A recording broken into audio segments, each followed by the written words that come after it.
Fala Tupi.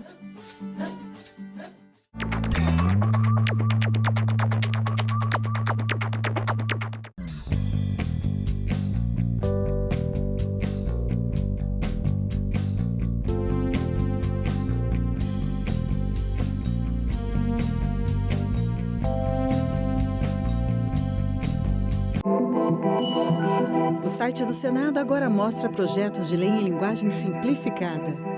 É o Senado Explica, uma ferramenta de inteligência artificial combinada com revisão humana que torna mais fácil entender e acompanhar as leis em debate aqui no Senado. Na página de tramitação das matérias e no portal E-Cidadania, Senado Explica.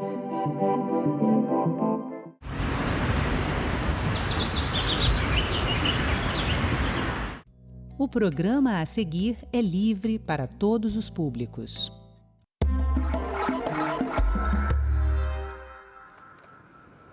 Uma pesquisa inédita revela a capacidade das polícias brasileiras de resolverem crimes e inquéritos policiais e de encaminharem para as justiças casos de roubos, furtos, violência doméstica, homicídios e outros crimes. Segurança pública é assunto de cidadania e é sobre isso que eu converso agora com o presidente da Associação de Delegados de Polícia do Brasil, a ADEPOL, Rodolfo Laterza. Senhor Rodolfo, muito obrigado pela sua presença aqui no Cidadania. Seja bem-vindo ao nosso programa. Muito obrigado, agradeço imensamente a oportunidade, uma honra estar aqui. Então, vamos contextualizar essa pesquisa, né? Essa pesquisa inédita é a segunda edição de uma pesquisa que a ADEPOL realiza justamente com todas as polícias brasileiras para tratarem dessa questão, né? Analisarem a capacidade de resolutividade das polícias brasileiras, né? Por que a ADEPOL realizou essa pesquisa? Quem mais, né? Que outras entidades estão envolvidas? Quais as polícias? A gente está falando de Polícia Civil, Polícia Federal, Polícia Militar. Contextualiza para a gente, por favor, essa pesquisa. O trabalho, ele se originou num debate na Comissão de Segurança Pública e Combate ao Crime Organizado, a Comissão de Combate ao Crime Organizado e Segurança Pública, em 2021. Era então presidida pelo deputado federal Emanuel Pereira Neto. E o foco era justamente termos uma métrica objetiva de quais são os reais índices de resolutividade de inquéritos, e o inquérito é o procedimento que cuida da investigação no Brasil, em relação a qual é a métrica real. Qual é a proporção real? Tendo em vista que saía muito na imprensa índices que não tinha fonte. Uns diziam que era 2%, outros diziam que era 8%, e eu propus. Vamos fazer, então, uma pesquisa de caráter objetivo, utilizando uma métrica validada em todo o mundo, que é a proporção de instauração de procedimentos naquele ano de referência e de conclusão no mesmo ano. E, consequentemente, vamos ver se é 8% mesmo. E, para minha surpresa, na primeira pesquisa que nós fizemos, que a ADEPOL do Brasil fez um compilado dos dados que foram fornecidos pelas polícias civis e pela Polícia Federal, porque engloba a resolutividade de inquérito, e o inquérito policial para crimes comuns, a responsabilidade pela nossa Constituição Federal e pelo Código de Processo Penal é das polícias civis e da Polícia Federal, foi surpreendentemente elevado, acima de 60%, se formos considerar os crimes como homicídio e violência doméstica, desmistificando, portanto, uma narrativa. Porque se há deficiência de eficácia das polícias, vamos atacar aonde? Até para termos justamente um recorte para formular uma política pública mais eficiente. Conjugado ao índice de resolutividade, nossa pesquisa também focou o déficit de efetivo das polícias civis ao longo do território nacional e também a realização, se no caso, adotado inquérito eletrônico, se no caso é adotado alguma formatação, a quantidade de operações que são realizadas.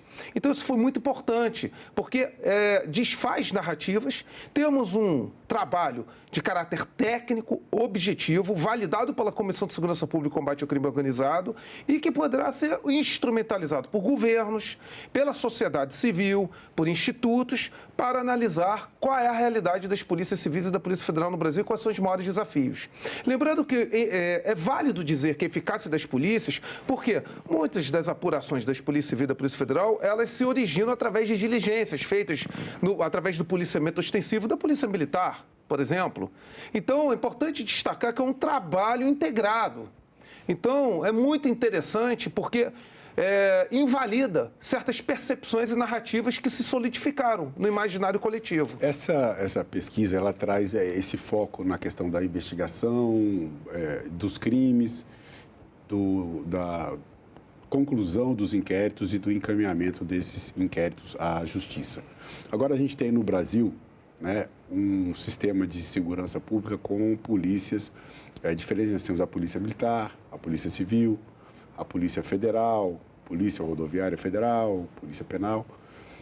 E dentro desse conjunto, qual é o papel específico, né? Qual o papel da Polícia Civil, como é que funciona dentro desse sistema de segurança pública, o papel de cada uma dessas polícias e o que a pesquisa tem como foco dentro dessas diferentes forças da segurança pública brasileira. De acordo com a nossa ordem constitucional, estabelecida no artigo 144, nós temos a Polícia Federal, que cuida da apuração das infrações penais cujos bens jurídicos sejam relacionados à União e que a União tem interesse ou delitos, né, que exigem repressão uniforme e repercussão interestadual ou transfronteiriça, e também que cuida, né, do policiamento de fronteiras e aeroportuário.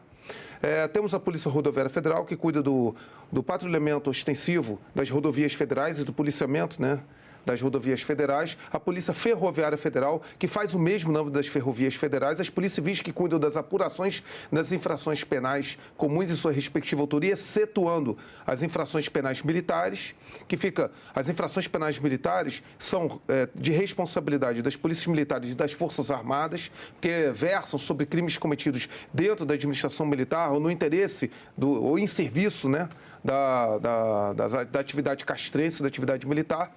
Temos a Polícia Penal, que cuida, né, da custódia de apenados e de presos no sistema prisional, e as guardas municipais, que cuidam de bens, serviços e instalações dos municípios. Essa é a nossa égide constitucional. Temos também, né, assim também é categorizado a guarda portuária, a guarda portuária e os agentes de trânsito, cada qual cuidando das suas esferas, né, de fiscalização e policiamento dos aeroportos, ainda com limitações específicas no aspecto legal, e também, né, os agentes de trânsito em relação ao aspecto da fiscalização de trânsito exercendo o poder de polícia. O foco do trabalho é a investigação através do inquérito policial para as polícias civis, né, em relação aos crimes comuns, e para a Polícia Federal em relação aos crimes de jurisdição federal, ou seja, que atingem bens e interesses da União. Esse foi o foco. Por que nós procuramos delimitar? Justamente porque acabaríamos invadindo uma esfera de análise de outras polícias. Sim. E a ADEPOL do Brasil, ela cuida, né, da questão das polícias civis e também vim diretamente da Polícia Federal, porque ela é, né, uma associação de delegados de polícia.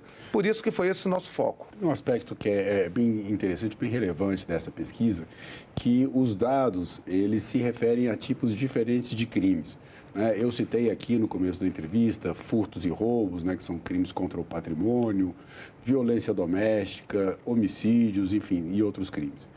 E a pesquisa mostra que, no caso dos homicídios, há uma taxa mais baixa de resolutividade. Já nos casos de violência doméstica, que inclusive nesse mês de agosto, né, lembrando que nós estamos gravando essa entrevista em agosto de 2025, nos casos de violência doméstica, eu falo de agosto de 2025, porque nós temos o Agosto Lilás, que justamente prega uma campanha contra a violência contra a mulher, que na violência doméstica é uma grande vítima desse tipo de crime. Mas o índice de resolutividade de violência doméstica é bastante elevado. O que vocês têm de dados? Por que, por exemplo, no caso dos homicídios, são crimes mais complexos? Qual é o porquê dessas diferenças nos diferentes tipos de crime quanto à resolução dos inquéritos? Bom, é importante destacar que o índice médio de resolutividade de inquéritos relacionados a homicídios no Brasil se situa em torno de 60%.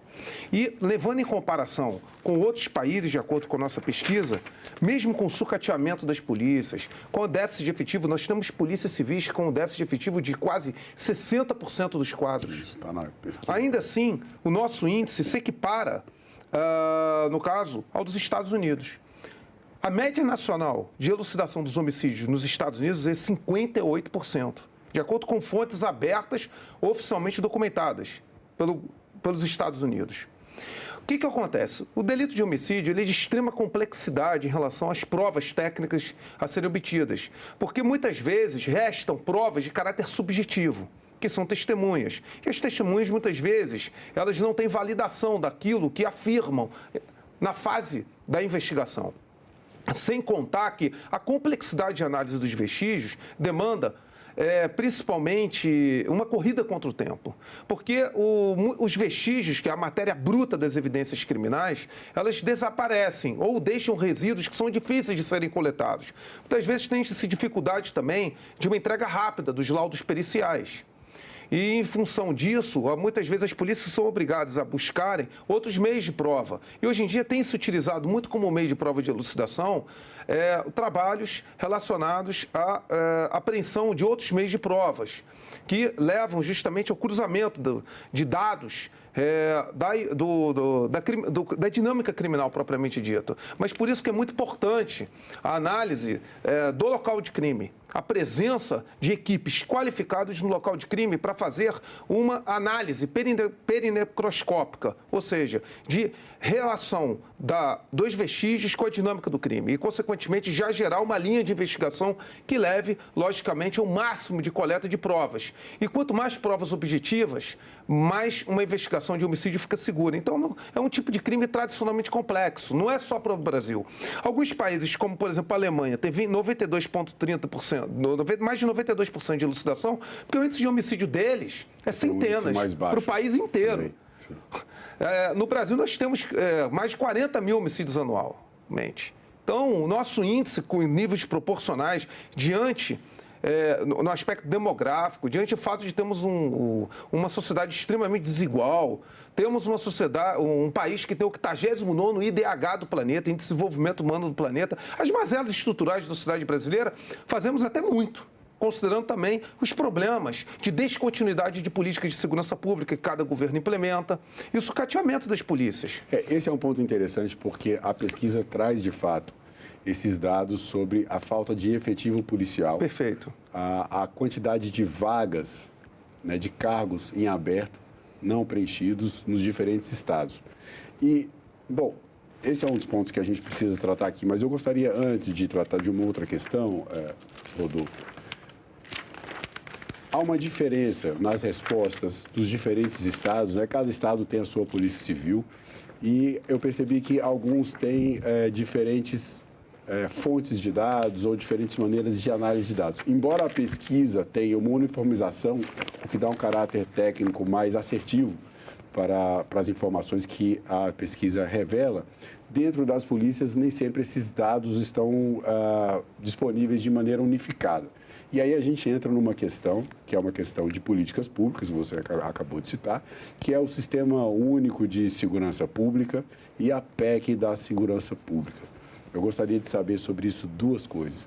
Em que sentido essa pesquisa auxilia na formulação dessas políticas públicas e como a ADEPOL analisa hoje essa proposta de emenda à Constituição, perfeito, a PEC 18 de 2025, que trata justamente da segurança pública, que é um dos temas mais sensíveis da nossa sociedade hoje.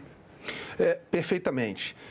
Primeiramente, só relacionando a questão do critério da pesquisa, claro, ela levou em consideração uma análise de métrica adotada no mundo todo, proporção de procedimento instaurado num determinado ano e concluído. Embora cada polícia tenha remetido seus dados, alegando, né, as suas medianas, etc., sim, a resposta objetiva final foi dentro dessa métrica. Até porque, caso contrário, realmente criaria inconsistência dentro de uma equanimidade de critério. Isso criaria distorções, sem dúvida alguma. Então, só por analisar que a compilação ela teve bastante esse cuidado. Em relação à PEC 18, a PEC 2025, 18 de 2025, que está sendo instalada a Comissão Especial na Câmara de Deputados, preciso deixar claro que ela não resolve o problema da segurança pública. Ela é mal redigida, ela tem inconsistências graves, que leva, primeiro, a sobreposição de atribuições, a conflitos interpretativos que vão levar a um problema de sistematização da segurança pública. Eu vou explicar quais. Primeiramente, asfixia a Polícia Federal. A Polícia Federal é uma polícia de excelência em termos de complexidade e especialização, principalmente para investigação de bens gerados relacionados à União e de repercussão uniforme no caso de federalização. E a federalização tem um critério constitucional. Ela basicamente coloca como caráter exclusivo para a Polícia Federal o enfrentamento ao crime, a organizações criminosas, milícias privadas e meio ambiente, tirando as apurações da Polícia Civil e, por via indireta, também até de outros órgãos. Isso é inaceitável, porque vai sobrecarregar a Polícia Federal. Porque, por exemplo, qualquer tiroteio hoje nas grandes capitais são relacionados a facções criminosas. Então, esse inquérito e pior ainda, o processo judicial em tramitação no Tribunal de Justiça vai ser remetido para a Justiça Federal. Olha o custo disso. Então, centenas de milhares de inquéritos, da noite para o dia, vão ser remetidos para a Polícia Federal e talvez centenas de milhares de inquéritos vão abarrotar a Justiça Federal. Não se analisou isso. O Brasil tem 88 facções criminosas. Imagina você tirar o caráter, eu diria, de competência comum das polícias civis e federal, definido aqui, claro, o critério de especialização de cada qual, para investigar as organizações criminosas, o caos que isso vai gerar. Segundo ponto, uma desconfiguração da Polícia Rodoviária Federal, que faz um grande trabalho, merece maior valorização a Polícia Rodoviária Federal, mas que cria a Polícia Viária Federal sem ter conversado com os atores diretamente envolvidos. E quando se cria uma extensão das atribuições da Polícia Rodoviária Federal nesse nível, vai ter que aumentar o efetivo, você vai ter impacto fiscal. Com 10 mil homens, como é que você vai resolver atuar para os portos, atuar para as hidrovias? A Polícia Rodoviária Federal não tem efetivo suficiente nem para as rodovias. O conjunto de rodovias que o Brasil tem, o Brasil buscou focalizar e priorizar o transporte rodoviário. Então, a Polícia Rodoviária Federal mereceria, isso sim, maior investimento, em detrimento de já investir num aumento de atribuição.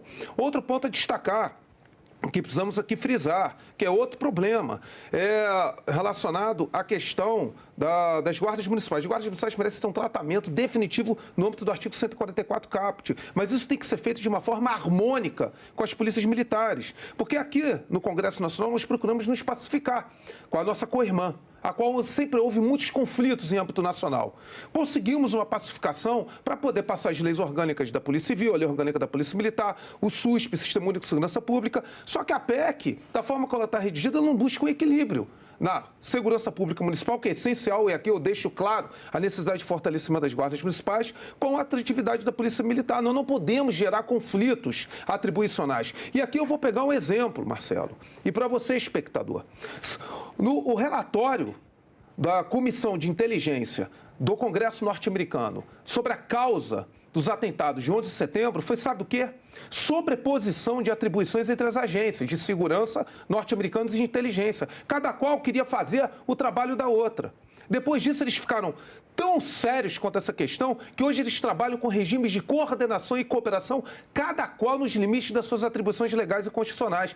Então, os Estados Unidos adotou essa doutrina. Vou pegar como analista de segurança Israel. Israel, na invasão das facções palestinas em 7 de outubro, uma das causas foi uma má avaliação das forças de segurança e de inteligência, porque cada qual fazia de um jeito. A AMAN fazia de um jeito, o Mossad fazia de um jeito e o Shin Bet fazia de um jeito. Nós vamos reproduzir isso aqui para o Brasil? Então a PEC ela não cuida nem adequadamente de um regime de cooperação sistêmica entre as forças de segurança, que é o que é necessário. Só que nós não fomos ouvidos.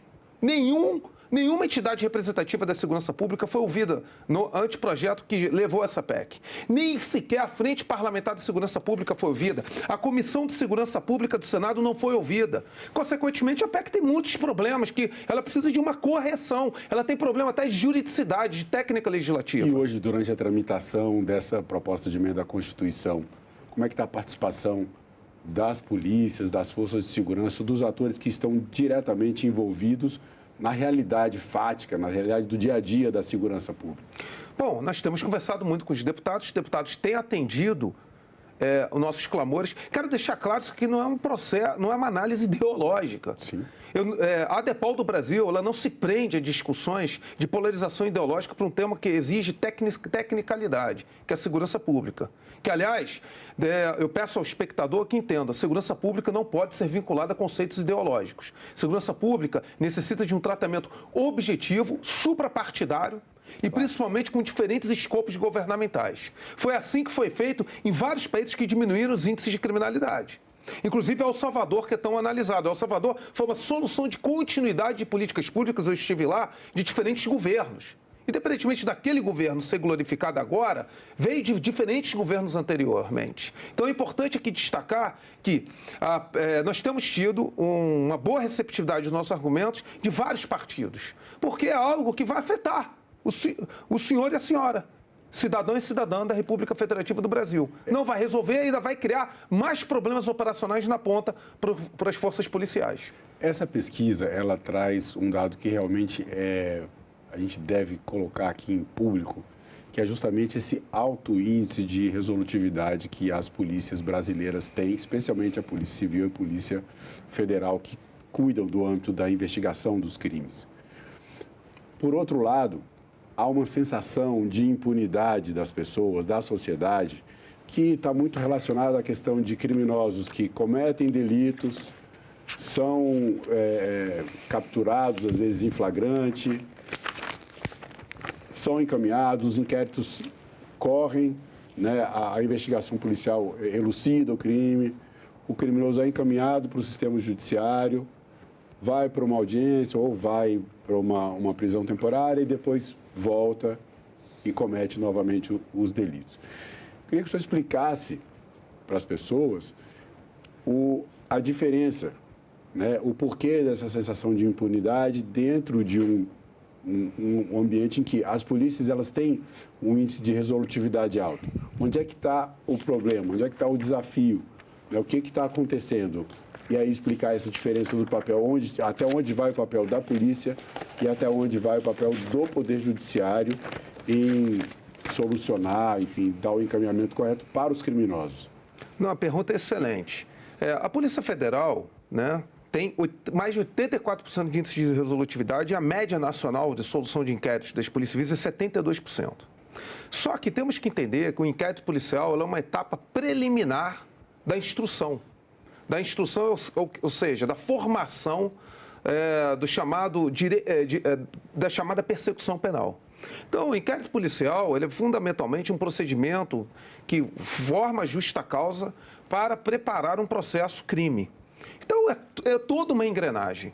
E, lamentavelmente, nós temos um sério problema no nosso sistema de justiça criminal, e o sistema de justiça criminal não me refiro exclusivamente ao judiciário, me refiro ao sistema qual engloba desde as polícias civis, federal, incluindo também a polícia militar, todos os órgãos de segurança pública, Ministério Público, Defensoria, Judiciário, que vamos lá, legislação extremamente contraditória.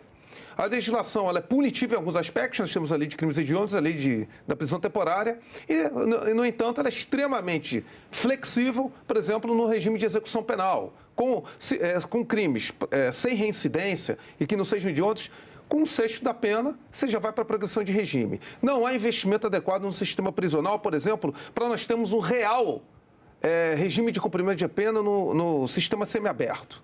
Então, os regressos do sistema prisional raramente tem uma devida fiscalização. E, para isso, precisaria investir bem na polícia penal. Por exemplo, o regime aberto, que são com penas até 4 anos, por exemplo, qualquer crime que você tiver, se você for condenado até 4 anos, você começa, desde que não seja caracterizado como crime hediondo, porque é inicialmente regime fechado, você já vai para o regime aberto que não funciona no Brasil. Você tem a morosidade, por causa do nosso Código de Processo Penal, que embora tenha passado por 4 reformas, nós temos um Código de Processo Penal amadurecido, em plenário da Câmara, pronto para ser votado, que já tinha sido votado no Senado, que foi o relatório do então deputado João Campos, que foi um relatório de consenso com todas as forças de segurança e do sistema de justiça criminal. Então, nós precisávamos justamente o quê? Entender que o problema da baixa eficácia de aplicação da lei penal do Brasil e da impunidade é um aspecto sistêmico, ou seja, do sistema, também relacionado à cultura, a nossa cultura de crime no Brasil, a cultura de se buscar o quê? de se buscar desconsiderar que nós temos uma cultura de violência, nós temos uma cultura de transgressão na nossa formação cidadã deturpada em alguns aspectos e que esse caldo de cultura acaba retroalimentando uma criminalidade a qual o sistema de justiça não consegue dar conta. E aliado também a um problema relacionado a justamente há uma enorme quantidade de presos provisórios, a qual você tem dificuldade de você ter condenação, porque nós temos o judiciário também sobrecarregado. Então, é um problema de sistema e que para isso se resolve através do quê? Investimento nesse sistema, desburocratização do sistema. E nós somos favoráveis ao inquérito digital, o inquérito eletrônico está sendo implantado, mas não adianta o inquérito eletrônico ser implantado se ele não for devidamente integrado ao procedimento judicial eletrônico, ao processo judicial eletrônico. Ter uma melhor integração de todo o sistema, cada qual nos limites das suas atribuições constitucionais, sim, mas precisa cada um entender o seu papel e ter menos vaidade corporativa e maior comunicabilidade. Nós não precisamos mudar as atribuições de ninguém. Quanto essa luta corporativa de cada qual pegar a atribuição do outro, eu já falei que isso não funcionou nos Estados Unidos, não funcionou em Israel, etc. E não funciona no Brasil. O que nós precisamos é entender um regime de cooperação de todos os órgãos do sistema, que infelizmente não ocorre. Que infelizmente não ocorre porque nós temos um caráter muito personalista na condução desses órgãos. Vai de acordo com, muitas vezes, a mentalidade de quem lidera aquele órgão público. Isso não pode acontecer. Por isso que nós tínhamos que ter, nós não temos a lei da responsabilidade fiscal, nós tínhamos que ter uma lei da responsabilidade da segurança pública. Assim como nós tivemos avanço na educação no Brasil, com a lei de diretrizes básicas de educação, que gerou, mal ou bem, uma solução de continuidade de políticas públicas. Na segurança pública tinha que ser a mesma coisa. Porque a lei do SUSP, só concluindo a 13.675 de 2018, que a ADEPOL do Brasil participou da contribuição técnica, ela é descumprida pelos próprios governos. A própria União descumpre a Lei 13.675. E ali você tem um conjunto de diretrizes e políticas públicas que, ao meu ver, se fosse cumprido pelo menos 50% do que está ali, muita coisa já teria sido resolvido. Bom, sem dúvida, a questão da unificação desse sistema, né, o Sistema Único de Segurança Pública e uma unificação de dados, o aumento de comunicabilidade entre as polícias, sem dúvida, isso nos parece muito claro que é um bom caminho para melhorar ainda mais os dados de segurança pública no Brasil e a sensação de segurança, que é algo que a sociedade tanto pede, né? E segurança pública é assunto de cidadania. Dr. Rodolfo Latesa, para você, o que é cidadania? Cidadania não é apenas a capacidade de eleger e ser eleito. Não é a capacidade de votar e ser votado.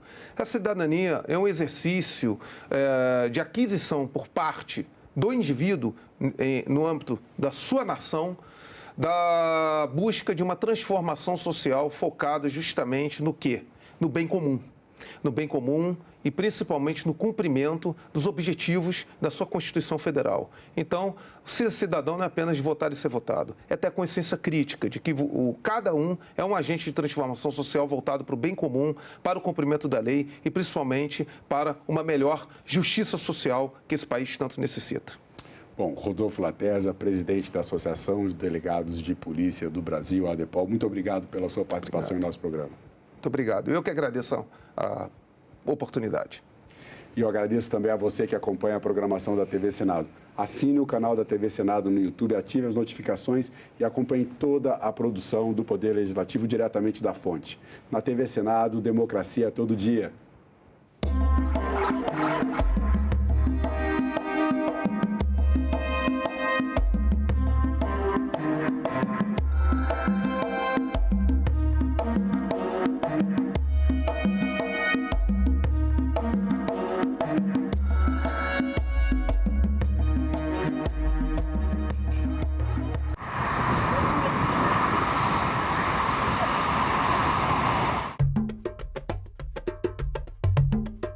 Nós entramos no supermercado, nós temos maxixe, jiló, andu, dendê, temos o fubá, temos a moranga, aquela abóbora moranga. Tudo isso veio de onde? Veio de Angola. Tela Brasil, neste sábado, 7h30 da noite, aqui na TV Senado. Eu sou Luísa, eu nasci em 1985. Eu já sabia desde muito nova o que eu queria fazer. Eu era uma péssima aluna e, curiosamente, na vida adulta eu virei uma professora. Talvez por ter sido essa aluna com muita dificuldade, eu tenha desenvolvido uma empatia. Sou professora de artes visuais, me especializei em arte e ditadura, por isso que o tema de democracia é muito caro para mim, é muito importante.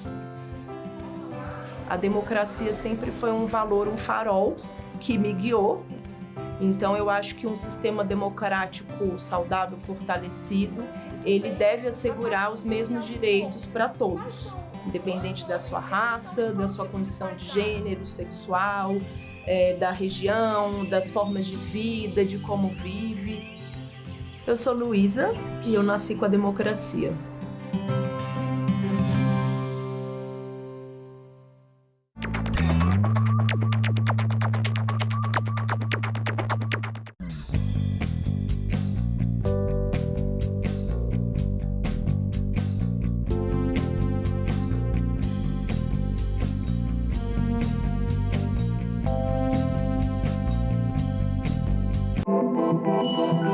O site do Senado agora mostra projetos de lei em linguagem simplificada. É o Senado Explica, uma ferramenta de inteligência artificial combinada com revisão humana que torna mais fácil entender e acompanhar as leis em debate aqui no Senado. Na página de tramitação das matérias e no portal E-Cidadania, Senado Explica.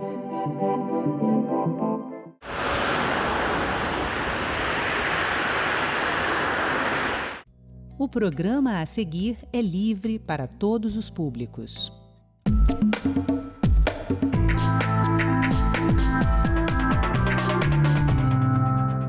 A Assembleia de Minas encontra brasileiros deportados. Centenário de Petrônio Portela é celebrado no Piauí. No Paraná, a Assembleia Itinerante realiza sonho comunicado por um desenho. E uma exposição permanente vai homenagear a Lei Orgânica do Distrito Federal.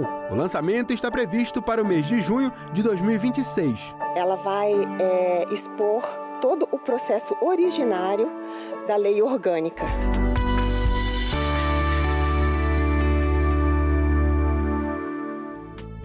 O Congresso, Senado e Câmara é um só. A Assembleia são 27, câmaras de vereadores, mais de 5.500. Tudo isso é poder legislativo, com decisões que impactam a sua vida. E a gente mostra aqui, no Parlamento Brasil, um programa que há 19 anos é feito em parceria com TVs legislativas de todo o país. Eu sou André Ricardo, vem comigo!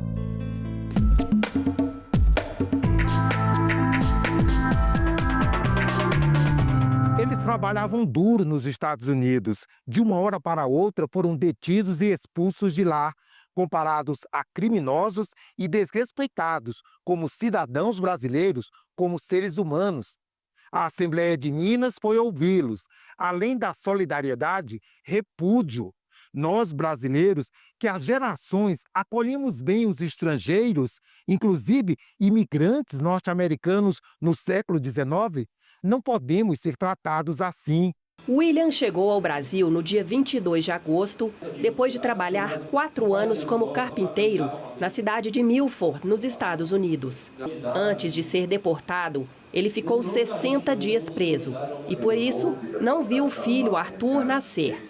Em audiência pública da Comissão do Trabalho em Governador Valadares, cidade onde nasceu, William relatou as restrições que sofreu. Restrição de água e também não tinha como, porque a água da rua é plano tudo. Eles davam 2 garrafinhas só pra gente, o dia todo. Também tive que pagar a alugação, cabo, mesmo lá barato. E 60 dias, porque lá gastou mais, por quase $10 só pra aquele cabo pra mim. Eu faço não. De janeiro a agosto deste ano, 1.844 brasileiros foram enviados de volta ao Brasil pelo governo dos Estados Unidos na gestão de Donald Trump. Eles estavam no país sem permissão legal. Em solo brasileiro, receberam atendimento médico e psicológico, alimentação, kits de higiene e transporte às cidades de origem. Ações que fazem parte do programa de acolhimento do Ministério dos Direitos Humanos e da Cidadania. Segundo o Ministério, a maioria dos repatriados está na faixa etária de 18 a 49 anos. Apenas 1,15% são idosos e 4,59% são crianças e adolescentes. Ainda de acordo com o governo brasileiro, Minas Gerais é o estado que mais recebeu deportados, seguido de Rondônia, São Paulo, Goiás e Pará.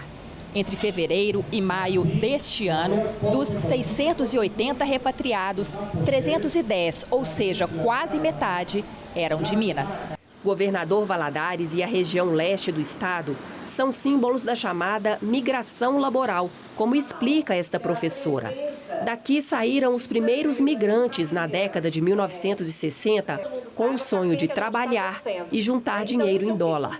Para ela, a perseguição promovida pelo presidente dos Estados Unidos, Donald Trump, não se justifica. Que é uma situação de uma extrema perseguição, tornando o imigrante como um criminoso, como causador, das grandes dificuldades dos Estados Unidos, o que é uma inverdade. O migrante é trabalhador. Os Estados Unidos ou qualquer outro país que recebe o migrante não contribuiu em nada para a formação dessa mão de obra e recebe essa mão de obra pronta. O representante da Câmara dos Deputados também criticou a forma desumana como os migrantes têm sido tratados e informou que trabalha no Legislativo Federal pela aprovação de uma política nacional de acolhimento a essas pessoas. Garantir que essas pessoas que são deportadas possam ser deportadas, primeiro, possam retornar com dignidade. Não é possível uma pessoa ter que voltar para o seu país, voltar acorrentado, voltar muitas vezes 12, 15 horas no avião, sem poder usar um banheiro sanitário. O deputado Betão, presidente da Comissão do Trabalho e proponente da reunião, definiu como desastrosa a política migratória de Trump. Para ele, é preciso estabelecer políticas públicas que mantenham a população em sua cidade de origem. Trazer para essas pessoas que são deportadas políticas públicas de acolhimento e também políticas públicas que permitam que essas pessoas fiquem aqui na nossa região e não tenham que sofrer essa situação que eles vivem, principalmente lá nos Estados Unidos. No Paraná, um sonho tornou-se realidade. Um simples desenho de um aluno sensibilizou a Assembleia. Ele dá nome ao maior auditório do Senado Federal. Petrônio Portela é homenageado no Piauí. E em Roraima, o Programa do Bem-Estar Animal da Assembleia ajuda no controle populacional de cães e gatos. Veja o que foi notícia nas casas legislativas do país. O número de animais abandonados e sem castração cresce a cada dia, trazendo riscos não só para o bem-estar dos próprios bichinhos, mas também para a saúde pública e para a segurança. A castração é uma das principais ferramentas para mudar essa realidade. O procedimento simples evita doenças, reduz o sofrimento, diminui abandonos e garante mais qualidade de vida para os animais e para a comunidade. Pioneiro no Brasil, o Programa do Bem-Estar Animal da Assembleia Legislativa já realizou mais de 8.000 atendimentos, com uma média de 580 castrações gratuitas por mês, sempre com estrutura especializada e equipe veterinária dedicada. Muita gente ainda não consegue entender, acha que nós preferimos ajudar animais do que pessoas, pelo contrário, Os animais também, quando você cuida, é saúde pública, E quando você cuida dos animais, com toda certeza a população é beneficiada. Para o diretor do programa, Iúlio Barreto, a castração é também uma questão de saúde pública. Animais, principalmente de rua, se não castrados, eles podem reproduzir muito, E eles são vetores de doença, eles são importantes para a questão de tráfego, das cidades, eles interferem no trânsito da cidade, tem a questão de saúde, dos ataques animais, E a gente fazendo a castração, querendo ou não, a gente diminui a possibilidade de reprodução desses animais. O serviço é totalmente gratuito e acessível. Para cadastrar cães e gatos, machos e fêmeas, basta apresentar documento com foto, comprovante de residência e informações do animal. Protetores independentes e associações também reforçam essa corrente. Histórias como a de Patsy Jones, que já castrou quase 150 cães em 11 anos de atuação. Tem que ter todo um cuidado, uma observação. Para isso eu me preparei, fiz um curso de auxiliar veterinário para eu me tornar melhor nesse cuidado, nessa atenção. Agora, a protetora dos animais vai intensificar esse trabalho no bairro, uma forma que ela encontrou de ajudar ainda mais pets. Comecei esse trabalho de castração com os animais do meu bairro tem algum tempo, mas era de forma assim aleatória. Agora virou um projeto mesmo que eu já comecei a desenvolver. Né? São 13 cães castrados do bairro Cinturão Verde e eu tenho nesse projeto o propósito de castrar pelo menos 2 por semana. A Assembleia Legislativa do Piauí lembrou em sessão solene o centenário de Petrônio Portela. A homenagem celebra a trajetória deste piauiense que para muitos foi o maior político do estado. Advogado, prefeito de Teresina, governador do Piauí, senador da República e ministro da Justiça, Petrônio Portela marcou a política piauiense, sendo considerado um dos mais influentes e personagem primordial no processo de redemocratização do Brasil, atuando na transição do regime militar para a democracia. Voltou para o Piauí, advogou por um tempo, mas entrou na política rapidamente. Teve uma trajetória por onde passou de realçar a sua liderança, principalmente no sentido de que ele buscava sempre o entendimento, o diálogo, o consenso. E o seu momento mais importante foi exatamente na época da distensão da ditadura militar, do regime militar. E ele foi o responsável no governo Geisel e depois no governo João Figueiredo por esse trabalho da busca do entendimento do diálogo para que o país voltasse à redemocratização política. Autor da homenagem, o presidente Severo Eulálio lembrou a trajetória do homenageado e como sua carreira política foi marcante para o Estado, materializada no diálogo, no debate e na transformação política e social do Piauí. O centenário do Petrônio e a Assembleia rende homenagem a este grande homem da política piauiense, não só piauiense, mas da política brasileira. O Petrônio foi prefeito de Teresina, governador do estado, deputado estadual, senador da República, 2 vezes presidente do Congresso Nacional, chegando ao Ministério da Justiça, contribuindo para a abertura política e redemocratização do país. Então, tem o seu nome, tem o seu legado marcado na história não só do Piauí, mas do Brasil. Nada mais justo que a Assembleia render homenagens no ano que o Petrônio completaria 100 anos de idade. Então, rendendo homenagem aqui no ano do seu centenário. A solenidade foi bem prestigiada e reuniu autoridades, familiares e profissionais de diversas áreas, como o jornalista Zósimo Tavares, que falou sobre o legado deixado por Petrônio Portela não só aos piauienses, mas para todos os brasileiros. Petrônio Portela era um homem do diálogo.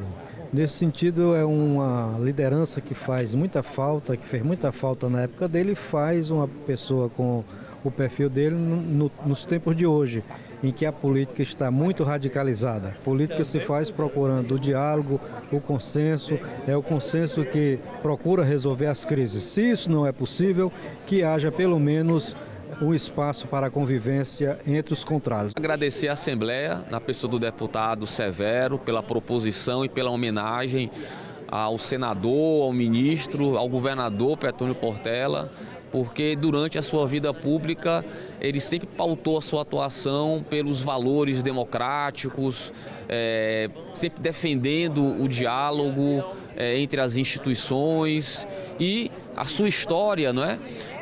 Podemos dizer que ele é um dos pais da democracia no Brasil, na medida em que ele lutou para acabar com a AI-5, pela anistia no final dos anos 70 e início dos anos 80, o que propiciou a retomada do regime democrático no Brasil. Então, nós agradecemos a homenagem e entendemos que ela se faz necessária para poder mostrar às novas gerações quem foi Petrônio Portela. E ao celebrar o centenário de Petrônio Portela, natural de Valença do Piauí, o Poder Legislativo reforça seu compromisso com a democracia, com a boa relação institucional entre os poderes e com a soberania do povo.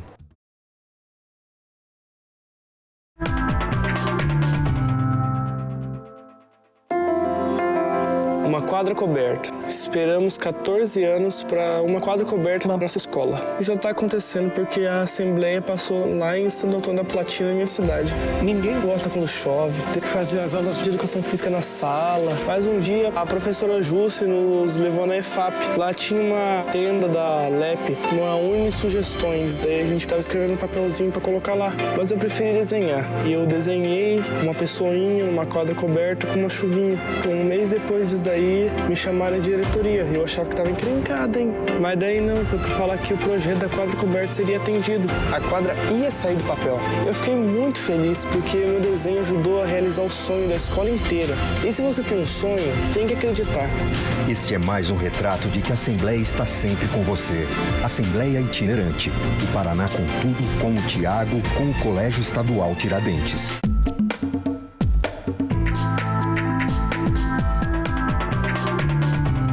Em 1995, um encontro na China reuniu mulheres e homens de todo o mundo, propôs políticas de igualdade de gênero e firmou compromissos nesse sentido.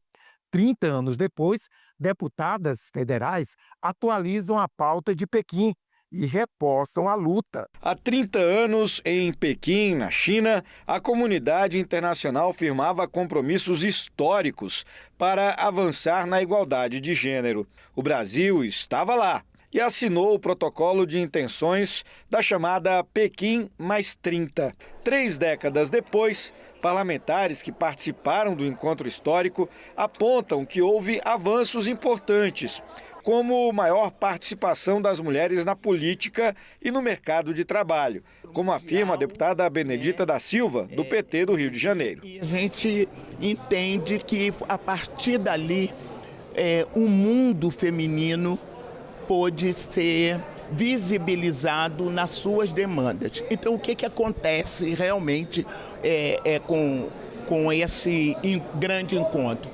Nós, mulheres, saímos com uma pauta mundial que seria adequada a cada país, né? Nos seus hábitos, nos seus costumes, né? No seu sistema político. Mas os números ainda revelam desigualdade. Elas ganham, em média, menos do que os homens e continuam sendo as principais vítimas da violência doméstica.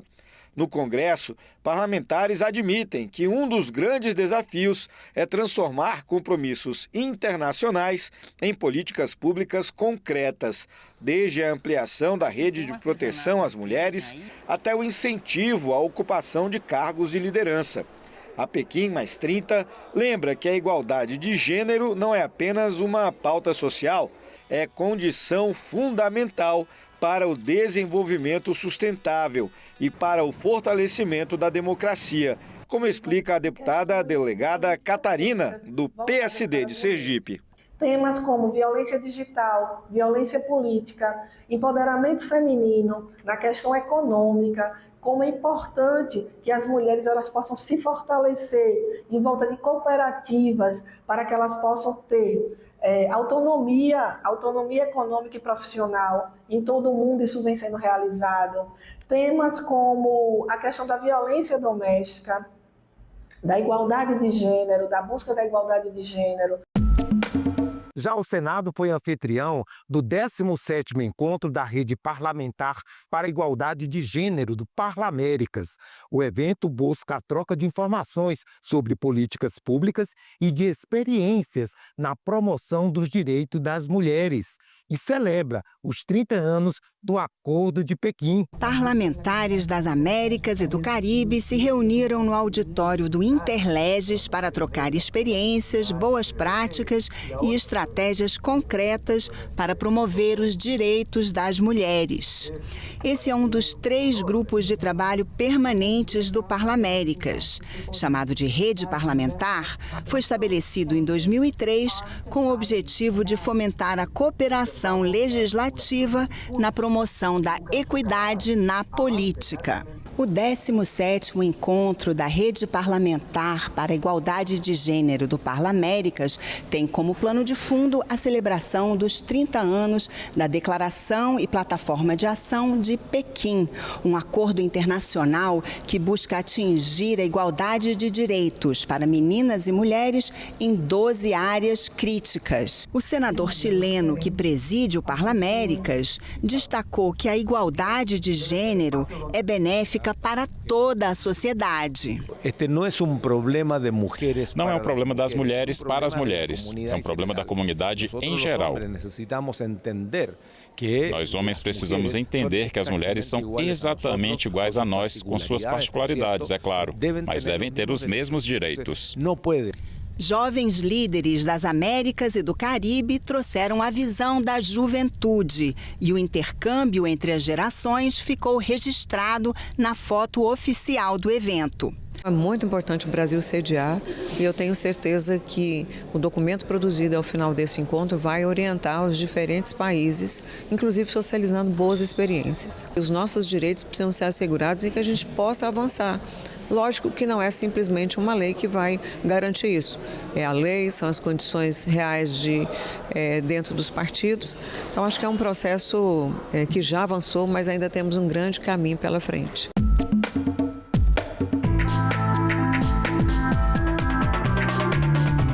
Brasília precisou esperar 30 anos para ter seu próprio parlamento.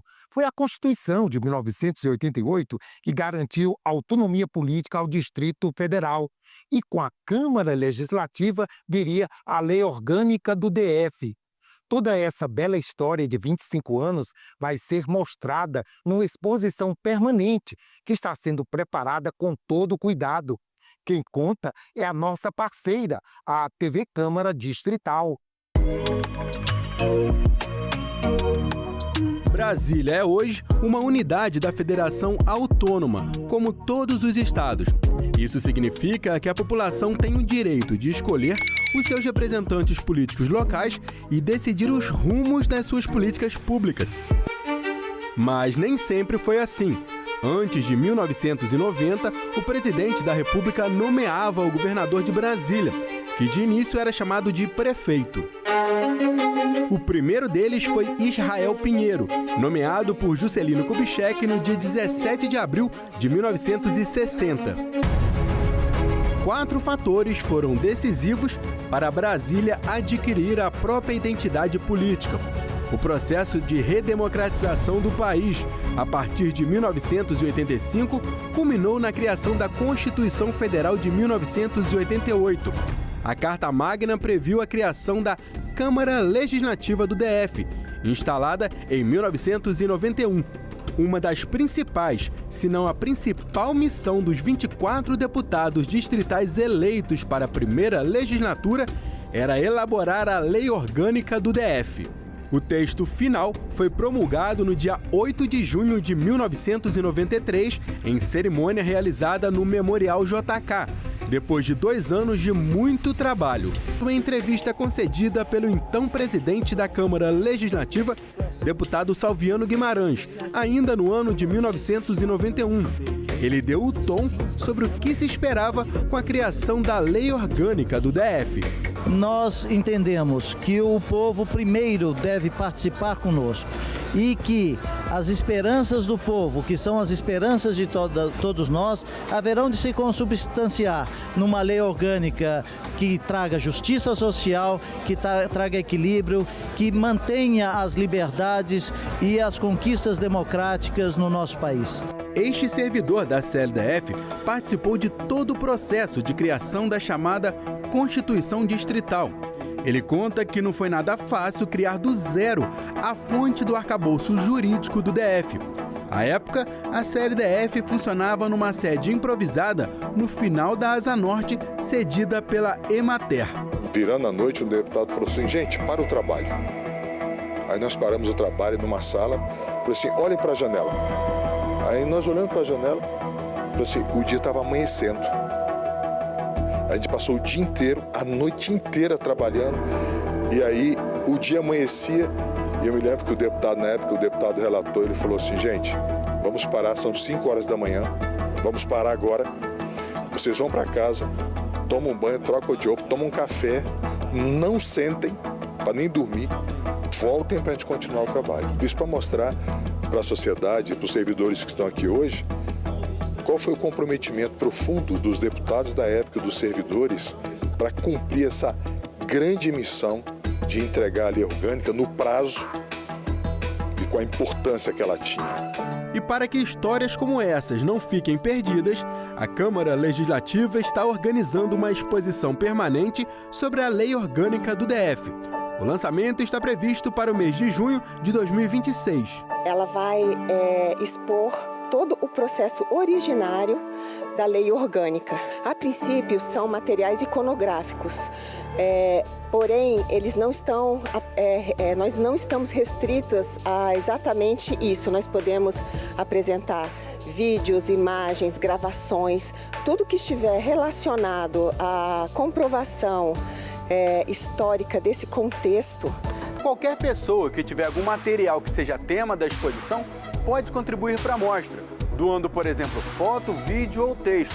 O objetivo é apresentar tanto informações e o processo de criação da lei, quanto os esforços e os sentimentos que aquele trabalho despertou em quem participou desse momento histórico, tanto para o DF quanto para o Brasil. Foi árduo, muito trabalho, mas valeu a pena o processo. Muito, mas hoje eu me sinto um pouco pai da lei orgânica. Hoje a lei orgânica já sofreu uma série de alterações, né? Mas tudo daquela fonte inicial. Então nós que participamos do processo originário, eu tenho muito orgulho, eu e todos os meus amigos, colegas que participaram.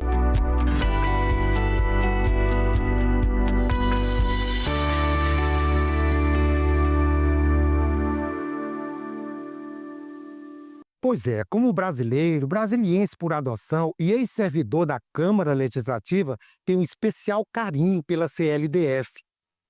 Você fica agora com a participação de pessoas que visitaram o Congresso Nacional esses dias. Um passeio que mistura arte, história e onde se pode conhecer um pouco a dinâmica de uma casa legislativa. Para rever este e outros programas, você já sabe, tá tudo na internet, na página da TV ou então no nosso canal no YouTube. Até a próxima semana. Tchau, pessoal!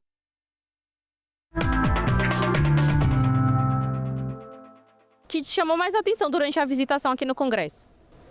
Foi a parte do plenário dos senadores, muito bonito. Eu acho que os brasileiros ficam muito ausentes, né, de tudo que acontece. Eu acho muito importante a gente entender como é que é o mecanismo, o que na realidade eles têm que desenvolverem aqui. Eu acho que é uma conscientização política. As obras de artes, né, a explicação, como funciona a casa, né, o plenário, o Senado, né, isso foi muito interessante. Foi muito relevante porque o Congresso, né, meu único contato era somente com a TV, assistindo, né, os jornais e tal. E aqui eu me senti parte, né, me senti a casa aberta, né, acolhedora para a população. Né, me senti convidada a voltar mais vezes para saber como funciona, me sentir parte. Eu achei isso muito interessante. De saber, né, como realmente funciona, porque aqui realmente é a casa do povo, né? E a gente não tem esse acesso tão grande assim, né? As pessoas às vezes não sabem, né? E é importante a gente saber. As obras são lindas, principalmente dentro dos plenários, né? A do Senado, o teto realmente é uma coisa assim muito bonita. A gente amou, né, Joaquim?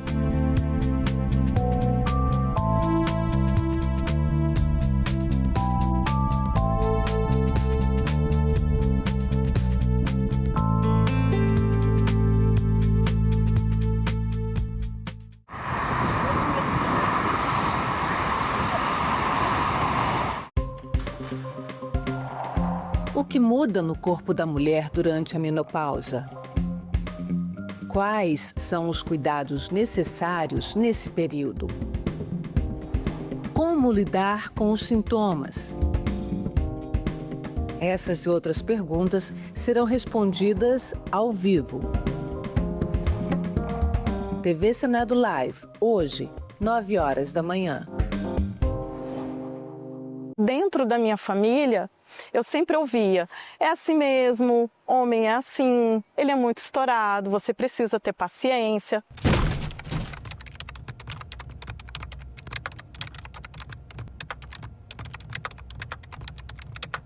Ele me colocava numa situação de duvidar de mim mesma. Falava muito mal de mim, me chamava de descontrolada. Eu guardava uma comida na geladeira, ele tirava. Eu falava, gente, mas eu guardei na geladeira. Não, você tá louca. Ele vendeu o meu carro, me obrigou a vender para pagar uma dívida dele, e era sempre nas ameaças. Se você não fizer isso, eu me separo de você. E eu tinha uma dependência emocional muito grande. Aos finais de semana ele saía e me trancava na chave, levava cartão, dinheiro. A partir do momento que o seu parceiro, né, o seu companheiro ou algum familiar tenta te vulnerabilizar, tirando a sua autonomia financeira, isso é uma maneira de te enfraquecer. E aí eu comecei o meu despertar e comecei a entender o que eu estava vivendo. Eu não cortava cabelo porque ele não gostava, eu não usava meus piercings porque ele não gostava. A maioria das minhas tatuagens são novas. Foi muito difícil, mas não foi impossível.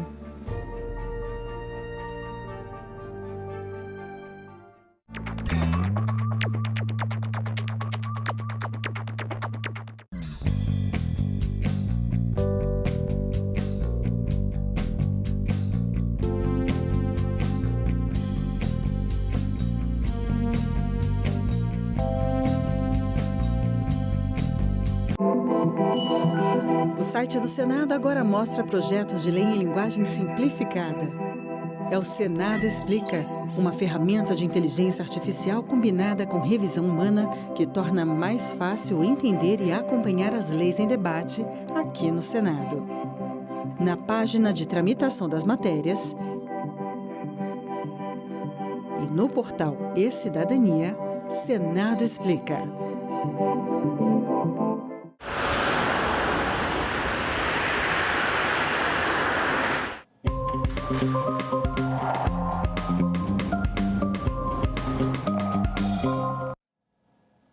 Olá, para quem nos acompanha aqui na TV Senado. Até bem pouco tempo, a menopausa era um assunto tabu, relegado às conversas reservadas das mulheres acima de 40 anos, as mulheres maduras, e mesmo assim só com os médicos. Mas ainda bem que os costumes mudaram e agora a gente pode falar abertamente, trocar informações sobre o que se passa no nosso corpo, na mente e na psique. Para essa conversa franca, recebemos aqui as doutoras Lisandra Paravidini, que é ginecologista-chefe da Unidade de Saúde da Mulher do Hospital Universitário de Brasília, e doutora Isabel Cristina Espósito, professora da Faculdade de Medicina da Universidade de São Paulo. A colega Cibele Nunes vai acompanhar a participação de quem assiste pelas redes sociais. Bem-vindas, doutora Lisandra, doutora Isabel, Cibele. É muito bom a gente ter aqui a presença para a gente conversar sobre esse tema. Vamos começar, então, diretamente, e aí eu vou lançar uma pergunta que as duas podem responder se quiserem e que sempre aparece nas conversas das mulheres, o que é menopausa, o que é climatério, né? Como é que essa coisa acontece no corpo da mulher? Doutora Lisandra, podemos começar. Bom dia, então, primeiramente queria agradecer o convite para estar aqui com esse time de mulheres, falando sobre esse tema que acomete todas as mulheres, vamos falar assim, dizer que esse tema ele precisa ser mesmo debatido, é um tema que a gente tem alguns tabus sociais, alguns tabus entre várias pessoas e é muito bom a gente estar conversando sobre isso. Climatério é essa fase de transição da menopausa, e a menopausa ela é quando a gente está 1 ano já sem menstruar. É uma fase que está relacionada à diminuição da produção dos hormônios do ovário feminino, que acontece com o passar dos anos. A menopausa vai acontecer como acontece a menarca, a primeira menstruação, ela vai acontecer quando as menstruações acabarem de vir. E eu costumo dizer que é o fim da nossa vida reprodutiva e não produtiva, né? Porque aí começa outra fase da mulher e está associada aí vários sintomas que podem estar acontecendo desde o climatério, dessa fase de transição, até a menopausa e pós-menopausa. Então, já que a gente está falando do assunto especificamente menopausa, mas os sintomas começam no climatério, é isso, doutora Isabel? Olá, bom dia. Obrigada da oportunidade de estar aqui falando de uma temática tão importante na vida das mulheres. Mais de 29 milhões de mulheres no Brasil estão, portanto, vivenciando essa fase do climatério. Então, fundamental, nós estamos conversando a respeito disso. Os sintomas menopausais, os sintomas do climatério, eles podem começar 3, 4 anos antes da menopausa propriamente dita. Como foi dito pela colega, a menopausa é o último período menstrual, é um grande marco na vida das mulheres e os sintomas podem surgir 3, 4 anos antes. Os sintomas tanto relacionados aos mais experienciados pelas mulheres, que são os sintomas vasomotores, os fogares, como também os sintomas relacionados ao ciclo menstrual. Então, muito comum essas mulheres começarem, portanto, a ter alterações do ciclo menstrual, do padrão menstrual, seja no número de dias, seja no fluxo, ou seja na periodicidade. Podem começar 3, 4 anos antes e depois persistem por até 7 a 8 anos. Então, não é acabou de menstruar. Quando é que a gente pode dizer entrou na menopausa mesmo? Quanto tempo depois da última menstruação? É isso? Esse prazo de 1 ano? Isso, exatamente. A menopausa é quando a gente já está 1 ano sem menstruar e a gente define a menopausa. Mas a gente esperava, então, que quando tivesse definido, esses sintomas terminassem, né? A doutora Isabel disse que não, que eles se prolongam aí. Como é que a gente pode? Então, vamos para a sequência? Como é que a gente pode, então, talvez entrando no que a gente chama de tratamento, eu nem sei se o termo é exatamente esse, do ponto de vista médico, mas o que se pode fazer para amenizar esses sintomas, que é um drama para a mulher, né? E às vezes para quem convive com ela também. Bom, a gente pode, os sintomas realmente, perdão, Isabel, o tratamento, é esse nome mesmo que a gente usa, é um tratamento dos sintomas da menopausa, né? E hoje a primeira linha do tratamento desses sintomas são realmente os medicamentos da terapia de reposição hormonal. Para aquelas pacientes que podem utilizar, eles são indicados para controle dos sintomas. Vale ressaltar que nem todas as pacientes vão ter sintomas e nem todos os pacientes vão ter todos os sintomas, né? Às vezes a gente precisa individualizar o tratamento, mas a primeira linha é a terapia de reposição hormonal. E para aquelas pacientes que não podem utilizar, existem tratamentos não hormonais para controle dos sintomas. Tá, então eu vou perguntar à doutora Isabel, essa questão do tratamento hormonal. No Brasil é muito difundido, eu sei que nos Estados Unidos também, mas na Europa, por exemplo, alguns países não se fala, a rede pública de saúde não oferece nenhum tratamento de reposição, até mesmo há contraindicações oficiais. Queria falar um pouquinho disso, desses tratamentos não sendo à base de hormônios, dos hormônios, quais os riscos e quais as possibilidades aí do tratamento não à base de hormônios.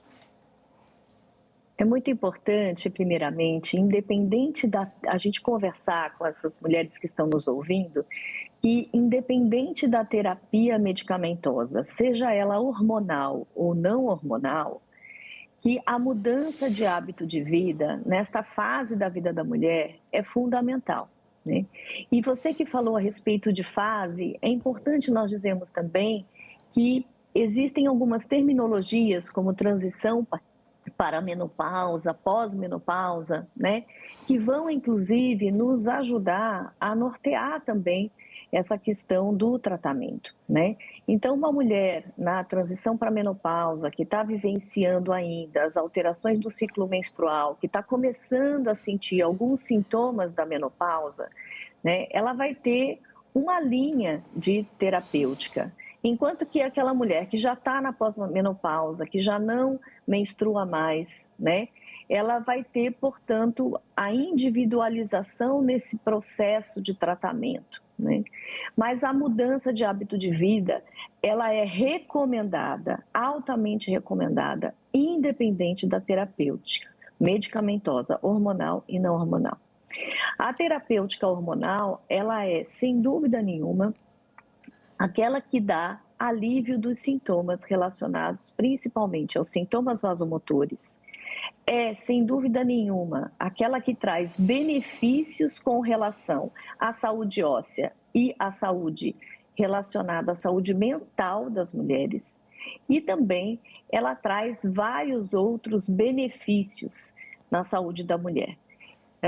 A terapêutica não hormonal, ela também vai trazer alívio dos sintomas menopausais, mas ela não impacta tanto com relação à saúde óssea e saúde mental. Então, é fundamental nós, primeiro, conversarmos com essa mulher, acolher essa mulher, trazer essa mulher esse autoconhecimento, esse empoderamento sobre a sua saúde, prevenir também doenças crônicas não transmissíveis, como neoplasia e doença cardiovascular. Então, trazer essa consciência do autocuidado nesta fase da mulher é fundamental.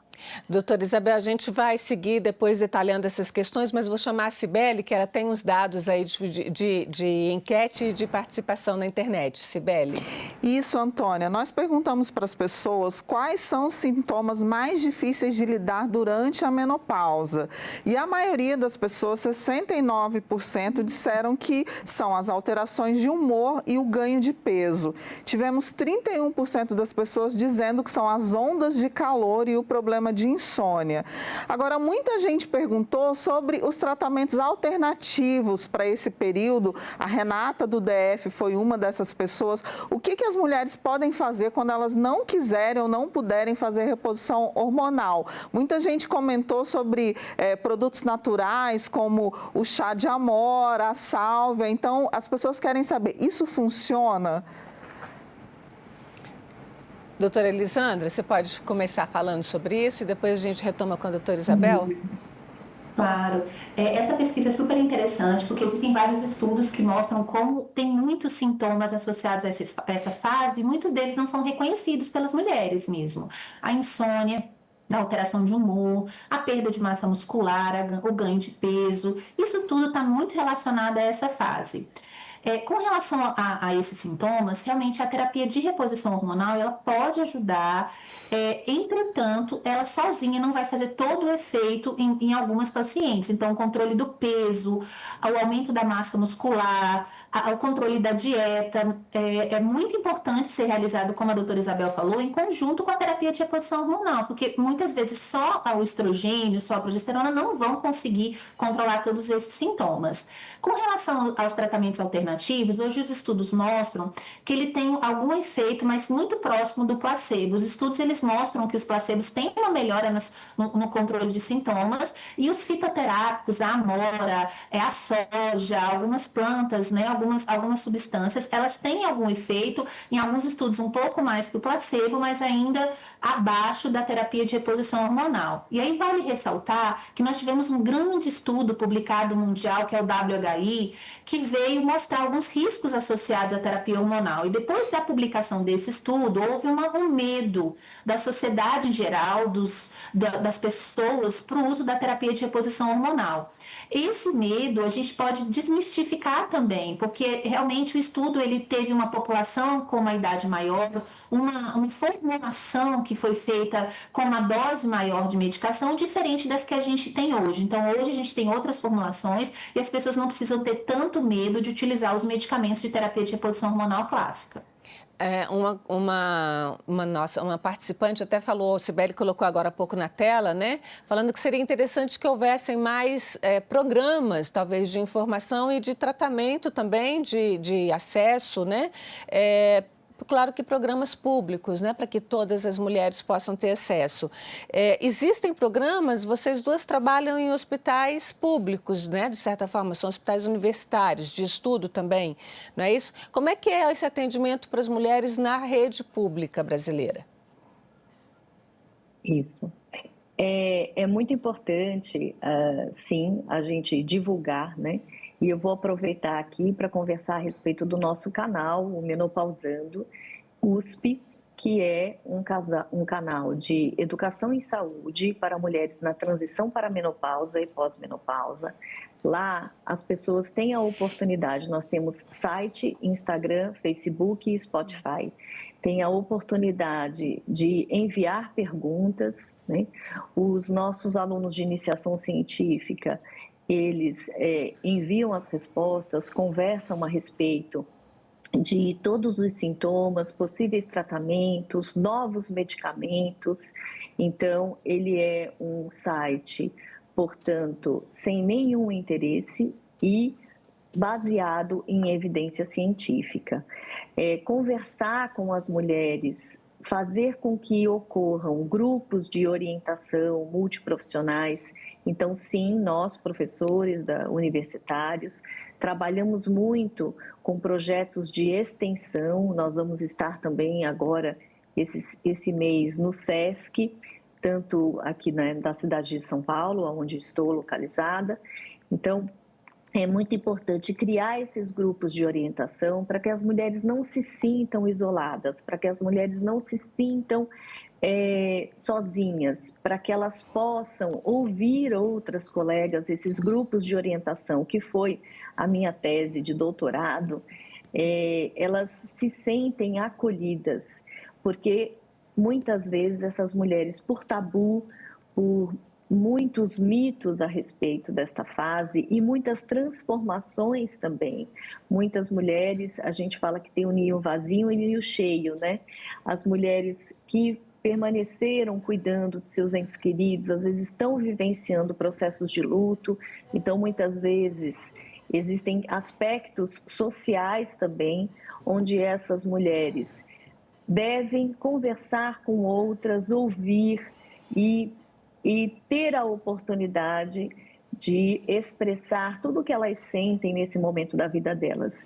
Então, a proposta aqui é que possam surgir mais grupos de orientação para que essas mulheres possam, portanto, ser acolhidas, sem dúvida nenhuma. Vamos aproveitar e chamar a Cibele, que tem mais participação aí dos internautas, né, nós vamos mostrar uma enquete onde justamente perguntamos para as pessoas se elas se sentem bem informadas sobre os cuidados necessários na menopausa. E a grande maioria disse que não, 77% das pessoas. Inclusive, muita gente comentou que seria interessante ter uma cartilha na rede pública, onde se falasse sobre os cuidados e tratamentos.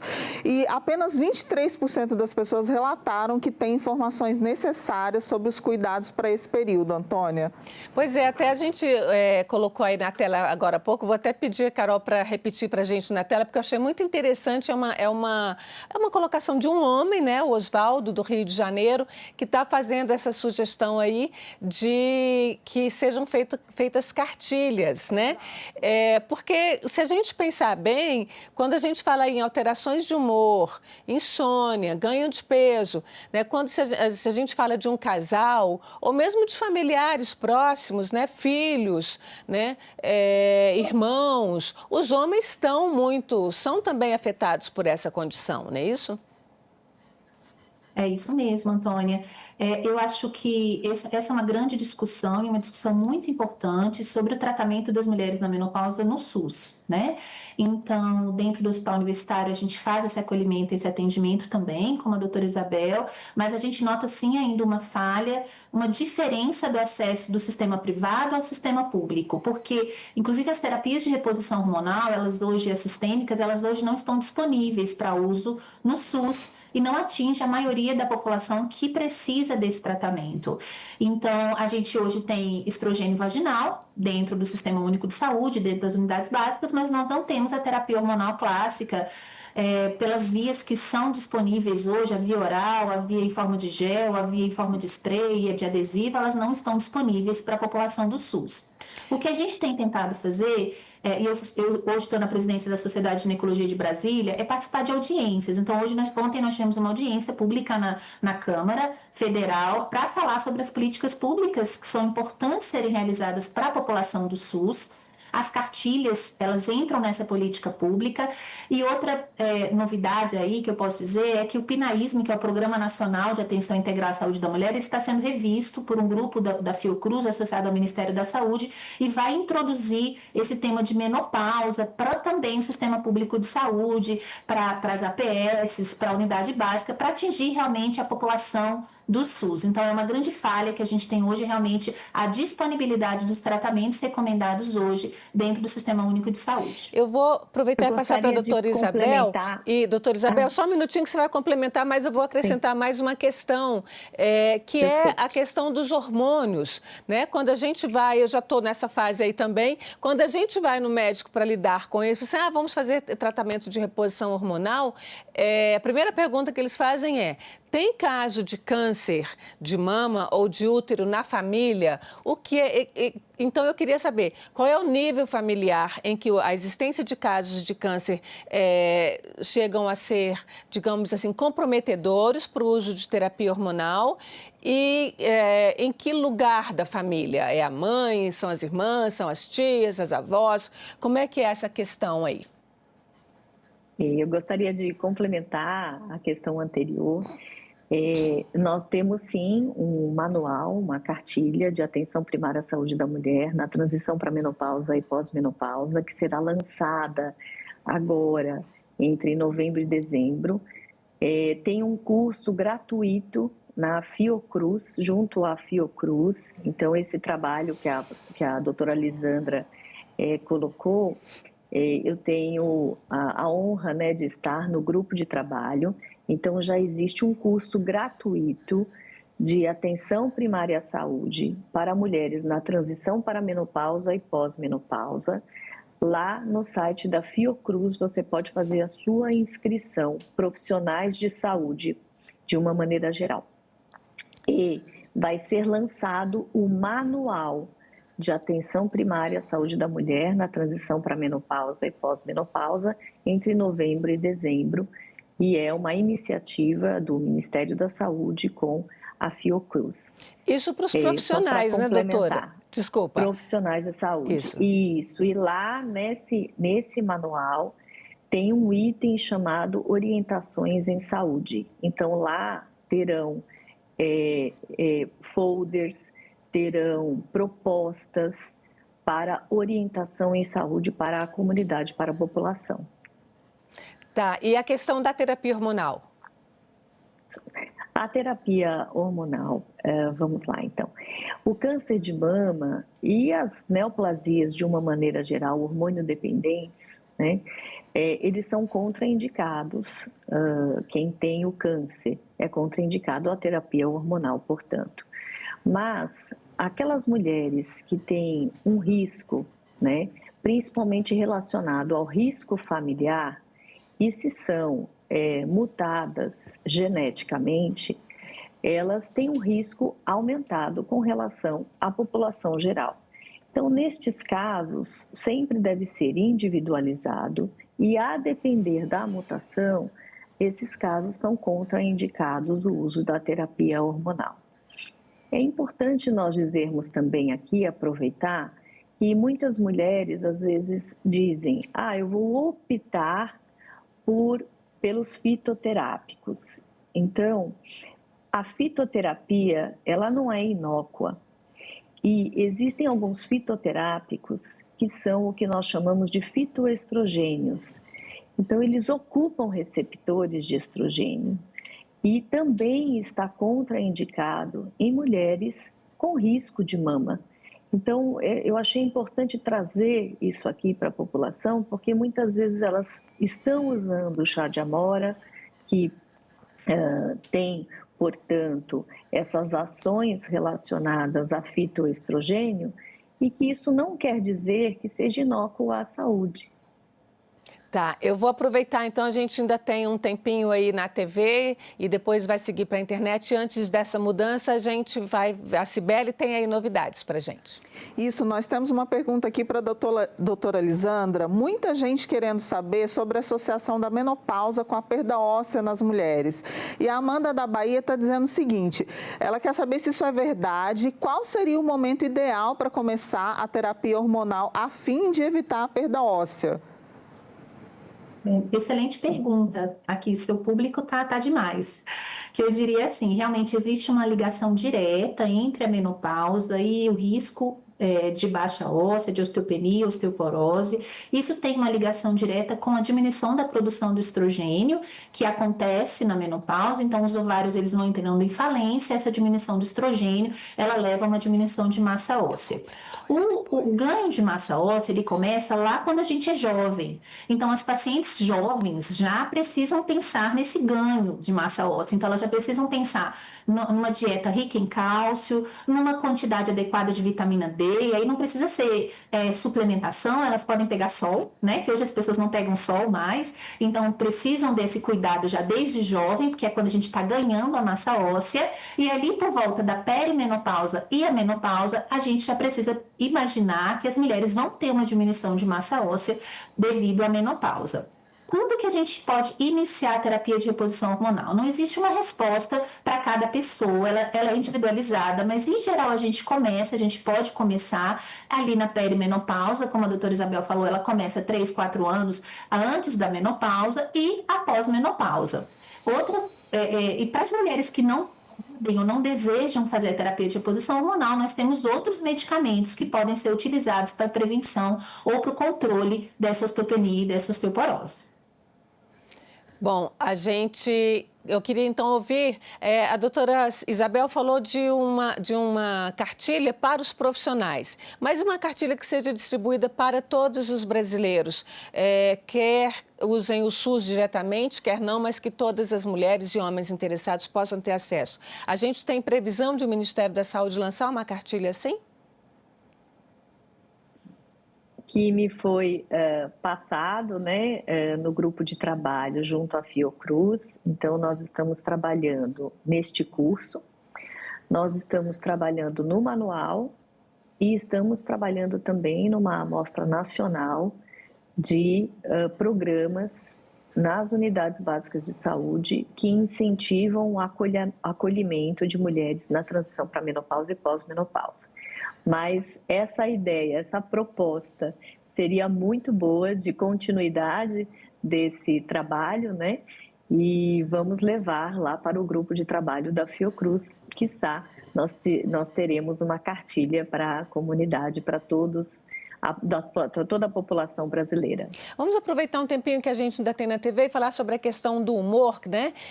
São as alterações na mente, na psique da mulher. Tem outras, né? Às vezes a depressão, a tristeza, né? Aquele sentimento de ser improdutiva por não mais poder reproduzir, que a doutora Elisandra falou no começo. Como é que vocês veem essa questão e a intensidade, os problemas causados por esses sentimentos, essas emoções, essa situação psicológica? Olha, Antônia, esse é um tema super importante, porque as mulheres precisam primeiro reconhecer que tem essas alterações nesse período, né? Então, o reconhecimento dessas alterações ela é super importante. E você tocou no assunto da depressão, da ansiedade, mas existem, inclusive, transtornos cognitivos, né? Hoje em dia, a gente tem utilizado o tema névoa cerebral para falar desse transtorno de memória. Quantas pacientes a gente atende e fala, doutora, eu estou esquecendo. E é justamente numa fase que muitas delas estão cuidando dos seus trabalhos, das suas famílias, tendo um cargo de gestão, e acontece toda essa dificuldade de memória. Então, a primeira coisa é fazer o reconhecimento disso, que pode sim estar associado a uma diminuição da produção de estrogênio, pode estar sim associada a essa fase da menopausa, e acolhendo essas pacientes individualmente, avaliando todas as causas clínicas, as suas histórias clínicas e familiares, a gente vai decidir o melhor tratamento. Para aquelas que têm indicação e podem, a terapia de reposição hormonal pode ajudar, e para aquelas pacientes que não querem ou não podem. A gente tem alguns outros medicamentos que incluem aí antidepressivos, que incluem terapias cognitivas comportamentais, psicoterápicas, que todas elas podem ser indicadas para esse grupo populacional. Doutora Elisandra, eu vou lhe agradecer, doutora Isabel também. Cibele, a gente vai encerrar na TV, mas a gente segue, né? Vamos encerrar essa conversa aqui na TV, mas vamos seguir para a internet, né? A gente continua aí nas redes sociais que a gente está transmitindo para responder mais essas perguntas, né?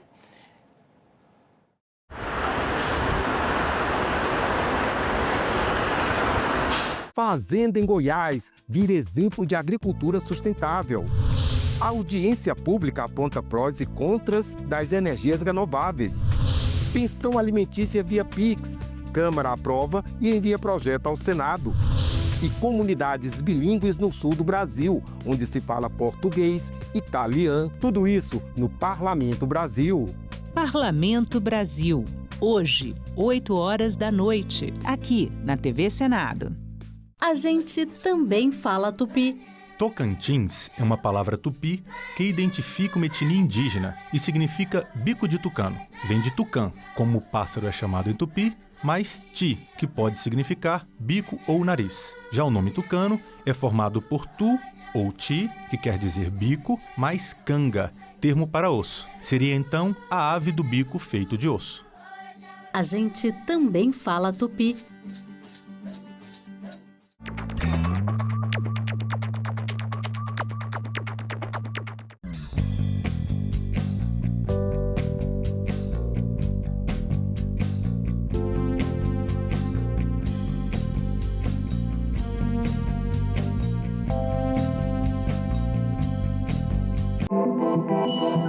O site do Senado agora mostra projetos de lei em linguagem simplificada. É o Senado Explica, uma ferramenta de inteligência artificial combinada com revisão humana que torna mais fácil entender e acompanhar as leis em debate aqui no Senado. Na página de tramitação das matérias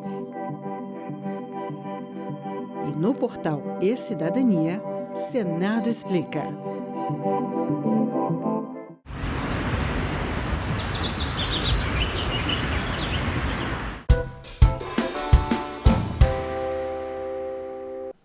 Havendo número regimental, declaro aberta a 29ª reunião da Comissão de Desenvolvimento Regional e Turismo da 3ª Sessão Legislativa Ordinária da 50ª Legislatura, 57ª Legislatura, que se realiza nesta data, 14 de outubro.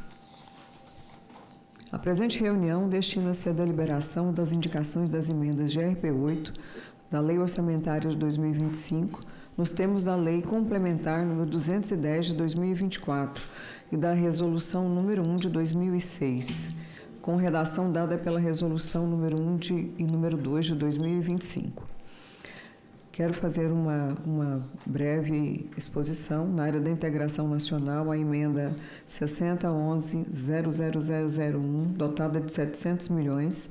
Já alcançamos um montante de 699.819.502 em indicações, representando 99,99%.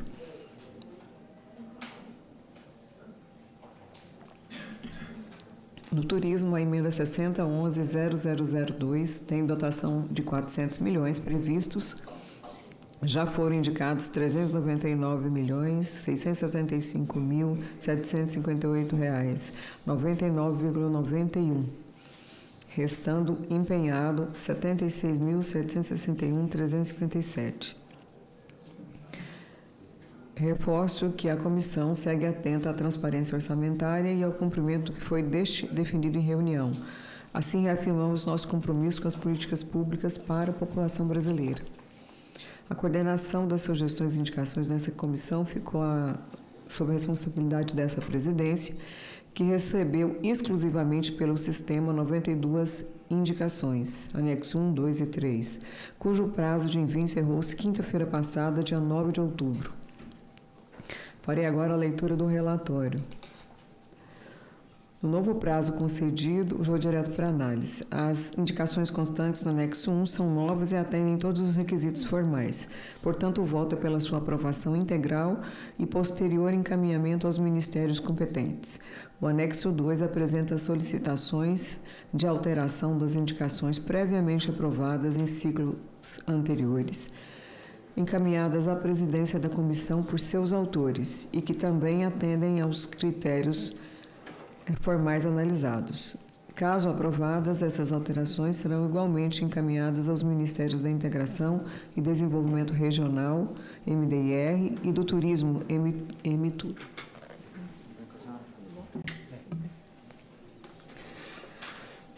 Para que o remanejamento seja efetivado. Por fim, as indicações constantes do anexo 3 foram desconsideradas ou rejeitadas, seja por solicitação de seus autores, seja por apresentarem incorreções técnicas. Nesse contexto, somos pela aprovação das indicações elencadas no anexo 1 e 2 e rejeição daquelas constantes no anexo 3.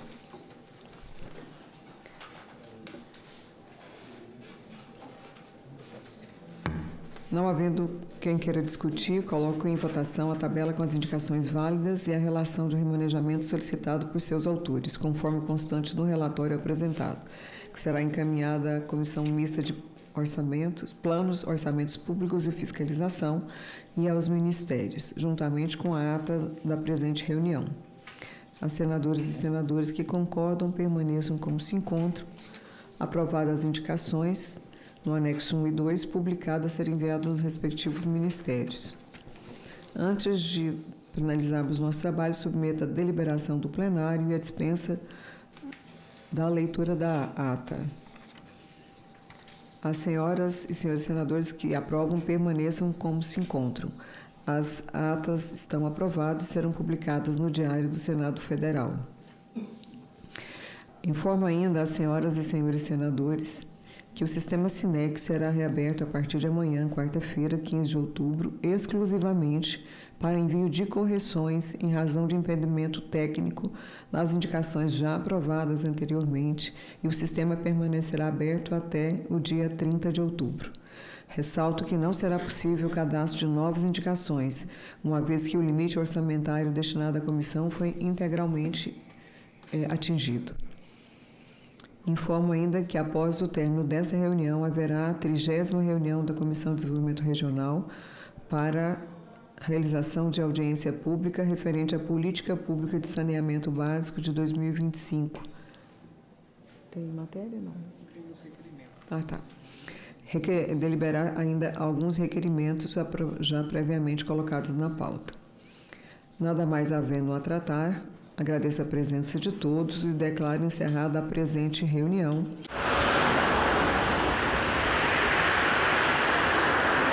Fazenda em Goiás vira exemplo de agricultura sustentável.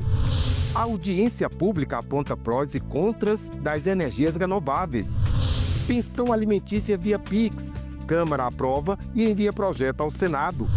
E comunidades bilíngues no sul do Brasil, onde se fala português, italiano, tudo isso no Parlamento Brasil. Parlamento Brasil, hoje, 20h, aqui na TV Senado.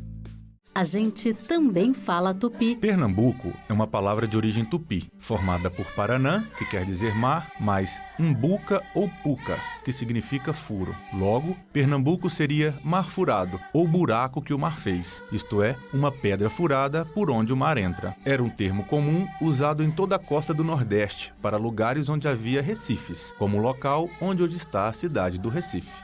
A gente também fala tupi. Na Assembleia Geral da ONU, o presidente Lula falou sobre a crise climática e a COP30 de Belém. Uma exposição de fotografias revela a essência do cotidiano de povos originários. E um show diário nos céus do Delta do Parnaíba é a Revoada dos Guarás. Ecosenado. Neste sábado, 9h, aqui na TV Senado. Havendo número regimental, eu declaro aberta a 23ª reunião da Comissão de Meio Ambiente da 3ª Sessão Legislativa Ordinária da 57ª legislatura que se realiza nesta data, 14 de outubro de 2025. Comunico que foram apresentados à comissão os seguintes documentos. Mensagem eletrônica do Ministério da Igualdade Racial, que encaminha a cartilha de emendas parlamentares do Ministério para as indicações ao PELOA 2026, com as 5 ações orçamentárias indicadas para as emendas. A mensagem que será encaminhada aos gabinetes, esta mensagem, né, ela será encaminhada aos gabinetes de todos os membros desta comissão, destaca as ações 21FE. Apoio à implementação de políticas para quilombolas, comunidades tradicionais de matriz africana, povos de terreiro e ciganos. 21HN, gestão de políticas de ações afirmativas e de combate à superação do racismo, como mais relacionadas às atividades da Comissão de Meio Ambiente. Aviso número 864, GP/TCU, que encaminha o acordo, cópia do acordo número 1708/2025, proferido pelo plenário da Corte de Contas, ao apreciar o processo do Tribunal 020-665/2023-7 da relatoria do ministro Augusto Nardes, que trata de auditoria operacional para avaliar as ações do governo federal para a efetiva implementação das contas econômicas ambientais no Brasil, analisando as estruturas de governança, a atuação dos principais atores envolvidos e o arcabouço legal vigente a partir do ano de 2017. Aviso número 858, GP/TCU, que encaminha a cópia do acordo número 1916 de 2025, proferido pelo plenário da Corte de Contas, ao apreciar os atos do processo 006-059/2021, da relatoria do ministro Benjamin Ziller, que trata de acompanhamento das ações dos órgãos responsáveis pelos trâmites referentes às mudanças do hidrograma da usina hidrelétrica Monte Belo, respectiva à vazão do trecho de vazão reduzida na volta do Grande do Xingu, em especial ao Instituto Brasileiro do Meio Ambiente e dos Recursos Naturais Renováveis, IBAMA, e do Ministério de Minas e Energia, o MME, e suas consequências no setor elétrico brasileiro. Os documentos, nos termos da Instrução Normativa número 12 de 2019, da Secretaria-Geral da Mesa do Senado Federal, estarão disponíveis para consulta no site desta comissão pelo prazo de 15 dias, podendo qualquer membro desse colegiado solicitar a autuação nesse período.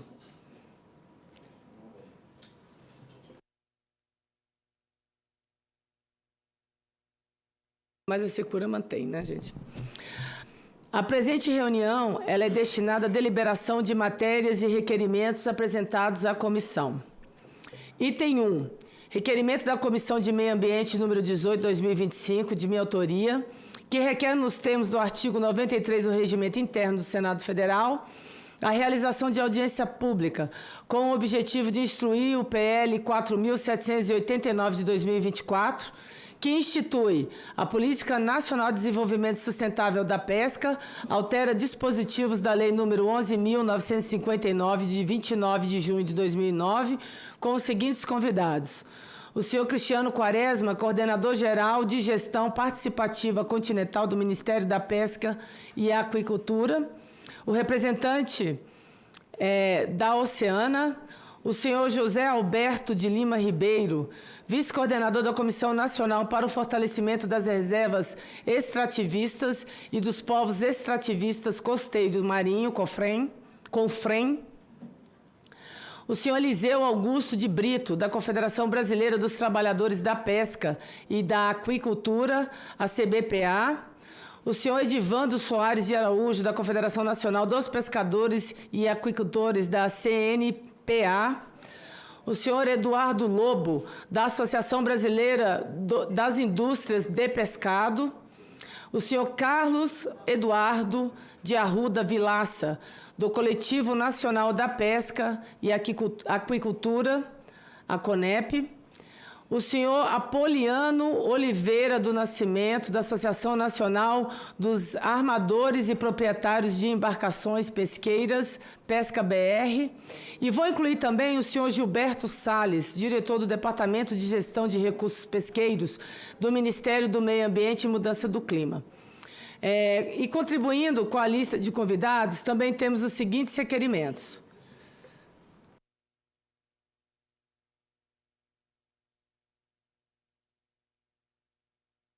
Peço desculpas, eu tenho falado pouco esses dias.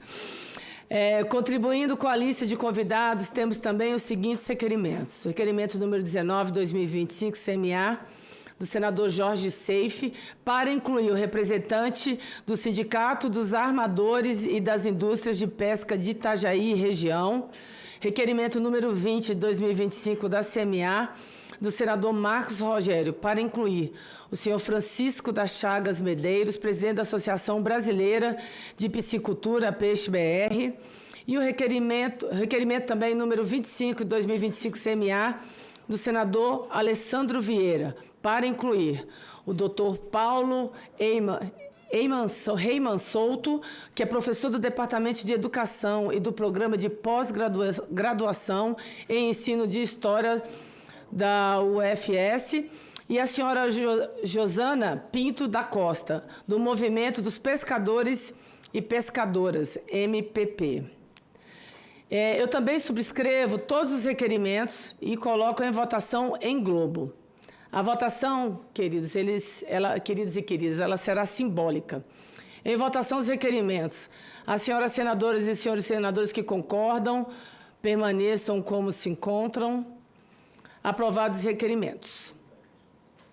Item 2 da pauta. Requerimento da Comissão de Meio Ambiente, número 19, de 2025, de autoria do senador Jorge Seife, que requer nos termos do artigo 58 da... Isso, a gente aprova.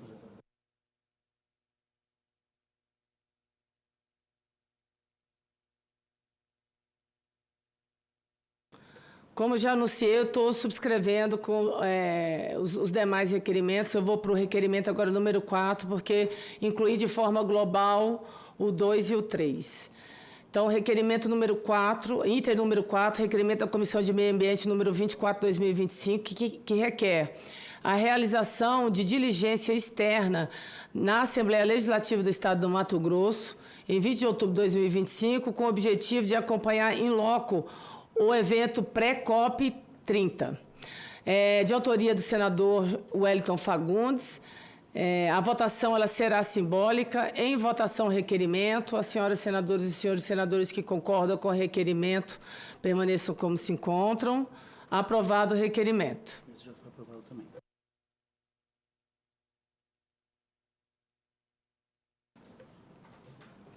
Bom, inicialmente a pauta deliberativa, já agradecendo ao senador Fabiano Contarato, né, o pedido, né, e a disposição para indicar meu nome aqui para comandar essa reunião deliberativa. Nós vamos ao encerramento e, na sequência, para a audiência pública já programada aqui para tratar da COP 30. Então, nada mais havendo a tratar, eu agradeço a presença de todos e declaro encerrada a presente reunião. Muito obrigada.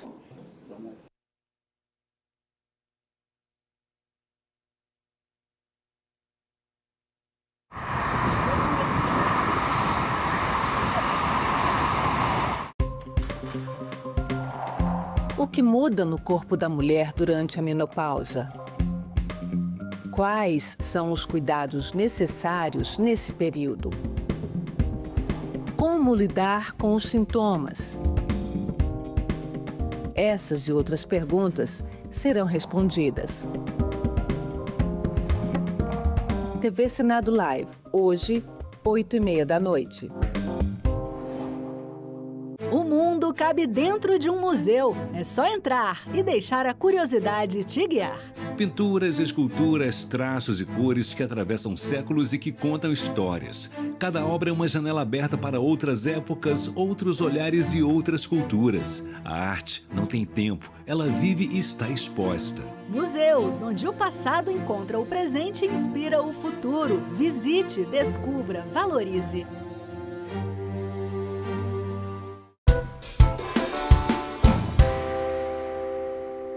Quarta reunião da subcomissão temporária para acompanhamento dos preparativos para a realização da COP30, da terceira sessão legislativa ordinária da 57ª legislatura, que se realiza nesta data, 14 de outubro de 2025. Antes de iniciarmos os nossos trabalhos, eu submeto a deliberação do plenário a dispensa da leitura e aprovação da ata da terceira reunião, realizada em 15 de julho de 2025. As senhoras senadoras e senhores senadores que aprovam permaneçam como se encontram. A ata está aprovada e será publicada no Diário do Senado Federal. Bom, a presente reunião tem como objetivo realizar audiência pública de diálogo entre parlamentares e a sociedade civil nesta semana que acontece a pré-COP30 em Brasília, conforme prevê o plano de trabalho aprovado por essa subcomissão. Este nosso encontro está dividido em 3 partes. Na primeira parte, discutiremos oportunidades de engajamento parlamentar na COP30. Na segunda parte, teremos os comentários da sociedade civil para os eixos da agenda de ação. E na terceira parte, os comentários de parlamentares. Antes de iniciarmos, eu comunico que esta reunião ela será interativa, transmitida ao vivo e aberta à participação dos interessados por meio do portal e-Cidadania na internet, no endereço senado.leg.br/e-cidadania, senado.leg.br/e-cidadania, ou pelo telefone 0800 061 2211, 0800 061 2211. O relatório completo, com todas as manifestações, estará disponível no portal, assim como as apresentações que forem utilizadas pelos nossos expositores.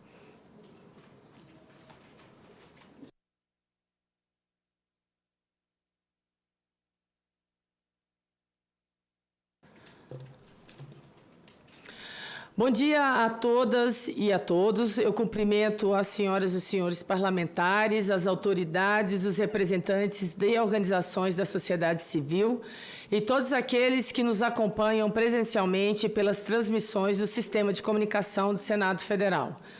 É com grande satisfação que inicio esta reunião da subcomissão da COP30, no mesmo momento em que Brasília cedia a pré-COP, reunião preparatória que antecede a Conferência das Partes da ONU e tem como objetivo alinhar posições, antecipar negociações e construir consensos diplomáticos. Temos em nossa capital representantes de quase 70 nações, discutindo os eixos da agenda de ação da presidência da COP30. Trata-se de um ensaio diplomático e político para Belém, demonstrando que o Brasil está preparado para conduzir uma COP ambiciosa, inclusiva e principalmente transformadora.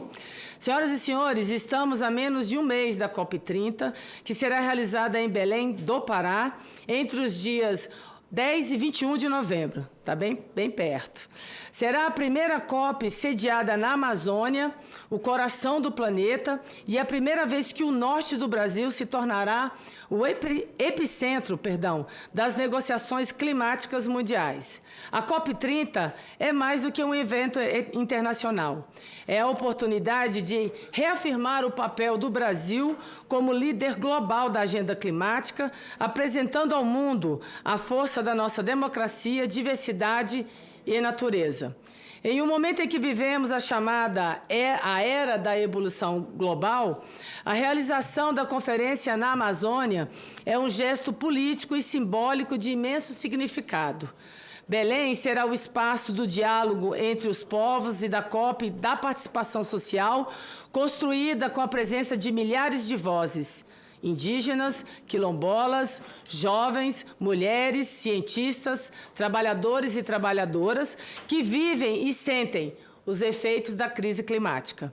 Mas, senhoras e senhores, voltando à nossa reunião, eu quero, de forma muito especial, agradecer a presença das nossas convidadas e convidados que abrilhantam esta reunião e trazem contribuições valiosas. Antes, porém, eu devo explicar e lamentar a ausência da presidente da subcomissão da COP na Câmara dos Deputados, a querida deputada Duda Salabert, que é minha companheira, inclusive, de partido, que estaria dividindo comigo a condução desta audiência pública, mas, em virtude de um imprevisto em seu estado, ela não pôde comparecer e estar aqui conosco. Então, voltando aos nossos convidados, eu gostaria de cumprimentar a Maiara Foli, que é diretora executiva da plataforma Cipó, a senhora Beatriz Pagi, que é diretora executiva da Clima de Política, a senhora Gabriela Oliveira, oficial de gestão de programas da Comissão Econômica para a América Latina e Caribe, a CEPAL, a senhora Adriana Pinheiro, do Observatório do Clima, o senhor André Guimarães, diretor executivo do Instituto de Pesquisa Ambiental da Amazônia, o IPAM, a senhora Marina Piatto, que é diretora executiva do IMAFlora, o senhor William Wills, que é diretor de projetos do Centro do Brasil,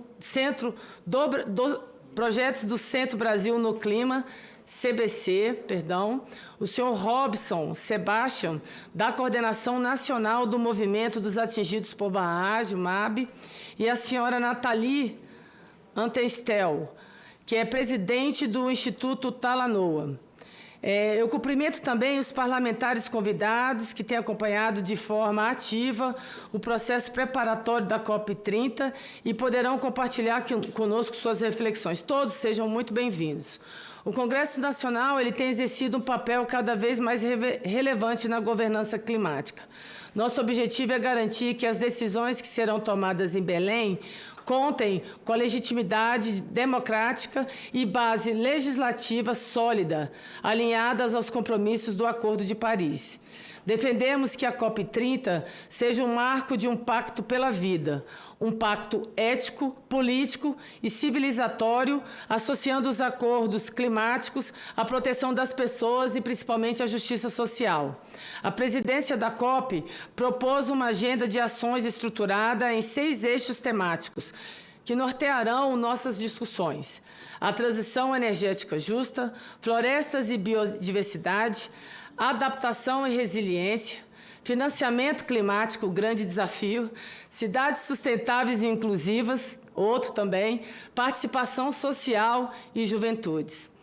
Esses eixos refletem o espírito de um verdadeiro mutirão global, expressão usada pela própria presidência da COP para sintetizar o desafio de alinhar compromissos ambientais e políticas públicas concretas.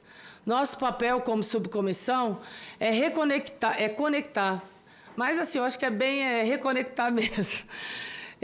Cada eixo a atuação legislativa e fiscalizatória do Parlamento, garantindo coerência entre o que o Brasil propõe e o que o Brasil pratica. Nenhuma agenda climática se sustentará sem financiamento adequado, previsível e, principalmente, transparente. O Brasil levará a Belém propostas concretas para ampliar o acesso a recursos e democratizar a sua aplicação. Destaco a proposta de criação do Fundo Florestas Tropicais para Sempre, o TFFF. Uma iniciativa voltada à preservação das florestas tropicais com base em pagamentos contínuos por hectare preservado, beneficiando diretamente os países que mantêm seus biomas em pé. Trata-se de um novo paradigma. Pagar para não replantar o que se pagar não para replantar o que se destruiu, mas para conservar o que já existe. garantir às populações locais condições dignas de vida e desenvolvimento sustentável. Além disso, seguimos comprometidos com o fortalecimento de instrumentos como o Fundo Amazônia e o Fundo Verde para o Clima e com a ampliação de mecanismos de crédito e financiamento misto, que integrem o setor público e o setor privado. Aqui no Brasil, demos um passo histórico com a aprovação da Lei 15.042 de 2024, que institui o Sistema Brasileiro de Comércio de Emissões de Gás de Efeito Estufa, SBCE, um mercado regulado de carbono que tive a honra de relatar nesse Senado. Esta lei cria as bases para um mercado global de carbono confiável e padronizado, que valorize quem preserva e inclua toda a sociedade, das grandes empresas aos povos e comunidades tradicionais, na construção de uma economia verde. Vivemos um momento de urgência, mas também de oportunidades. Os extremos climáticos, as secas na Amazônia, as enchentes no sul e as ondas de calor recorde em todo o país são alertas claros de que precisamos mudar o curso da nossa história. E, ao mesmo tempo, nunca o Brasil se preparou tanto para uma conferência das partes. Nunca houve tanta mobilização da sociedade, da ciência, das empresas e dos governos locais em torno da causa climática. Essa é, sem dúvida, a COP mais participativa da história. A Amazônia será palco e o símbolo dessa nova diplomacia, da diplomacia de base, que parte das pessoas e retorna a elas, construindo soluções que unem o global e o local. Que a reunião de hoje seja mais um passo nesse caminho de diálogo, de união e ação. Que os debates sobre os eixos da agenda da COP30 se traduzam em propostas concretas e duradouras. Belém será a capital do Brasil em novembro, e o Brasil será a capital do mundo na defesa da vida e do clima. Que possamos chegar à COP30 com o coração e a razão alinhados, com a convicção de que proteger o meio ambiente é proteger pessoas, a economia e o futuro. Muito obrigada.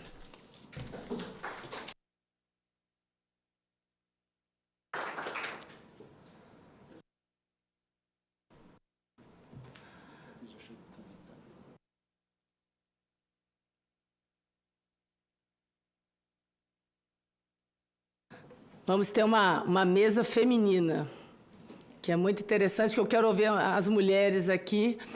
A gente tem o discurso, né, que é muito preparado pela equipe e que a gente também avalia, mas a gente sabe dos inúmeros desafios que nós teremos com relação à COP, principalmente a questão da garantia da participação, que a gente sabe que esse também é um grande desafio que a gente tem enfrentado para Belém. A primeira parte ela será oportunidades de engajamento parlamentar na COP30. Essa primeira parte destina-se à realização de audiência pública com o objetivo de compartilhar informações a fim de facilitar a participação e engajamento de parlamentares na COP30. Eu convido para tomar lugar à mesa os seguintes convidados, as seguintes convidadas, né? A senhora Mayara Foli, que é a diretora executiva da plataforma Cipó. A senhora Beatriz Pagi, que é a diretora executiva do Clima de Política. E a senhora Gabriela Oliveira, oficial de gestão de programas da Comissão Econômica para a América Latina e Caribe, CEPAL. Na exposição inicial, cada convidada poderá fazer o uso da palavra por até 10 minutos, mas, por favor, fiquem à vontade para finalizar, né, a exposição de vocês. E para agilizarmos o diálogo, a interação nessa reunião, na interação dessa reunião, deixaremos ela com parlamentares para o momento após os comentários e após a exposição das nossas convidadas. Sejam todas muito bem-vindas. Eu vou passar a palavra, primeiramente, para a senhora Mayara Foli, que é a diretora executiva da plataforma Cipó. Seja muito bem-vinda. Obrigada, muito obrigada, senadora, pelo convite para estar aqui, parabenizar pelo trabalho que a senhora tem tido na presidência dessa subcomissão, cumprimentar também a Gabriela, é um prazer estar nesse diálogo que começou bem, né, porque começou com mulheres à mesa. Bom, Bom dia a todas e todas. Como já foi falado, eu sou Maiara, eu sou diretora executiva da plataforma Cipó, que é um instituto de pesquisa independente liderado por mulheres e que atua na promoção da ação climática e que segue, portanto, muito de perto as negociações internacionais do clima, inclusive, claro, no âmbito da Convenção da ONU do Clima. Como já teremos daqui a pouco falas muito focadas na agenda de ação e os seus 6 eixos temáticos, eu decidi focar um pouco na minha fala em 2 temas que são centrais para a agenda de negociação da COP30 e tentando, então, identificar oportunidades de engajamento parlamentar para fazer avançar a agenda nesses 2 temas, que o primeiro deles seria o financiamento climático e o segundo, o tema da transição justa. Então, começando pelo tema do financiamento, acho que não é novidade para ninguém que os países desenvolvidos não têm cumprido as suas promessas de financiamento climático para os países em desenvolvimento e grande parte dos fluxos que vem, que ainda é muito pequeno diante das necessidades, tem vindo em forma de empréstimos, né, que tem exacerbado pressões fiscais no mundo em desenvolvimento. Então, tem um estudo, inclusive, recente da Oxfam que mostra que de cada $5 que os países em desenvolvimento recebem, eles pagam $7 para os países ricos, já que 80% desse financiamento está vindo em forma de empréstimo. Então, está muito claro hoje que o sistema atual de financiamento ele é injusto, ele penaliza o sul global. E é por isso que a COP30, um dos grandes temas de atenção será o chamado Mapa do Caminho de Baku a Belém, que tem como missão apontar como podemos fazer para alavancar $1,3 trilhão até 2035. E claro que o mundo ideal é que os países desenvolvidos tomem liderança nesse processo e que esse financiamento venha, sobretudo, em forma de doações. Mas, considerando a realidade geopolítica atual, que tem acontecido nos Estados Unidos, Europa, etc., eu acho que a gente também precisa ser realista e pensar em maneiras criativas de fazer uso dos recursos que já existem para a ação climática. E aí que eu acredito que o parlamento, sobretudo do Brasil, um país, né, uma das maiores economias mundiais, podem ter o papel de diversas maneiras. Um tema que tem ganhado muita força, inclusive é parte da agenda de ação desse ano, é o tema das compras públicas. Por exemplo, em 2024, no ano passado, o governo federal sozinho investiu cerca de 600 bilhões em compras governamentais. A gente está falando aí de cerca de 5% do PIB brasileiro. E, claro, a lei de licitações brasileira ela já existe, já tem algumas exigências, inclusive do ponto de vista da sustentabilidade, mas a gente tem um escopo para aprimorar essa lei, torná-la mais ambiciosa e estabelecer metas específicas, claras, que possam fazer das compras públicas um motor da ação climática, né? Então, por exemplo, estabelecer exigências mais rígidas com relação à pegada de carbono de produtos que são adquiridos, fazer exigências, por exemplo, com relação a materiais recicláveis, aumentar as exigências no que diz respeito à eficiência energética. E as compras públicas, além de poder ter esses critérios de sustentabilidade, elas também podem servir de incentivo para a inovação em áreas estratégicas, como transporte público, alimentação escolar, saúde, e por aí vai. Então, é claro que isso exigirá uma adaptação aí regulatória, mas acho que é algo bem concreto que o parlamento pode contribuir. Um tema que é um pouco mais direto e até um pouco mais óbvio é o tema também da própria emenda parlamentar. A gente está falando esse ano de cerca de 50 bilhões de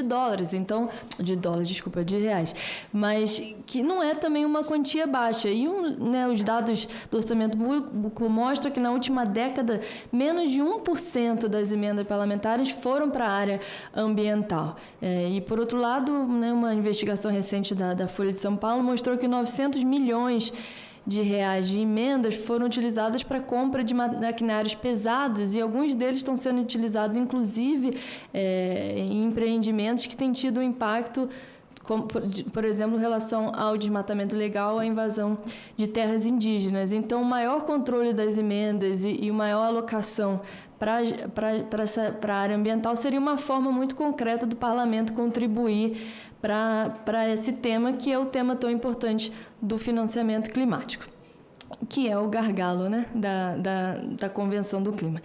Bom, falei um pouquinho de financiamento e eu vou passar então para o tema da transição justa, que será um tema central da agenda de negociação. É um tema relativamente novo na Convenção, ele começou na COP27, no Egito, mas que tem ganhado força. E o que a gente tem hoje com relação à transição justa? Nos últimos anos, um grande embate, eu diria, né, entre o mundo do desenvolvimento, o mundo desenvolvido, uma falta de consenso do que seriam os critérios mínimos para se garantir que essa transição para longe dos combustíveis fósseis seja feita de uma maneira justa, ou seja, seja feita de uma maneira que também reduza as desigualdades e promova a justiça social. Então, na COP30, há uma expectativa que a gente consiga chegar a um arcabouço, pelo menos conceitual, do que a gente precisa para garantir justiça enquanto a gente faz a transformação para economias de baixo carbono.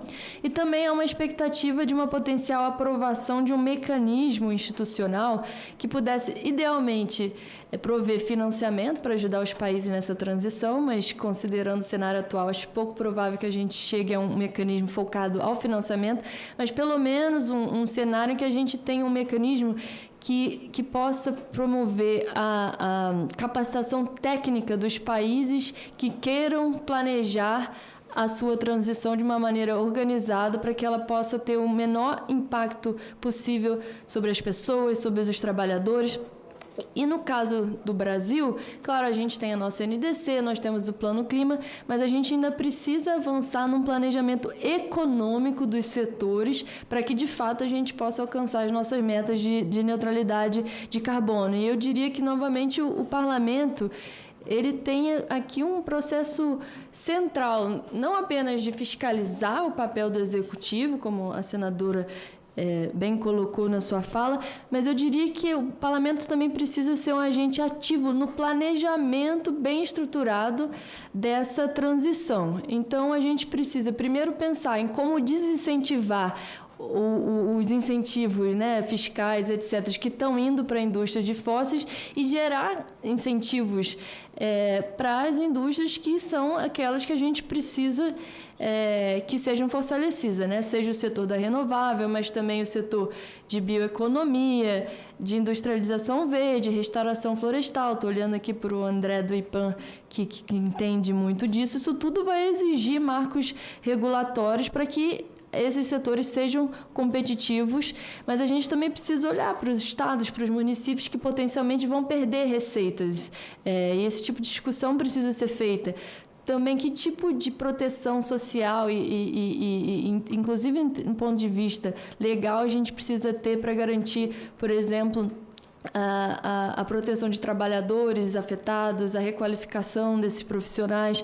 Então, o que eu queria dizer é que esse tema da transição justa, que é um compromisso que não só o Brasil, mas todos os países membros da Convenção do Clima assinaram na COP28 em Dubai, um compromisso vinculante, ele precisa vir acompanhado de planejamento e parlamento tem que estar no centro disso. E só para concluir, acho que um fator que tem atrapalhado esse engajamento do parlamento na agenda de negociação é a falta de um espaço formal dentro da Convenção do Clima para prover esse espaço, né? Os parlamentares têm ido cada vez mais às COPs, mas eles costumam ser concentrados aos eventos paralelos e pouco um diálogo com a agenda de negociação. E parte do problema é que a gente não tem ainda um espaço institucionalizado.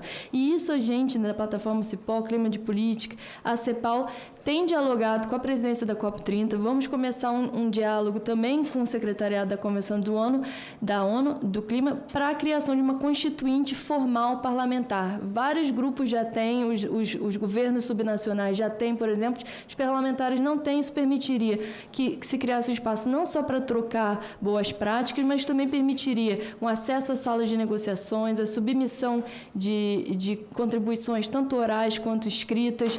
Então, isso é algo que a gente tem um movimento que está sendo criado. Temos uma carta que foi endossada já por mais de 70 parlamentares de vários países, no nível federal e também no nível subnacional. Então, faço convite aos parlamentares presentes que entrem nesse debate, porque a gente precisa de um espaço formalizado para ampliar a participação dos parlamentares a nível de governança climática global. Muito obrigada.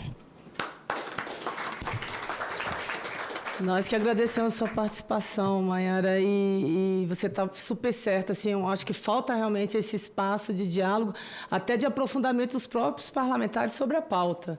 Aqui a gente vive, enfim, a gente tem representantes de inúmeros setores aqui dentro da casa e aqueles que de fato defendem essa pauta climática, nós somos muito poucos e se nós não tivermos esse apoio da sociedade civil, das instituições, no sentido de garantir a nossa participação nesses momentos, nesses espaços formais para o debate, a gente não vai conseguir trazer outros, outros parlamentares, outros que ainda se simpatizam com a pauta, querem entender a pauta, e não tem essa oportunidade de estar num evento como a COP, ao lado de instituições que, de fato, têm o conhecimento e todo o entendimento e que vivenciam a pauta para essa troca. Então, assim, é importantíssimo essa iniciativa e ter um apoio total dessa senadora e, com certeza, do Fabiano Contarato e dos membros desta comissão. Obrigada pela sua participação e por estar aqui conosco. Agora, eu vou passar a palavra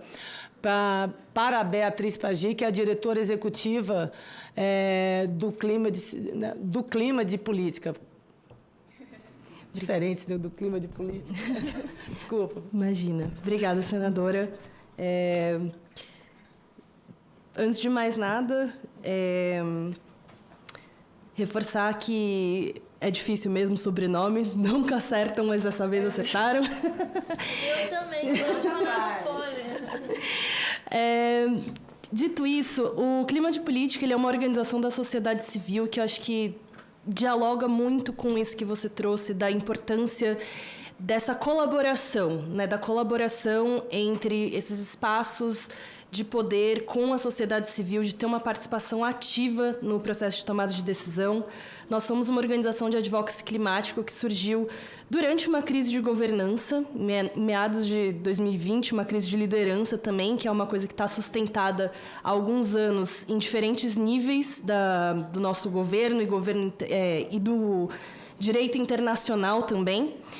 E nossa missão é justamente catalisar a transição climática justa no Brasil, assim, numa esperança de que seja antes de 2050, que a gente já não tem mais esse tempo que a gente tinha quando a gente começou a fazer toda essa discussão 30 anos atrás, né? E aí eu queria reforçar uma primeira mensagem dessa dificuldade mesmo de que outros parlamentares consigam se enxergar nessa pauta, porque acho que a gente passou muito tempo atribuindo clima a meio ambiente como se fosse uma coisa simples e não toda uma transição sistêmica de modelo de produção, de modelo de vida, de forma de se relacionar em sociedade, né? Clima, eu sempre falo que não é uma pauta ambiental. Eu acho que é muito importante a gente reforçar isso, de como todos os setores precisam se transformar para que a gente consiga, de fato, avançar com isso. E também reforçar o que a Maiara trouxe sobre a Constituinte Parlamentar, né, o quanto que é importante que os parlamentares estejam nesses espaços como uma expressão da democracia. Porque se os parlamentares são representantes do povo, que estão para além de um chefe de governo ou do nosso corpo diplomático, que são extremamente importantes, os parlamentares eles conseguem trazer isso de volta para a base e de volta para as pessoas que, de fato, fizeram essas escolhas no período eleitoral, né? E a gente está vivendo um período extremamente desafiador, né? Acho que o clima de política surge num período desafiador, mas a gente está vendo cada vez mais ataques à democracia em nível global. Então, a importância da Constituinte também ela vem nesse lugar de que, mesmo em momentos de fechamento, a gente ainda tem essa representação e a gente ainda tenha pessoas corajosas, lideranças mesmo, que consigam lutar para que a agenda climática continue. né? Desde 2026, o Clima de Política ele apoia delegações de parlamentares brasileiros para estar nesses lugares internacionais, e a gente via, desde o nível federal ao nível subnacional, uma grande dificuldade de acesso, né? E se os nossos representantes não têm esse acesso, quem dirá a sociedade civil, né? Então, a gente via essa dificuldade não só de chegar até lá, mas do que fazer durante uma COP. Né? Acabava ficando uma coisa fragmentada, sem um direcionamento, sem, de fato, ter essa abertura com as delegações, essa abertura com o poder público que está lá representado. E sentindo esse contexto, que a gente resolveu fazer esse apoio, não só das delegações, mas de um manual da COP para parlamentares. E esse manual ele não vem falando do conteúdo das negociações em si, porque isso a gente tem muitos conteúdos, muitas organizações muito capacitadas e técnicas que estão aqui presentes também, mas que vêm tentando digerir isso e tornar muito mais didático para diferentes pessoas que estão nesse espaço. Mas de qual que é a estratégia para estar de forma efetiva num espaço de negociação? Qual que é uma logística para além de uma credencial ou para além da acomodação? Quais são os espaços para além de uma sala de negociação ou de um evento, de uma paralela, de uma bilateral? Então, essa oportunidade de estar encontrando esses pontos de acupuntura, essas conversas estratégicas e esse fortalecimento do nosso sistema multilateral, que é onde esse manual ele pretende contribuir com os nossos parlamentares, as nossas lideranças, né? Acho que é importante também agradecer ao Climate Emergency Collaborative Group, que apoiou a gente nesse processo, e a CEPAL, através do OPCC, que também contribuiu para isso chegar mais longe ainda do Brasil e em toda a América Latina e no mundo inteiro, com essa tradução e disponibilização em inglês e espanhol também. Vale também trazer aqui, né, a menção de que esse é um material complementar a uma agenda de COP30 do GT Clima, da Frente Parlamentar Ambientalista também, que traz essa contraparte do conteúdo, do que a sociedade civil está falando desses diferentes tópicos de negociação e como que isso pode ser traduzido em políticas nacionais, porque não adianta de nada a gente também falar só de negociação, de NDC, e isso não chegar nas pessoas. Enfim, acho que essa era a minha intervenção. Queria só reforçar que essa publicação está disponível nesses 3 idiomas e que a gente se coloca à disposição para apoiar essa delegação brasileira de parlamentares e no que vocês acharem de mais estratégico conseguir hackear um pouco esse sistema dessas bilaterais. Obrigada. Obrigada, Beatriz. Vou passar a palavra agora para Gabriela Oliveira, que é oficial de gestão de programas da Comissão Econômica para a América Latina e o Caribe, a CEPAL. Bem-vinda, Gabriela. Bom dia. Perfeito. Bom dia a todos e todas. É uma enorme honra estar aqui nessa mesa acompanhada. Muito obrigada pelo convite, presidente. Senadora Leila Barros, acompanhada da Maiara Foli, Beatriz Pagi. Realmente tem um gosto especial essa mesa feminina, falando de clima, diante de uma audiência também tão prestigiada como vocês. Então, como mesmo a senadora me apresentou, eu sou da CEPAL, mas dentro da CEPAL, que é a Comissão Econômica para a América Latina e o Caribe das Nações Unidas, eu coordeno o Observatório Parlamentar de Mudança Climática e Transição Justa, carinhosamente chamado de OPCC, pelo seu termo em espanhol. Já pela sua natureza, falando, né, que o termo em espanhol denuncia que trata-se de um observatório que vai além do Brasil. Então, nós trabalhamos com a região da América Latina e o Caribe. E, muito rapidamente, para explicar aos senhores e às senhoras, esse observatório ele funciona servindo em 3 funções. A primeira delas é criar uma rede de parlamentares da região da América Latina e o Caribe, onde possa haver trocas entre esses legisladores e suas equipes técnicas sobre experiências, sobre questões técnicas, informações para a formulação e para a avaliação de legislações. Nós funcionamos também ao prover uma base de dados, a maior base de dados de legislações da América Latina e o Caribe, que abarca todas as legislações, não só as vigentes, as aprovadas, mas também projetos de lei, dando um panorama de como a região está avançando ou, quem sabe, não avançando, né, nos seus temas ambientais. E clima sendo um dos pontos que são abarcados também nessa base de dados. Então, convido os senhores a visitar o nosso site, o pcc.cepal.org, para acessar essas informações. E, por final, muito em consonância com o que estava sendo dito aqui pelas minhas colegas de mesa, nós trabalhamos para criar essa ponte entre os legisladores e essas discussões, os momentos de discussões, os momentos importantes de presença e de compartilhamento, né, de informações nos grandes fóruns internacionais, como as COPs. Então, criando, digamos assim, o que chamamos desses espaços de diplomacia parlamentar, que é tão importante para o trabalho dos senhores, né, e das senhoras parlamentares, que, obviamente, por sua natureza, precisam estar muito focados nas realidades domésticas de seus países, mas no tema, especialmente do clima, que é um tema que não conhece fronteiras, não conhece nenhuma divisão de Estado, nem interno, nem quanto mais a nível, né, global. Realmente o que acontece, a gente fala no PCC do Andes ao Mar Caribenho, do litoral brasileiro ao outro extremo da região, nós temos, obviamente, uma interdependência, isso fala por si, do clima. Então, nesse sentido, nós trabalhamos com a ideia de cooperação interparlamentar para fortalecer a ambição climática.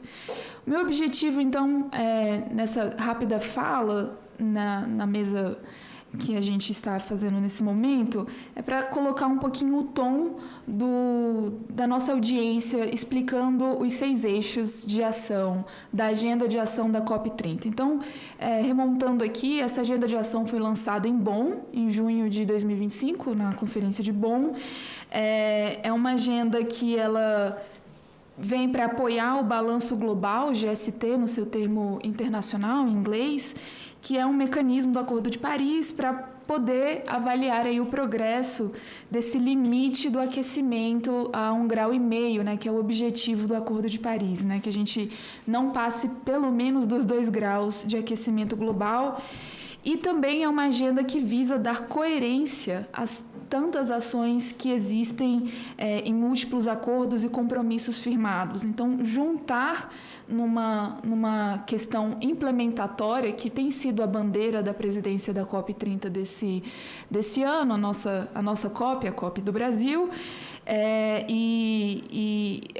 esse é o objetivo. Por isso estamos aqui também para entender e conhecer o que tantos dos senhores na sociedade civil, os parlamentares, estão fazendo em seus âmbitos desses eixos da agenda. E nesse sentido, ela tem temas específicos que eu vou comentar, mas visa acelerar a mitigação, adaptação e, obviamente, como eu estava falando, os meios de implementação, não é mesmo? A agenda, então, está compartilhada ou compartida, né, em 6 eixos, sendo um deles transversal. O primeiro se trata de energia, indústria e transporte. Eu vou fazer um resumo, porque ela é um pouco mais densa e tem também vários pontos, subitens, 30 aspectos dentro delas, mas, em geral, o primeiro eixo trata de energia, indústria e transporte. A gente vai falar de descarbonização produtiva, eletrificação limpa, hidrogênio verde, são temas que entram nessa agenda. Florestas, oceanos e biodiversidade, sendo o segundo eixo. O terceiro eixo de agricultura e sistemas alimentares. Quarto, cidades, infraestrutura, água. Né? Isso entra planejamento urbano, saneamento, adaptação local. O quinto, muito ligado realmente com a transição justa, né? Porque fala do desenvolvimento humano e social, que justiça climática, combate à pobreza, desigualdade, são temas estruturais.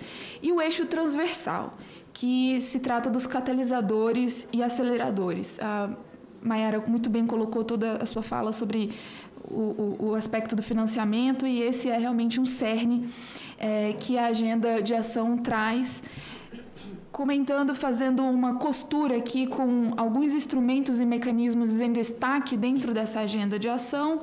Está o TFFF, Fundo de Florestas Tropicais para Sempre. É importante que dentro dessa agenda de ação também se possa trabalhar no âmbito de iniciativas setoriais ou intersetoriais dos diferentes setores da economia. Isso estaria também abarcado ou sendo promulgado, né, pela essa agenda. Dentro dessa agenda também a gente precisa discutir o endividamento e financiamento climático. Os dados que a Maiara mais uma vez trouxe foram alarmantes.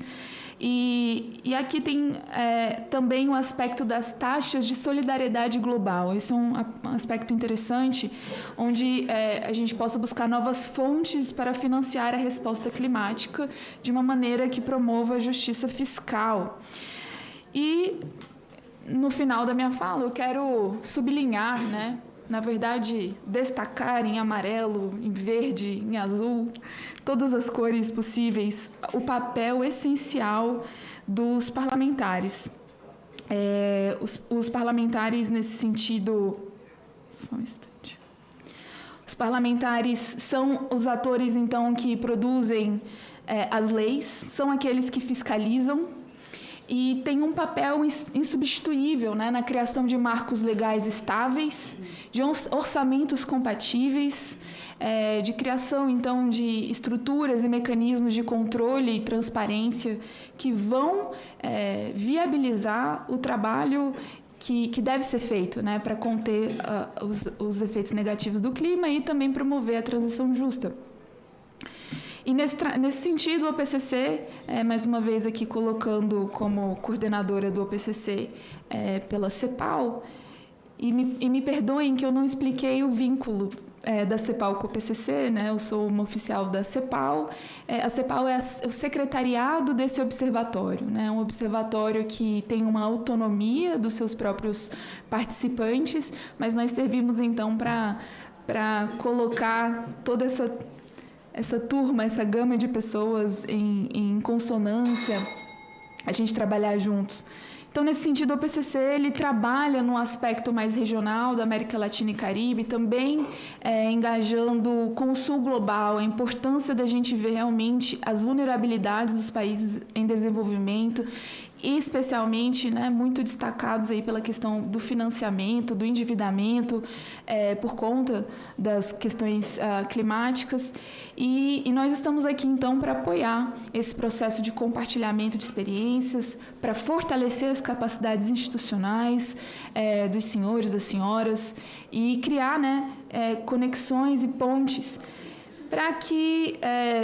Agora, para a COP30 e mais além da COP, acho que é importante também a gente pensar no que vai para além da COP30, está às portas, mas não acaba aqui, a COP30, né? A COP30 segue, acho que a gente tem que deixar o legado do Brasil, o legado da América Latina, o legado do Sul Global, uma COP que volta um pouco para o centro, né?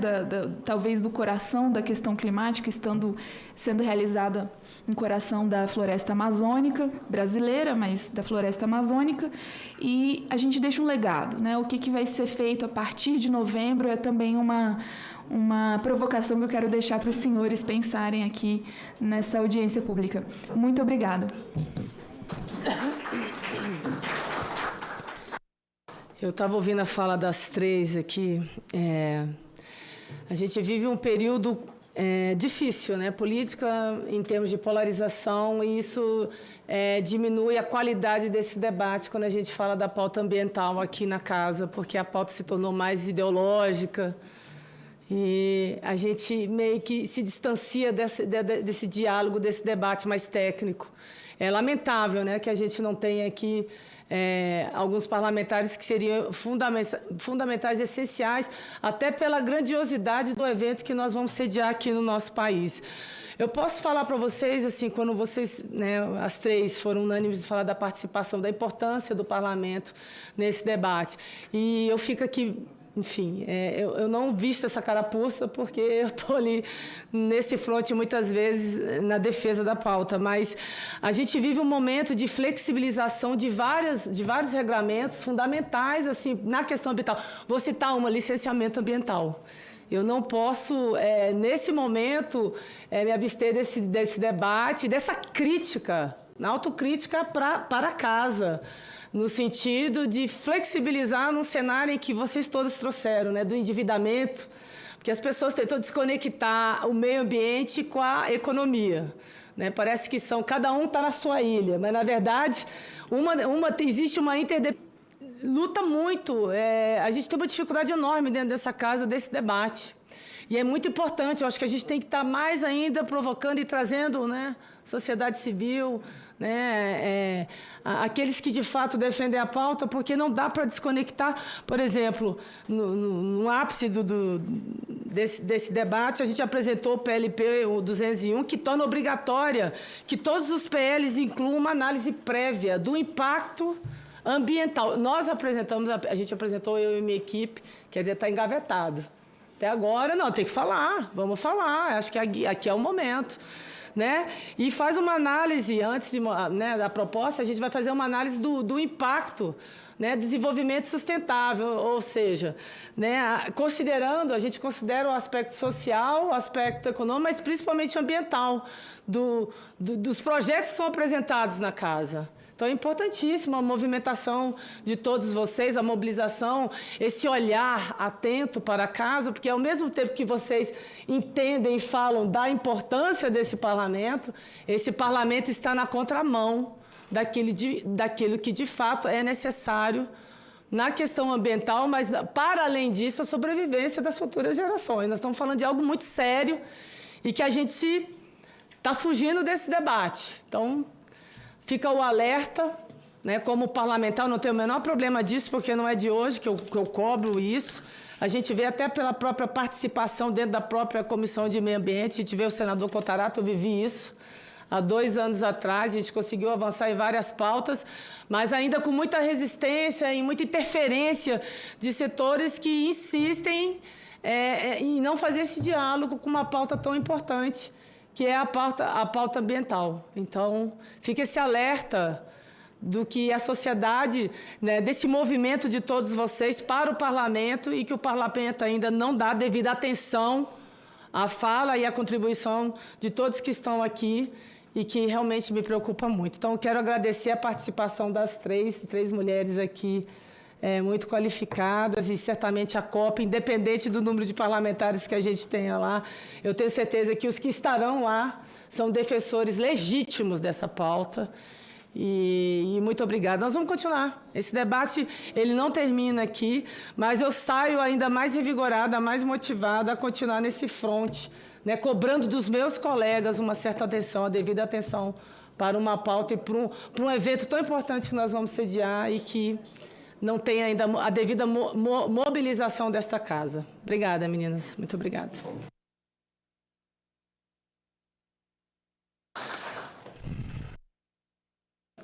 Eu passei, já estamos começando aqui as perguntas e sugestões e comentários. Aqui é o Rodrigo de Minas Gerais. O parlamento deveria abrir consulta à sociedade civil por meio da disponibilização de plataforma de submissão de documentos e propostas.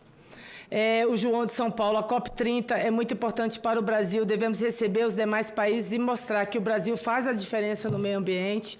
O Márcio de Minas Gerais, de que forma os parlamentares podem articular acordos com setores privados para financiar ações de mitigação e adaptação, que esse também é um grande desafio que nós temos. A Raíssa do Mato Grosso, como o Legislativo pode garantir que as propostas para a COP30 reflitam as necessidades locais e não apenas os interesses globais. A Melissa de São Paulo, como o Legislativo assegurará a proteção socioambiental frente a projetos de leis que criminalizam indígenas e ribeirinhos, considerando a COP30. Gabriela, do Distrito Federal, quais estratégias o governo brasileiro adotará na COP30 para fortalecer sua liderança internacional em política ambiental? Fica aqui nas considerações finais, nós vamos passar para os nossos expositores que acompanharão aqui, mas ficam aqui as perguntas já passadas para vocês e nas considerações Nós aguardamos a fala de vocês. Obrigada, viu? Grata. Obrigada.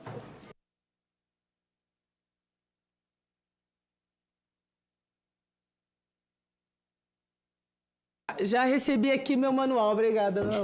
Aqui, ó. Manual da COP para parlamentares. Vamos seguir isso aqui direitinho, viu, Thales, pessoal? E vamos encaminhar para os demais senadores. Obrigada, Beatriz.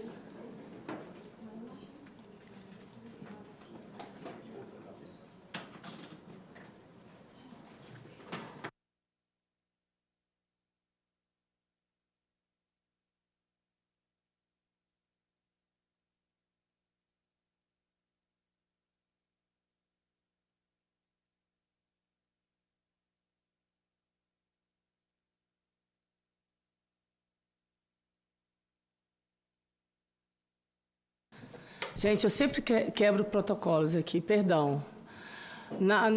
A orientação aqui tá a fala de vocês, as considerações finais. Vocês não precisam votar, porque vocês estão com o microfone aí. Mas eu acho interessante, para não perder o time também, eu concordo, eu passei para vocês as perguntas, né, isso. Passei para a Maiara, a Beatriz e a Gabriela. Eu gostaria de passar a palavra para vocês, para as considerações finais, né, da fala de vocês e em cima das perguntas também desse primeiro início aí, desse primeiro painel. Vou passar a palavra para a Maiara. Maiara Foli. Foli. Ai, meu Deus do céu, desculpa. Não. Maiara Foli, desculpa, Maiara. Não. Obrigada, senadora. Bom, agradecer também as perguntas que foram feitas. Eu vou comentar acho que 2 delas, porque são muitas, mas aí as colegas podem complementar. Eu vou começar, então, com a pergunta, né, da Melissa de São Paulo, né, que denuncia os projetos de lei que têm ameaçado aí os direitos dos povos indígenas e aproveitar também a fala da senadora Leila sobre isso. Acho que é um tema muito, muito importante, né? O Acordo de Paris, ele tem um artigo que ele fala que todos os investimentos, né, que a gente precisa alinhar os fluxos financeiros, o financiamento aos objetivos climáticos.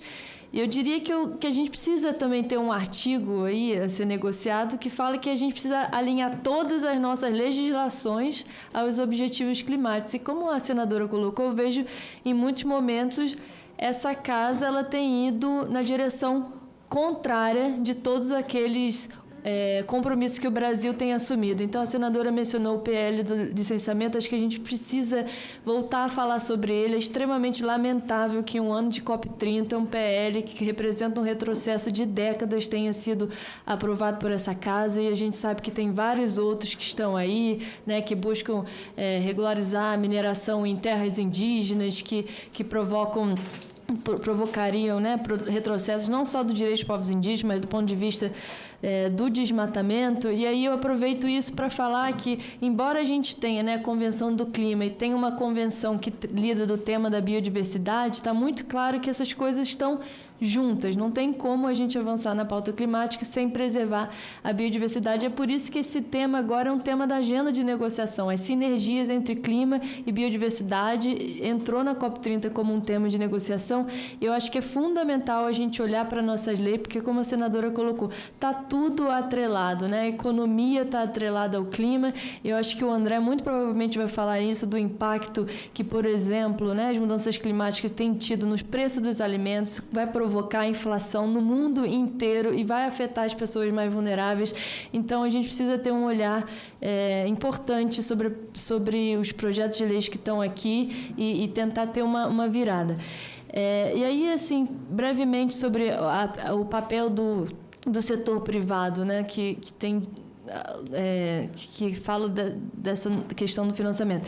Bom, tem uma economista italiana, né, que acompanha muito todo o processo aí de negociação climática, a Mariana Mazzucato, que ela fala que o que tem acontecido hoje é uma socialização dos riscos e privatização dos lucros e dos benefícios. Ou seja, os governos têm sim apoiado o setor privado, e é importante que o faça, porque sozinho os governos não vai dar conta, mas o que tem acontecido é que eles têm assumido os riscos desses investimentos, e quando inovações verdes são criadas, etc., isso fica com as empresas que lucram, muitas vezes, inclusive, pagam salários baixíssimos aos trabalhadores. Então, a gente precisa de uma relação público-privada que seja mais justa para ambos os lados, para que os governos também possam ficar com parte desses benefícios e continuar investindo em inovação e criando condicionalizantes sociais, ambientais, etc. Então, acho que para dizer que o Brasil está indo na direção certa, né, ao convocar uma agenda de ação com 30 objetivos que passa por todos os setores da economia, fala de floresta, mas também fala de oceanos, fala de industrialização, de infraestrutura. Então, a gente tem aí o mapa do caminho, o Brasil convocou esse mutirão e a gente precisa que, de fato, todos se engajem, porque não vão ser os diplomatas, aqueles que ficam discutindo o texto que vão implementar. A gente precisa, de fato, de envolvimento do Legislativo, do Executivo, do Judiciário, para poder fazer com que essa COP seja, de fato, essa COP da implementação e não só a COP que fica no papel negociando o texto, mas uma COP que vai trazer benefícios concretos para aqueles que estão lá na ponta. Então, era isso que eu queria deixar de mensagem final. Muito obrigada. Excelente, grata, Maiara. Vou passar agora a palavra para Beatriz Pagi, que é a diretora executiva do Clima de Política, perdão. Obrigada. Está funcionando? Eu vou fazer comentários breves de cada pergunta, porque eu acho que são um pouco diferentes. Sobre a pergunta da estratégia do governo brasileiro, eu acho que isso realmente a gente tem diferentes jurisdições, né? Então, acho que não cabe tanto ao local do legislativo de responder necessariamente essa pergunta. No máximo, a gente consegue, até pelo que a Maiara tinha trazido antes, né, da função do legislativo nessa fiscalização e tentar garantir alguma mínima coerência do que são os compromissos que o executivo vai assumir e o que a gente vai conseguir sustentar com o tempo. Acho que seria... tem toda essa narrativa e toda essa agenda, né, que está sendo criada, e que acho que o desafio fica o que a gente faz depois de sair dessa presidência, como que isso vai ser dado pelos próximos países, como que isso sai também do governo, do regime internacional. A pergunta sobre os projetos de lei, eu acho que é realmente essa disputa que a senadora bem colocou aqui. É importante colocar que o Legislativo não é esse órgão homogêneo, na verdade ele está sempre cheio dessas disputas, e acho que volta aqui também o papel fundamental da sociedade civil de fazer essa pressão e de apoiar quem está realmente alinhado com essa agenda e de barrar retrocessos que estão contrários à agenda, a importância da própria articulação dessas comunidades, né, dos povos indígenas e dos ribeirinhos, de estarem ocupando também esses espaços, que acho que é um trabalho bastante desafiador. Se a gente tem desafios logísticos para um evento internacional, esses desafios são diários para essas comunidades, especialmente que ficam mais afastadas, mas é importante que a gente tenha representantes que a gente possa contar e que a gente tenha essa entrada nesses espaços de poder, né? Sobre essa garantia de refletir as propostas da COP30 para as necessidades locais e não apenas interesses globais, acho que a gente passa dessa disputa do nacional também para o internacional. Acho que é uma disputa entre as partes também, entre os países, e acho que aqui entra a grande oportunidade que a gente trouxe do próprio legislativo ser esse representante desses interesses locais também. E que a gente continue, de fato, tendo essa colaboração, né? E não só do Legislativo, mas das próprias organizações de sociedade civil que acompanham há tantos anos esse processo. E, por fim, acho que essa articulação com o setor privado para esse financiamento, talvez isso vá um pouco além do momento também só da COP, né? Acho que essa é uma das oportunidades de a gente conseguir, de fato, ter esse diálogo, de não só durante as negociações, mas como esses representantes que têm acesso a esses espaços de poder, né? Acho que a Maiara também trouxe aqui essa questão das emendas. Acho que trazer as emendas como uma ferramenta também de articulação, até de um cofinanciamento aí que diminua esse risco de investimento na transição, é uma possibilidade. Obrigada. Excelente. Obrigada às duas. Eu vou passar a palavra agora para a Gabriela Oliveira, representante da CEPAL. Perfeito.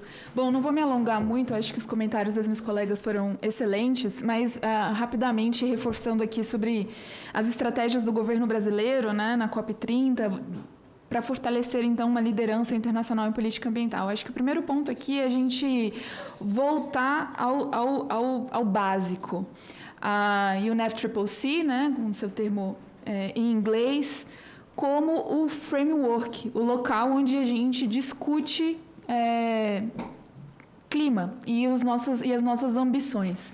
É importante reforçar isso porque estamos vivendo um momento geopolítico muito delicado, né? Onde as partes, os países têm se recrudescido em suas próprias posições e todo termo multilateral e compromisso, por exemplo, climático, passa por uma cooperação internacional. Então, a gente está falando sobre a importância de fortalecer e de continuar fortalecendo os marcos multilaterais, o multilateralismo. Então, eu entendo que a COP30, isso tem sido muito bem colocado pela presidência da COP e felicito a presidência da COP do Brasil, né, da COP30, em realmente voltar esse locus e fortalecer.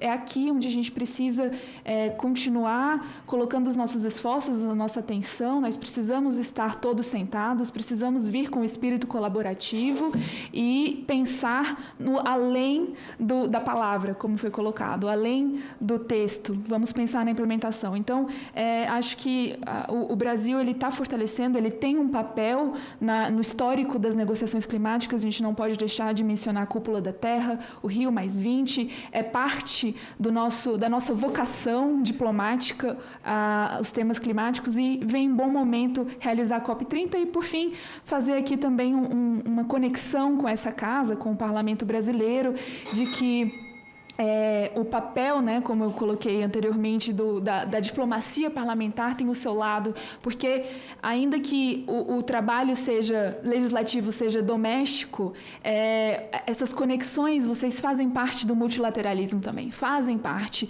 desse processo de negociação, ainda que não oficial, mas quando recebem a sociedade civil como hoje, quando interagem com atores de fora do Brasil, quando criam essas conexões e rede. Então, nesse sentido, mais uma vez, parabenizar essa comissão, a Comissão de Meio Ambiente do Senado, presidida pela senadora Leila, fazer também uma menção à deputada Duda, que preside a comissão para a COP30 da SEMADES, na Câmara dos Deputados, fortalecer, né, que o papel dessas comissões, o papel das duas presidentes nesse sentido da estratégia para fortalecer uma liderança, não é só no Brasil, mas isso reverbera no campo internacional à medida que a gente fortalece esse ambiente do multilateralismo da COP30. Obrigada, né, às nossas expositoras desse primeiro painel, foi realmente sensacional, grata pelas contribuições. Agora nós vamos para a segunda parte, que é comentários da sociedade civil para os 6 eixos da agenda de ação. Esta parte ela destina-se a discutir os 6 eixos temáticos da agenda de ação da presidência da COP30, a partir do olhar da sociedade civil. Então, eu convido aqui para tomar lugar a nossa mesa de discussão, de debate, a senhora Adriana Pinheiro, que é assessora de incidência política do Observatório do Clima. Não está? O senhor André Guimarães, o diretor executivo do Instituto de Pesquisa Ambiental da Amazônia, IPAM. A senhora Marina Piatto, que é a diretora executiva do IMAFlora. O senhor William Wills, que é o diretor de projetos do Centro Brasil no Clima, CBC. E o senhor Robson Sebastião, que é o membro da Coordenação Nacional do Movimento dos Atingidos por Barragem, MAB. Bom dia, sejam todos bem-vindos. Grata por aceitarem o nosso convite. Bom, aqui está na exposição inicial, cada convidado fará uso da palavra por até 7 minutos. Então, fiquem à vontade, claro, né, para fazer a sua exposição. E eu vou passar a palavra agora para a senhora Adriana Pinheiro, que é assessora de incidência política do Observatório do Clima. senadora Leila. Gostaria de agradecer à Comissão de Meio Ambiente da Câmara e do Senado, especialmente a você que esteve aí nessa luta junto com a gente sobre licenciamento ambiental. E, se me permite, eu gostaria de iniciar minha fala falando um pouco sobre isso. Nós acompanhamos de perto a pauta. Existe uma carta popular com mais de 1 milhão de assinaturas pedindo os vetos presidenciais e 352 organizações da sociedade civil, setor econômico, que também assinaram essa carta. E é muito preocupante que na quinta-feira agora tem uma previsão da apreciação desses vetos. E a gente entende que, caso esses vetos caiam, todo o trabalho que a gente teve de mobilização durante todos esses meses vai por água abaixo. Então, eu tenho certeza que o parlamento vai olhar com cuidado, sendo que essa semana é uma semana de pré-COP. Eu entendo que todos também gostarão de participar do evento da COP. Então, a manutenção desses vetos é essencial e eu espero que estejam todos engajados para que isso aconteça. Então, obrigada aí, senadora. Sei que a senhora ajuda muito aí nessa pauta e no que a gente puder fazer para sensibilizar... Mais para melhorar. Melhorou?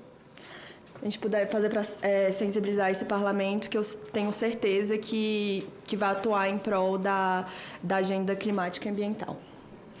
Bom, agora eu gostaria de iniciar um pouco minha fala. Eu faço parte do Observatório do Clima, que é uma rede que conta com mais de 133 organizações da sociedade civil, e eu espero aqui falar um pouco sobre a questão de energia, indústrias e transportes. Então, vou aprofundar um pouco aqui da nossa visão coletiva sobre esse tema e como que a gente acha que isso pode se articular com a COP.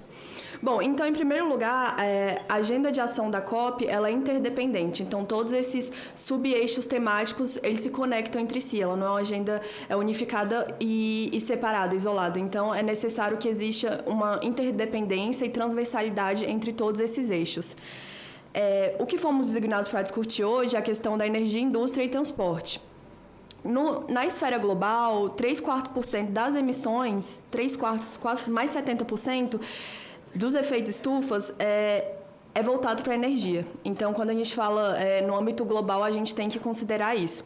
Já no Brasil, existe uma diferenciação, porque metade das nossas emissões brutas, né, sem contar a questão do sequestro, acaba vindo do desmatamento e queimadas. Então, mesmo o Brasil tendo essa peculiaridade, em nível global, a gente precisa discutir a questão da emissão de energia como um dos maiores emissores e fontes da emissão do gás de efeito estufa.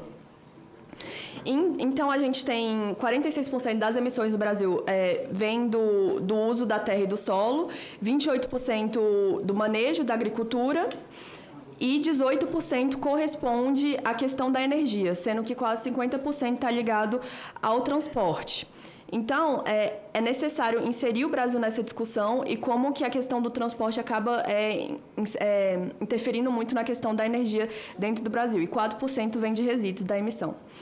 Então, existe um paradoxo energético brasileiro, porque, embora a gente tenha uma das matrizes energéticas mais limpas, renováveis do mundo, em termos de matriz energética, a gente ainda usa muito petróleo. Então, é necessário fazer uma migração, né, para um transporte mais sustentável, mais ligado aos biocombustíveis. E o que a gente vê é um movimento diferente, que ainda tem um investimento muito grande no petróleo e que metade desse petróleo a gente exporta. E que, embora não seja queimado no Brasil, vai ser queimado em algum lugar. Então, é necessário a gente rever se queremos seguir por esse caminho aí do aumento da exploração do petróleo. Lembrando que não resolve os problemas sociais e é o que mais contribui para a questão da crise climática atualmente. O plano do clima atual não tem uma menção expressa ao termo afastamento dos combustíveis, né? Então, a gente entende que tem que ser mais ambicioso nesse aspecto, assim como a nossa NDC. Então, entendemos e defendemos que deve-se investir na produção de petróleo em áreas já abertas, não piorar o problema. Então, continuar com os blocos de exploração que já estão em andamento, os contratos vigentes, e não no sentido de abrir novos blocos. Lembrando que a abertura de novos blocos só irá produzir daqui a 10 anos. A gente tem primeiro a perfuração e depois a produção de fato. Então, o cronograma não está batendo com a diminuição do uso do petróleo, que já tem uma expectativa pela própria agência elétrica que a demanda do petróleo vai cair. Então, não faz sentido a gente ampliar e continuar investindo na exploração do petróleo. Nesse sentido, foi feita uma publicação do Observatório do Clima sobre a Petrobras que precisamos, né? Que vários países têm as petroleiras como muito importantes, né? Principal fonte de recurso de restribuição, mas a gente entende que a Petrobras ela pode seguir num sentido de planejamento estratégico que torne a empresa no sentido de uma empresa de energia e não só de petróleo. A gente vê que esse seria o futuro da Petrobras. Então, hoje as renováveis elas ainda fazem pouca parte do investimento dentro da Petrobras, então também talvez alterar e aumentar isso aí. O cronograma de redução do petróleo e gás e investir mais em renováveis, a gente entende o caminho correto que a Petrobras deve seguir nos próximos anos, sem a perca de valor de mercado. Bom, então nós temos uma das matrizes elétricas mais renováveis do mundo, cerca de 93%, o que não significa que essa matriz seja limpa, acessível e justa. O Brasil tem interesse, além disso, ele sofre muito com as crises climáticas porque acaba afetando diretamente as renováveis. Então, é necessário liderar o fim do progresso dos fósseis e a soberania energética e a segurança climática nesse sentido. Bom, então, só finalizando minha fala, em 2020, na COP de 28, a gente teve a transição, né, para fora dos fósseis, então a gente entende que é necessário que não fique só na normativa, mas que desdobre em fatos, em regulamentos, em ações subnacionais dentro do Brasil e de outros países também. Então, o Balanço Global menciona isso numa frase, mas não foi detalhado. E então, a gente entende que a COP30 é um importante espaço, principalmente em Belém. Todo o simbolismo que a gente tem da Amazonas, dos povos tradicionais, é uma oportunidade para definir como e quando, quais serão os prazos, quais serão as metas e com instrumentos verificáveis. Então, a transição energética não é apenas uma questão de tecnologia, mas sim econômica, social e ética. A gente entende que a discussão de energia também é justiça, que o parlamento e a sociedade e a comunidade científica irão juntamente no sentido de trazer a transição de fato com metas mensuráveis e mecanismos permanentes de acompanhamento. Uma agenda positiva da COP é necessária nesse sentido, com o aumento máximo das possibilidades de atuar em direção de renováveis. A agenda de transição energética, ela é necessária e a gente entende que tem que ser no sentido da transição de fato e com a diminuição dos combustíveis fósseis. Obrigada. Muito bom. Obrigada pela participação, Adriana Pinheiro, que é assessora de incidência política do Observatório do Clima. Eu vou passar a palavra agora, só cumprimentando aqui o deputado Túlio Gadelha, né, deputado federal pelo Estado de Pernambuco. Seja bem-vindo, colega. Pergunto se quer fazer uso da palavra ou acompanhar. Ok.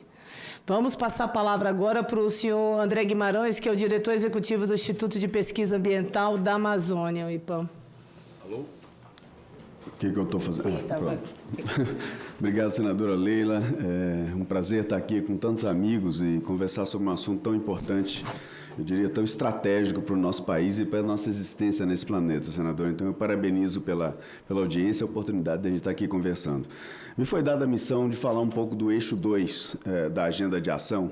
Eu vou tomar liberdade para talvez colocar esse eixo 2 num contexto um pouco mais amplo, até me senti um pouco provocado pela sua fala, senadora, no sentido de que eu acho que tem um papel que talvez essa casa e o Congresso e os parlamentos talvez não estejam enxergando ainda nessa agenda climática, que é uma agenda que é a questão de segurança alimentar. E aqui eu já vou atropelar um pouco a minha amiga Marina, porque eu sei que ela vai falar do eixo 3, que diz respeito a isso, mas floresta tem tudo a ver com segurança alimentar, e é por isso que eu quero ampliar um pouco a visão. E até usando um trocadilho, eu vou cruzar a bola que a Maiara levantou na rede ali para mim, para falar um pouco de floresta, né, Maiara? Então, não podia deixar de fazer a brincadeira com a senadora que está aqui do lado. Mas vamos em frente. Tá certo. A questão é a seguinte, deixa eu colocar um pouco em perspectiva essa dimensão das florestas. Mais ou menos metade da comida do planeta Terra, tá? Um pouco mais, quase 60% do alimento do planeta é produzido no cinturão tropical. Países como Brasil, Colômbia, México, enfim, o sul da China, Indonésia, Tailândia, produzem mais da metade da comida do mundo. E por que a gente faz isso? Porque tem floresta para estabilizar o clima. Tá? Eu sou engenheiro agrônomo de formação e muita gente acha que é volume de água que determina a produção agropecuária. Não é volume de água, é distribuição de água. E quem dá a distribuição da água é a floresta.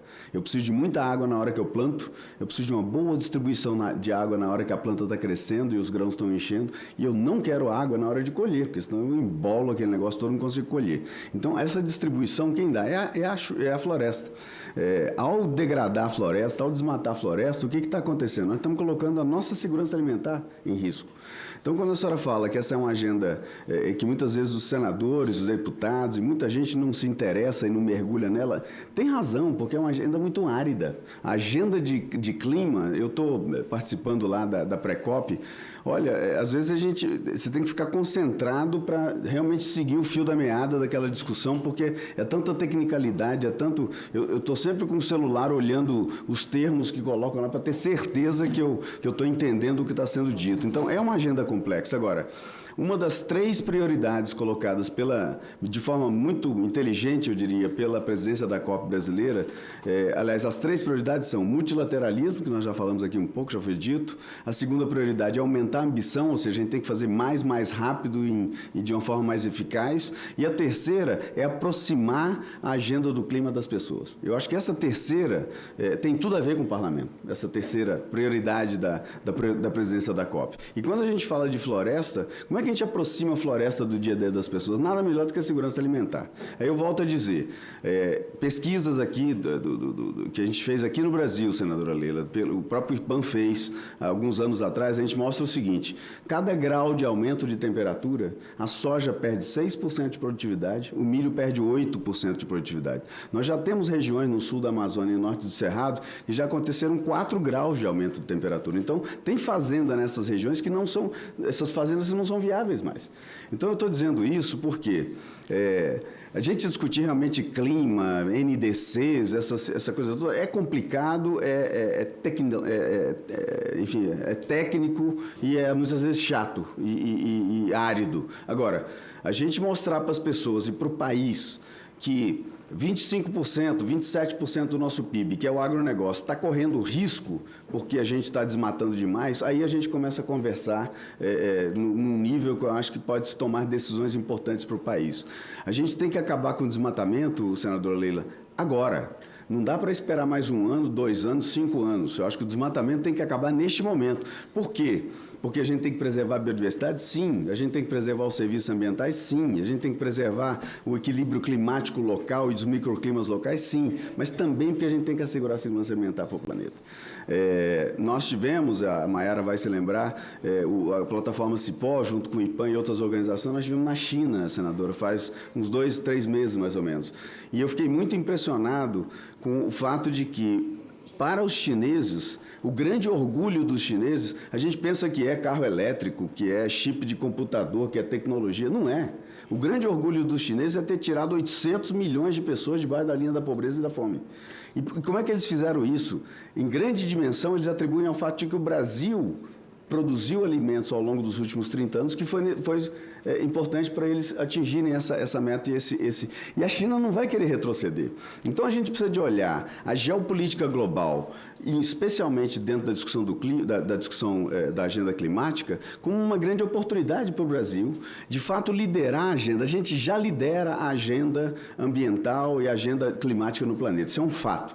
O que eu estou falando aqui é que, eventualmente, a gente pode também liderar uma agenda de um novo paradigma de desenvolvimento, um paradigma em que a gente pressupõe a floresta em pé. Mais uma vez, eu sou engenheiro agrônomo, fui treinado nos anos 80. O paradigma era muito simples. Tira o cerrado para fazer agricultura, tira a Amazônia para fazer pecuária. Esse foi o treinamento que eu recebi. Hoje em dia, a gente tem que redesenhar esse paradigma. O paradigma agora é: onde que eu tenho que ter floresta para eu poder manter a minha resiliência de produção de alimentos? Qual é o desenho de paisagem agrícola que eu tenho que ter para eu poder assegurar essa capacidade de produção brasileira de alimentos agora e no futuro? Se a gente não atentar para isso, senadora, nós vamos ter um problema econômico no Brasil, porque a gente depende de exportação de commodities agrícolas para poder fechar a conta do país, e a gente vai ter, enfim, provavelmente vai estar alimentando gerando insegurança alimentar no planeta. E eu quero finalizar, senadora, fazendo uma provocação. A Adriana falou da questão do petróleo. Eu não poderia deixar de comentar essa questão, porque essa questão tem tudo a ver com o que nós estamos falando aqui. E eu não estou falando apenas das emissões do petróleo, que vão causar mais, enfim, eventos extremos climáticos. Eu estou falando do fato que é o seguinte: cada grama de carbono que vai para a atmosfera aumenta um pouquinho a temperatura. Esse aumento de temperatura torna a umidade menos disponível no sistema. Isso é uma questão física básica. Se eu boto mais energia no sistema, eu dissipo a umidade. Se eu dissipo a umidade, eu altero o regime de chuva. Consequentemente, eu prejudico a segurança alimentar. Então, no fundo das contas, a gente explorar petróleo hoje, o Brasil explorar petróleo é dar um tiro no pé. E assim, mas um tiro grande. Por quê? Mais petróleo, mais carbono na atmosfera, mais temperatura, menos água no sistema, floresta seca, a agricultura fica comprometida. Então, senador, eu acho que valeria, eu quero deixar aqui uma provocação, uma sugestão. Eu acho que a gente tem que discutir essa questão de petróleo de forma mais séria. Eu acho que o Brasil está discutindo de uma forma muito superficial. Licencia ou não licencia? Isso parece um jogo de Flamengo e Fluminense, é Fla-Flu. Não é. Nós temos várias alternativas. Alguém já discutiu se a gente pode, talvez, substituir todos os combustíveis líquidos fósseis do Brasil por biocombustíveis? Alguém já fez essa conta? Quantos hectares nós vamos precisar de cana, ou de soja, ou de macaúba, ou de dendê para suprir diesel e gasolina, para substituir diesel e gasolina? Nós sabemos isso? Não. E sem saber isso, a gente vai furar mais posto de petróleo para produzir mais diesel e gasolina. Então, eu acho que está precisando de conversar mais sério sobre essas questões, senadora. Aí eu aproveito esse momento aqui para fazer essa provocação. Eu acho que essa casa poderia puxar um debate muito sério, e não é um debate apenas sobre petróleo, se a Petrobras pode ou não furar posto de petróleo, se o IBAMA está licenciando rápido ou lentamente. Não. É se furar petróleo, explorar petróleo em 2025 no Brasil é algo que nos interessa enquanto nação. Eu estou convicto que não nos interessa, mas eu gostaria de estar aqui debatendo enfim, esta casa, alternativas para a gente não precisar furar posto de petróleo. Eu já participei de 2 eventos recentemente, senadora, que tinham senadores desta casa, defensores do petróleo, que na última hora cancelaram o debate conosco. Quando chamaram a sociedade civil para debater petróleo, nós fomos, mas o Senado não foi. Então eu faço essa provocação para que, eventualmente, nesta casa aqui, a gente possa fazer uma discussão altiva sobre se precisamos realmente de petróleo no Brasil e se, talvez, quais são as alternativas que a gente tem. Eu acho que a gente vai descobrir que plantar floresta, proteger floresta e fazer uma boa agricultura pode nos dar muito mais retorno financeiro do que explorando petróleo. Eu paro por aqui. Muito obrigado.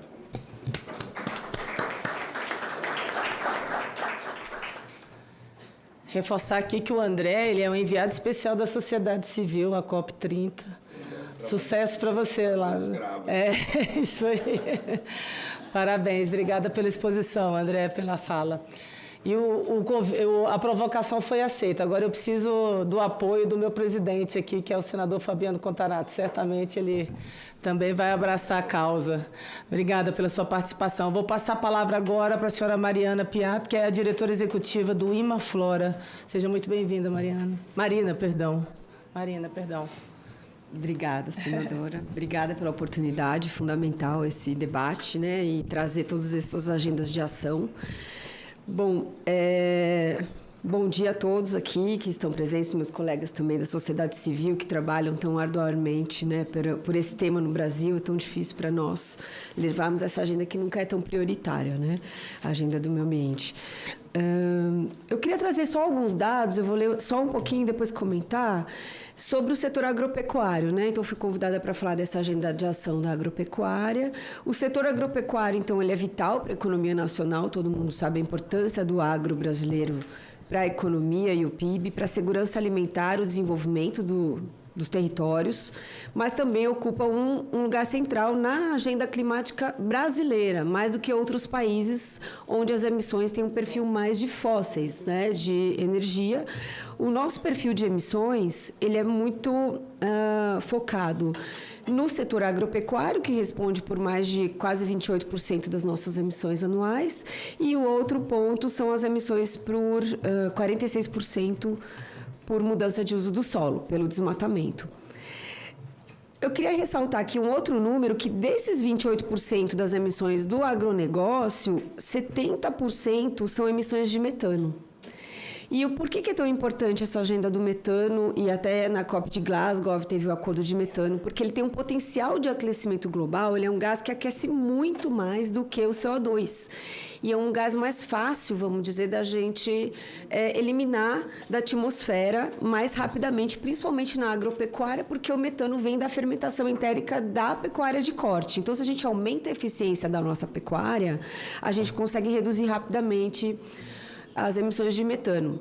Um exemplo importante é o que a gente teve alguns anos atrás, que é o boi China. A China exigiu que a gente abatesse os nossos animais com 30 meses.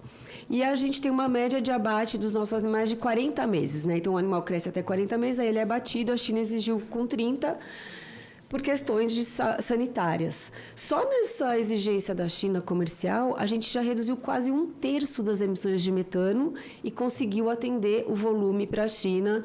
Então, uma exigência comercial e sanitária, ela acabou tendo um benefício ganha-ganha para o clima também. Então, esse é o tipo de política que pode ser transformada em política pública, que a gente pode implementar onde o produtor ganha e o comércio ganha, o consumidor e o clima. Eu queria também trazer o potencial do Brasil na remoção de carbono pelos solos agrícolas. Então, o agro, além de emitir, a gente fez umas contas junto com o Observatório do Clima, que é possível, dependendo do manejo do solo e das práticas regenerativas, a gente pode remover até 400 milhões de toneladas de CO2 equivalente por ano. Sendo que o Brasil emite, em agropecuária, 600 milhões de toneladas. Quer dizer, se a gente emite 600 milhões e consegue remover 400 milhões, a gente consegue emitir só 200 milhões no balanço de carbono, que o balanço é a emissão menos a remoção. Então, a gente, nesse caminho de carbono no solo e acumular esse carbono em escala, com o agro, com sistemas integrados, com sistemas agroflorestais, com recuperação de áreas degradadas, a gente quase fica no balanço zero, se a gente melhorar essa performance. Então, eu falo que trabalhar com emissões no agro é um tema ganha-ganha, porque com o aumento da... Eu também sou agrônoma, tá, gente? Então, a gente aumenta a eficiência, o produtor ganha, porque ele vai ter que ter um rebanho melhorado, um pasto melhorado, um sistema integrado, reduzir a degradação dos solos, aumentar a matéria orgânica, e o clima ganha. E a economia ganha, porque ele vai ter maior produtividade, um produto muito mais limpo e rentável, e atender a mercados internacionais. Eu queria também trazer uns dados, né, sobre uma flora, que a gente tem feito muitos trabalhos, principalmente com soja e pecuária. Uma Flora é uma ONG que tem 30 anos de atuação no campo da agricultura e de floresta no Brasil. E a gente é uma ONG que trabalha com soluções para o agronegócio e para o setor florestal. Algumas das soluções é a rastreabilidade do bovino, então isso eu acho que tem muito a ver com essa casa, né? Fortalecimento da rastreabilidade individual dos animais, porque com essa rastreabilidade a gente atende tanto a questão sanitária para os mercados nacionais e internacionais, quanto as questões socioambientais de eliminar o trabalho escravo e o desmatamento vinculado à pecuária brasileira. Então, a gente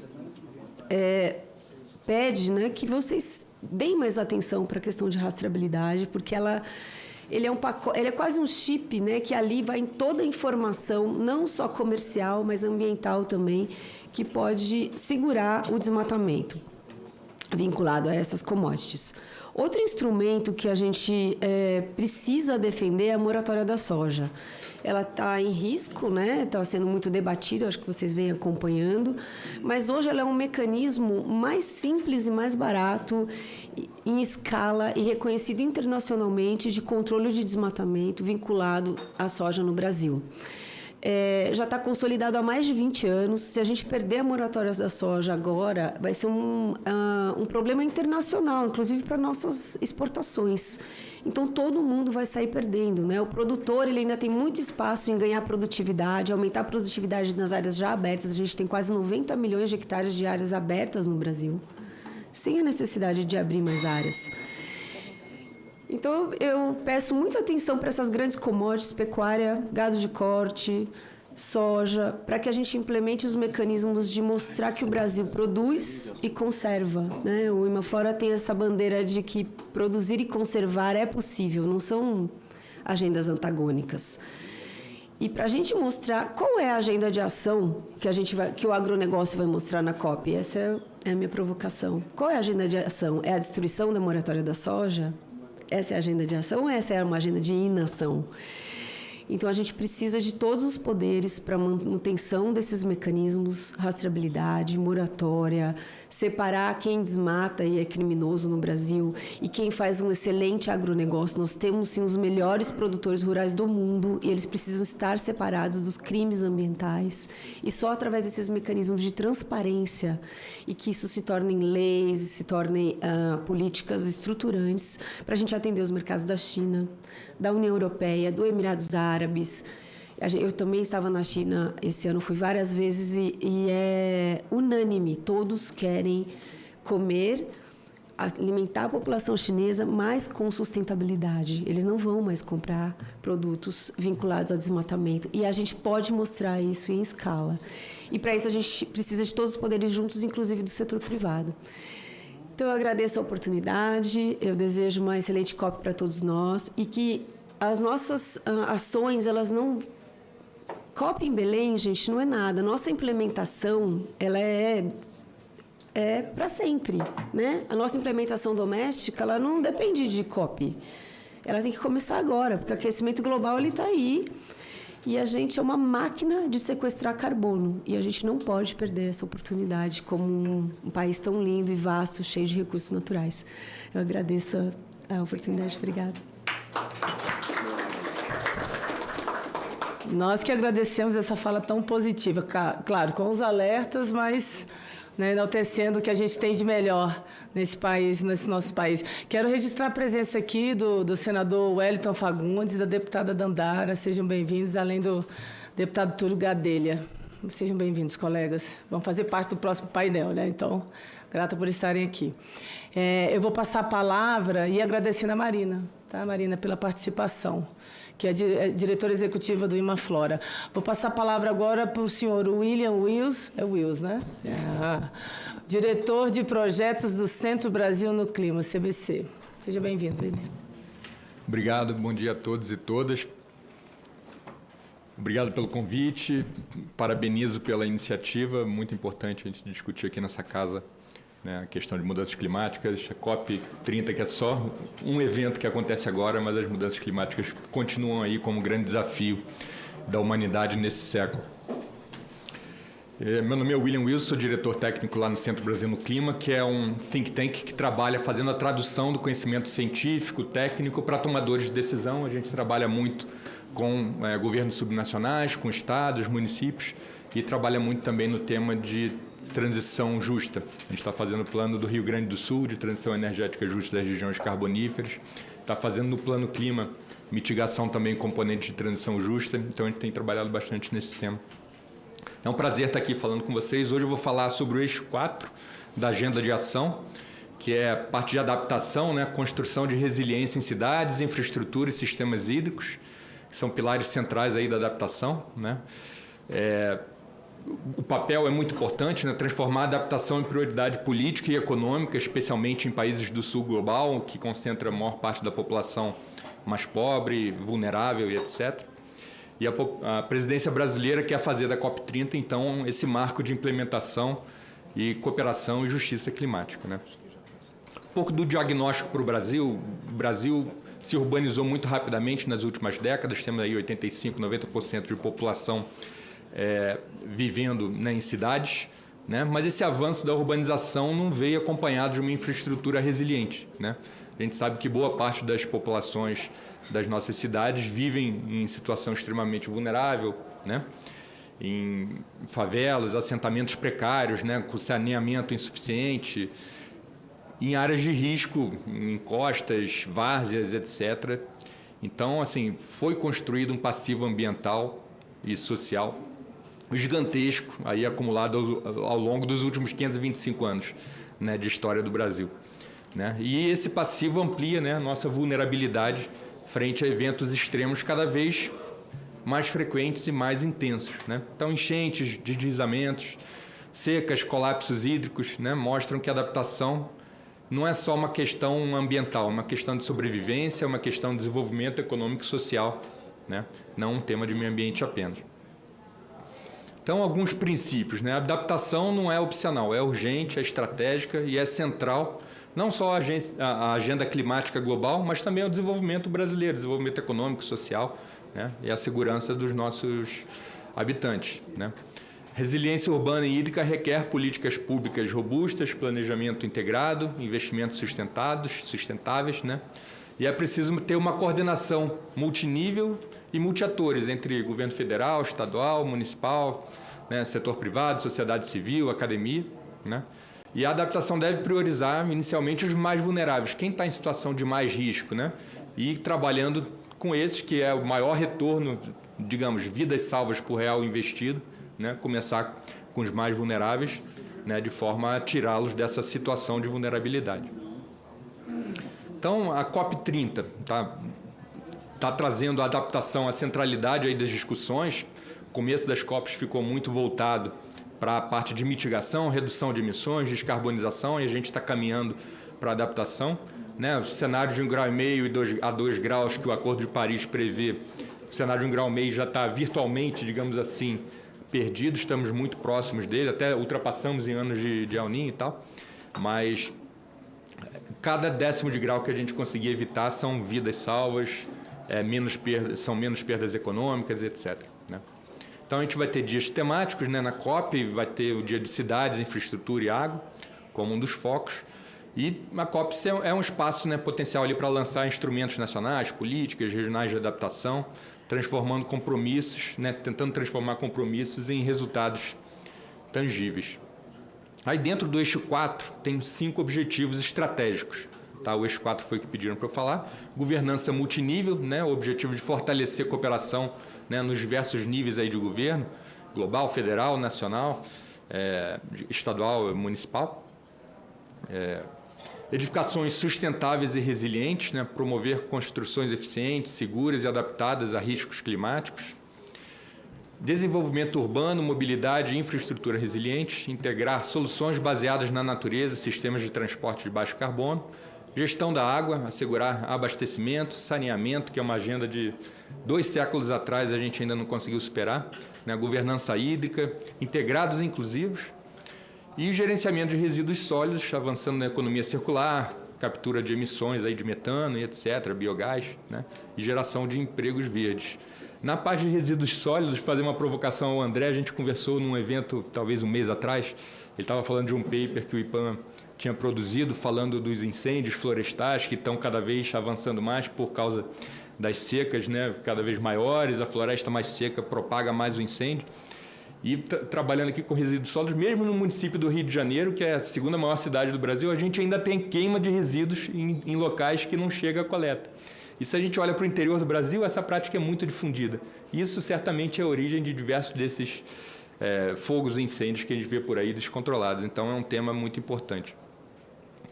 Então, assim, o papel do Brasil é a liderança doméstica, né? O Brasil quer liderar pelo exemplo, consolidando uma política nacional de adaptação. A gente teve uma lei aprovada no ano passado, estabelecendo diretrizes para a elaboração de planos de adaptação a mudanças climáticas, exigindo planos baseados em evidências científicas e cooperação federativa entre União, Estados e municípios, financiamento pelo Fundo Nacional de Mudanças Climáticas, né, o Fundo Clima, para ações locais, com transparência e foco.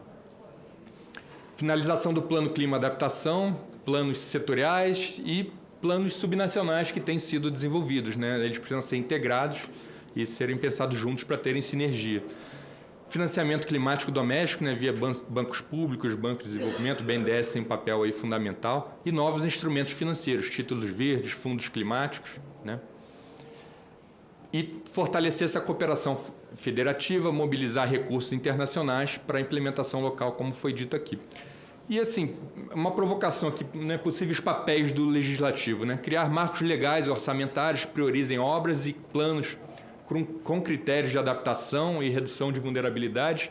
Então, o PAC tem que ter critérios de redução de vulnerabilidade, aonde que ele vai ser construído, onde estão aqueles planos, né? Quais são, ali, Minha Casa Minha Vida, a mesma coisa, né? Estabelecer indicadores obrigatórios de resiliência nesses programas federais de infraestrutura, é importantíssimo, né? Apoiar fundos de cofinanciamento para municípios vulneráveis que adotem planos de adaptação, garantir transparência, participação social, accountability nos investimentos, né? E promover a formação técnica de gestores locais e intercâmbio de boas práticas entre estados e municípios.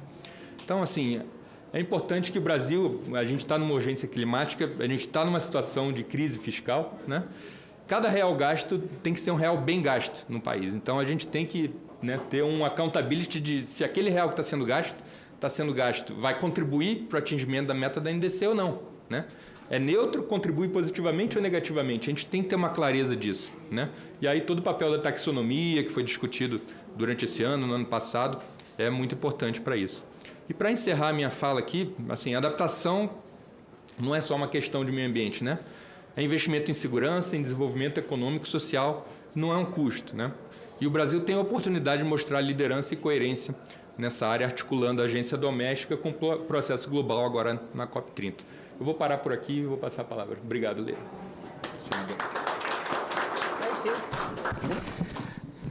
Grata pela participação ao senhor William Wills. Eu gostaria de registrar a presença aqui da vereadora Cátia Maria, que é presidente da CMA, né, da Câmara Municipal de Goiânia, aqui no estado de Goiás, nosso irmão. Seja muito bem-vinda, deputada, e também do deputado Marquito, da Assembleia Estadual de Santa Catarina. Eu vou passar a palavra agora para o Robson Sebastião, que é o membro da Comissão Nacional do Movimento dos Atingidos por Barragem, né, o MAB. Seja muito bem-vindo, Robson. Bom dia, senadora Leila. Parabenizá-la pela iniciativa da audiência pública, em conjunto com a comissão, subcomissão também da COP da Câmara dos Deputados, deputada Duda. Saúdo aqui meus colegas de apresentação, os demais parlamentares, o deputado Túlio, a deputada Dandara, também o senador Wellington, quem nos acompanha aqui, e as minhas companheiras de organização, Amanda e Sara. O tema COP está muito quente na agenda, né? Muito presente, o que também nos desafia a pensar que a COP da metade de novembro em diante vai passar, né? Vai para outro país, vai para outro lugar, seguirão os debates, e o que vai ficar, né? Que agenda, não só agenda, mas que ações e que resultados concretos a partir dela vamos poder construir como sociedade no Brasil e no mundo, né? Mas falando nós da nossa tarefa doméstica no Brasil. Então, que o Senado, que a Câmara dos Deputados e que o Parlamento possa dar sequência a essa agenda de debates e também de ações concretas, propositivas, de interlocução, diálogo, proposição, né? Eu queria só chamar a atenção, porque vou fazer um recorte de, pelo menos nos últimos 10 anos, a gente tem vivido muitas coisas extraordinárias do ponto de vista socioambiental no Brasil, né? Extraordinárias porque elas são para além do normal, né? E começo com o que vai se completar 10 anos, dia 5 de novembro, que é o crime socioambiental na Bacia do Rio Doce, o rompimento da barragem Mariana, né? Depois, a gente teve em 2019, em janeiro de 2019, o rompimento da barragem do Córrego do Feijão em Brumadinho, na bacia do Rio Paraupeba. A gente tem vivido sistematicamente e com cada vez mais frequência situações de secas severas na Amazônia, mas não é diferente em outras regiões, como no sul do país também. A gente viveu todo, e ainda vive, né, as consequências das queimadas que pegam também a região amazônica, que pegam a região do Pantanal, né, o Cerrado. O ano passado a gente organizou uma jornada de atividades em torno do 5 de setembro, que era o Dia da Amazônia, e nós nos reunimos no interior do Paraná, quase na divisa de Santa Catarina, né, lá no estado que eu sou, e a gente vivia a presença da fuligem das queimadas, né? Também chamar a atenção para situações extremas que se viveu no país, como em São Sebastião, em São Paulo, né, que é um fato mais relevante do ponto de vista midiático, porque não se acompanha cotidianamente o que permanentemente acontece há vários anos na capital e na região metropolitana de São Paulo, que são inundações severas, que atingem milhares de pessoas que sequer são vistas, sabem que são impactadas e atingidas porque vivem nas áreas mais extremas de São Paulo, como no extremo da Zona Leste, como no extremo da Zona Sul, né? Também do que a gente viveu no Rio de Janeiro, a região serrana fortemente impactada também. O sul da Bahia também foi fortemente impactado alguns anos atrás, em que nossas autoridades, inclusive, ao invés de prestar solidariedade, apoio e tomar as iniciativas que deveriam ser tomadas, foram fazer passeatas, andar de jet ski, fazer coisas absurdas como se aquilo fosse algo que não teria relevância, né? E as enchentes no Rio Grande do Sul. E falo enchentes no plural porque elas começaram, né?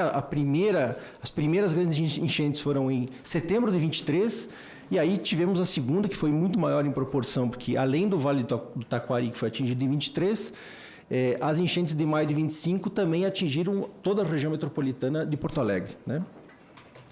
E o que junta tudo isso, né? Porque parece que uma coisa é um rompimento, outra coisa é mudança climática, né? O que faz isso ter uma certa articulação entre si é uma crise do modelo de produção que a gente vive, o modo de produzir, para que se produz. É isso que gerou os rompimentos em Mariana, Brumadinho, né? Infelizmente, ninguém criminalmente vai ser responsabilizado, né? O Estado também não deu condições de responder adequadamente àquilo, né? A esses dois crimes, mas que o próprio acordo do Rio Doce confirma que o crime compensou, né? De dinheiro novo, no Rio Doce serão 100 bilhões de reais por 20 anos. Se a gente pegar só o lucro do que é o lucro líquido da Vale, da BHP, que são as donas da Samarco, isso é troco, né? Para 20 anos, 10 anos depois do rompimento, né? E continuou a produção, ninguém parou a produção, ninguém repensou a produção, né? Então, o crime foi se renovando, sendo que parte do acordo, inclusive, foi destinado 38 bilhões, que é quase um quarto do acordo, de dinheiro que supostamente as empresas gastaram para reparação por uma fundação que elas mesmas criaram e que não deu resultado nenhum, que foi a Renova, e que elas não se exigiu que elas apresentassem um recibo de que esse dinheiro efetivamente foi gasto e para que foi gasto. Então, é a farra, né, do modelo produtivo falido. E é esse modelo produtivo que a gente precisa discutir. Do ponto de vista das propostas, a gente pode discutir adaptação, resiliência, mitigação. Isso é importante discutir. Mas se nós não discutirmos o modelo produtivo, para que a gente produz e qual a centralidade daquilo que se produz, discutir as mitigações, a gente vai continuar discutindo isso daqui 15, 20 anos. Por quê? Esses agentes, esses atores que causam as mudanças climáticas, que causam o problema das populações que são impactadas, atingidas e que sofrem cada vez mais pelo efeito dessas mudanças, se há 20 anos atrás a gente estivesse discutindo isso, certamente os agentes, as corporações, as grandes empresas, as grandes transnacionais, os grandes setores econômicos, e aí digo, o agronegócio, o setor de mineração, o setor elétrico, todos esses setores que se beneficiaram e que ganharam muito dinheiro para que hoje as mudanças climáticas se impusessem, impactassem milhares de pessoas, é seguro que eles não teriam refeito suas rotas, né? Teriam seguido e mantido aquilo que nos trouxe até aqui hoje. Nós somos uma organização que surgimos como uma reação às injustiças da construção de grandes projetos hidrelétricos, mas que nos últimos anos nós somos tragados, né, pelas contradições desse modelo produtivo para além das hidrelétricas, que são os rompimentos, os crimes socioambientais e que são os eventos climáticos extremos, né? Por isso, a gente discutir, do ponto de vista da transição, por exemplo, transição energética ou a questão dos combustíveis fósseis, para nós ela é muito importante. A gente considera que ele é um debate fundamental. Agora, se nós não discutirmos o modelo produtivo, quem produz, para que produz e quem se apropria dos excedentes, nós vamos continuar discutindo os impactos, como a gente está vendo na região Nordeste, dos grandes campos de produção de energia solar, dos grandes projetos de empreendimentos de energia eólica, que seguem impactando, desestruturando as comunidades, impactando as famílias e desorganizando as regiões. Ou seja, a gente muda o padrão tecnológico quando o nosso desafio é para além do padrão tecnológico. A gente conseguiu acumular conhecimentos e experiências que nos dão condições tecnológicas de avançar. Agora, a gente precisa também do desafio das condições políticas para pensar um outro modelo, um outro padrão de desenvolvimento, que, ao nosso ver, não vai ser pela liderança dos mercados e pela dinâmica dos mercados. O mercado quer maximizar os seus lucros, por isso ele mercantiliza a vida, por isso ele mercantiliza a natureza, por isso ele mercantiliza a floresta, por isso ele mercantiliza até a emissão de carbono, por isso ele mercantiliza a água, por isso ele mercantiliza a energia, por isso ele mercantiliza o transporte, por isso mercantiliza tudo. E a gente precisa discutir isso também. Né? Senão a gente continua debatendo as questões tecnológicas, as mudanças, dando verniz em tons de verde. Mas a gente precisa discutir também a totalidade disso. E esses setores que se beneficiaram até hoje desse modelo de desenvolvimento devem ser chamados a contribuir diretamente com isso. Não apenas do ponto de vista tecnológico para a solução dos seus desafios setoriais, como o agronegócio, o setor energético e outros setores, transportes e tudo mais, mas como também como é que esses setores agora contribuem efetivamente e financeiramente, economicamente, com as condições de vida dessas populações que são impactadas cotidianamente. Senadora, no Rio Grande do Sul, a gente ainda tem atingidos que não são reconhecidos como atingidos. Nós estamos com uma tarefa de buscar, no Ministério do Desenvolvimento Social, que se reabra os cadastros para garantir que as pessoas que foram atingidas sejam reconhecidas como pessoas que têm direito a ter o seu nome inserido numa lista para conseguir habitação, para conseguir serviços públicos básicos. Então, é disso que a gente também quer pautar, e sei que não é um assunto fácil, mas ele precisa ser tratado, precisa ser discutido, precisa ser apresentado, e o Parlamento, a sociedade brasileira e o Estado brasileiro precisam discutir isso. Nós também, nesse desafio, nos somamos ao conjunto de organizações que estão promovendo e organizando a Cúpula dos Povos, né, no marco da COP30, agora em Belém. Então, nós somos parte dessa organização como um espaço de expressão da organização e da luta popular que denuncia essas contradições, que denuncia esse modelo e que exige também alternativas não só tecnológicas, mas alternativas políticas, alternativas que se comprometam com dar condições, possibilitar condições para que essas populações impactadas, vulnerabilizadas, que vivem em condições extremamente difíceis, também possam ter a perspectiva do modelo de desenvolvimento que as inclua. Né? E não apenas os setores que até aqui causaram os problemas, agora pegam carona nisso, capturam isso, né, para dar um novo salto tecnológico do seu ponto de vista produtivo e tecnológico. Enquanto as populações seguem lá, sem direitos, sem casa, sem moradia, sem acesso às condições mínimas de saneamento, de educação, de saúde. Então, a gente acha que tem que discutir essa totalidade também. Nós também estamos organizando, um pouquinho antes da COP, e aqui convido os parlamentares, né, os companheiros que estão aqui, a senadora Leila já foi convidada formalmente, o 4º Encontro Internacional das Populações Atingidas. Né? O primeiro foi realizado aqui no Brasil, em Curitiba, em 1997, o segundo em 2003 na Tailândia, o terceiro em 2010 no México e o 4º aqui no Brasil de novo. Serão 300 delegados representando 50 países dos 5 continentes para dar sequência nesse debate, nessa articulação e nessa organização de luta em nível global para enfrentar esses desafios, porque não são desafios só nossos, né? São desafios da humanidade, do planeta e que nós precisamos avançar. Do ponto de vista...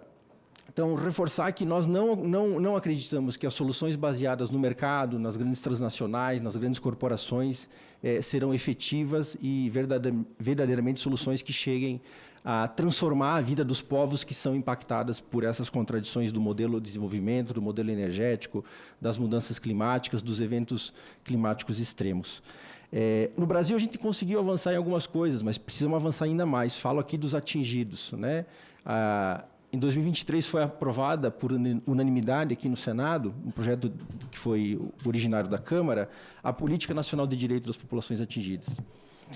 Inclusive, reforço aqui os nossos agradecimentos à senadora Leila, que teve um papel importante de destaque como relatora na Comissão de Meio Ambiente e teve a grandeza política e a sensibilidade política com a nossa pauta de poder também compor e de dar condições para que o projeto pudesse tramitar e ser aprovado. Mas a gente tem ainda desafios, porque essa lei, senadora, essa lei que foi sancionada pelo presidente Lula em dezembro de 23, ainda não foi regulamentada. Nós havíamos feito um combinado, um pacto com interlocutores do governo federal para regulamentar ela e ela poder avançar do ponto de vista dos direitos atingidos. E ainda não foi. Então, aqui tem uma tarefa que a gente também gostaria do apoio dessa casa, dos parlamentares, para a gente poder avançar. A gente tem discutido também a criação de um fundo, né? O setor elétrico, o setor mineral, o setor energético, eles são geradores de riquezas extraordinárias, mas as populações, as regiões e as comunidades impactadas são desestruturadas, completamente desestruturadas. A gente precisa criar formas e mecanismos de que essa riqueza também chegue para a população, né? A gente vê a contribuição que o setor mineral dá, né? A Lei Candir permite um conjunto de incentivos, os bancos públicos são grandes investidores dos projetos desses setores, mas isso depois não retorna para a sociedade. O que retorna é Mariana, Brumadinho, os rompimentos, o caos socioambiental nas regiões, né? O mesmo do setor elétrico. A Cifur, que é a contribuição financeira que o setor elétrico contribui, formalmente ela é 7% da sua produção. Concretamente, ela é menos de 3%. Porque o que se paga não é sobre o valor da energia, é sobre uma tarifa de referência completamente defasada, desatualizada. Também acho que a gente, ao discutir transição energética, como é que a produção solar e eólica contribui? Porque ela é totalmente incentivada, financiada, isenta, né? E a gente tem que tratar diferente os diferentes. Uma coisa é uma comunidade que tem um painel solar lá para autossustentação da sua comunidade. Outra coisa são as grandes corporações, que são as mesmas do setor do petróleo, que são as mesmas do setor elétrico, tendo milhares de placas em milhares de hectares espalhados pelo Brasil e por outros lugares. Ou como o setor de eólicas offshore, que tem em alto mar, grandes parques eólicos na região Nordeste, na região Sul. Que contribuição isso vai trazer para o desenvolvimento sustentável, além do padrão tecnológico, que é uma solução para eles mesmos, mas do ponto de vista financeiro, que vai ajudar a garantir e a efetivar direitos dessas populações que são impactadas na Amazônia, no Rio Grande do Sul, em São Paulo, no Nordeste. A gente acha que isso tem que ser discutido e posto à mesa. Que contribuição o agronegócio vai dar? Que contribuição com o agronegócio que tem subsídios pesados do Estado brasileiro? Para a exportação é importante, os chineses se alimentarem, saírem da pobreza é extremamente importante. Inclusive, a gente deveria olhar mais o padrão chinês, que não é um padrão mediado e dirigido pelas leis do mercado, é dirigido por um Estado que centraliza e que aponta uma estratégia, e que a sociedade, as empresas e os setores se somam e impulsionam essa estratégia. Isso é que fez a China poder tirar milhões e milhares de pessoas da miséria e da pobreza. Então, a gente acha que esses temas a gente precisa avançar, discutir. Agradeço, me estendi um pouco aqui, mas a gente tem muita coisa para dizer e pouco espaço para falar. Mas a gente segue no debate aqui. Obrigado. Parabéns pela colocação, Robson, e o que depender de nós, se terá sim voz, tanto você como o Movimentos Atingidos por Barragem. Eu acho que vocês sabem dessa parceria, e parabéns pelo trabalho, né, que é desenvolvido por todos vocês. Eu particularmente, eu sempre falo que eu estou na política, vai fazer 10 anos. E eu, graças a Deus, não perdi a capacidade de ser um ser empático, de ainda me sentir indignada com as injustiças, principalmente as sociais desse país. Então, conte com o nosso apoio aqui. Eu quero cumprimentar, né, e citar aqui a presença da Janete Pietá, que é ex-deputada federal e hoje vereadora em Guarulhos, São Paulo. Seja muito, muito bem-vinda, deputada. Eu estou aqui com algumas perguntas e comentários do ex-cidadania, eu acredito que tenha mais, mas eu vou citar um e vou passar para os colegas aqui, né, para os nossos expositores. Eu queria pedir para que sejam céleres nessa colocação final, porque ainda nós temos os parlamentares aqui, a deputada Dandara, o deputado Túlio e o Wellington, né, o senador Wellington, para o próximo painel. Então, o Márcio de Minas Gerais, de que forma os parlamentares podem articular acordos com setores privados para financiar ações de mitigação e adaptação? A Raíssa do Mato Grosso, como o Legislativo pode garantir que as propostas para a COP30 reflitam as necessidades locais e não apenas interesses globais? Melissa de São Paulo, como o Legislativo assegurará a proteção socioambiental frente a projetos de lei que criminalizam indígenas e ribeirinhos, considerando a COP30? Foi repetida da outra. E Gabriela do Distrito Federal, quais estratégias o governo federal adotará na COP30 para fortalecer sua liderança internacional em política ambiental? Vou passar a palavra rapidamente para a Adriana Pinheiro, para suas colocações finais e caso queira comentar alguma das perguntas. Bom,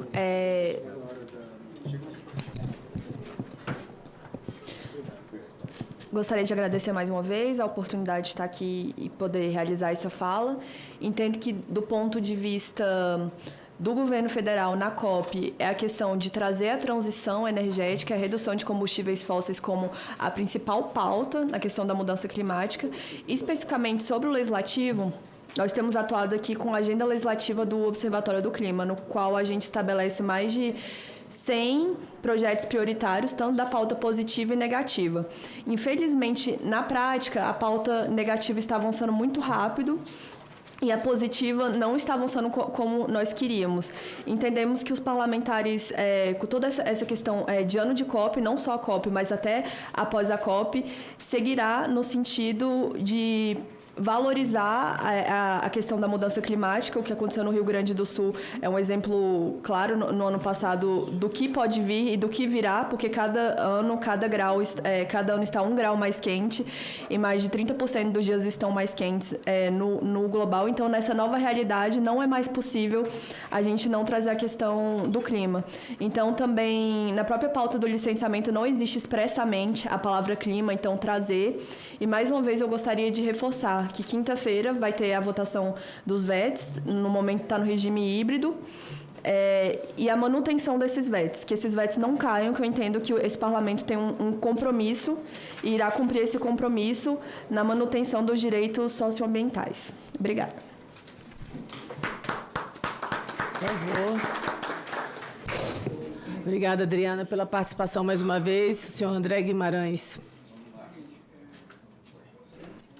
Funcionou? Sim. Obrigado, senadora, mais uma vez. Rapidamente, só talvez reforçar mais 1 ou 2 pontos da minha fala anterior. Houve uma pergunta sobre o papel das populações tradicionais, se eu entendi bem. Acho que é importante dizer, pessoal, que vamos olhar a nossa Amazônia, que é o que irriga a agricultura brasileira, a agricultura da Bolívia, do Paraguai, da Argentina, ou seja, todo o Cone Sul da América do Sul é irrigada pela Amazônia. Metade da Amazônia está protegida e 60% dessa proteção são territórios indígenas.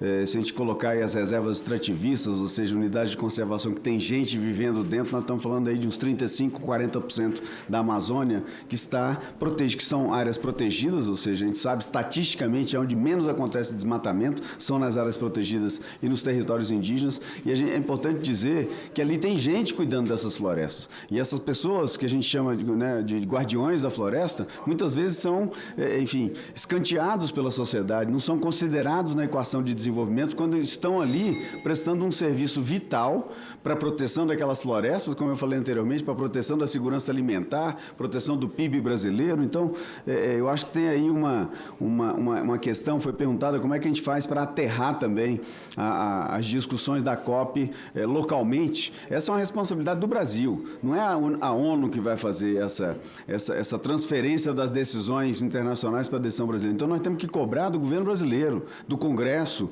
dos governos estaduais, das prefeituras, né? Ano que vem nós vamos ter eleições, gente. Vamos botar na equação de decisão nossa qual é a proposta daquele ou daquela candidata para essa questão climática, e mais uma vez, para a questão de sobrevivência da humanidade no planeta Terra e o papel do Brasil, que é não só uma liderança, mas um exemplo que precisamos, enfim, validar e fortalecer esse exemplo para que o mundo nos siga.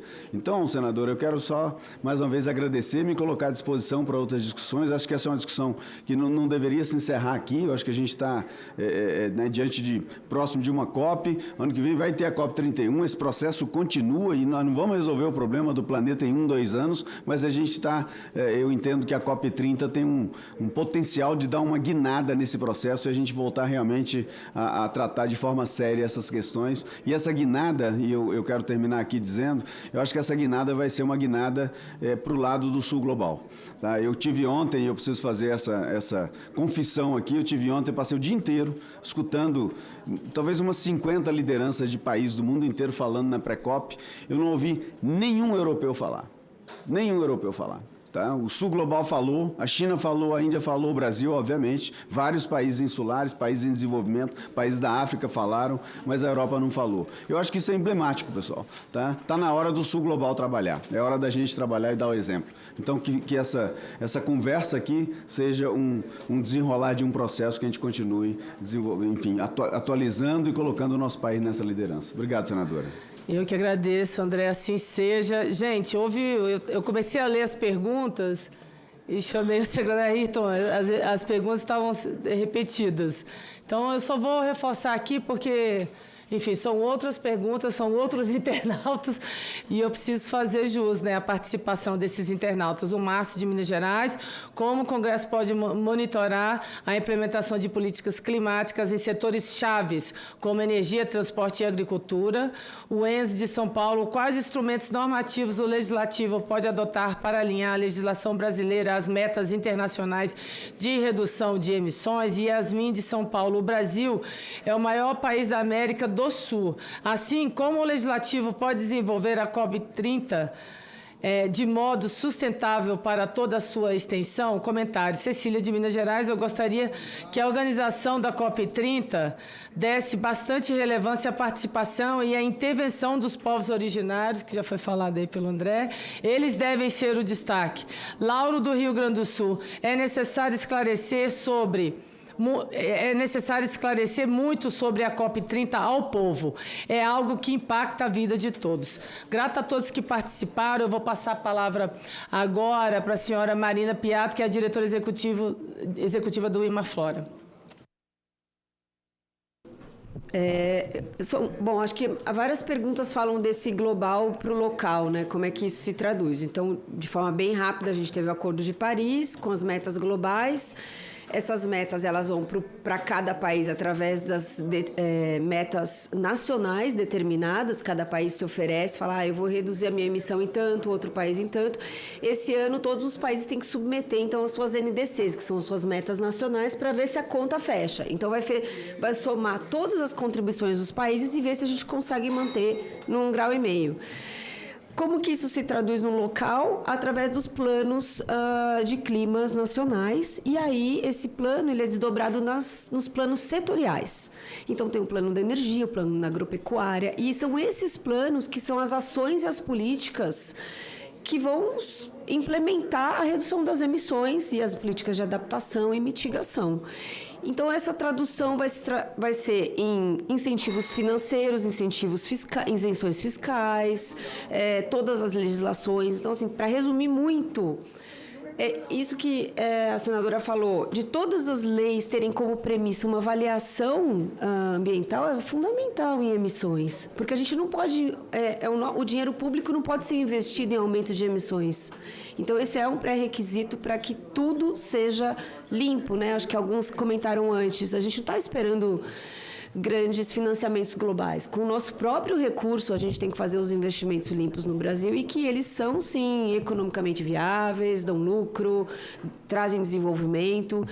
Então, acho que para o local, até nas prefeituras, né, os planos no nível municipal, eles têm que ser para cada real quanto dele vai reduzir as emissões ou vai se adaptar às mudanças climáticas. E a gente tem aí, para cada setor, a sua contribuição. Na agricultura, a gente não pode financiar um agronegócio que desmata. Isso tem que ser uma premissa. A gente tem que monitorar. Quem desmatou não pode receber nenhum incentivo fiscal, nenhum crédito subsidiado. É inadmissível, né? O brasileiro está financiando a destruição do próprio Brasil, então não tem como. Isso precisa virar lei, isso precisa ser implementado urgente, porque o aquecimento global, ele é global, as ações são locais, mas a gente está num momento de emergência climática, então isso tem que ser acima da política, né? A economia, o clima é acima da política, acima de governo, acima de partido, ele é para nossa... e não é nas futuras gerações. Essa geração. Então, se a gente quiser ficar aqui por mais um tempo, a gente precisa cuidar do planeta e cada um de nós tem a sua responsabilidade. Obrigada pela oportunidade. Nós que agradecemos, Marina Piatto, que é a diretora executiva do IMA-Flora. Eu vou passar a palavra agora para o senhor William Wills, diretor de projetos do Centro Brasil do Clima, CBC. Obrigado, senadora. Vou responder parcialmente as primeiras duas perguntas que estão aqui na folha do Márcio. Como o Congresso pode monitorar a implementação de políticas climáticas em setores chaves como energia, transporte e agricultura.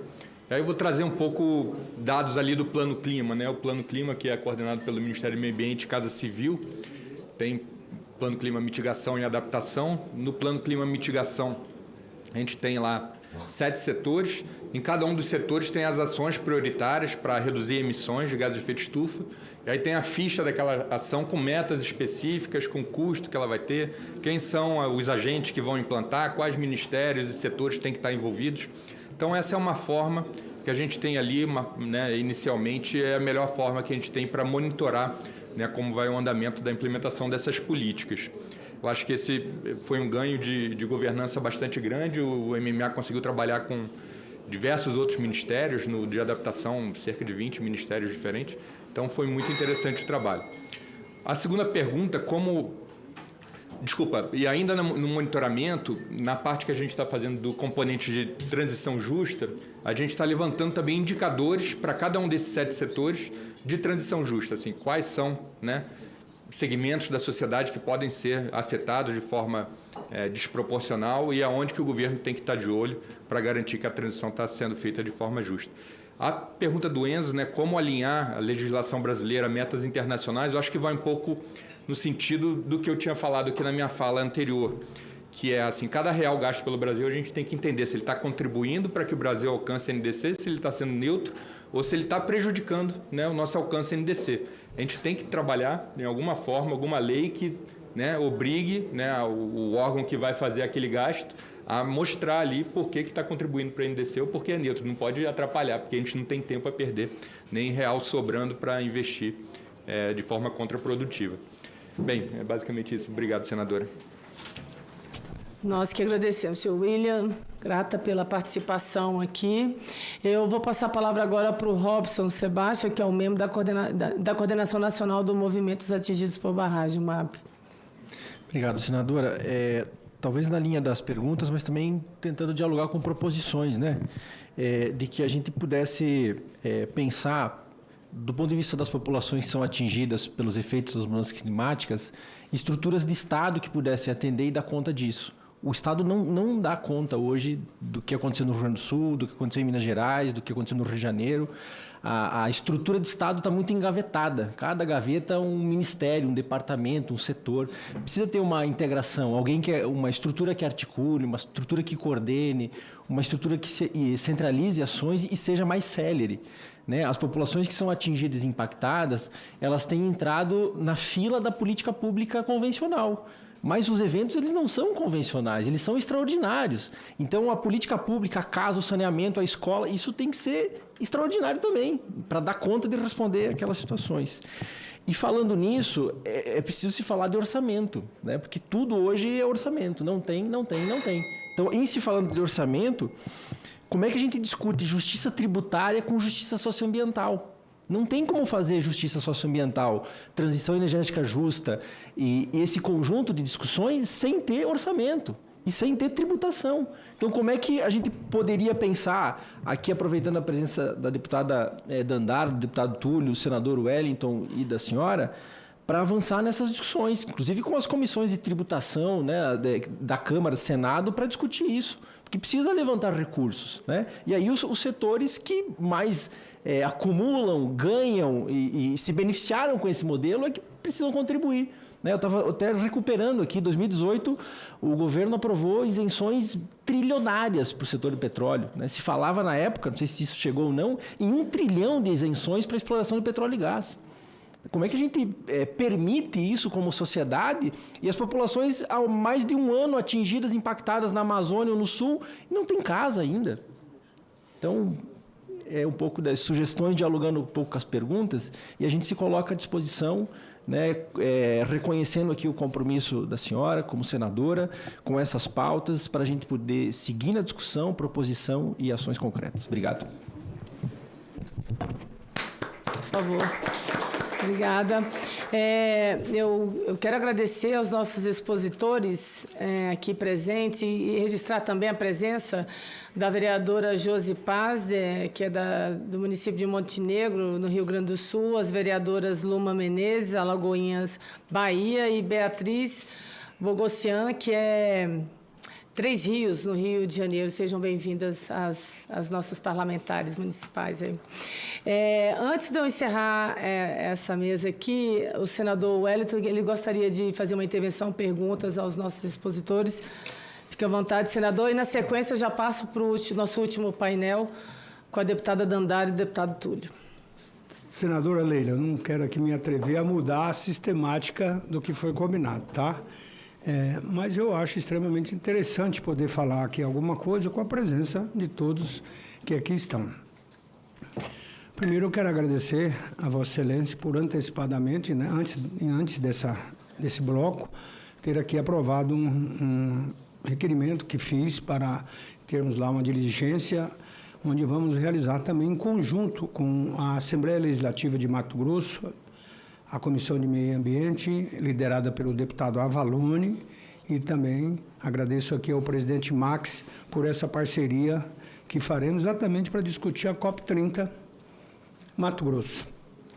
Qual é o papel nosso, parlamentares de Mato Grosso, bancada federal e bancada estadual, na COP30? Como que nós podemos estar influenciando, participando e mostrando, principalmente no caso do Mato Grosso, com todo o seu potencial de ser um grande produtor de alimentos, né? E às vezes a gente fala de, senhora Marina, de boca cheia, né? Somos o maior produtor de soja, já batemos a Argentina, somos o maior produtor de gergelim, somos o maior produtor de milho, somos o maior produtor de algodão, respondemos por 80% da produção de algodão, e aí vai afora. Somos agora a revolução do etanol, né? A partir do milho, o etanol de milho. Hoje também o estado de Mato Grosso é o maior produtor, com plantas grandiosas. E poderíamos discutir aí, como já foi falado pelo Robson, né? Acho que sim, ou William, sobre a questão dos subsídios, porque esse estado gigantesco que nós estamos construindo no Mato Grosso, senadora Leila, ele tem levado também, principalmente, através da concentração de renda, problema sério social para o nosso estado.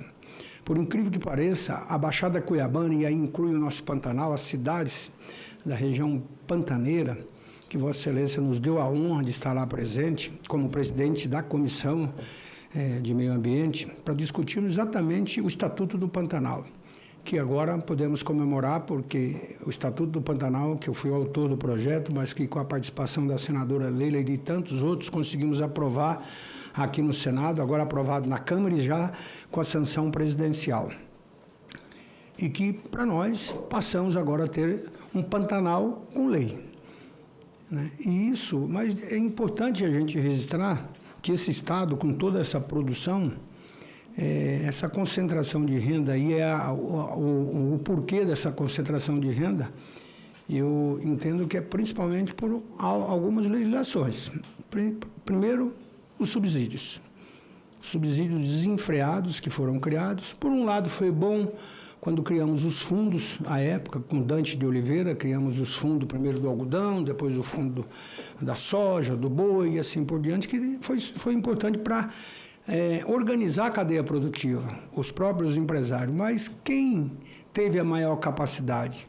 foram os grandes empresários, que foram ficando cada vez mais grandes, e o Estado, enquanto Estado, extremamente ausente de todo o processo. Eu acho que aí foi um registro que foi falado aqui, e esse Estado, quando eu digo, é o Estado brasileiro, o governo federal e o governo do Estado principalmente, porque as conversas não são harmônicas, e às vezes dentro do próprio governo essas conversas não são harmônicas. E as próprias pesquisas que a gente, de repente, os recursos, e aí pesquisas que ficam na prateleira, e aí vai, né? Então, e o cidadão que está lá precisando, pagando imposto, e os serviços não chegam de qualidade. Aqui a senhora Marina falou da questão da moratória, né? A moratória da soja e da carne. Olha, esse é um assunto que nós estamos discutindo muito no Mato Grosso. A quem está servindo a moratória? Um acordo das grandes trades e que submete aqui, principalmente ao pequeno produtor e ao médio produtor, condições que o CAD definiu agora. A decisão do CAD é no sentido do cartel. A decisão do CAD, claro, dando um prazo, como a gente espera também do Supremo, que até 1º de janeiro tem que se mudar esse status quo. Porque não pode essas grandes trades que pegam dinheiro lá subsidiado e vêm impor aqui, inclusive, como temos discutido, e fui eu com a ProSoja na França, em vários países da Europa, e quando nós falamos do nosso Código Florestal, que é uma das legislações construída aqui nesse parlamento, e aí eu me lembro, quero aqui, presidente Leila, lembrar que quem foi o relator do Código Florestal foi Aldo Rebelo. Um homem que parece que o impossível de acontecer, ele conseguiu fazê-lo. Agregando todos, ideologicamente, com as posições mais diversas, mas agregando a todos para que pudesse produzir uma peça como essa. Aí lá fora, quando a gente argumenta, mas olha, e a lei brasileira? O que simplesmente eles disseram, principalmente a França, não nos interessa a lei brasileira. Né? A política do desmate zero, que o que aconteceu? O próprio Estados Unidos e a Alemanha não deram conta e já pediram mais um prazo. E aí, principalmente para nós do Mato Grosso, quando a gente discute, principalmente lá fora, as pessoas entendem que Mato Grosso, por estar na Amazônia Legal, uma questão geopolítica, eles entendem que Mato Grosso é tudo Amazônia. Eles não sabem que Mato Grosso tem o Pantanal, a maior área alagada do mundo, que foi largada à própria sorte pelos governos. A época do Dante tinha um projeto no programa BID Pantanal, que é financiado pelo Banco Interamericano, em que o governo federal arcava com tudo aquilo e que, infelizmente, os governos estaduais resolveram abandonar. E, por isso, a degradação do nosso Pantanal vem sendo cada dia mais acentuada.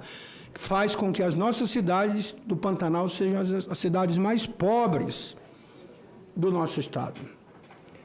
E concluo aqui, presidente, dizendo que essa moratória da soja, hoje é uma discussão que a gente quer continuar produzindo com responsabilidade, com sustentabilidade, mas no estado que tem o Pantanal, que tem um cerrado grandioso, que é o responsável por essa grande parte dessa produção, e temos a região amazônica, em que só 20% pode ser desmatado.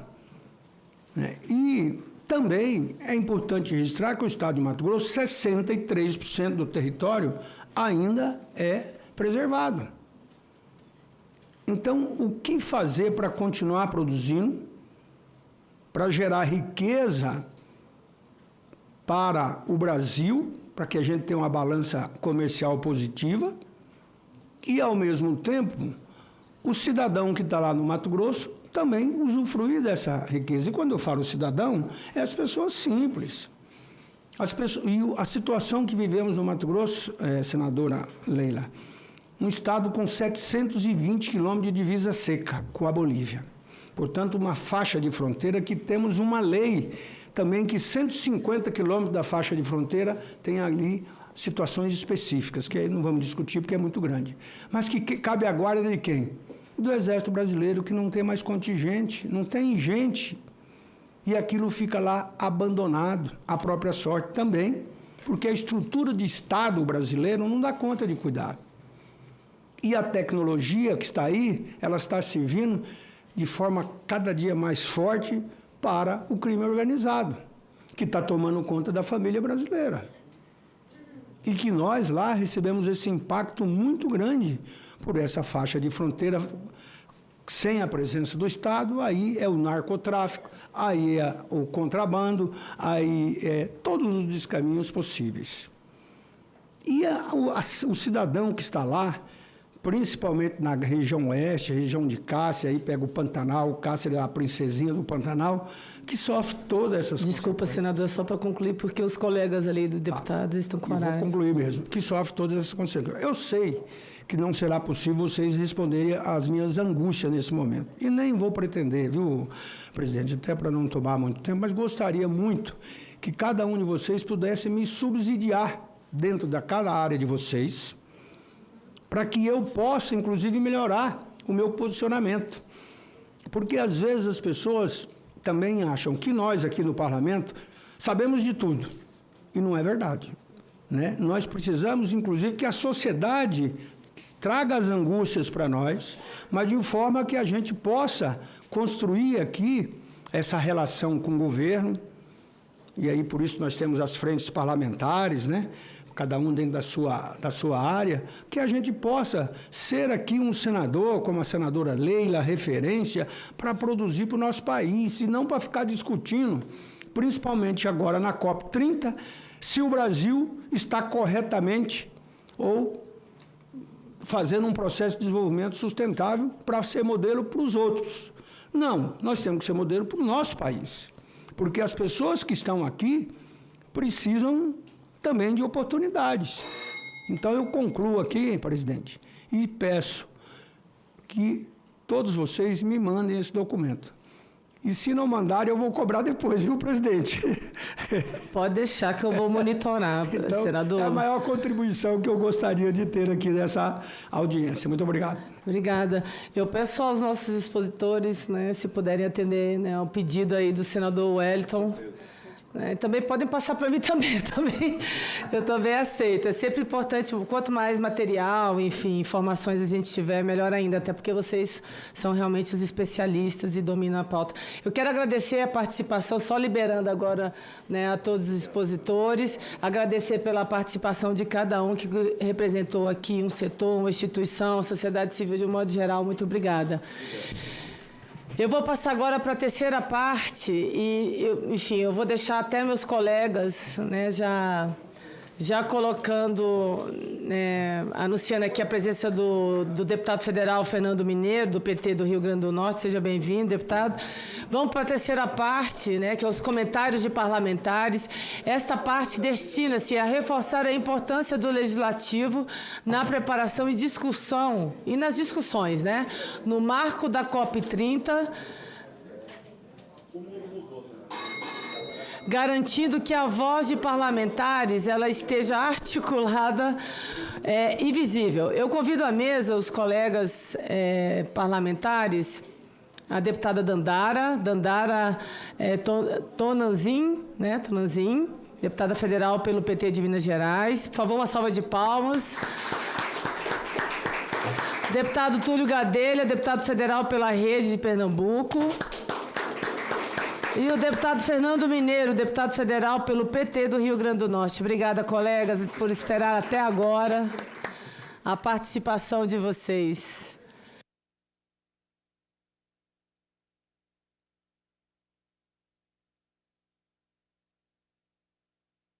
Obrigada de coração por vocês estarem aqui até avançar dessa hora, que a gente sabe que é uma loucura. Então, vou passar a palavra, ladies first, né, para a deputada Dandara Tonanzin, que é deputada federal pelo PT de Minas Gerais. Seja bem-vinda, deputada, e obrigada por estar conosco. Obrigada, senadora. Bom dia a todos e todas. É uma alegria estar aqui. Queria parabenizar todo mundo que falou na primeira mesa, acho que foi, de fato, contribuições muito importantes. Quero parabenizar as organizações da sociedade civil que estão aqui também, no MAB, na CIPOC, a gente tem grandes parcerias. Nosso mandato tem atuado hoje em frentes de luta para a gente fortalecer não só a agenda da COP30, mas também sair desse momento com um grande acúmulo político de construção consolidada na defesa, na pauta ambiental para o nosso país. Eu acho que a gente está vivendo um momento realmente de transformação, porque alguns anos atrás a gente não imaginava que a COP seria uma pauta tão presente no nosso cotidiano, no fazer parlamentar, que as questões ambientais estariam tão no centro. Então, senadora, só da gente estar debatendo tanto as questões ambientais no parlamento brasileiro, essa já é uma vitória de realizar a COP30 no nosso país. Eu tenho acompanhado de perto as entidades, os espaços que o governo montou para poder realizar a nossa COP30 aqui no Brasil e tenho ficado cada vez mais feliz e esperançosa. Será uma COP muito bonita, mas é muito importante que a gente reforce. A COP será na Amazônia. Não vai ser em Tóquio, não vai ser em Nova York, não vai ser numa cidade cosmopolitana, será na Amazônia real. Quem vier para o Brasil participar da COP precisa ter isso em mente. Não será também aquela Amazônia retratada de forma folclórica em muitos lugares. Pelo contrário, é a Amazônia na sua totalidade, inclusive com os seus desafios. Então, certamente enfrentaremos dificuldade, climatização, alimentação, deslocamento, e assim estaremos, então, na Amazônia e em Belém do Pará.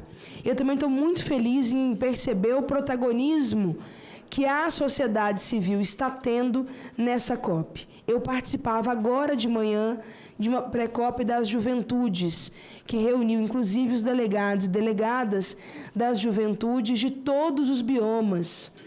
Nós estávamos no Ministério do Meio Ambiente e a juventude já conseguiu produzir propostas prioritárias de financiamento, de ação conjunta e também de metas para serem apresentadas tanto nos ODS quanto nos NDCs. Então, NDCs.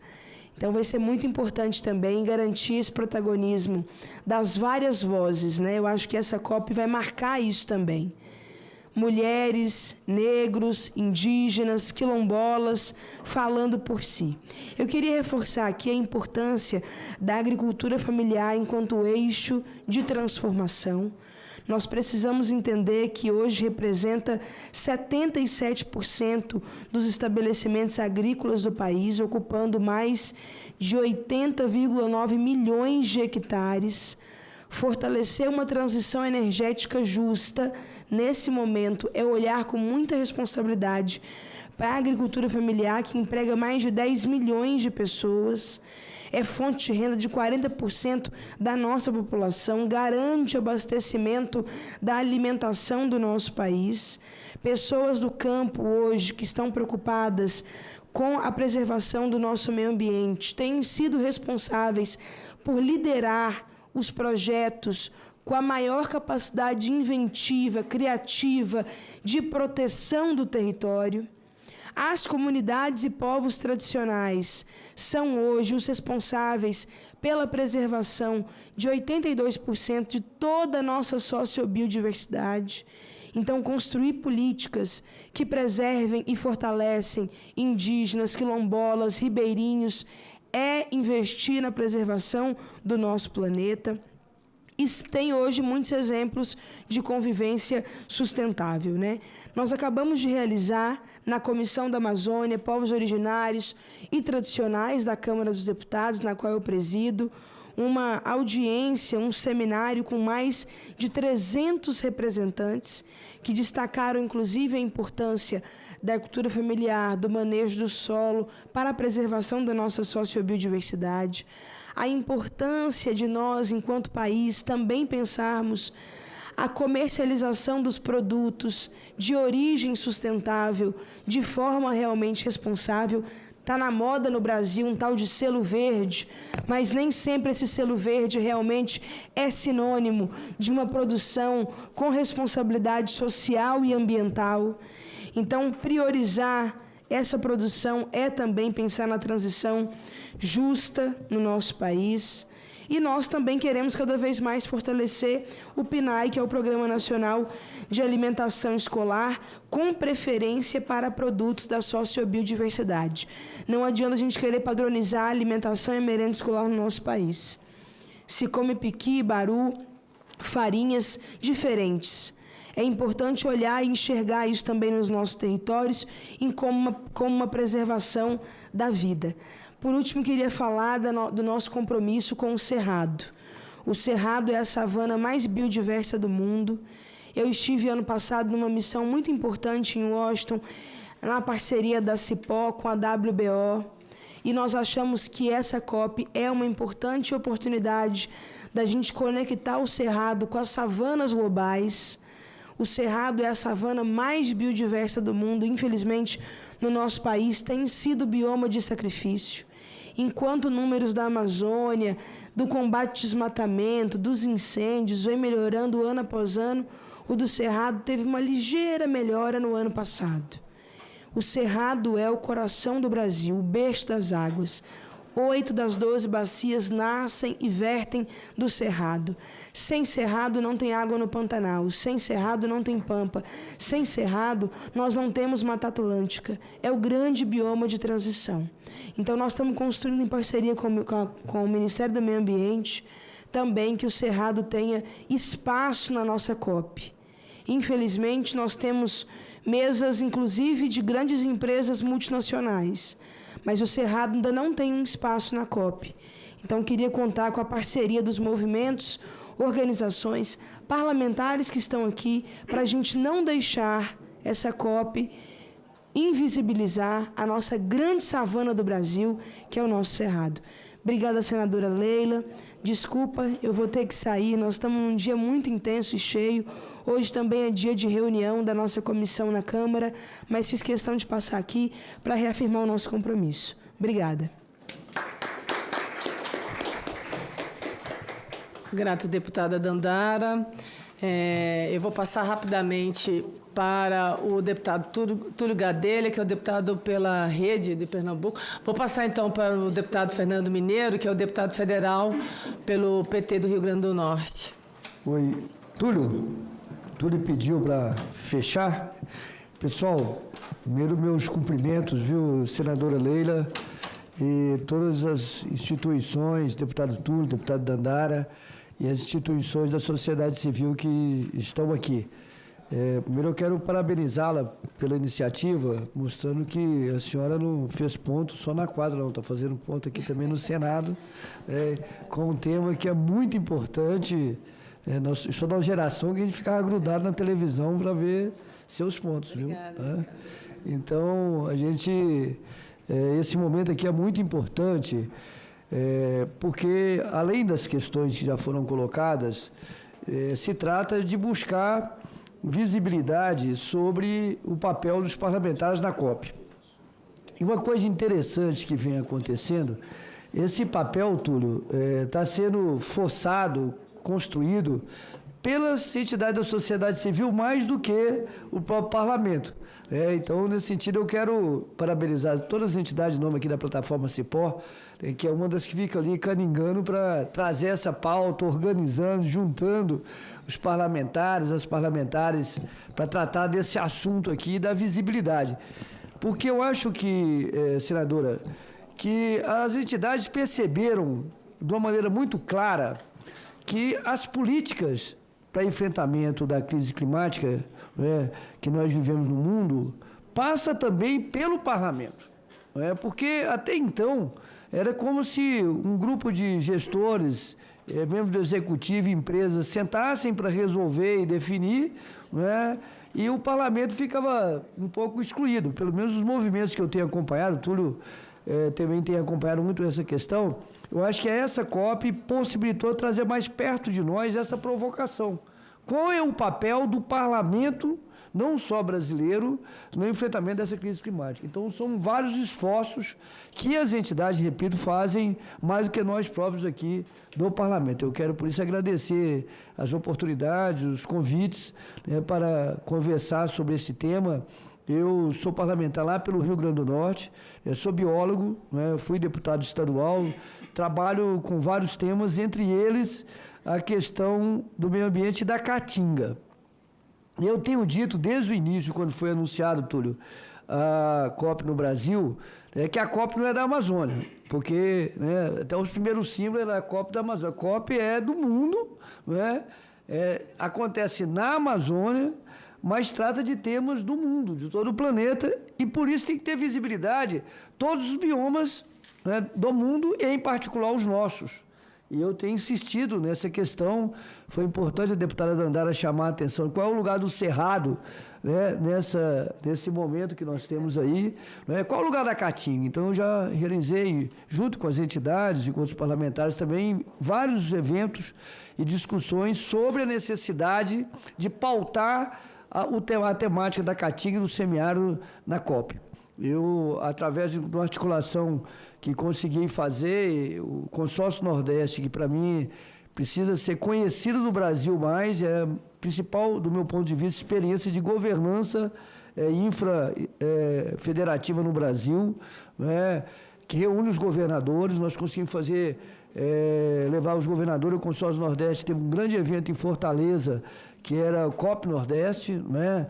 Então, pautando essa questão, chamando a atenção. A Caatinga é o principal bioma relacionado com a questão do carbono. Mais do que qualquer outro bioma, né, tem a questão do carbono como uma questão central e não tem essa visibilidade. Nós estamos acompanhando os debates, e eu quero aqui parabenizar a Diretoria de Combate à Desertificação do MMA, que eu tenho mais relação direta com essa diretoria, para retomar a política de enfrentamento à desertificação no Brasil e no mundo. O Brasil vive hoje, senador, um processo de desertificação. Não é de agora, identificado já pelo saudoso professor Vasconcelos, sobrinho já há décadas, e se expandindo. Aliás, na Bahia nós estamos vivendo o primeiro território de clima árido, o semiárido se transformando em clima árido. Infelizmente, os países onde acontece o fenômeno de desertificação são os países mais pobres do planeta. Portanto, não tem visibilidade. Aliás, das convenções da ONU, a Convenção de Combate à Desertificação, a gente fica dizendo que é a Convenção dos Pobres. Não tem visibilidade como tem as outras convenções, né, que atingem outros países. Então, essa questão é a questão central para a sobrevivência do planeta e para a sobrevivência do nosso país e da nossa população. Nós temos milhares, milhões de pessoas que vivem no semiárido, com experiências importantíssimas de sobrevivência, vivência, inovação no semiárido. Não é à toa que o Nordeste brasileiro está em primeiro lugar em índices, né, de recuperação, de industrialização, de uma série de índices positivos no semiárido. Então, o Brasil tem o que mostrar para o mundo. Primeiro, só que eu digo que o semiárido tem que primeiro que mostrar para o Brasil, né, porque é um processo, uma região muito desconhecida, para depois mostrar para o mundo. Então, eu tenho participado de algumas articulações para que a gente possa pautar essa questão, e será pautada. Eu fiquei muito feliz quando o nosso embaixador, presidente da COP, falou e citou a questão da desertificação, né, dentro das preocupações da COP, que até então, se vocês prestarem atenção, não estava na agenda, não estava no radar. Então, a partir desses processos todos, vem se posicionando. E esse momento aqui, senadora, para concluir, eu sei que está uma hora muito avançada, mas só para dizer da importância que nós, parlamentares, nos envolvamos com esse assunto, até porque as políticas públicas têm que ser aprovadas pelos parlamentos. E não vai ser um pacote que foi decidido, né, que vai ser aprovado. Nós estamos vendo aqui, inclusive, o que aconteceu aqui no Congresso com o PL da devastação e a disputa que tem, né, sobre essa questão. É a disputa sobre os rumos da sociedade, é a disputa sobre a visão de sociedade, se nós vamos tratar essa questão da vida no planeta de forma imediata ou pensando no futuro. É disso que se trata. Então, parabéns, senadora, parabéns às instituições que forjaram, que estão caningando, cutucando esse parlamento aqui. Eu não tenho dúvida, se não fossem as instituições, a gente não estava conversando entre nós aqui sozinhos sobre esse assunto. Eles é que estão insistindo, brigando, pautando, e a gente precisa, sim, levar esses assuntos para a COP, a participação dos parlamentares, dos parlamentos do mundo, né, dos biomas nossos que precisam ter visibilidade. E, mais do que isso, a COP é um processo, não é um encontro em si, não é esse processo anterior e principalmente o processo posterior, que vai exigir dos parlamentos um acompanhamento da implementação das medidas, vai exigir do parlamento um acompanhamento para a questão do financiamento do que for decidido ali, porque a grande questão é essa, quem vai financiar, né, as metas que estão sendo propostas. E isso passa pelo debate orçamentário das políticas públicas. Então é isso. Parabéns, senadora, pela sua iniciativa. Só reforçando, né? Esse é um trabalho das duas subcomissões da COP, tanto da Câmara dos Deputados, né, encabeçada pela deputada Duda Salabert, né, e que conta muito com o apoio e a participação dos deputados, né, e vocês que estão aqui presentes, como aqui a subcomissão do Senado. O que é mais importante nessa fala toda, assim, é que devagar a gente está agregando mais parlamentares a esse debate. Acho que é importante a gente ter esses fóruns, né, conjuntamente entre as duas casas, porque tanto na Câmara como no Senado nós temos alguns moicanos, mas são fortes, entendeu? E assim, essa participação da sociedade civil, das instituições, nesse trabalho de orientação, de mobilização, de provocação à casa, ao Congresso Nacional, ele é fundamental. Por isso a importância desse encontro, por isso a importância da COP no Brasil. E, acima de tudo, a continuidade desse debate, porque, como foi falado aqui, a COP ela continua. Ela vai para outro país, mas a gente continua os nossos debates, os nossos problemas, e eles não são poucos. Você já falou, tanto a deputada Dandara como o senhor agora falando, quando a gente olha para esse cenário e escuta, enfim, todos os representantes, todos os nossos expositores, nós temos uma grande missão, nós temos uma tarefa árdua para os próximos anos e principalmente para as próximas gerações. Até porque essa última década, se esse pensamento do Congresso mudou, foi devido às mudanças climáticas. Foi porque, de fato, começamos a ter seca, começamos a ter barragens rompendo, vidas sendo perdidas, enchentes no sul, como foi citado aqui pelo Robson. Enfim, a gente tem uma realidade hoje que é clara, que está batendo aqui na nossa porta e que, se a gente não tiver representatividade, pessoas que, de fato, abracem a causa, nós não estamos tratando de um setor, nós estamos tratando de uma realidade que é da nossa sociedade e a nível mundial. Então, assim, é uma questão de sobrevivência, como o senhor falou, né? Então, muito obrigado pela participação. Estamos juntos nesse fronte aí, deputado. Eu vou passar a palavra agora para finalizar ao deputado Túlio Gadelha, que está aqui desde o início, né, Túlio? Assim, bacana isso. Obrigado por você estar aqui, tanto você como o Fernando Mineiro e a Dandara, que é representante deputado federal pela Rede Sustentabilidade e deputado federal por Pernambuco. Seja bem-vindo, amigo. Um grande colega, né? Já viajamos para o Japão, já fizemos tanta coisa, né? Tudo envolvido nessa pauta, inclusive. Senadora Leila, agradeço o convite, parabenizo, reforço a importância do seu mandato, agradecendo aos eleitores do Distrito Federal por terem te colocado aqui, um mandato que é referência hoje na pauta do meio ambiente, do desenvolvimento sustentável. Agradeço a presença de cada parlamentar que passou aqui, do deputado Fernando Mineiro, deputada Dandara também. Vejo muitas entidades aqui presentes, muito importante. A vereadora Pietá está ali conosco também, o deputado Marquito aqui. E eu vejo também muitas entidades que estão hoje presentes aqui. E é muito, às vezes, uma preocupação que a gente tem, senadora, é da gente estar falando para a própria bolha sempre, né? Então, muitas vezes é importante a gente evitar trazer assuntos que nós já discutimos, conhecemos e pensamos igual para a gente conseguir tentar fazer uma análise de conjuntura sobre o momento do Congresso brasileiro e as dificuldades que nós temos tido nos últimos meses para avançar com bons projetos. Então, hoje, o nosso Congresso, se você for olhar o Parlamento na Câmara dos Deputados, ele se divide basicamente em 4 pedaços, né? Onde um quarto eu considero progressistas, que são simpáticos à pauta ambiental, à pauta do meio ambiente, desenvolvimento sustentável. Um outro quarto da extrema-direita, que são contrários e falam isso publicamente.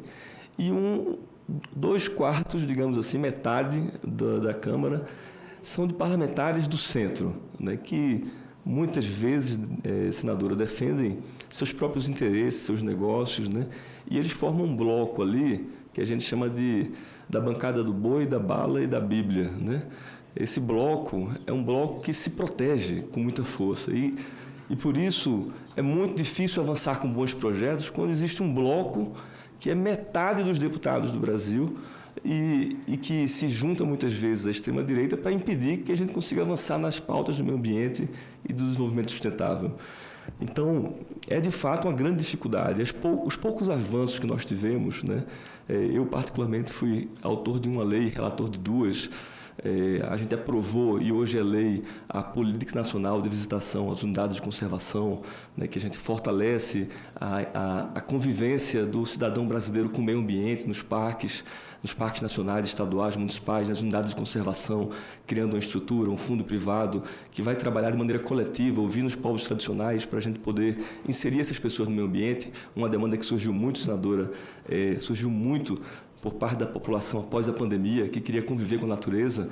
Esse é um projeto importantíssimo que o presidente Lula sancionou, esse projeto de lei que pôde ser autor, né, que foi aprovado aqui no Senado também. Um outro projeto que a gente luta para que a gente consiga avançar é a Lei do Mar. A Lei do Mar, ela tramita desde 2013 nessa casa. A Lei do Mar, ela passou 12 anos sendo discutida e eu pude ser relator dela por 5 anos. Eu tenho áudios do ex-presidente Rodrigo Maia, né, dizendo: deputado, fique tranquilo, a gente vai pautar esse projeto. O ex-presidente, antes do Arthur Lira, né? Então, eu até na última reunião de líderes, eu pude mostrar esse áudio para o presidente Hugo Mota, dizer: presidente Hugo Mota, ó quem está dizendo que vai pautar meu projeto aqui, né? E o Rodrigo Maia falando: deputado, a gente vai pautar, é importante. Então, existe, lógico, um movimento contrário, existe um movimento que quer congelar para que as coisas não avancem, mas a gente precisa entender que quando a gente tira de pauta projetos que são fundamentais para uma população, fundamentais para a gente poder sobreviver, a gente está indo contra a ciência, a gente está indo contra aquilo que todos os estudos técnicos se falam sobre a importância de preservar o meio ambiente e de construir um desenvolvimento sustentável. Se vocês querem deixar um parlamentar do campo progressista irritado aqui, vocês façam uma fala trazendo como se uma dicotomia fosse o desenvolvimento e a sustentabilidade. Como se uma coisa andasse separada da outra ou fosse a contramão, né, em sentidos antagônicos, né? E é essa lógica que predomina nessa casa, tanto no Senado quanto na Câmara Federal. As pessoas não entendem que existem diversos exemplos de desenvolvimento sustentável no Brasil, de projetos, de leis que a gente pode fazer com que as coisas avancem juntas.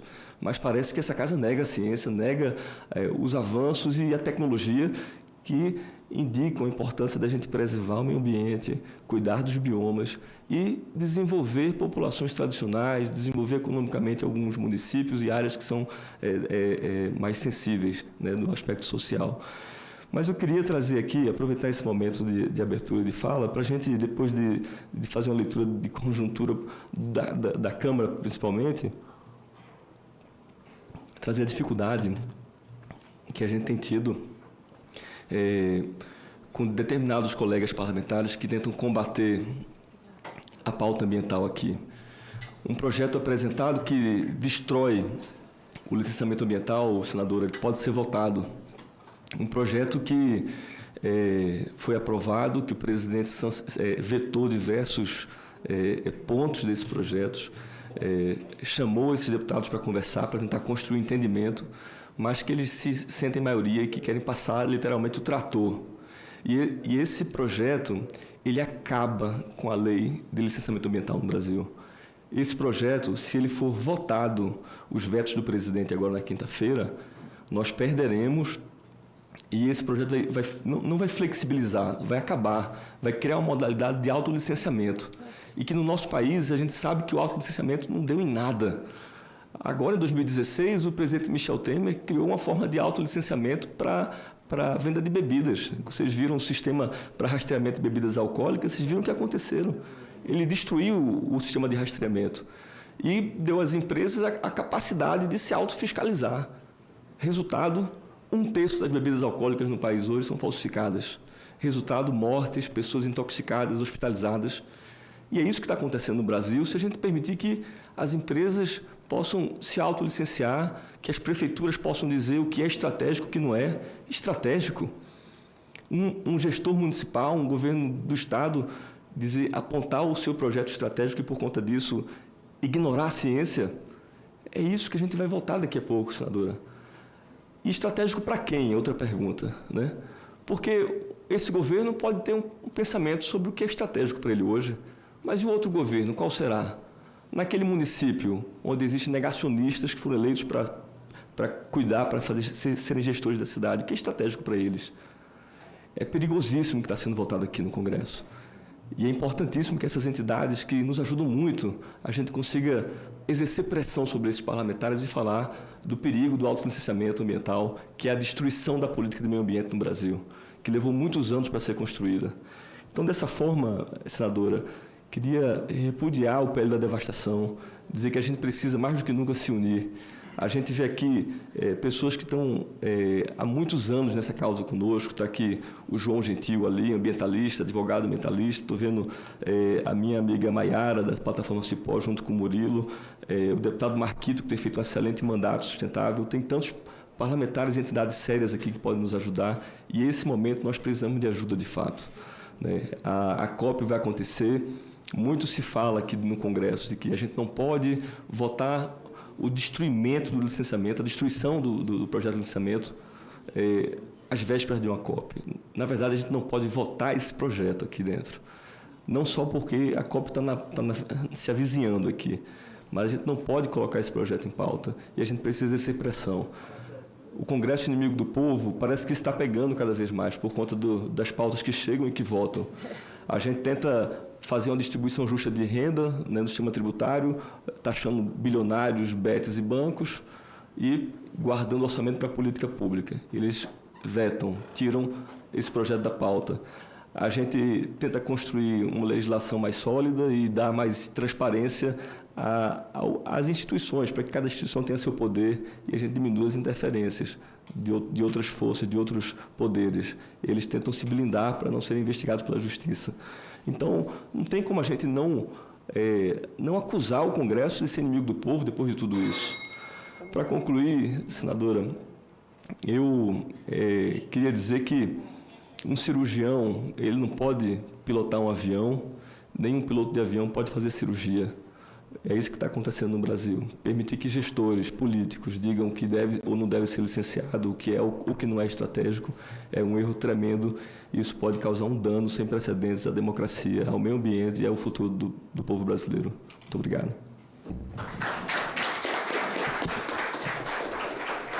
É isso aí, deputado. Acorda, Brasil.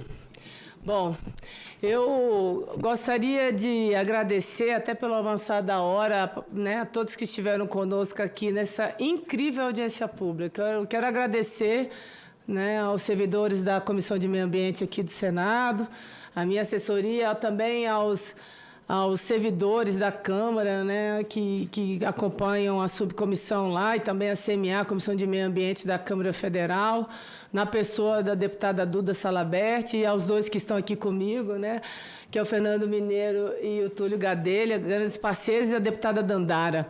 É isso, eu quero agradecer mais uma vez a participação de todos, de todas as entidades, instituições, a sociedade civil, enfim, todos vocês que estiveram conosco nessa incrível audiência pública. Eu saio muito feliz e animada. Claro que a gente, como eu falei, desafios sempre existirão, né? Legislações nunca serão perfeitas, mas ainda bem que nós estamos na política, nós não somos eternos. Uma lei é o seguinte, a gente coloca ela no trilho e ela segue. E, graças a Deus, o Poder Legislativo tem, né, esta missão de revisitar, de melhorar, ou, às vezes, de piorar, né, alguns avanços, mas nós estamos aqui para trabalhar conjuntamente com todos vocês. Grata pela participação e nada mais havendo a tratar, eu agradeço a presença de todas e todos e declaro encerrada a presente reunião. Até mais.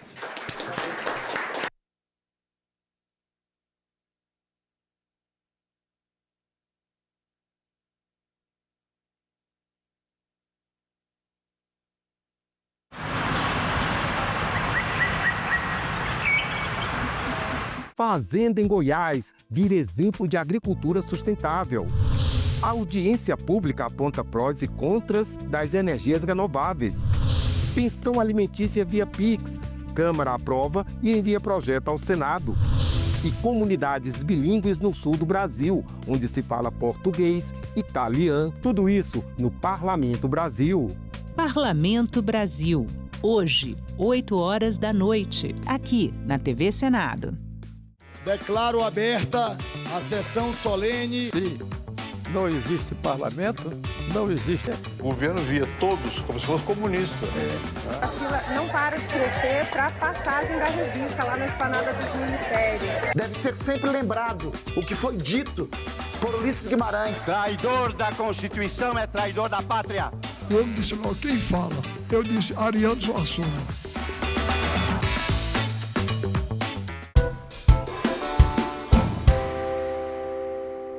Havendo o número regimental, declaro aberta a 42ª reunião da Comissão de Educação e Cultura da 3ª Sessão Legislativa Ordinária da 57ª Legislatura, que se realiza nesta data, 14 de outubro de 2025. Antes de iniciarmos os trabalhos, submeto à deliberação do plenário a dispensa da leitura e aprovação das atas das 39ª, 40ª e 41ª reuniões realizadas em 7 e 8 de outubro. Os senadores e senadoras que concordam permaneçam como se encontram. As atas estão aprovadas. Essa reunião tem como objetivo a apreciação em turno suplementado substitutivo oferecido ao projeto de lei número 3.600 de 2024, como também a aprovação de extra pauta de um requerimento de nossa autoria. Mas antes de iniciarmos a reunião, eu gostaria de consignar em ata a homenagem singela da Comissão de Educação e Cultura aos professores do Brasil. É uma homenagem apenas para registro em ata, porque outras homenagens ocorrerão. Agora mesmo está ocorrendo uma sessão presidida pela senadora Dorinha. Logo mais no plenário eu farei também um pronunciamento, mas acho que é importante, nesse espaço da Comissão de Educação, nós ressaltarmos a importância do professor, a importância da professora em todos os processos que nós debatemos aqui, seja projeto de lei, seja audiência pública, requerimentos. A presença do professor é indissociável de qualquer debate a respeito da educação no Brasil. E a valorização profissional, com muitos itens ainda a dever, né?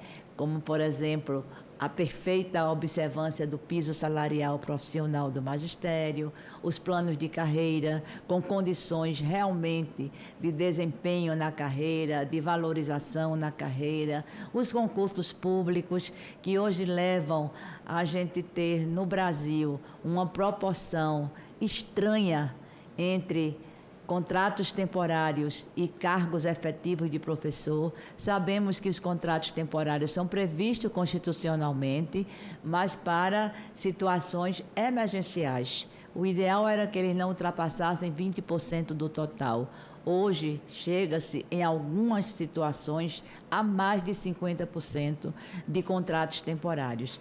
É errado? Não, mas é subvalorizado, porque muitos desses contratos não recebem o piso e não têm qualquer perspectiva de desenvolvimento na carreira, porque são contratos temporários, mas são professores também, né? Então, é um conjunto de ações, mas que a gente percebe que estamos em vias de, pelo menos, melhorar essa situação com a aprovação do Sistema Nacional de Educação, com a aprovação ainda este ano do Plano Nacional de Educação, mas, indiscutivelmente, o dia de hoje é um dia, o dia de amanhã, né, é um dia de celebrar a vida e a existência dos professores e das professoras. Nada substitui um professor e uma professora.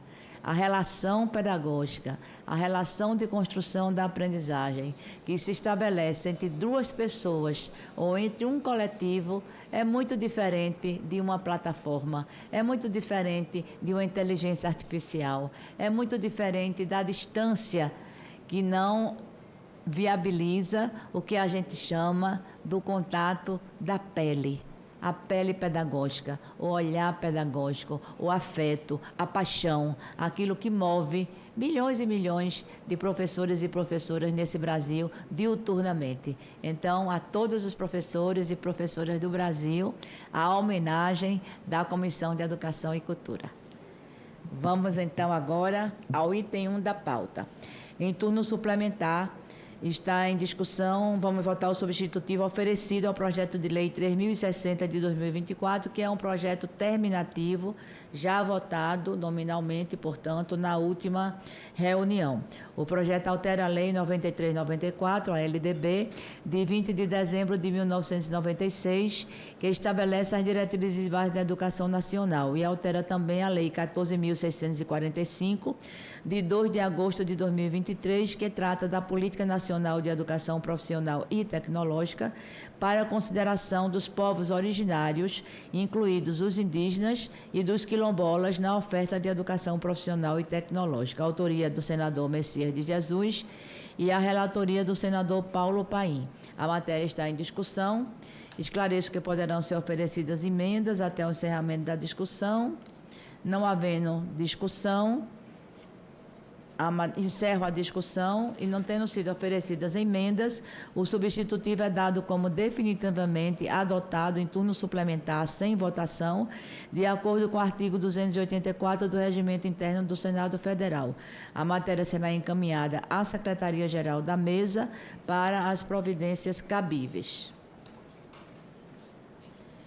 Apresento agora um requerimento extra-pauta, tendo aceite na sua inclusão. Não havendo óbice, passo à leitura do requerimento.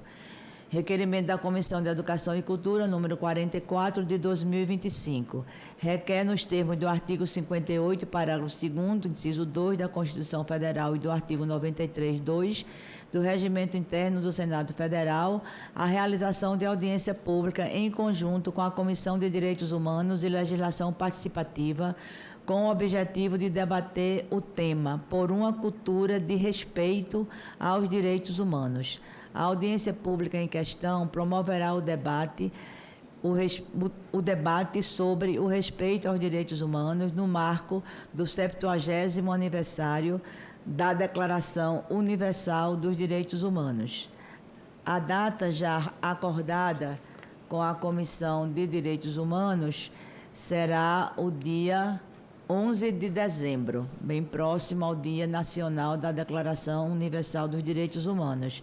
Estamos propondo os seguintes convidados: representante do Ministério de Direitos Humanos e Cidadania, representante da Defensoria Pública da União, a senhora Érica Linhares, fundadora da empresa de consultoria BERRAVE, o senhor Fábio Félix, deputado distrital, a senhora Ilina Bach, diretora técnica da Panamérica, a senhora Marina Reidel, coordenadora LGBTQIA+, do Fundo Positivo, e o senhor Tony Reis, diretor-presidente da Aliança Nacional LGBTQIA+, e a senhora Rafaele Westen, diretora administrativa da Aliança Nacional LGBTQIA+, e a senhora Janaína Oliveira, secretária nacional LGBTQIA+, do Partido dos Trabalhadores. Em discussão o requerimento, a votação é simbólica. Aprovado o requerimento.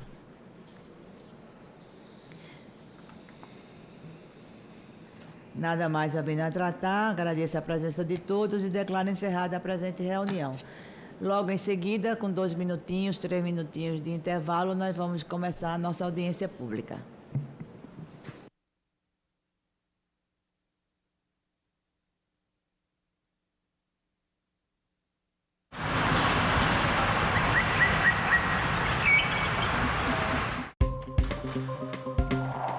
O que muda no corpo da mulher durante a menopausa? Quais são os cuidados necessários nesse período? Como lidar com os sintomas? Essas e outras perguntas serão respondidas. TV Senado Live, hoje, 8h30 da noite. Em outubro, a TV Senado homenageia o cineasta Silvio Tendler, documentarista de grandes personagens e de lutas decisivas na nossa história. Então eu escrevi o poema sujo como quem fizesse a última coisa da vida.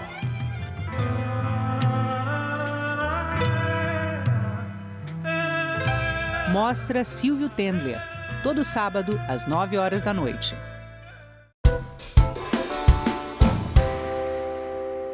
Declaro reiniciada a presente reunião deliberativa da Comissão Mista de Planos, Orçamentos Públicos e Fiscalização do Congresso Nacional.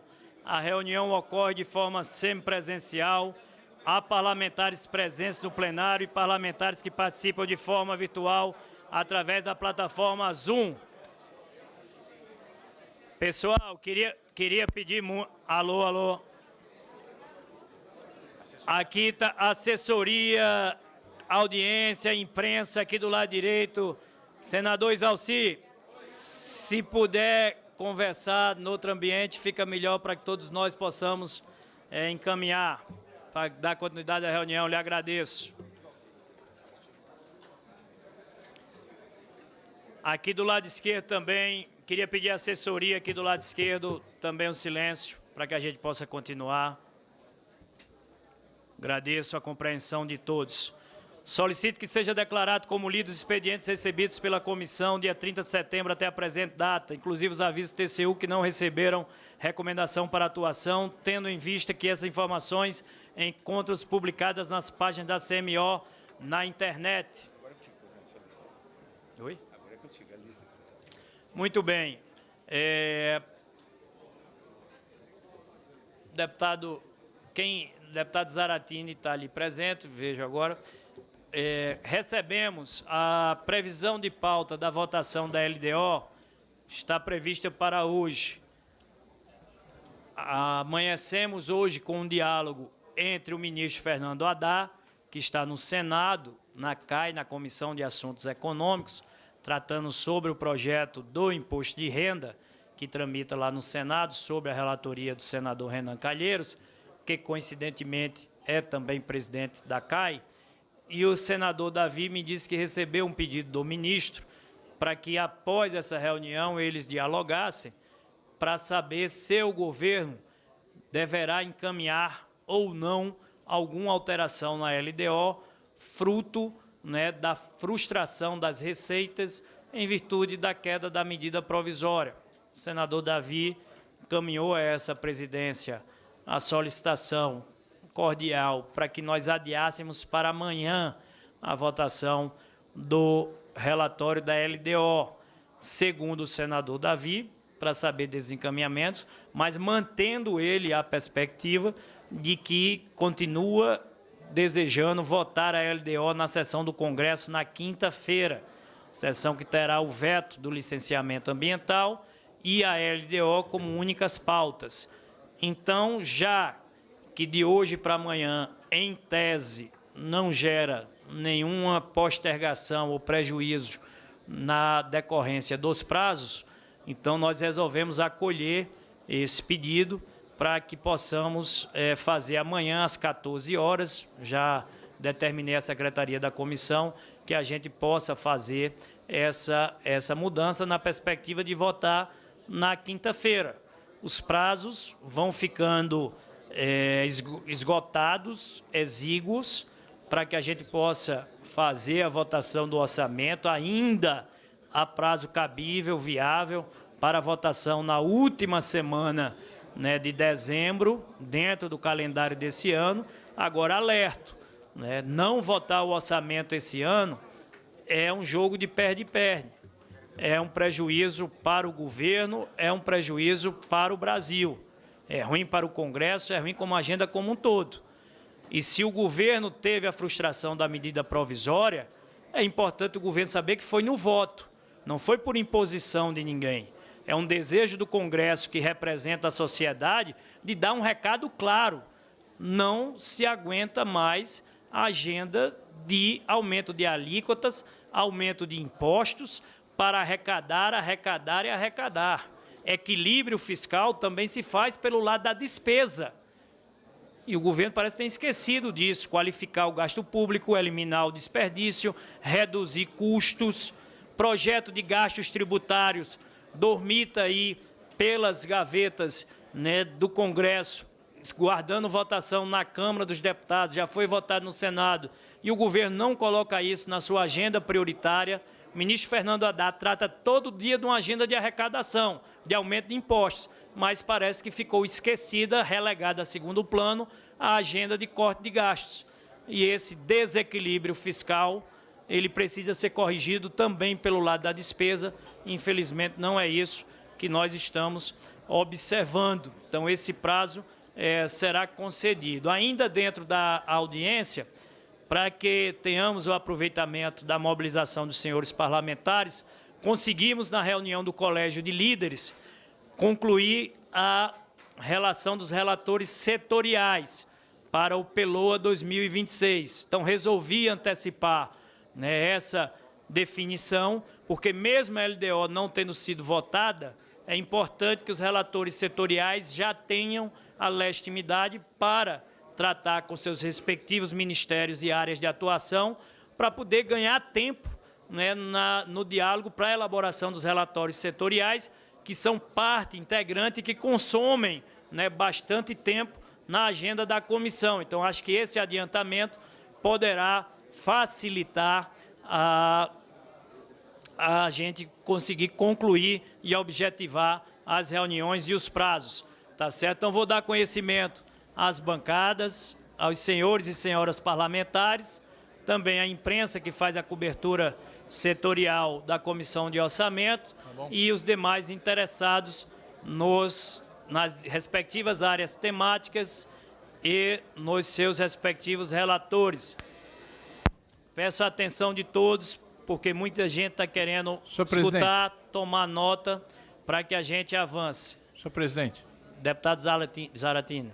Muito obrigado, senhor presidente. Bom, primeiro eu queria lhe agradecer pelo fato de ter adiado a reunião, né, adiado a pauta, né, melhor dizendo, para amanhã, que é a possibilidade do governo buscar ter tempo ainda de fazer os entendimentos para que a gente tenha a superação do que ocorreu com a queda da medida provisória 1303, que era muito importante. São 35 bilhões de reais que deixam de compor o orçamento. 20 bilhões de receita, sendo que a maior parte não era aumento de imposto, nem criação de novo imposto, mas sim fechar os ralos para os absurdos que são feitos nas compensações de créditos tributários de PIS/COFINS. E também dizer que na medida provisória nós tínhamos mais 15 bilhões de contenção de gastos, senhor presidente. 11 bilhões do pé de meia que passam a integrar o orçamento. Portanto, é uma redução efetiva de gastos.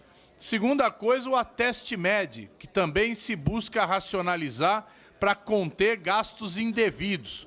Terceira questão, a compensação de sistemas tributários municipais, estaduais e federal. E a quarta questão, o seguro-defeso, que vem crescendo 10% ao ano de forma totalmente irregular. Então, essas medidas estavam na medida provisória 1303, então não é justo dizer que o governo não se preocupa com a questão dos gastos. O governo tem essa preocupação e tem tido uma atitude muito forte no sentido do controle de gastos. E também dizer que o governo está aguardando a pauta aqui da Câmara dos Deputados do projeto que trata dos benefícios tributários. Né? O deputado Mauro estava por aqui, né, está acompanhando isso. Também já foi designado o deputado Aguinaldo Ribeiro para tratar do assunto, e não é por conta do governo que não foi votado. Aliás, quero lhe dizer que fui testemunha, participei de uma reunião com o presidente Hugo Mota e o ministro Fernando Haddad, onde esse tema foi tratado e o ministro colocou a sua preocupação de que, isso antes da votação da 303, que fosse votado imediatamente esse projeto de lei que compõe um conjunto de acordo de adequação orçamentária necessária para a gente votar o orçamento do ano que vem. Então é isso, mais uma vez agradecer a sua boa vontade de passar para amanhã essa discussão. Pode contar sempre com ela, dentro da razoabilidade, deputado Zaratini. A nossa intenção de todos aqui, e foi assim desde o início, na condução dessa presidência, é conseguir chegar a um bom termo pensando na agenda do Brasil, que necessariamente não é a agenda do governo. Quando a agenda do governo destoa do interesse da agenda do Brasil, essa comissão e esse Congresso tem a missão de tentar reorganizar nos trilhos. E já que Vossa Excelência foi o relator da medida provisória, lhe dizer, por exemplo, só um ponto foi levantado, e a senadora Dorinha apresentou destaque, inclusive que eu apoiei, vincular as despesas do Pé de Meia, que é um programa de assistência social, à educação, para aproveitar o fato de que a educação tem gastos obrigatórios, você acaba substituindo gastos que deveriam ter no ponto final, né, no objetivo, na questão finalística da despesa, a questão da educação, para estar na assistência social, para um programa que tem o viés de assistência social. Então, o Pé de Meia, que é um programa meritório, ele deve sim constar no orçamento, mas como uma verba vinculada ao gasto de assistência social. Na educação, acredito que a gente tem outras prioridades com essa finalística educacional, que é importante. Mas é um debate ultrapassado, como Vossa Excelência citou, eu fiz questão de situar, e concordando também com Vossa Excelência, o seguro defeso é um tema que precisa estar alerta. É o INSS do amanhã, né? É uma fonte de problemas inesgotável que na hora que se jogar a rede, vai vir muito tubarão, vai vir muito cação, vai vir muita confusão nessa rede do seguro defeso, mas cada agonia a seu tempo, né? Cada problema de uma vez. Então, seguimos dialogando e esperamos que temos a mesma boa vontade que o governo teve de nós para adiar para amanhã. Espero ter a boa vontade do relator, deputado Gervásio Maia, que inclusive não está presente, e do governo para que a gente possa votá-lo amanhã. Passarei, portanto, agora a relação dos relatores setoriais. Primeira escolha, coube ao Bloco Democracia do Senado Federal. A indicação é para a área da saúde, senador Veneziano Vital, do MDB do Senado.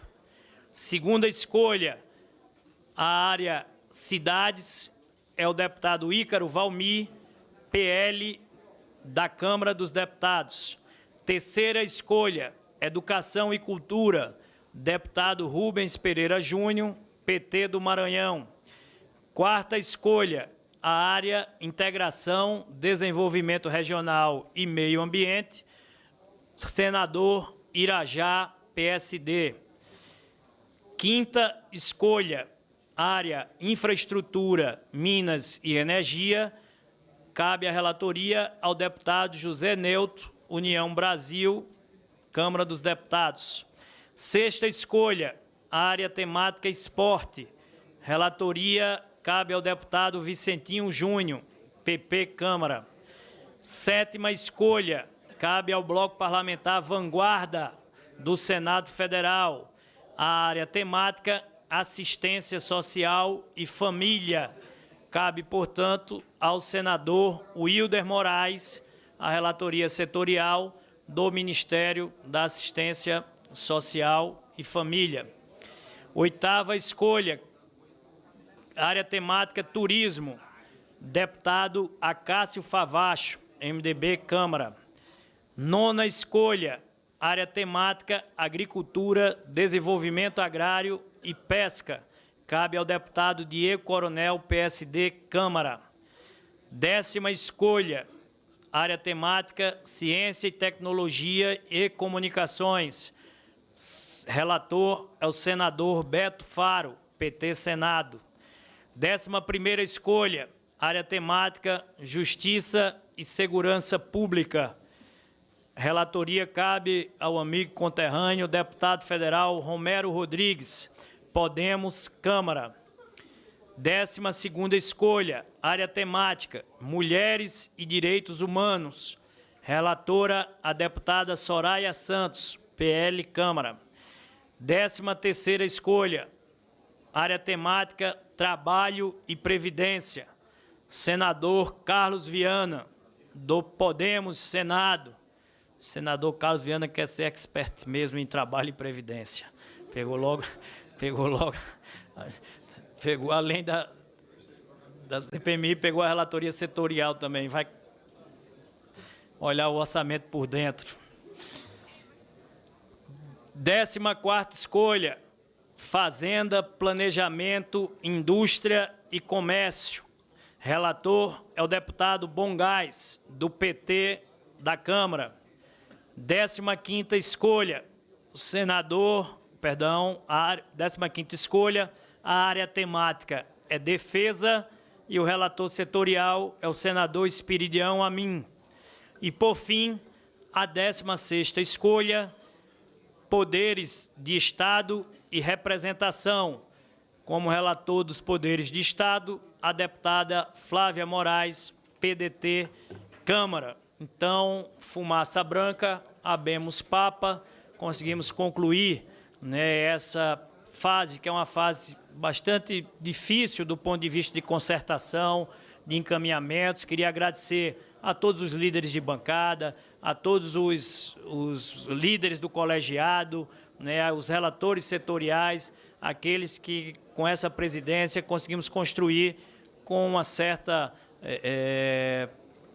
com um certo pacto, né, de credibilidade, a construção desses relatores setoriais. Está delegado agora a cada um dos senhores e senhoras essa missão de, preparando os relatores setoriais, contribuir para a tarefa do relator do orçamento, o deputado federal Isnaldo Bulhões, do MDB. São esses os encaminhamentos. Não havendo mais nada a tratar, suspendo a presente reunião e convoco a sua continuação. Pela ordem, senhor presidente. Pela ordem, deputado João Leão, mas só para terminar, deputado João Leão, para anunciar que a continuação, quando encerrada essa reunião, está marcada para amanhã, 15 de outubro, às 14 horas. Deputado João Leão, com a palavra. Com todo o respeito ao nosso relator da LDO, eu fiz um destaque supressivo de um artigo que foi colocado no orçamento. É o artigo 6º do substitutivo. Parágrafo 2º. Deverão integrar o orçamento da Seguridade Social as despesas decorrentes de contribuições dos empregadores incidentes sobre a folha de salários destinadas à entidade constituída sob a forma de serviço social autônomo. Por favor, nós temos ainda orador fazendo uso da fala. Queria pedir àqueles que estão se deslocando, as conversas de assessoria, que o façam, tá certo, de forma ordenada, sem atrapalhar ao orador que faz uso da palavra. Muito obrigado. E eu gostaria que as pessoas que estão aqui nessa comissão prestassem atenção o que é isto. O que é isto? Me lembro do seu pai aqui nessa comissão, comigo, eu, relator da LDO, em 2007, onde quiseram colocar isso a um pedido do governo de então. E nós brigamos aqui nessa comissão e não alocamos. O que é isto aqui? O que é isto? Isto tira o direito, dá o direito ao governo de contingenciar os recursos sociais do SENAI, do SEBRAE e de todas as instituições. Então, eu fiz um destaque no sentido de suprimir este artigo. E isso foi alocado aqui, não veio nem pedido do governo. Isso foi alocado aqui pelo relator, agora no fechar da questão. Eu não entendo por que tirar os recursos, dar direito ao governo de contingenciar os recursos do Senai, do SEBRAE e outros órgãos afins.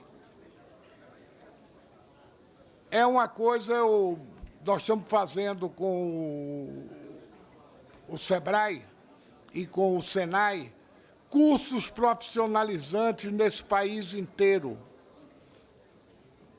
E isso aqui vai fazer com que você entregue a caneta ao governo para contingenciar todos esses recursos. Eu gostaria que o relator me ouvisse, mas parece que ele já saiu, né? Já se deslocou após a notícia de que não haveria leitura do relatório hoje, mas esse destaque já está no radar dele, ele já foi abordado sobre esse tema, e esse destaque de Vossa Excelência está na ordem do dia do relator para ele apreciá-lo e, quem sabe, poder acolhê-lo.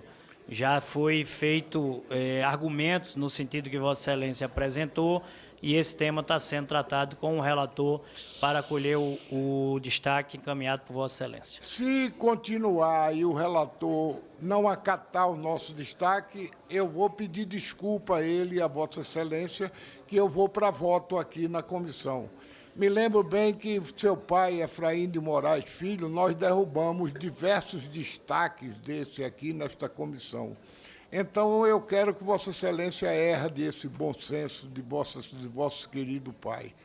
Princípios e valores do velho Efraim, pode ter certeza que trago junto comigo no meu DNA e na minha consciência. Obrigado pelas palavras, deputado João Leão. E, portanto, como... Pronto, para as assessorias, a imprensa, quem nos escute, os demais interessados que não conseguiram colher todos os nomes e áreas aos quais eu citei, já se encontra disponível na página da CMO, no sistema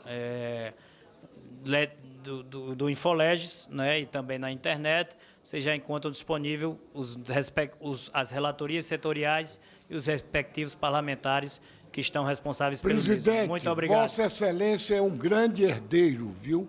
Seu pai brilhou aqui nesta comissão. Obrigado. Forte abraço a todos. Espero até amanhã para que consigamos cumprir essa saga e votar a LDO, como desde há muito tempo é o desejo dessa presidência. Muito obrigado. Está suspensa a sessão, como anunciado.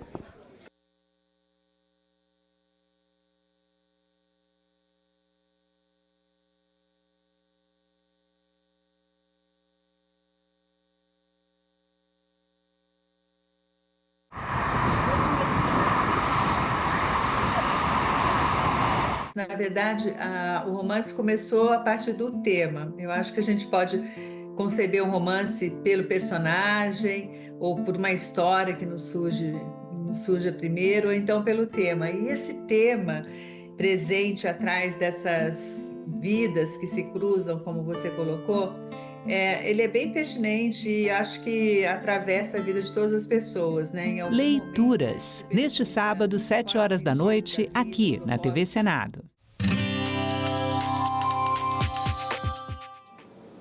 Olá, eu sou a Carla Benevides e está começando mais um programa Argumento. O futuro da Ferrogrão volta ao centro do debate. O Supremo Tribunal Federal suspendeu o julgamento da obra após pedido de vista do ministro Flávio Dino. A Ferrogrão liga o estado do Mato Grosso ao Pará e ela é considerada essencial para o escoamento da produção, mas recebe críticas porque atravessa áreas de proteção ambiental. Aqui comigo no estúdio está o senador José Lacerda, do PSD de Mato Grosso. Senador, muito obrigada pela sua presença e seja bem-vindo ao Senado. Obrigado, Carla. Estou iniciando a nossa presença aqui numa luta. Isso aí, senador. Conte conosco, conte com a TV Senado. Senador, queria que o senhor falasse para a gente qual que é a importância da Ferrogrão para o Mato Grosso e por que está, qual é o ponto aí de desacordo que está em análise no Supremo Tribunal Federal. Carla, a realidade é a seguinte. Nós precisamos entender que nós temos o Pacto Federativo, que precisa ser cumprido. O artigo 20 da Constituição diz quais são as terras da União. E as terras da União é a propriedade da União, que é ocupada tradicionalmente pelos índios, né? O que está se discutindo, o que a lei autoriza, o que está se discutindo, é a elaboração de um estudo de um projeto. A hora que a nação brasileira proibir estudos de projetos, eu acho que nós vamos ter um retrocesso. O artigo 5º da Constituição diz que nós somos iguais perante a lei, índios e não índios. O país, de acordo com o artigo 5º, inciso 15º, diz que o trânsito no território nacional é livre. No território nacional é livre. O Pacto Federativo e a Federação têm a obrigação de desenvolver os estados e combater a pobreza. Né? O artigo 170 da Constituição também contribui com o desenvolvimento do Brasil. Eu entendo que esse projeto que liga Sinop a Itaituba, no Pará, Mato Grosso ao Pará, só em Mato Grosso beneficiam 3.800.000 pessoas, mais a população do Pará, e nós precisamos de segurança alimentar. Este é um projeto de transporte, de um modal de transporte, que vai reduzir nesse trecho 50% os índices de carbono. Isso representa o quê? CO2. Isso representa que as hidrovias são importantes, as ferrovias são importantes, e outra relevância desse projeto, que essa ferrovia vai passar a marginal, a BR. O impacto, qualquer atividade econômica gera impacto. É importante que o PSOL levantou esses dois pontos. O primeiro por ser por medida provisória, que já virou lei, não é mais medida provisória, é lei, né? E o segundo que vai ter um retrocesso ambiental. Mas a minha pergunta que eu faço é a seguinte: o ser humano, o homem brasileiro, o ser humano do Brasil, índio e não índio, fazem parte do meio ambiente ou não? Se eles fazem parte do meio ambiente, erradicar a pobreza é importante. Então, eu entendo que o ministro Alexandre de Moraes e o ministro Luiz Barroso deram mais uma decisão favorável ao Pacto Federativo do Brasil e o Estado Democrático de Direito. Então, eu acredito que o ministro, outros que terão que votar, o Dino que pediu vista, o ministro... Eu acho que é importante para o Brasil um projeto dessa envergadura. Claro que ele é polêmico. É um traçado de mais de 900 quilômetros, mas é um traçado que vai melhorar a qualidade de vida e a vida humana, gerando emprego e renda. Como é que está a análise, senador, do impacto ambiental, desse licenciamento ambiental? O impacto ambiental, primeiro tem que ser feito o projeto para depois fazer o licenciamento. Entendi. Então, se não tem o projeto, não tem licenciamento para se fazer. Então, o que está se buscando é, primeiro, os estudos do projeto e depois vem o licenciamento ambiental. Então, nós não podemos impedir a elaboração de projetos no Brasil. Eu acho que isso não é a melhor lógica do Estado brasileiro, da Federação, uma prática dessa natureza. Então, qualquer um outro projeto que tiver qualquer risco de possibilidade ambiental, o país vai ficar em dificuldade, porque qualquer atividade econômica tem um efeito ambiental. A ciência existe para isso, para reduzir os impactos e ver o melhor caminho. Por isso existe a ciência. E hoje nós temos um avanço muito grande na ciência. E meio ambiente não pode ser ideologia. Meio ambiente é ciência. Senador, caso o Supremo declare inconstitucional essa lei que reduziu o Parque Nacional de, não sei se eu vou falar certo, Jamanchim, o senhor acredita que o Congresso tem alguma forma de reverter essa situação? Eu não trabalho com essa hipótese, porque eu entendo que o Supremo Tribunal é o equilíbrio da nação, é o equilíbrio da nação. Os três poderes, legislativo, executivo e judiciário, são independentes, mas têm que funcionar harmonicamente. Se tem favorável do Poder Executivo, que é o autor da mensagem a esta casa, ao Congresso, né? As duas casas. O Legislativo que aprovou, então dos três poderes, 2 já se manifestaram favoráveis, mesmo tendo, claro, as questões contrárias, que isso é normal. Na democracia, a divergência é inteligente. Então, eu sou 100% favorável à inteligência, mas meio ambiente, a ciência e a sociedade humana do Brasil faz parte do meio ambiente, cara. Senador, o Congresso Nacional recentemente aprovou um novo licenciamento ambiental, que já foi inclusive sancionado com alguns vetos pelo presidente Lula. À luz dessa nova legislação, como que as obras da Ferrogrão... O senhor acha que, à luz dessa nova legislação, as obras da Ferrogrão terão mais segurança jurídica? Há algum risco para o meio ambiente? O senhor já tem falado que não, mas eu quero saber, na sua opinião, esse equilíbrio entre desenvolvimento e preservação. A ciência existe para manter esse equilíbrio. Eu fui secretário de Estado de Meio Ambiente do Mato Grosso. A necessidade de ser uma tratativa nessa parte ambiental, aonde tenha uma conciliação científica. Não tem jeito, eu vou pegar o meu estado.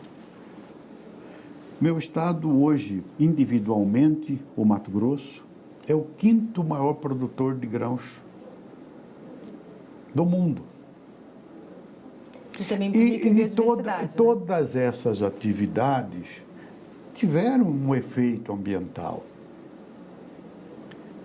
Mas tem uma outra finalidade. O ser humano se alimenta.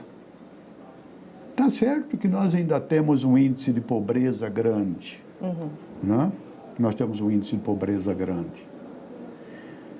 Mas as pessoas precisam entender que tem muita gente que precisam se alimentar, que estão passando fome. Senador, só para... E a humanidade, o mundo, precisa ter segurança alimentar. E a forma de ter segurança alimentar não é só a produção.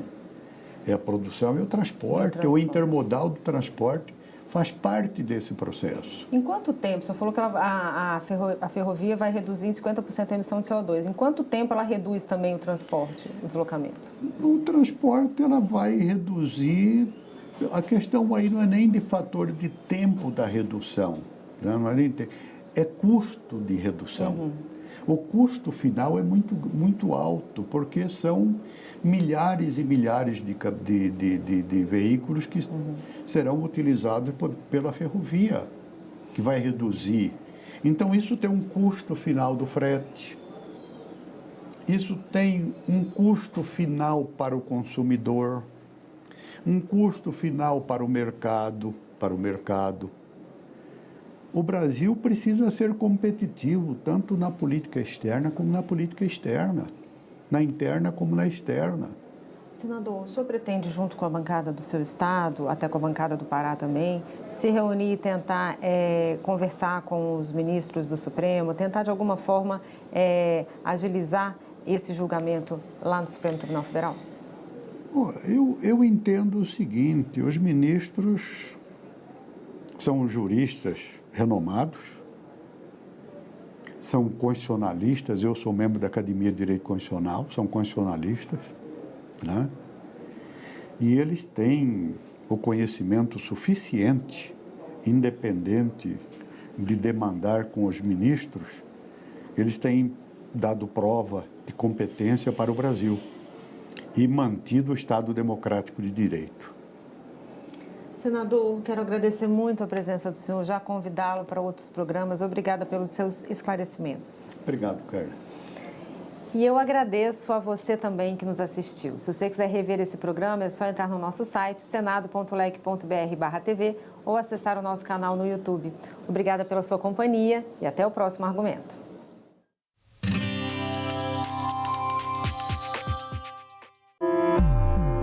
A cultura criou a velhice, criou uma velhice cada vez mais longa. Então, hoje, muitas pessoas têm uma grande chance de passar uma parte substantiva da sua vida, maior muitas vezes do que a vida adulta, como idosos do que como adultos. Envelhecer. Neste sábado, 7 horas da manhã, aqui na TV Senado. A TV Senado abriu uma nova seleção de documentários e séries documentais para sua programação. Estamos em busca de novas obras para tornar ainda mais diverso o nosso espaço reservado à produção nacional. Se você tem um filme entre 25 e 120 minutos ou uma série documental, mande um e-mail para a gente. As inscrições vão até o dia 31 de outubro. TV Senado. Democracia todo dia. Eu sou Josimar Pereira, nasci em 1985, vim lá do interior de Minas Gerais, a cidade, né? Mas não me adaptei. Aí entrei no movimentos sociais e fiz a luta pela terra. Hoje estou trabalhando com a agricultura familiar. O acesso à terra é um direito de todos. A intenção é que a pessoa consiga seu pedaço de terra, consiga ser contemplado, que hoje é através do chamamento público, e que tira o sustento dali, da família. Por isso que a gente se diz agricultor familiar.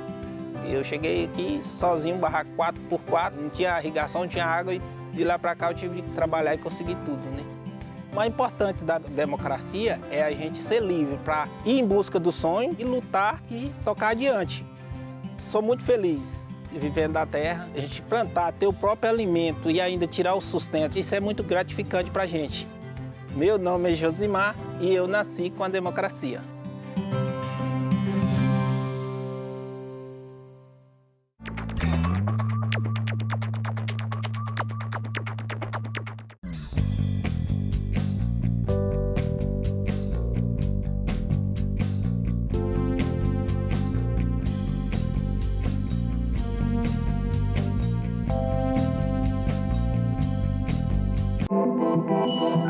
O site do Senado agora mostra projetos de lei em linguagem simplificada. É o Senado Explica, uma ferramenta de inteligência artificial combinada com revisão humana que torna mais fácil entender e acompanhar as leis em debate aqui no Senado. Na página de tramitação das matérias e no portal E-Cidadania, Senado Explica. Olá, está começando agora o Senado Notícias Revista e você vai ver nesta edição. CPMI do INSS ouve assessor de presidente da Conafer e ex-presidente do INSS. Comissão de Assuntos Econômicos começa a discutir o projeto que isenta do imposto de renda quem ganha até R$5 mil. E professores são homenageados no plenário do Senado. Confira comigo estes e outros assuntos que são destaque aqui no Senado Federal.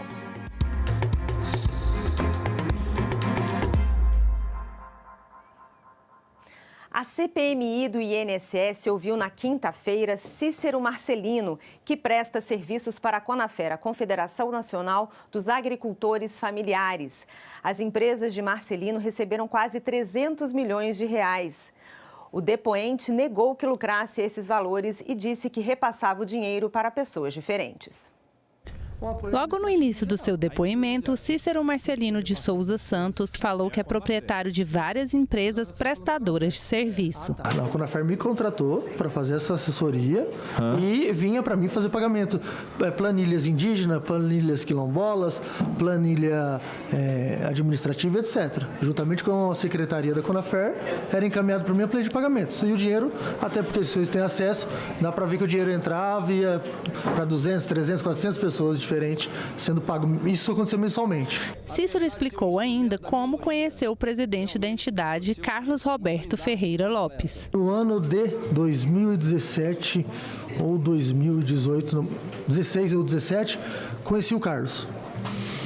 Gostou do meu atendimento, numa loja que eu trabalhava. Comecei a falar um pouquinho da minha história de trabalho, geral, desde atendimentos, como consultoria e assessorias. E ele falou que precisava de uma empresa assim.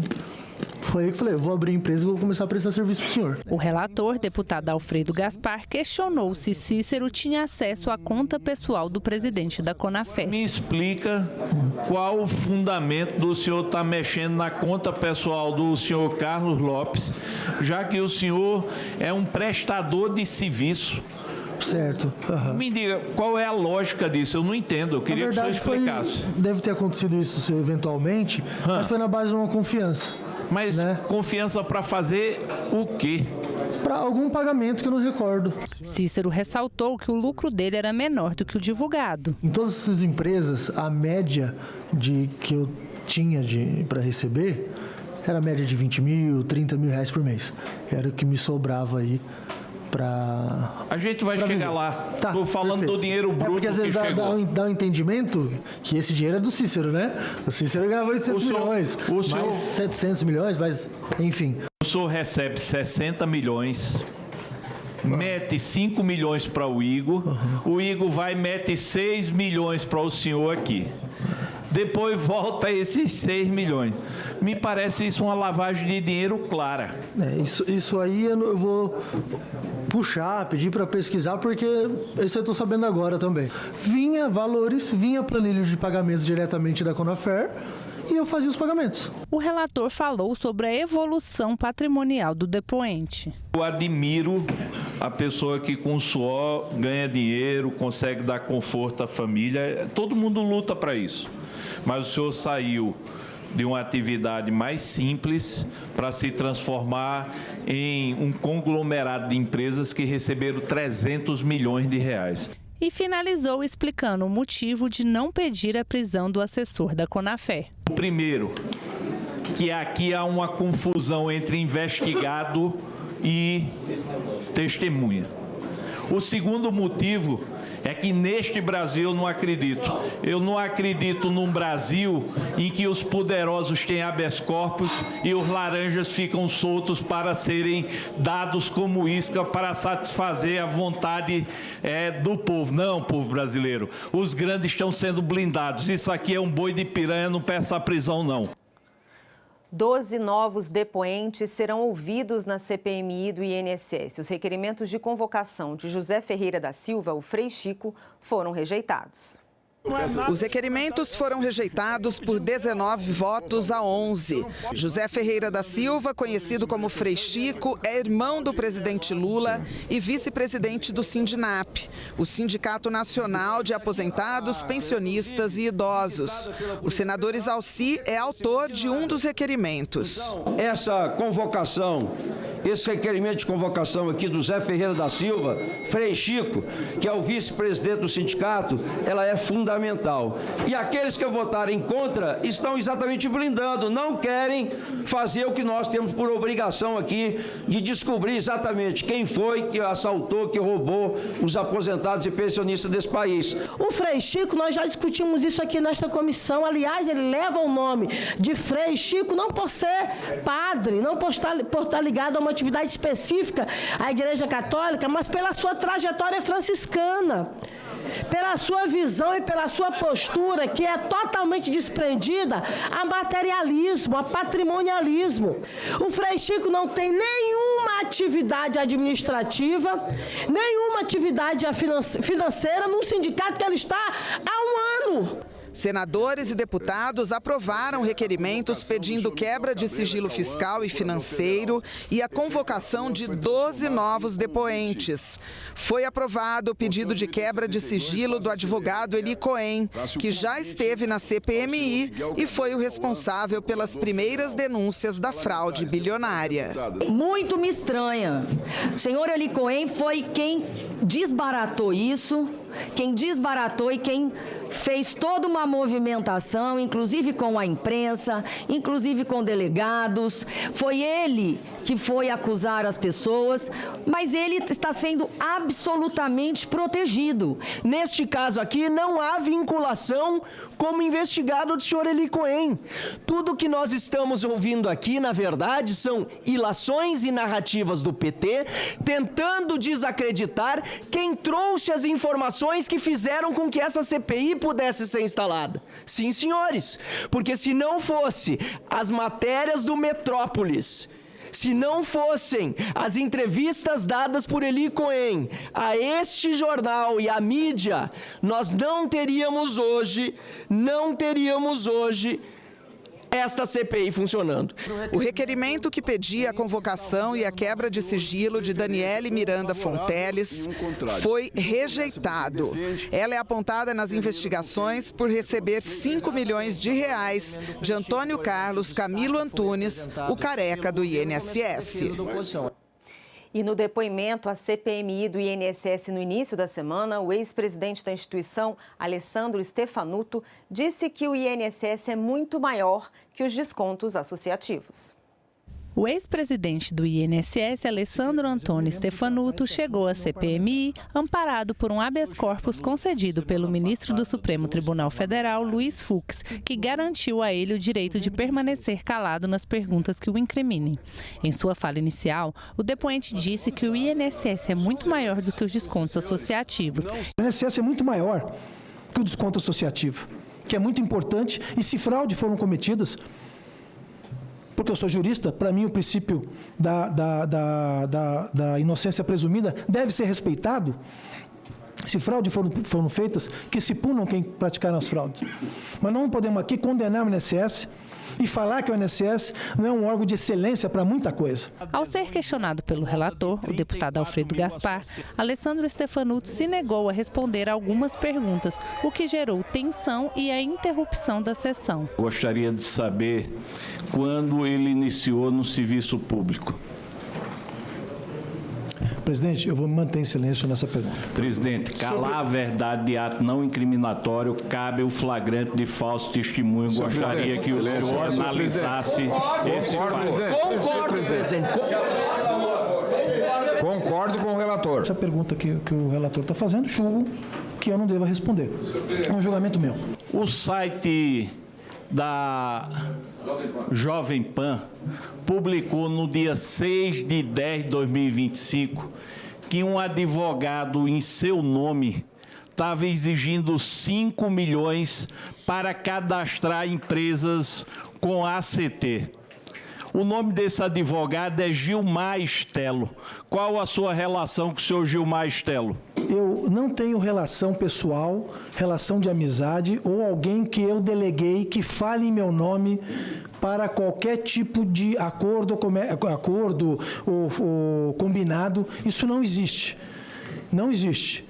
Então, eu digo ao senhor o seguinte: se o senhor acha que fazer essa pergunta não é desrespeitosa, porque é uma pergunta de jornal, no outro dia eu vi aqui o senhor bastante aborrecido porque o nome do senhor estava no site de determinada entidade. Então, notícia de jornal, notícia de site, rapaz, o senhor me respeite. Sendo cabeça do maior roubo de aposentados e pensionistas. Por favor, relator, por gentileza. Presidente. Por favor, relator. Vergonha. Por solicitação do advogado, a sessão está suspensa. Com a sessão retomada, o depoente resolveu responder as perguntas. Desde que o senhor assumiu, mesmo após instrução normativa proibindo, ou 2020 ou 2021, foi autorizada pelo senhor essas inclusões em massa, 15 em 2023 e 2024, 24. Isso aqui, segundo a CGU, essa ação do senhor, segundo a CGU, deu um prejuízo direto de 62 milhões de reais e protegeu as associações, esquecendo os associados. O senhor com tanta experiência, o senhor com tanto conhecimento, o que levou o senhor a autorizar essa temeridade? Senhor relator, a única inclusão em lote que eu autorizei foi a da CONTAG, que foi a que deu ensejo, inclusive, está no lote da Polícia Federal. Eu não sei dessas inclusões, eu não assinei essas inclusões de autorizar fazer remessa em lote. O ministro da Fazenda, Fernando Haddad, disse na Comissão de Assuntos Econômicos que a isenção do imposto de renda para quem ganha até R$ 5.000 é um marco na redução da desigualdade no Brasil. Essa é a primeira de 4 audiências públicas para instruir o projeto do governo aprovado pela Câmara dos Deputados e que isenta do imposto de renda quem ganha até R$ 5.000 e prevê uma redução gradual da alíquota para rendas de até R$ 7.350. A proposta também prevê a cobrança de imposto de renda sobre dividendos, que hoje são isentos. A medida estabelece uma alíquota de 10% sobre valores que ultrapassem R$ 50.000 por mês, pagos por uma mesma empresa. O projeto está agora em análise na Comissão de Assuntos Econômicos do Senado, sob a relatoria do senador Renan Calheiros. O ministro Fernando Haddad destacou a aprovação unânime do projeto pela Câmara dos Deputados e afirmou que a proposta representa um marco no combate às desigualdades. Um dia eu perguntei quantos países africanos são menos desiguais que o Brasil. Dos 54. Nós perdemos para 47 dos 54 países africanos em desigualdade. Haddad ressaltou que o país vive um momento de inflação controlada e crescimento econômico e que o projeto avança neste caminho, já que corrige distorções e elimina privilégios. Ele rebateu críticas de setores que veem o fim das isenções como aumento de impostos e afirmou que é um equívoco confundir o fim de privilégios com elevação de tributos. Todas as iniciativas até aqui somadas, do ponto de vista tributário, vai resultar em 4 anos no seguinte placar. Quando eu falo de tudo, eu não estou me referindo só a esse projeto. Eu estou me referindo à tributação dos paraísos fiscais, à tributação dos fundos familiares que eram isentos. Nós estamos falando de 25 milhões de brasileiros que ou não vão pagar ou vão pagar menos impostos. E estamos falando de 200 mil brasileiros, repito, tudo somado. Aqui nós estamos falando de 140 mil. Tudo somado, são cerca de 200 mil brasileiros do andar de cima. Nós estamos falando de 0,1% da população. 200 mil brasileiros é 0,1% da população.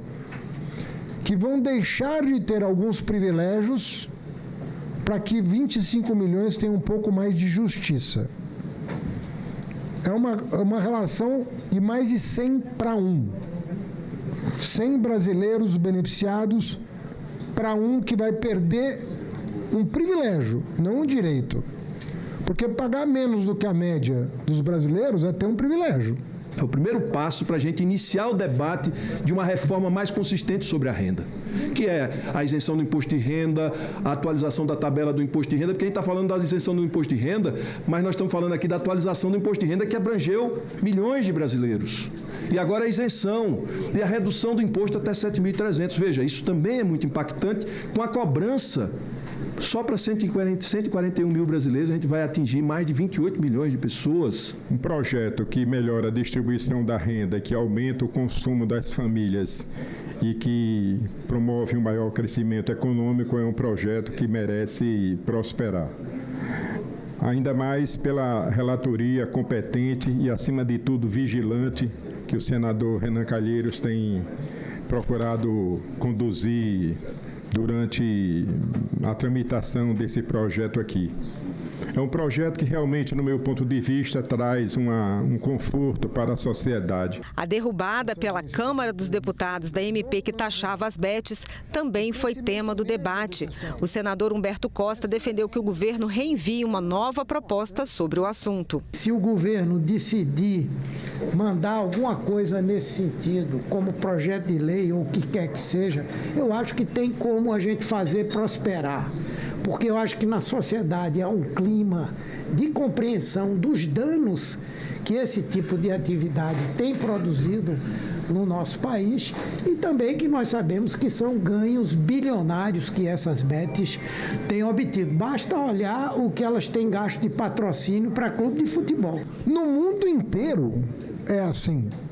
Os setores que produzem externalidades muito negativas para a sociedade, né, como é o caso do álcool, do fumo e de qualquer tipo de dependência, tudo isso gera externalidades muito negativas para a sociedade. Esses setores são sobretaxados no mundo inteiro. O Brasil é até tímido na sobretaxação, porque em determinados países é quase inacessível você comprar uma bebida alcoólica. Vai lá na Escandinávia, que é um lugar frio para chuchu, que a turma vai ver quanto que você paga numa dose de destilado lá. Eu quero crer que nós vamos, agora com a volta do presidente, voltar a nos reunir, sentar com os líderes e buscar uma solução para o orçamento do ano que vem. Nessa mesma audiência, na terça-feira, que contou com a participação do ministro da Fazenda, Fernando Haddad, o senador Alessandro Vieira anunciou a intenção de apresentar um projeto de lei para taxar bets, bancos e bilionários. Eu entendo que o governo cometeu um grande erro político ao abandonar a discussão da chamada taxação BBB no corpo da MP 1303, porque o resultado final foi uma negociação muito mal sucedida. E, de fato, é preciso retomar esse tema, a taxação de bets, bancos e bilionários, aí bilionários entendidos com a licença poética, né? Na verdade, está falando de altas rendas, né? E de investidores. Antecipo a Vossa Excelência que nós vamos apresentar nesse projeto emendas nesse sentido, para registrar a posição política, mas vamos também apresentar em projeto autônomo, porque eu concordo com Vossa Excelência. A configuração política atual do Congresso Nacional não recomenda o retorno dessa matéria à Câmara dos Deputados nesse ano, porque vai se reabrir todo aquele processo traumático de negociação que chega à fronteira da extorsão direta praticada por determinados parlamentares. E eu gosto sempre de ser muito claro nas coisas que falo para não, enfim, para quem nos acompanha possa compreender bem. Só no caso das bets, a retomada de uma taxação adequada dentro do patamar internacional tem um potencial de arrecadação superior a 30 bilhões de reais. O Senado celebrou o Dia do Professor em uma sessão marcada por emoção e reconhecimento. A homenagem de iniciativa da senadora professora Dorinha Seabra reuniu parlamentares e representantes da educação de todo o país para celebrar aqueles que dedicam a vida a ensinar. O Dia do Professor é celebrado no Brasil desde 1947, mas a história começou muito antes, em 1827, quando Dom Pedro I assinou o decreto que criou as escolas de primeiras letras. Mas um século depois, a data se tornou um símbolo de gratidão e respeito aos educadores, aqueles que transformam vidas pelo conhecimento. Um guerreiro sem espada, sem faca, foice ou facão, armados só de amor, segurando um giz na mão. O livro é seu escudo que lhe protege de tudo que possa lhe causar dor. Por isso, eu tenho dito que eu tenho fé e acredito na força do professor. Nosso grande orgulho de fazer essa sessão em homenagem ao Dia do Professor e das professoras brasileiras. Eu sei que em todo o país, em escolas de todas as regiões, realizam amanhã, dia 15 de outubro, a homenagem aos professores e professoras. Aqui no plenário, os senadores destacaram a importância de valorizar a carreira docente e reconhecer o papel transformador de quem ensina. Também ressaltaram que o trabalho docente é essencial para a construção de um país mais justo, democrático e igualitário. O que todos esses caminhos têm em comum é a presença incansável, firme e atenciosa, rigorosa, competente daquele professor ou daquela professora, dos professores que ajudaram a construir a estrada que todos nós percorremos até aqui. A gente precisa investir muito na educação profissional. E com tecnologia, eu estava agora na ciência e tecnologia, por isso que eu trazia um pouco aqui, discutindo realmente a inclusão da ciência e tecnologia na educação, que também parece que são coisas distintas, né? E a gente precisa incluir tudo isso, tem que ter estrutura. E a outra é formação de professor, cara, ninguém quer ser mais professor. Por quê? Porque não reconhecem, não valorizam. Uma merreca o dinheiro lá, como diz o professor Raimundo, né? Um troço pequenininho lá, antigo. E passando, todo mundo diz que a educação é prioridade, prioridade, prioridade, mas na prática não acontece. Outros parlamentares também homenagearam os educadores e defenderam mais investimentos na área. A educação é o alicerce de uma nação justa, moderna e próspera. Nenhum país se torna desenvolvido sem reconhecer realmente o papel essencial dos nossos professores, que são os construtores silenciosos da cidadania, os semeadores do conhecimento e os verdadeiros engenheiros do amanhã. Quando um professor entra na sala de aula, ele carrega nas mãos não apenas um livro ou um plano de aula, ele carrega a esperança de um país inteiro. O Ministério da Educação destacou o papel dos docentes na educação tecnológica e no sucesso dos projetos educacionais. Na semana passada, uma 5ª Semana Nacional de Educação Profissional e Tecnológica, que reuniu mais de 30 mil pessoas aqui em Brasília. Foram 400 projetos que, de uma forma ou de outra, desenvolvidos, planejados lá na base, nas escolas, mas apresentado aqui ao público. E a gente só teve êxito nesse processo porque nós tínhamos professores, docentes, trabalhadores da educação que se envolveram para além da sala de aula. A sessão terminou com aplausos e um sentimento de gratidão, um reconhecimento a quem planta sonhos, ensina com amor e constrói um futuro do Brasil cada dia melhor. E este foi o Senado Notícias Revista. Você pode rever as reportagens desta edição na nossa página na internet, senado.leg.br/tv. Obrigada pela companhia e continue ligado aqui na TV Senado.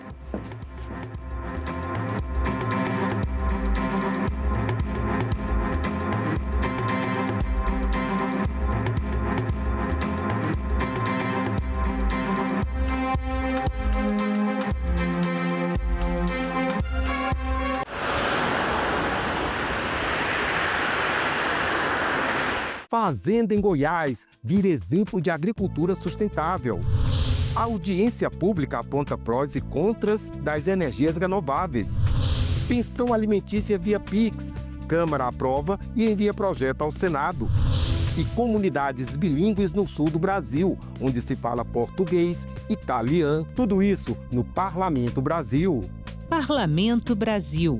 Hoje, 20h, aqui na TV Senado. A gente também fala tupi. Tocantins é uma palavra tupi que identifica uma etnia indígena e significa bico de tucano. Vem de tucã, como o pássaro é chamado em tupi, mais ti, que pode significar bico ou nariz. Já o nome tucano é formado por tu ou ti, que quer dizer bico, mais canga, termo para osso. Seria então a ave do bico feito de osso. A gente também fala tupi.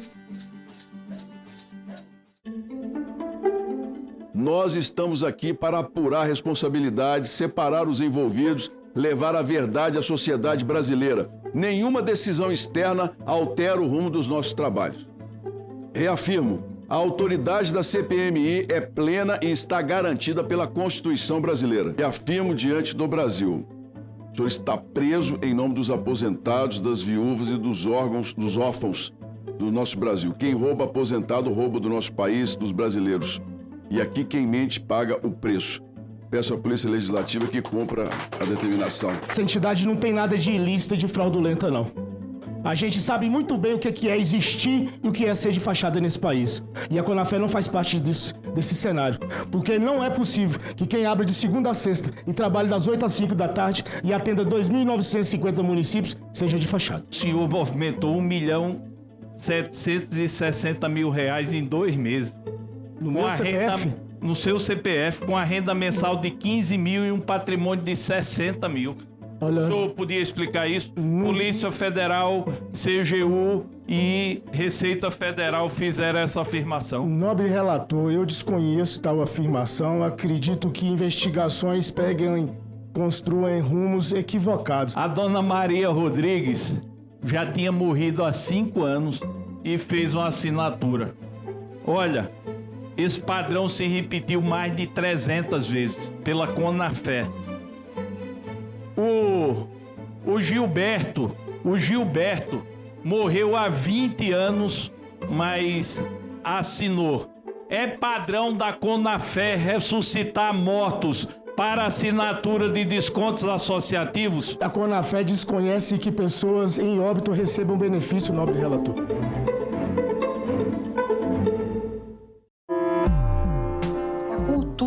Criou a velhice, criou uma velhice cada vez mais longa. Então, hoje, muitas pessoas têm uma grande chance de passar uma parte substantiva da sua vida, maior muitas vezes do que a vida adulta, como idosos, do que como adultos. Envelhecer. Neste sábado, 7 horas da manhã, aqui na TV Senado. Meu nome é Lara Torres, eu nasci em 1985, sou empreendedora no mercado de vinhos.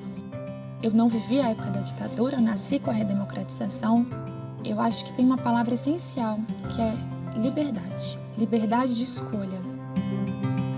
Eu participava muito de jantares, onde eu percebia que as mulheres bebiam um vinho e o homem bebia outro tipo de vinho. Então eu comecei com um curso de vinhos somente para elas. O mercado de vinho ele tem mudado muito nesse sentido porque ele era um mercado muito masculino. Mas a gente tem visto cada vez mais muitas mulheres inseridas. Mulheres sommeliers, mulheres enólogas. A democracia para mim é o alicerce. É muito gratificante saber que de alguma forma eu estou colaborando para que as mulheres se tornem mais independentes. Meu nome é Lara e eu nasci com a democracia.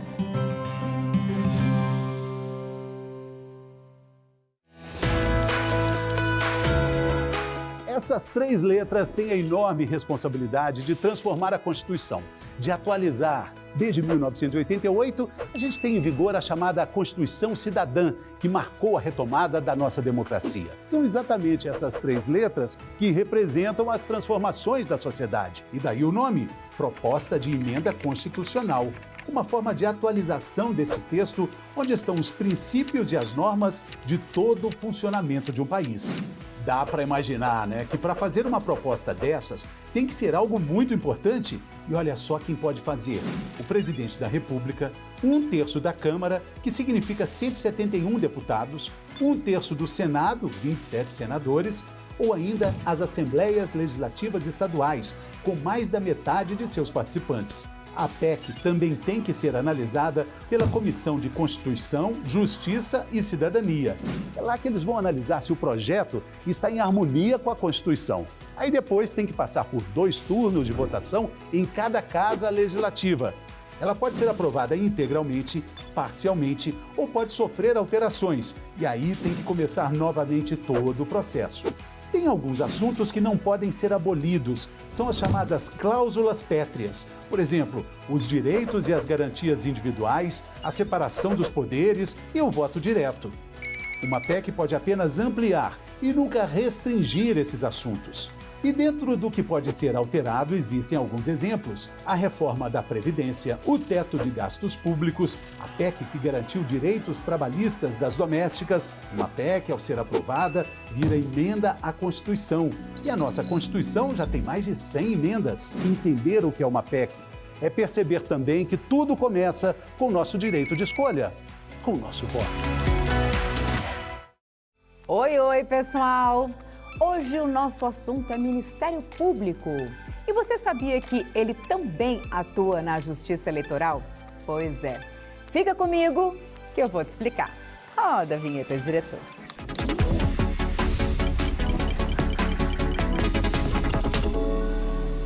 Então é isso. Seguinte, o Ministério Público, ou MP, como a gente chama, é uma instituição independente que tem uma missão super importante. Ele atua como fiscal da lei, na proteção da democracia, da ordem jurídica e dos direitos da sociedade. Bom, e você pode estar se perguntando, qual o papel dele no processo eleitoral? A instituição participa das sessões presenciais e virtuais do TSE, acompanha os julgamentos e dá pareceres, que podem ser por escrito ou falados, ali mesmo no plenário. Mas ele não vota como as ministras e ministros, viu? Ele colabora, opina e orienta. E não para por aí. O MP eleitoral também entra com ações na justiça quando alguém quebra as regras das eleições, tipo compra de votos, propaganda irregular, essas coisas. Ou seja, o Ministério Público Eleitoral está em todas as etapas, do início ao fim, para garantir eleições limpas, justas e transparentes. Agora sim, dá para você dizer que já sabe o que é e o que faz o Ministério Público Eleitoral. Curtiu o conteúdo? Deixa seu like, compartilha com a galera e segue a gente nos perfis oficiais do TSE nas redes. Então é isso. Tchau!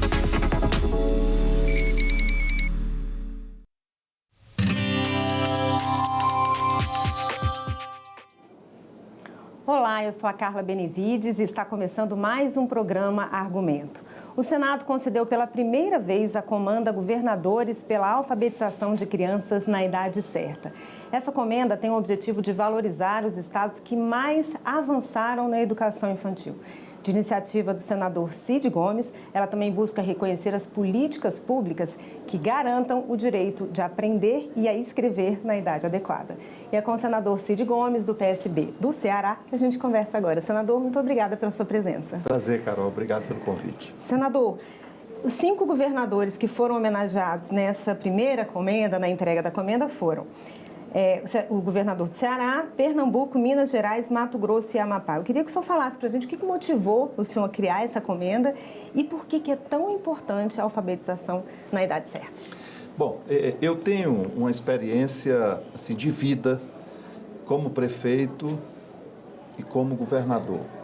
E sei a importância, testemunhei a importância do envolvimento pessoal do prefeito e para que um esforço possa sair do nível de município, onde se faz as séries iniciais do ensino fundamental, onde se dá a alfabetização, é nos municípios. Mas é importante que os governadores, compreendendo a importância disso para a educação, para o resto da vida escolar, e, portanto, para o aluno que vai chegar lá quando o Estado for oferecer a vaga do ensino médio, eles tenham, os alunos tenham a alfabetização na idade certa. Isso, assim, se você me perguntar, entre tantos desafios que tem a educação, e se você pudesse concentrar só num, se você me perguntasse um conselho, eu diria, invista em alfabetizar as crianças na idade certa. Parece assim uma descoberta de Colombo, né? Mas muitas vezes, eu digo isso por experiência própria, a gente fica assim, dividindo os esforços em várias das demandas da educação. Você tem que demanda para a educação que os diretores estejam lá por competência e não por nomeação política. Isso é um desafio. É desafiador na educação que a merenda escolar seja de qualidade e esteja lá todo dia. É desafiador na educação que os alunos estudem em escolas de boa qualidade, bem estruturadas, e é impossível você fazer isso de forma descentralizada. Então, o importante é que você nucleie, faça a nucleação das escolas e tenha menos escolas com melhor estrutura e transporte os alunos, e aí é fundamental que esse transporte aconteça todo dia. É fundamental que os professores estejam na escola a partir de seleções públicas, onde o mérito, onde o seu conhecimento seja a grande diferença. É fundamental que você tenha material didático no tempo, na hora certa. É fundamental que a escola tenha toda a sua infraestrutura de água, de energia, de comunicações, cada vez mais demandada, internet e tantas outras. Então, são muitos desafios na educação.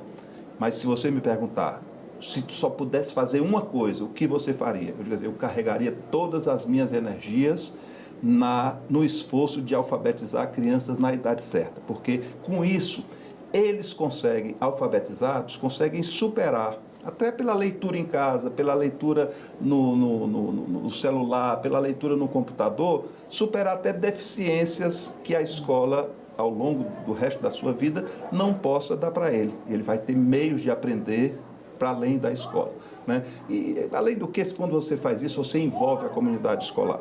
E, portanto, para mim é fundamental. Fizemos isso em Sobral.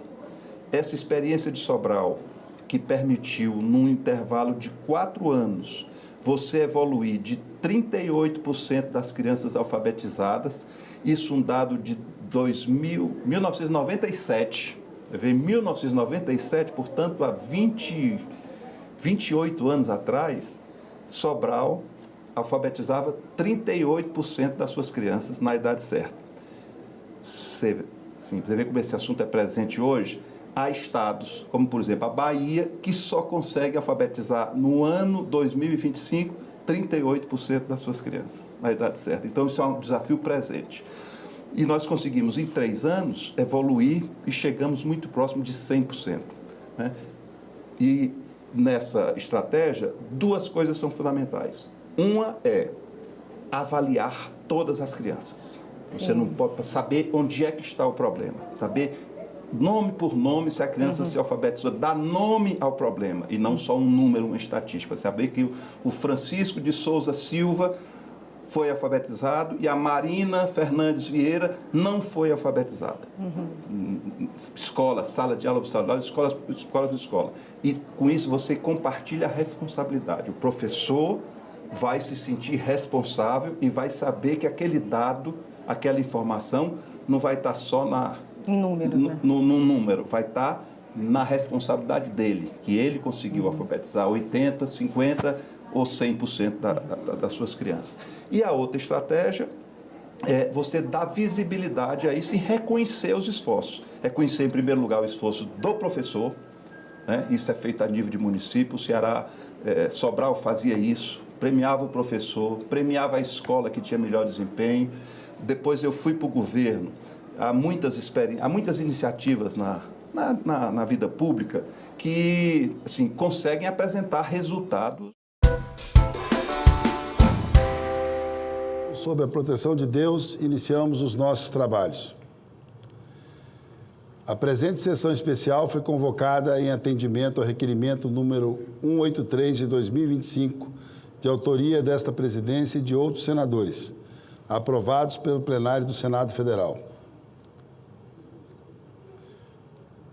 A sessão é destinada a celebrar 35 anos da Universidade Estadual do Tocantins, Unitins.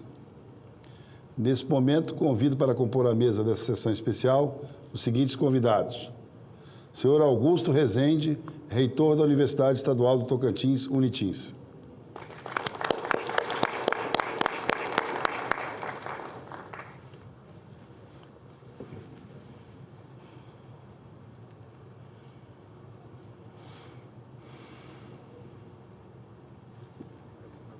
Bem. Senhora Darlane Teixeira, vice-reitora da Unitins.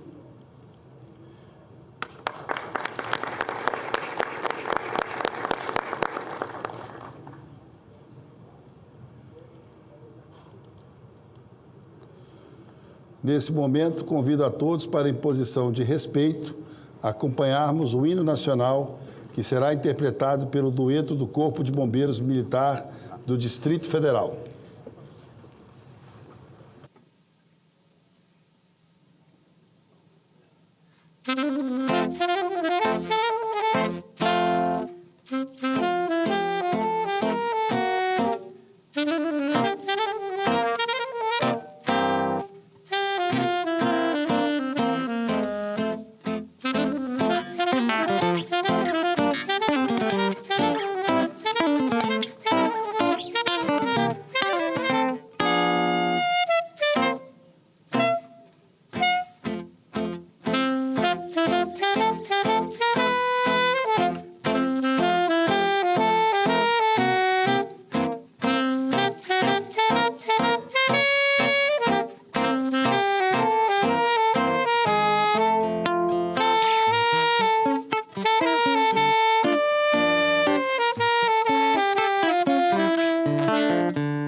Nesse momento, gostaria de registrar e agradecer a presença de todos, fazer também um cumprimento especial às autoridades do nosso Estado, o governador em exercício, Laurez Moreira, ao presidente da Assembleia Legislativa, Amélio Caires, e a todos os deputados estaduais do Tocantins, a presidente do Tribunal de Justiça, doutora Vandra Miri, a todos os 139 prefeitos e prefeitas, vereadores, vereadoras de todos os municípios tocantinenses, deputados federais da bancada do Tocantins, senador Irajá Abreu, senadora professora Dorinha, servidora da Unitins, professora, e a todos os tocantinenses. Com 37 anos de emancipação recentemente celebrados, o Estado do Tocantins tem a característica de ser o único Estado criado na condição de Estado, já que os outros eram territórios que se transformaram em Estado.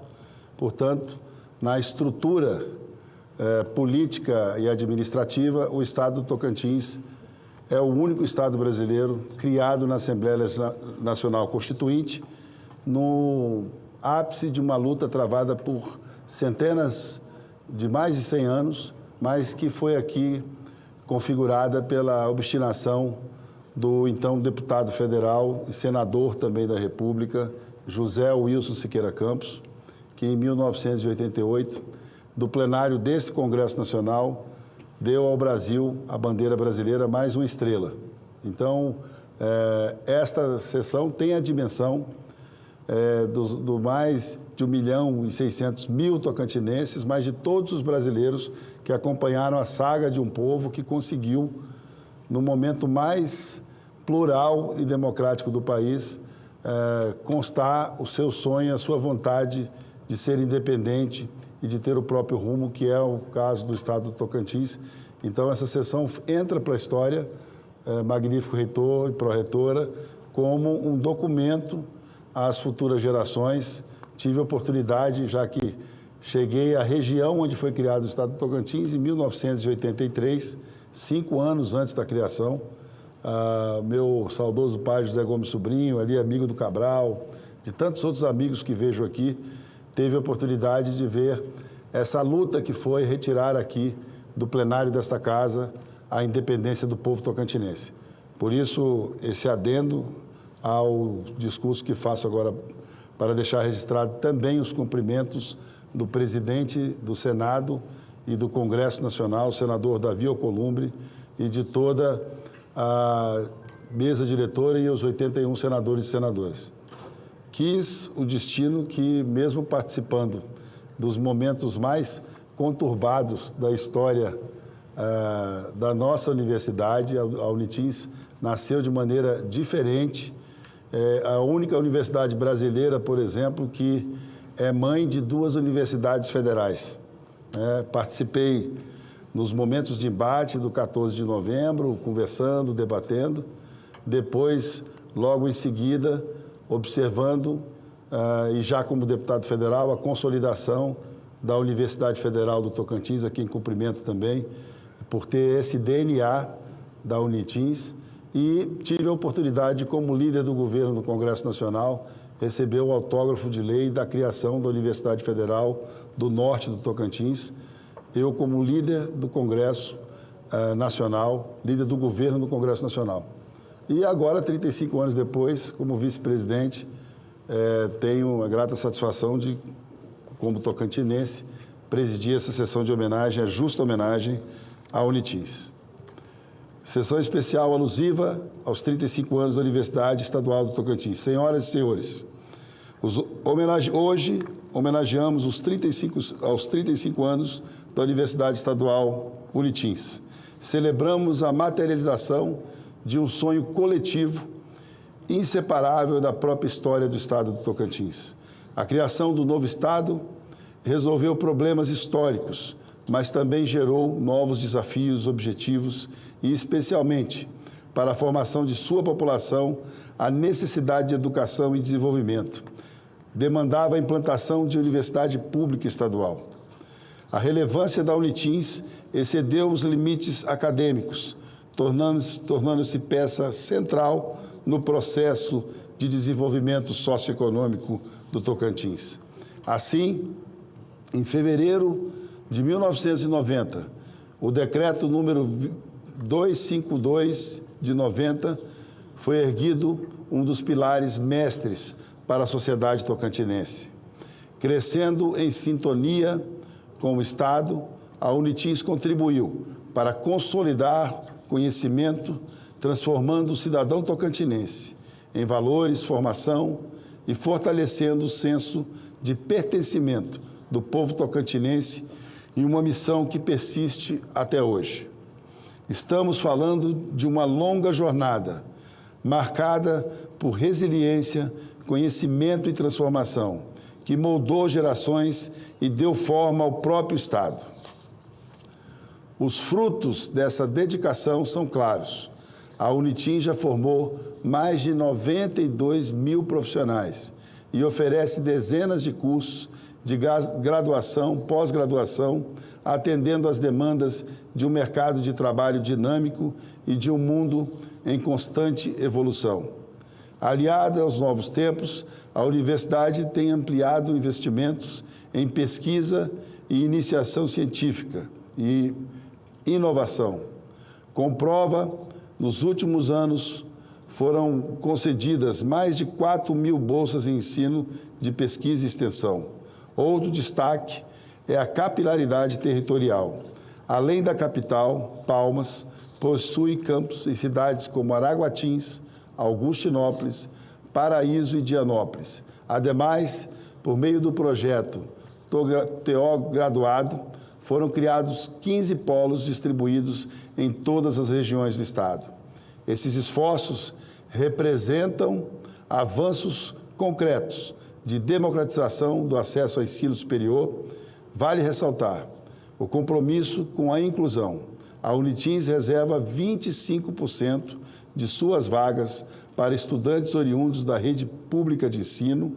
Além disso, desde 2020, adota eleições diretas para escolhas de seu reitor. Senhoras e senhores, tais conquistas não resultam de uma gestão isolada. Mais de 35 anos de dedicação coletiva de toda a comunidade acadêmica. Por isso, expresso o meu reconhecimento aos professores, pesquisadores, servidores, administrativos, estudantes, familiares e egressos da Unitins, que levam o nome da instituição aos 4 cantos do mundo. Nós, tocantinenses, recebemos muito da Unitins e cada um, ao seu modo, busca retribuir essa parceria e sintonia com essa instituição. Nesse espírito, destaco a minha contribuição ao longo dos mandatos parlamentares, sempre voltada ao fortalecimento da instituição e ao progresso científico social do Tocantins.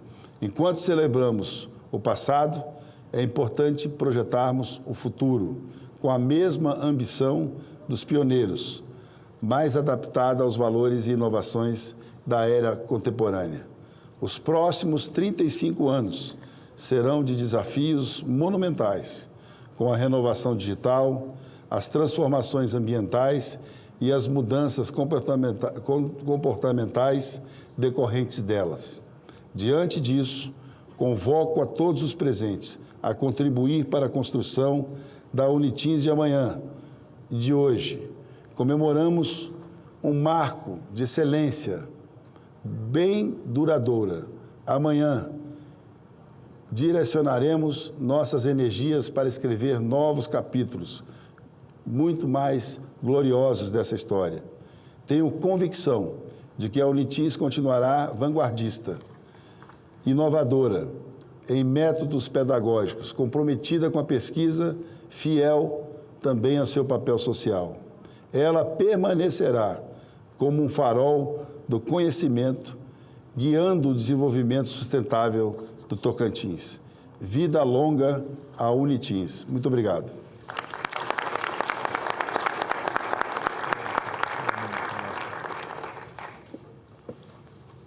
Obrigado.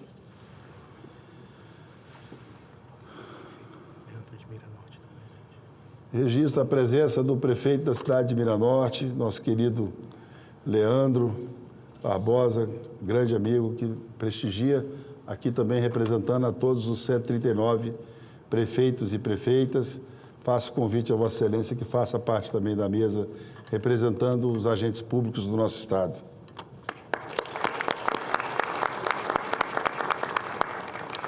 E não poderia deixar também de convidar, que acaba de chegar também, o nosso decano dos municípios tocantinenses, ex-deputado estadual, ex-presidente da Associação Tocantinense dos Municípios. Eu peço que participe também aqui conosco da mesa, o nosso prefeito Paulo Roberto, da cidade de Taguatinga, nosso querido amigo que também fará parte.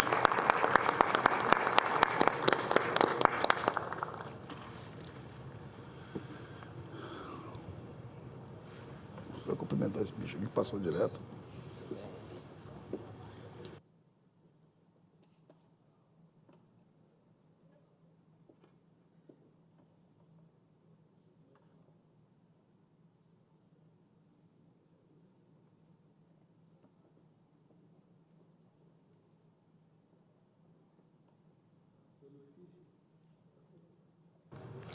Solicita a Secretaria-Geral da Mesa a exibição do vídeo institucional sobre os 35 anos da Universidade Estadual do Tocantins, Unitins.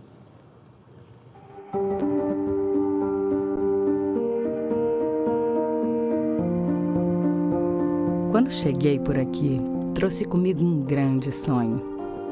Me tornar referência em um lugar onde o acesso ao conhecimento ainda era privilégio de poucos.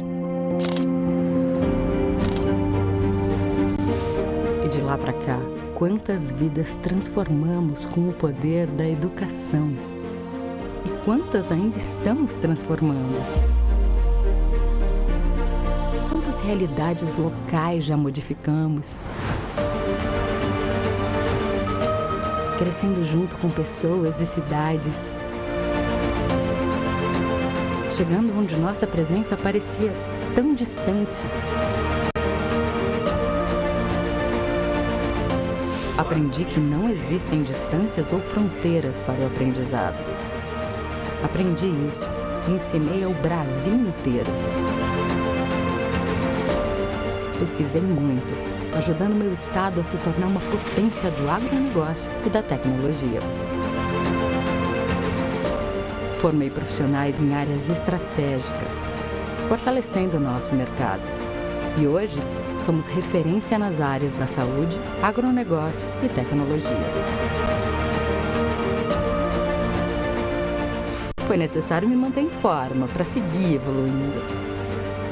Foi preciso também trocar de casa, à medida que cada uma ia ficando pequena para tanta gente. Mas o mais importante de tudo, eu deixei para o final. Eu cheguei até aqui oferecendo conhecimento de forma gratuita para todos, respeitando as diferenças e assegurando acesso democrático a todos que me procuram. Educação pública de qualidade e gratuita. Eu sou a Universidade Estadual do Tocantins, conhecida como Unitins. Há 35 anos, protagonista da evolução do Tocantins.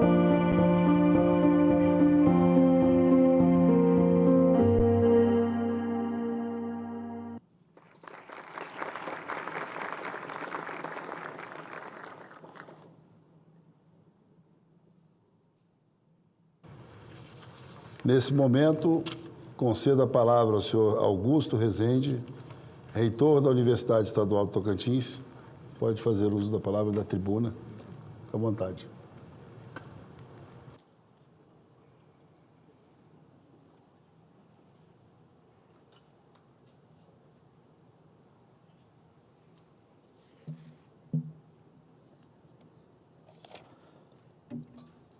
Boa tarde a todos e a todas aqui presentes. Queria cumprimentar o presidente, senador Eduardo Gomes, que preside essa sessão solene, e nesse momento já agradecendo, senador, quanta honra e quanta alegria de estar aqui recebendo essa homenagem, que não é uma homenagem apenas do professor Augusto Rezende, reitor nesse momento, mas de uma história construída, vocacionada com a origem do Estado do Tocantins, para o povo do Estado do Tocantins. Então, leve nosso eterno agradecimento e gratidão pela grande homenagem. Nossa vice-reitora, companheira de gestão, professora Darlene, que tanto luta quanto trabalha junto comigo nesse processo de evolução constante da Universidade Estadual do Tocantins. Queria cumprimentar o prefeito de Miranorte, Leandro Barbosa, que aqui está. Leandro, tivemos aí há pouco tempo atrás na exposição de Miranorte, onde a Unitins tem um polo de Miranorte muito ativo, muito bem frequentado, levando o ensino superior há 3 anos a esse município tão importante e com desenvolvimento crescente que é Miranorte. De igual forma, cumprimento o Paulo Roberto, prefeito de Taguatinga, uma região que a gente ainda precisa avançar. Hoje estamos em Dianópolis, mas ainda a gente precisa dar uma pernada até Taguatinga, e fica aqui o nosso compromisso de todos os estudos e viabilidades. Queria cumprimentar toda a equipe da Universidade Estadual do Tocantins que vieram, os pró-reitores, diretores, técnicos administrativos, o pessoal da equipe cerimonial que organizou com muito cuidado e com muito zelo toda essa sessão solene de hoje. E de igual forma também agradecer e cumprimentar e destacar o governador Laurez Moreira, que hoje está na frente do Estado, juntamente com o presidente da Assembleia, deputado Amélio Cádiz, que são parceiros entusiastas do ensino superior do Estado do Tocantins. Senhoras e senhores, todos aqui presentes, autoridades, hoje é dia que entra na história da educação tocantinense e para a história da nossa universidade. Celebrar 35 anos da Unitins aqui na Casa do Povo Brasileiro é mais do que uma homenagem institucional, é um reconhecimento da trajetória marcada pela perseverança, pela fé, pelo conhecimento e pela certeza de uma educação pública é caminho e mais seguro para transformar vidas. Quando a Unitins nasceu, em 1900, nascia também o Estado do Tocantins. A universidade cresceu junto com o nosso Estado, enfrentando os mesmos desafios, as mesmas incertezas, mas movida por um sonho coletivo de oferecer ensino superior de qualidade e gratuito e comprometido com o desenvolvimento humano e social do Estado do Tocantins. E aqui, nessa origem histórica, senador Eduardo Gomes, essa essência do nascimento da Universidade Estadual do Tocantins, ela vem com a visão do nosso eterno governador, José Wilson Siqueira Campos, aonde o Estado do Tocantins precisava desenvolver e formar seus professores para atuar no ensino dos municípios e da Secretaria Estadual de Educação do nosso Estado. Ainda no primeiro ano de governo do Estado do Tocantins, ele planeja a Universidade Estadual do Tocantins com esse objetivo estratégico. E, nesse momento, ela já nasce descentralizada e interiorizada. E aqui eu reforço o sentimento e a certeza visionária do então governador Siqueira Campos de modelar essa universidade com foco no que o Estado está precisando sempre. Foram décadas de esforços de construção e de superação. O Unitins viveu momentos de reestruturação, de resistência e de reconstrução, mas nunca afastou da sua missão. Missão essa que está exposta em nossos documentos, em nossos portais eletrônicos, que é promover a formação integral, inovadora do ensino superior para contribuir com o desenvolvimento regional do Estado do Tocantins. E é essa trajetória que celebramos hoje, feita de histórias reais, de alunos que foram os primeiros das suas famílias a entrar na universidade, de professores que acreditam na ciência, mesmo quando os recursos eram poucos, de técnicos que se mantiveram na universidade de pé em tempos difíceis, e de gestores e parceiros que compreenderam o valor da educação como política do Estado. Senhoras e senhores, ao longo desses 35 anos, a Unitins se transformou numa instituição madura, sólida e presente em todas as regiões do Estado do Tocantins. Somos hoje uma universidade multicamp, e aqui eu destaco as regiões estratégicas de Palmas, Paraíso, Augustinópolis, Araguatins e Dianópolis, com presença física nos cursos presenciais e todos os nossos cursos com nota 4 e nota 5, validadas pelo Conselho Estadual de Educação e pelo MEC. Nota 5, lembrando que é a nota máxima da avaliação, tanto do Conselho Estadual de Educação quanto do MEC. Cada campus representa uma porta aberta para o futuro, um centro de esperança e desenvolvimento para milhares de jovens. E foi com esse espírito que nasceu um dos projetos mais emocionantes e transformadores da nossa história, que é o projeto Tô Graduado. O projeto Tô Graduado, prefeito, é o projeto que está lá presente em Miranorte, com o curso de gestão pública e gestão do agronegócio, formando pessoas, e aqui eu dou o exemplo do município de Miranorte, porque forma profissionais para atuarem no arranjo de desenvolvimento próspero, que é a região central de Miranorte. Então, é com muita alegria que o senhor aqui representa esses 15 municípios que hoje estamos no polo. Ano passado, no início desse ano, tivemos a oportunidade de fazer a formatura da primeira turma do Tô Graduado. E eu e a professora Darlene, juntamente com a professora Alessandra, nos dividimos no mês de fevereiro, aonde foi muito bonito, senador Eduardo Gomes, entregar diploma lá em Araguaçu, lá em Ponte Alta, em Casiara, né, em Sítio Novo, municípios pequenos, municípios que aquele aluno, se não fosse por meio da Universidade Estadual do Tocantins, de forma alguma ele teria acesso a nenhuma oportunidade de ensino superior. E aqui estamos nós, com a equipe técnica que sustenta todos os projetos da universidade.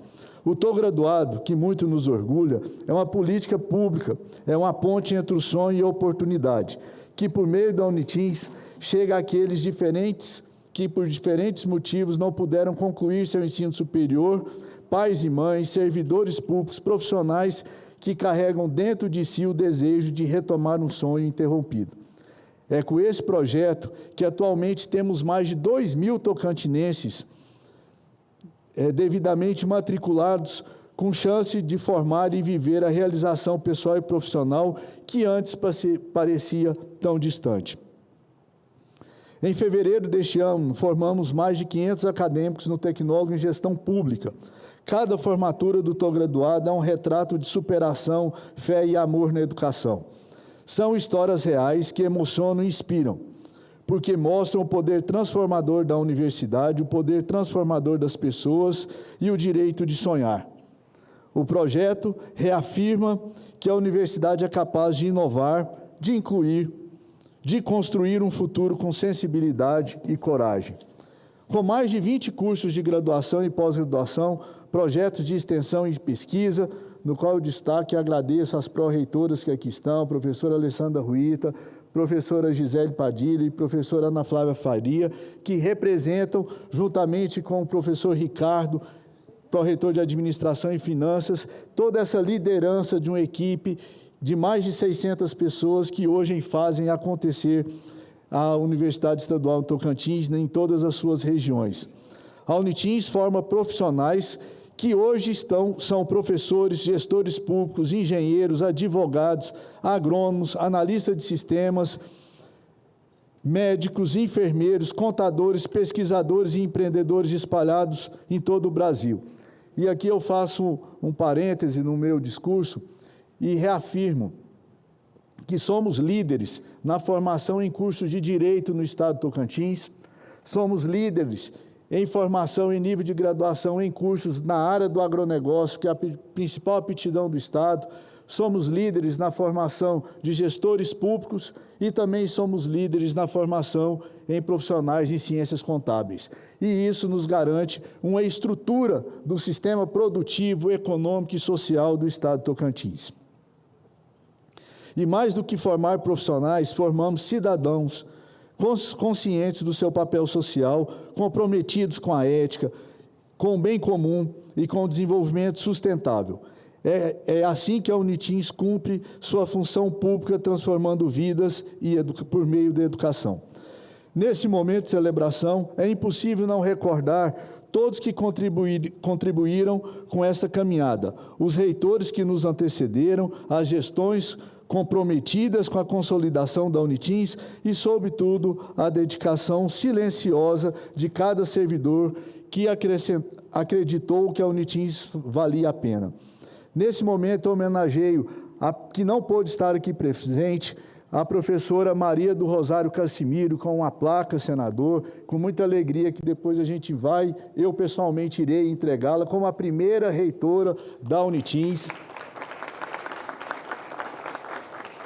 que há 35 anos atrás recebeu o convite do então governador Siqueira Campos, veio da Universidade Federal de Goiás e assumiu e iniciou o projeto dessa Unitins com a incumbência de resolver problemas estruturantes da educação superior do Estado de Tocantins. Então, professora Cassimiro, a gente tem muito orgulho, nossa universidade tem muito orgulho de todo o caminhar da educação da senhora. Lembrando, professora Cassimiro ainda está na ativa, faz parte do Conselho Estadual de Educação do Estado de Goiás, é uma apaixonada na educação pública do nosso país. Quero aqui, em nome da instituição, expressar toda a gratidão à nossa vice-reitora, professora Darlene Castro, exemplo de liderança acadêmica e de dedicação na casa pública, e novamente, senador Eduardo Gomes, parceiro, sempre atuante na educação do nosso Estado, defensor incansável da nossa universidade e defensor do sistema educacional como um todo. E aqui eu destaco a presença do senhor da Universidade da Melhor Idade do projeto da Universidade Federal do Tocantins, o apoio pleno da Fundação da Universidade Federal do Norte do Tocantins, na qual a gente tem que orgulhar da atuação do senhor em olhar a educação como um sistema. E é um sistema público. E é um sistema público da educação que nos orgulha muito pensar que a nossa responsabilidade enquanto Estado é pegar uma criança recém-nascida lá na creche, prefeito, com 2 aninhos de idade, e depois de caminhar no sistema, entregarmos com um diploma de ensino superior. Isso é um compromisso de todos nós com a educação pública, é um compromisso político de fazer uma educação pública cada vez melhor.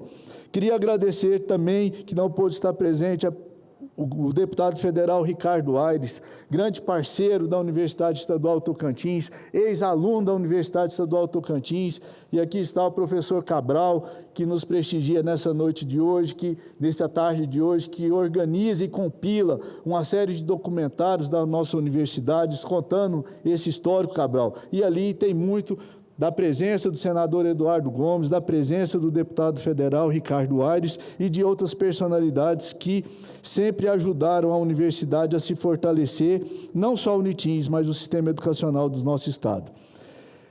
Falar da Unitins é falar de futuro. Vivemos em tempo em que a ciência, o conhecimento são os maiores patrimônios de um povo.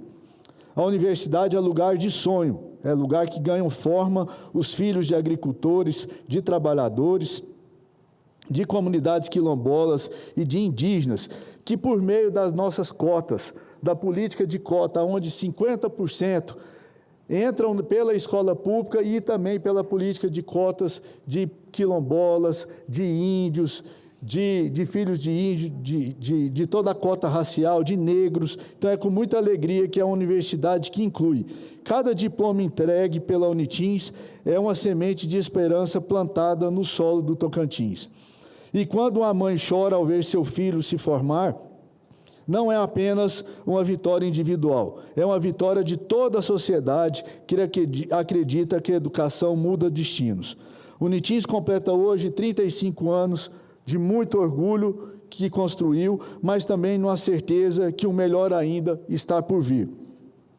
Estamos ampliando cursos, fortalecendo a pesquisa, investindo em inovação e na inclusão digital.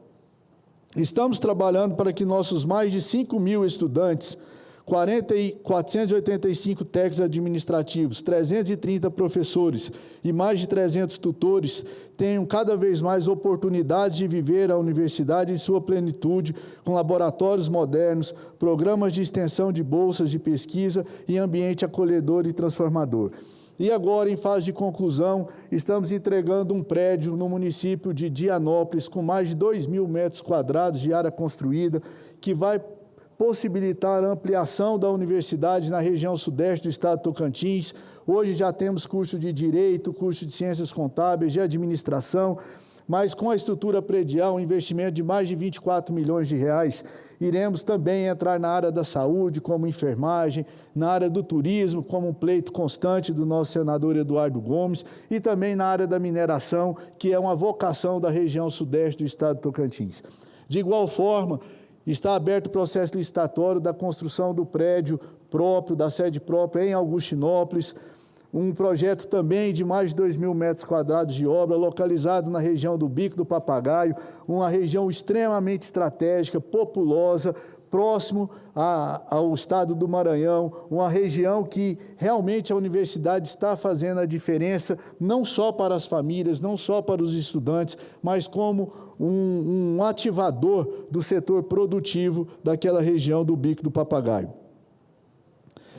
Nosso compromisso é seguir honrando cada recurso público investido, cada parceria firmada e cada confiança depositada em nós. Porque ser universidade pública é um ato de responsabilidade, mas também um ato de amor ao povo, de fé no futuro. A Unitins sempre será a universidade da transformação, da inclusão e da esperança.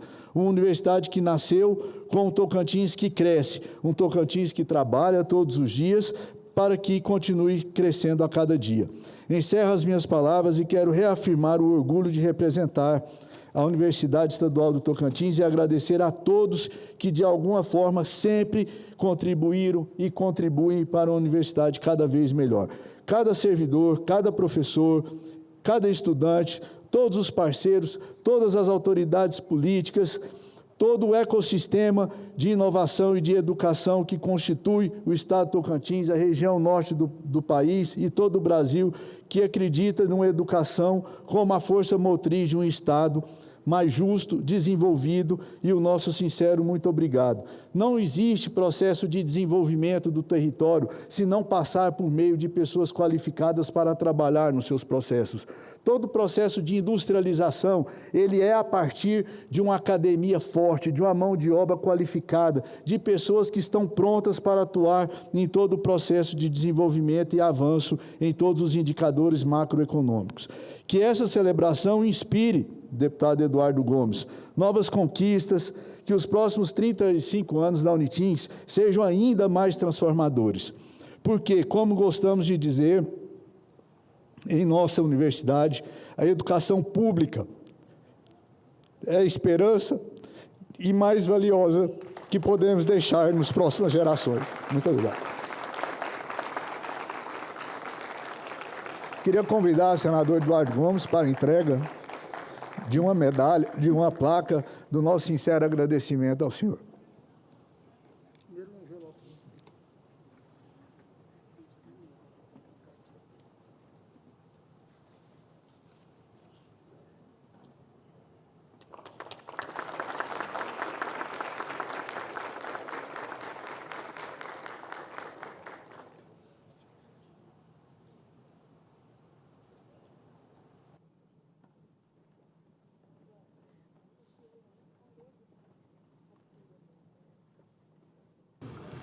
Quero agradecer ao magnífico reitor pelo belíssimo pronunciamento, concordar com todas as informações que foram prestadas e, como bem fez, desde o primeiro governo, governador Siqueira Campos, até todos os governadores que passaram pela parceria com a Unitins, e também falar do crescimento da Unitins. Tive recentemente a oportunidade de ir com o governador Vanderlei Barbosa a Dianópolis e ver de perto aquela grande obra e a necessidade de investimento. Eu vou passar os cumprimentos aqui, teremos um vídeo institucional que passará agora, o vídeo da nossa senadora professora Dorinha, mas para falar aqui que a parceria ela será permanente. A gente buscou muito essa parceria e quero dizer também ao professor Cabral que já pedi a assessoria aqui da vice-presidência do Senado que providencie uma agenda com o senhor para que a gente faça aqui na Biblioteca do Senado da República o lançamento dos documentários da sua obra escrita sobre a universidade. Quero cumprimentar o senhor segundo conselheiro da Embaixada da República Democrática do Congo, Valéria Nchui Macola, a senhora pró-reitora de graduação da Universidade Estadual do Tocantins, Alessandra Ruita Santos Tchapsky. Acertei? Vou passar no vestibular. Muito obrigado pela presença. Gisele Leite Padilha. E nesse momento... Aqui também, né? A senhora pró-reitora de pesquisa e pós-graduação da Universidade Estadual do Tocantins, Ana Flávia Gouveia de Faria, e o senhor pró-reitor de Administração e Finança da Universidade Estadual do Tocantins, Ricardo de Oliveira Carvalho, a quem cabe recepcionar nossos recursos para novos prédios.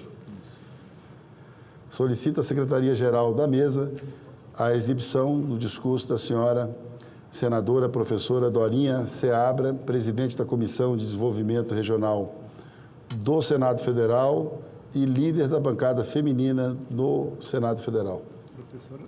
Professora da Unitins. Hoje é um dia de homenagem à Unitins, a Universidade do Tocantins. A Unitins que, com seus 35 anos, deixa marcas importantes na área da graduação, da pesquisa, da extensão. E eu tenho um grande orgulho de ser professora da Unitins. Quero parabenizar todos os servidores técnicos administrativos, os professores, os estudantes. Quero, através de todo o trabalho realizado pela universidade, dizer do meu orgulho e, ao mesmo tempo, senador Eduardo Gomes, que hoje presta essa homenagem à universidade, o reconhecimento na importância dela no desenvolvimento do estado do Tocantins. Parabéns pelos seus 35 anos.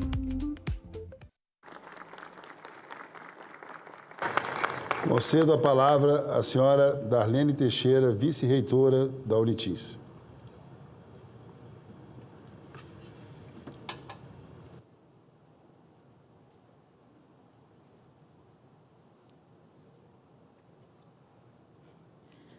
Boa tarde a todos e a todas. Em nome do excelentíssimo senador Eduardo Gomes, eu cumprimento a todos os presentes nessa sessão especial em comemoração aos 35 anos da Universidade Estadual do Tocantins. Quero fazer aqui uma menção especial e a faço em nome do nosso magnífico reitor, professor Augusto Rezende, um cumprimento especial aos nossos pró-reitores, diretores, coordenadores e assessores especiais que estão aqui presentes presencialmente nessa sessão solene e também aos que nos acompanham ao vivo, todos os nossos servidores, acadêmicos, professores e que estão celebrando conosco essa homenagem, senador, tão especial. Quero dizer para o senhor da minha honra, da minha alegria e da minha emoção de poder tecer algumas palavras nesse momento tão especial. E quero dizer aqui que não a farei somente como vice-reitora, cargo que ocupo neste momento com muito orgulho, com muita honra. A farei em nome de cada tocantinense e principalmente de cada acadêmico que ao longo desses 35 anos acreditou na Universidade Estadual do Tocantins. A Unitins, ela tem um lugar muito especial para nós tocantinenses. E falo aqui, senador, com muita propriedade, porque eu sou filha desta terra. No antigo norte goiano, lá em Paraíso do Norte, hoje Paraíso do Tocantins. E antes da chegada desta universidade, da nossa universidade, sequer uma filha de lavradores que chegaram até o 4º ano e de uma professora que teve oportunidade de estudar depois que os filhos já estavam grandes, sequer sonharíamos com a possibilidade de cursar uma universidade, de ter um diploma de ensino superior. E quando a Unitins chegou, Lá em Paraíso, a minha irmã teve essa oportunidade e ela pôde concluir o ensino superior, foi exemplo e referência para toda a minha família.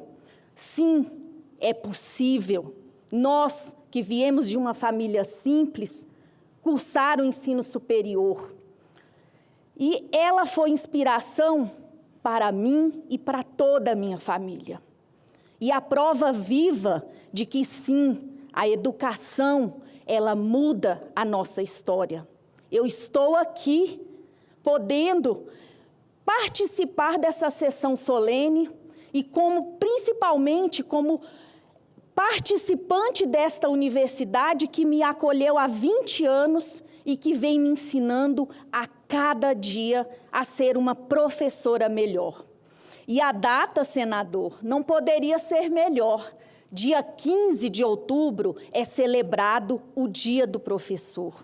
Eu parabenizo a cada professor, principalmente da Universidade Estadual do Tocantins, de todo o nosso estado do Tocantins e de todo o país.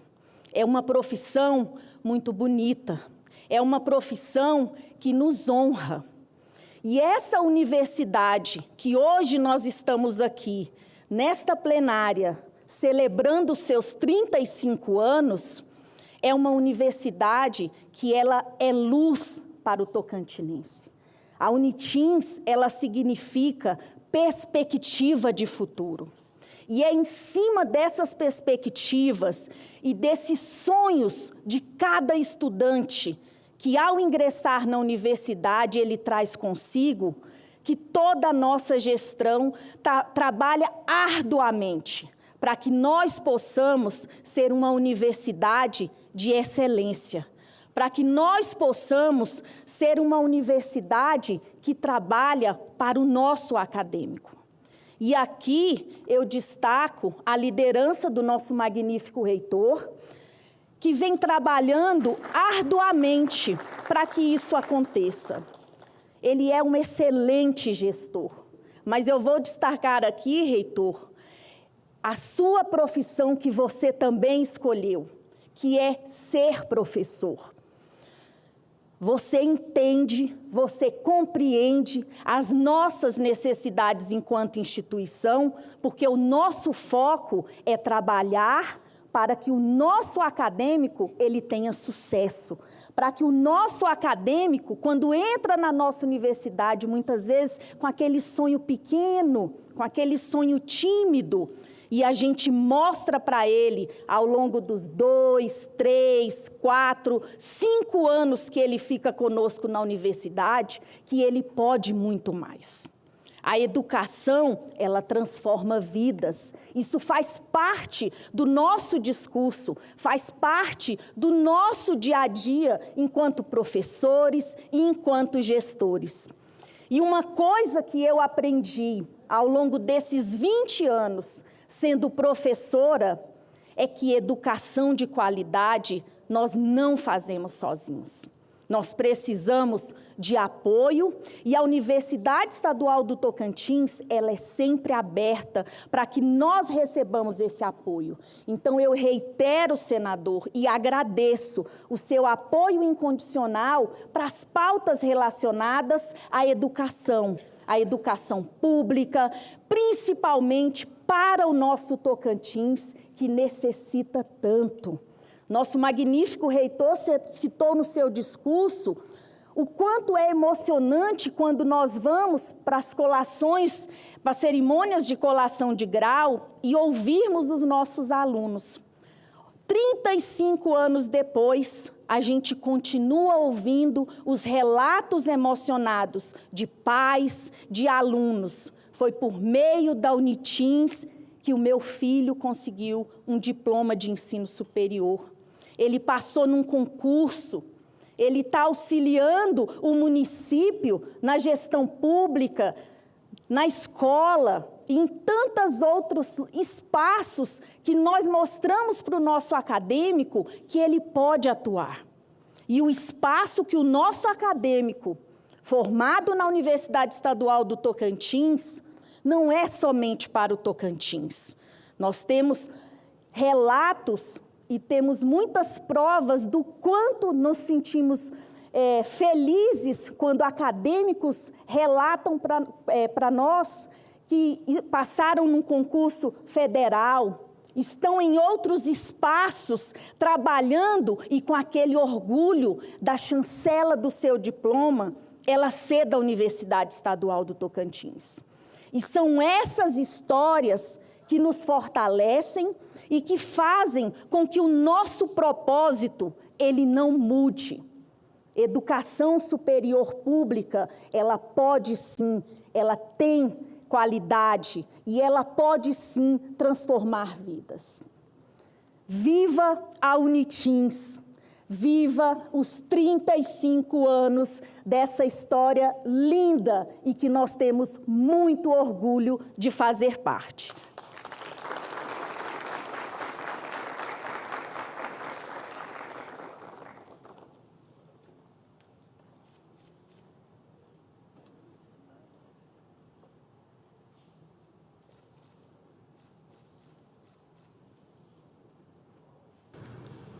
Quero fazer registro agora das centenas de mensagens que chegaram através da transmissão da TV Senado, pela passagem dessa sessão solene, e também fazer um registro aqui muito importante, até na questão pessoal, porque fui convidado e não pude comparecer a outra solenidade de outorga que ocorreu na cidade de Planaltina ao professor Mário César Souza, que, através do projeto da deputada distrital Paula Belmonte, de maneira muito justa, deu a ele o título de cidadão de Brasília.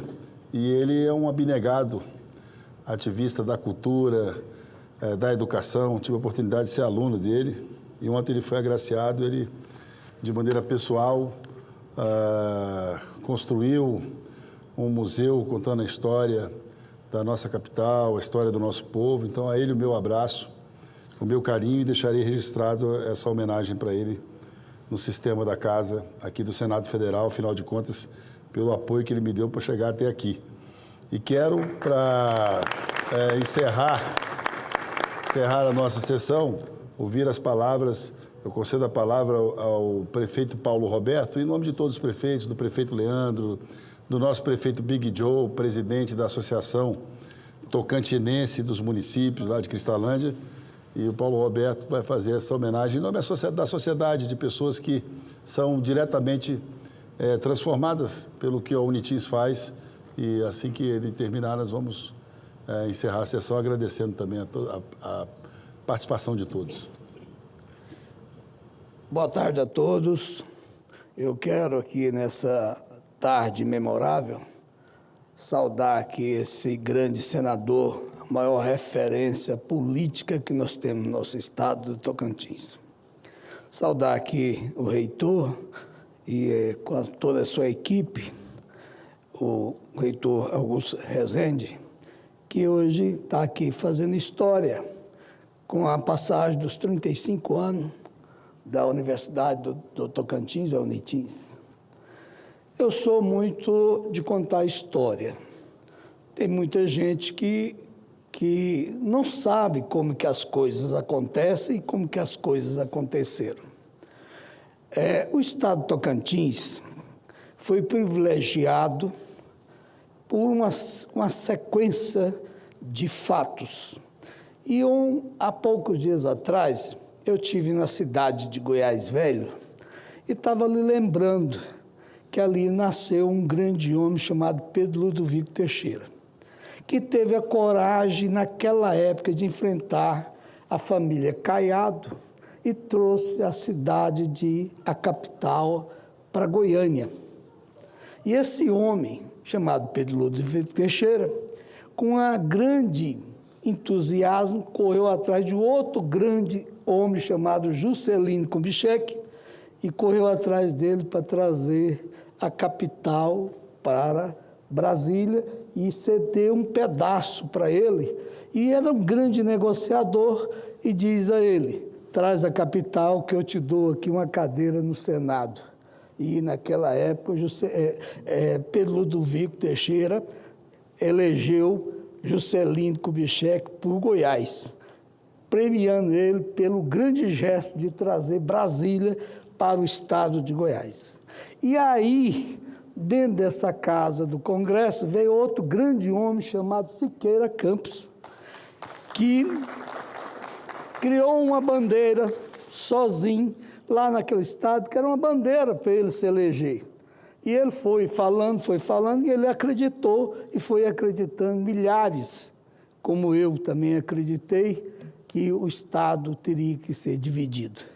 E aí, nesse Estado grandioso hoje, nasceram homens, nasceram grandes políticos, como esse senador que está ali sentado, que nasceu uma grande universidade, que hoje traz grandes homens, grandes mulheres, para trabalhar no Brasil através da educação. Então, eu fiz esse modelo de dizer que tudo tem um porquê. Eu quero dizer, reitor, que a universidade, ela é um dos esteios mais importantes que tem naquele estado. Hoje nós temos dois grandes problemas desse país, é saúde e educação. A educação é muito mais séria, porque a educação, ela transforma as pessoas. A educação, ela dá oportunidade para as pessoas. E lá, eu sou testemunha, que eu estou no 4º mandato, e de mandato eu tenho eleitos 8 mandatos, de vereadores, de secretário de Estado, de presidente de associação. Mas quero dizer que eu sou testemunha de ver muitas pessoas que não teriam chance nenhuma de ser alguém nesse país, e a universidade, a Unitins, transforma e está transformando. Eu sou testemunho desse fato. Eu quero aqui parabenizar toda a equipe mesmo da Unitins, que faz hoje um belo trabalho, um trabalho histórico, transformando gente, dando oportunidade, porque nós éramos do norte, o povo do norte, e esse povo do norte vinha com muita dificuldade naqueles caminhão pau de arara para estudar na cidade de Goiânia, naquela época, você entendeu? Só para vocês terem uma ideia, minha mãe saiu em 1952 num caminhão pau de arara com 4 filhos, porque meu pai já estava na construção de Brasília, era carpinteiro aqui em Brasília, ela veio atrás. Porque as mulheres, naquela época, não largavam homem fácil, não. Hoje até larga. Hoje não aguenta um aperto, não. Logo está largando, mas naquela época não largava, não. Ia atrás. Gastou 12 dias de um caminhão pau de arara que veio de Itaguatinga, a 400 quilômetros, até Brasília, atrás do meu pai, e aqui não teve lugar para ficar, foi para Goiânia dar estudo para nós. E nós, logicamente, agradecemos essas passagens. E aqui eu tenho certeza que tem várias pessoas que passaram dessa forma por aqui. Então eu quero registrar aqui, reitor, os meus parabéns. Só vou ficar feliz que o ano que vem, quando fizer 36 anos, estarei discussando de novo, falando que Taguatinga tem uma perna da Unitins lá em Taguatinga, certo? Que nós precisamos ter a Unitins em Taguatinga. Taguatinga é a 14ª cidade do estado, tem 16 mil habitantes. Hoje nós fazemos saúde de qualidade, somos o município que tem mais saúde naquela região, então o Sudeste precisa se fortalecer com a Universidade Federal em Taguatinga. Viu, reitor? Está aqui meu pedido ao grande senador, Eduardo, que eu vou contar uma coisa para você, Eduardo. Eu vejo você só marcando gol de placa. Hoje você marca um gol de bicicleta, daquele lá do meio de campo, tá bom? Marcando essa data dos 35 anos da Unitins. Parabéns, Eduardo, parabéns, reitor, parabéns toda a equipe, parabéns o Tocantins por ter uma grande universidade. Muito obrigado a todos.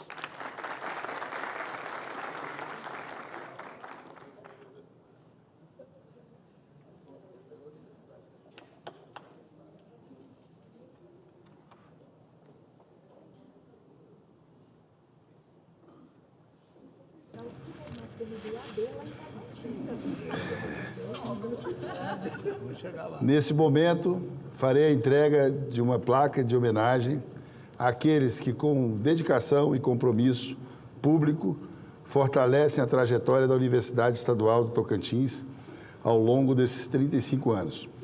Convido os homenageados a se dirigirem à frente da mesa para o recebimento da placa. Senhor Reitor Augusto Rezende e a senhora Vice-Reitora Darlene Teixeira.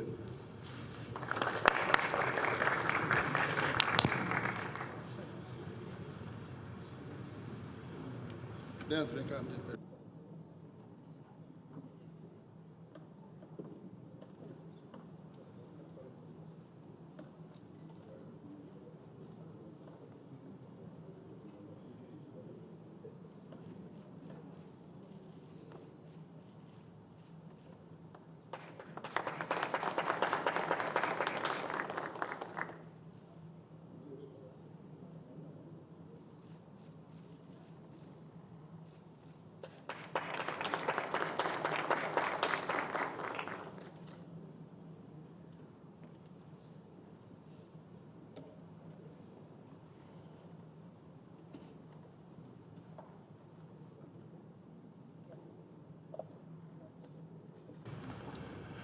Cumprida a finalidade dessa sessão especial do Senado, que está disponível no sistema de comunicação do Senado Federal, TV Senado, e site do Senado e todos os meios de comunicação, agradeço às personalidades que nos honraram com a sua participação. Está encerrada a sessão.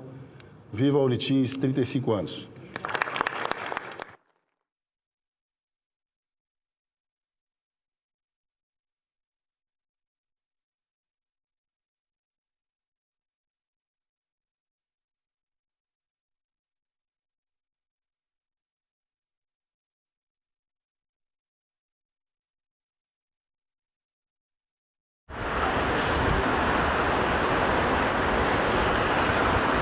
Fazenda em Goiás vira exemplo de agricultura sustentável. A audiência pública aponta prós e contras das energias renováveis. Pensão alimentícia via Pix. Câmara aprova e envia projeto ao Senado. E comunidades bilíngues no sul do Brasil, onde se fala português, italiano, tudo isso no Parlamento Brasil. Parlamento Brasil. Hoje, 8 horas da noite, aqui na TV Senado. Havendo um estatuto onde se determina, olha, isso aqui que você está fazendo não está de acordo, você está ferindo o direito do outro e você vai ser penalizado, sem dúvida nenhuma, eu acho que isso já vai embutir nas pessoas um senso de responsabilidade maior. Uma das dificuldades que nós temos hoje, que inclusive é premissa em congresso que a gente sempre conversa, é como saber ou determinar o que é o maltrato. Então, a lei, elencando, já vai ficar com mais clareza. A gente já sabe, olha, isso aqui que você está fazendo não está de acordo. Então, já é passível de denúncia. Há um tempo atrás, saiu um estudo da medicina do coletivo, que hoje já existe dentro da veterinária, mostrando uma inter-relação entre violência animal e violência doméstica. Onde há um alto índice de violência contra animais, há um alto índice de violência contra criança e contra idoso. Ela está praticamente no mesmo nível. Um indivíduo com quem mantive relações comerciais, insatisfeito após reiteradas tentativas de extorsão frustradas e, inclusive, após ter furtado veículos de minha propriedade, fatos esse devidamente registrado na Polícia Civil de São Paulo, onde já houve decisão determinando a restituição dos bens, dirigiu-se à Polícia Federal e apresentou uma série de inverdades.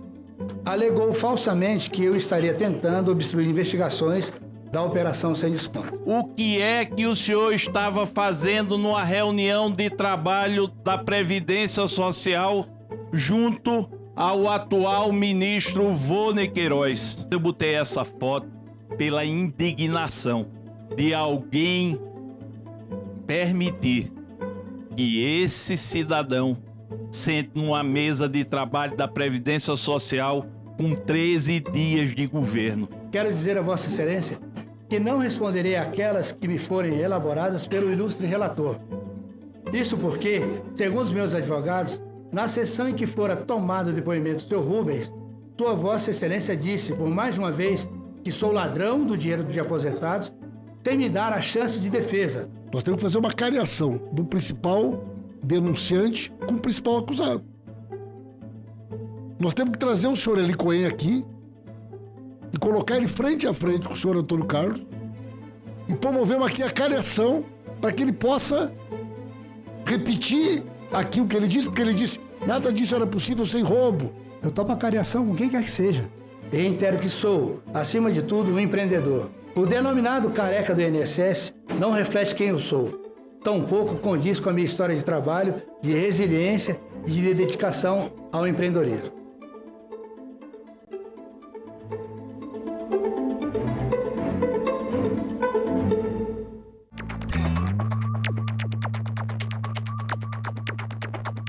A gente também fala tupi. O nome Sergipe tem origem no tupi e significa no Rio dos Siris. É formado por seri, que quer dizer siri, mais i, palavra para água ou rio, mais p, que significa a preposição em, no. O siri é uma espécie de crustáceo encontrado em locais de areia ou de mangue. O termo siri também vem do tupi e tem o significado de correr, deslizar, provavelmente em razão de como ele se move. A gente também fala tupi.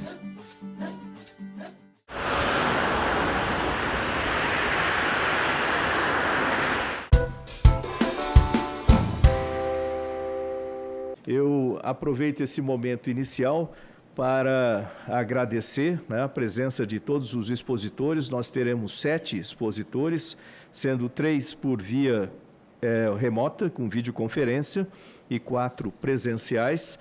E também agradeço a todos que nos acompanham pelas redes do Senado, pela TV Senado. E, novamente, eu reforço, né, a possibilidade da participação pública nesta audiência pública, com perguntas e comentários para os nossos expositores. A maneira como a audiência vai transcorrer vai ser a seguinte. Nós temos 7 expositores. Cada expositor terá 8 minutos para a sua apresentação. Eu vou utilizar aqui a sequência, colocar um remoto e um presente, para não ficar simplesmente remotos ou presentes. Então, um remoto, um presente, tentar fazer essa alternância, cada um com 8 minutos. No final do tempo, faltando 1 minuto, vai tocar aqui para os presentes, aqui uma campainha, como essa daqui. Isso é automático, não sou eu que toco, o sistema toca. E faltando 15 segundos vai aparecer uma voz feminina, né? Novamente uma voz bastante enfática, dizendo que faltam 15 segundos. Eu peço para os apresentadores para que respeitem o tempo, porque são 7 apresentadores, para a audiência não ficar muito longa. E também para aqueles que estão no remoto, eu solicito que controlem o tempo por lá, porque eles não vão ter as dicas aqui, exceto os 15 segundos que aparece lá para o remoto também. Então, quero agradecer a nossa mesa aqui também pelo trabalho, para aqui de fazer com que tudo isso funcione. E os nossos apresentadores, né, serão os convidados. Doutora Maria Dulce Garcês Leme Cardenuto, superintendente da Santa Casa de São Paulo. Por favor. Obrigado. O doutor Eduardo Jorge Marinho de Queiroz Júnior, CEO da Santa Casa da Bahia, aqui conosco também. Obrigado pela presença.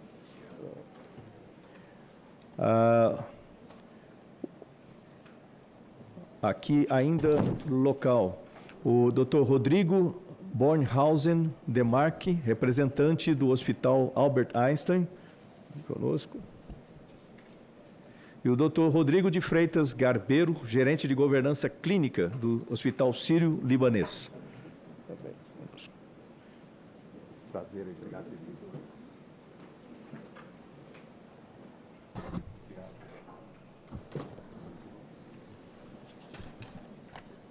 Por via remota, o Dr. Flaviano Feu Ventorim, diretor-presidente da Fundação Francisco Xavier. a doutora Alir Terra Lima, presidente da Santa Casa de Campo Grande, e a irmã Rosane Guedin, diretora-presidente da Santa Casa Marcelina de São Paulo. Então, como eu falei, a sequência vai ser, sempre quando possível, que são 3 e 4 aqui, um remoto e um presente. Então, nós vamos iniciar na seguinte ordem. Primeiro, o doutor Flaviano Feu Ventorim, depois a doutora Maria Dulce Garcês, depois a doutora Alir Terra, depois o doutor Eduardo Jorge Marinho, depois a irmã Rosane Guedin e, finalmente, o doutor Rodrigo Bornhausen e o doutor Rodrigo de Freitas Garbeiro, nessa sequência. Então, lembrando, são 8 minutos por apresentador e eu inicio, então, com o doutor Flaviano Feu Ventorim, que participa via videoconferência. Por favor, doutor Flaviano, o senhor tem 8 minutos para a apresentação. Obrigado. Obrigado, senador. Obrigado. Queria cumprimentá-lo e, em nome do senhor, cumprimentar a todos que estão nos ouvindo. Peço desculpas aí por não estar presente. Estamos aqui em São Paulo no evento da ISQA e da ONA sobre acreditação, segurança hospitalar, enfim, discutindo aí a boa assistência que os hospitais prestam no país e, no caso aqui, no ISQA, também no mundo. Senador, parabéns pela iniciativa. A Fundação São Francisco Xavier é uma instituição um pouco peculiar. Nós estamos no Nordeste Mineiro, numa região de um grande vazio assistencial, numa cidade muito importante no Vale do Aço, Ipatinga. Nós temos 550 leitos hospitalares, fazemos a alta complexidade nessa região. Temos ainda um hospital onde fazemos, junto com a Prefeitura de Itabira, a gestão do Hospital Municipal de Itabira, são mais 110 leitos, onde fazemos a gestão de uma unidade 100% SUS. E em Ipatinga, a gente tem o atendimento SUS e o atendimento a convênios e particulares, porque somos o maior hospital da região. Tá? Somos referência em trauma, oncologia, neurocirurgia, cardiovascular, enfim, UTIs.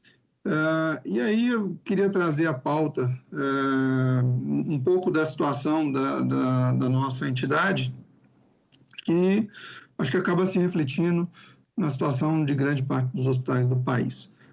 Apesar de nós não termos uma entidade hoje endividada, né, a gente passa pelas dificuldades que todas as entidades de saúde filantrópicas passam. Temos um enorme cuidado com o caixa da instituição e ainda assim passamos aí por sérias dificuldades de investimento. Como eu falei, nossa instituição não é uma instituição endividada, mas só para o senhor entender um pouco do nosso momento, a prefeitura do nosso município está nos devendo 40 milhões de reais, já chegou a 60, né, de repasses federais, em sua grande maioria, alguma coisa de repasse estadual.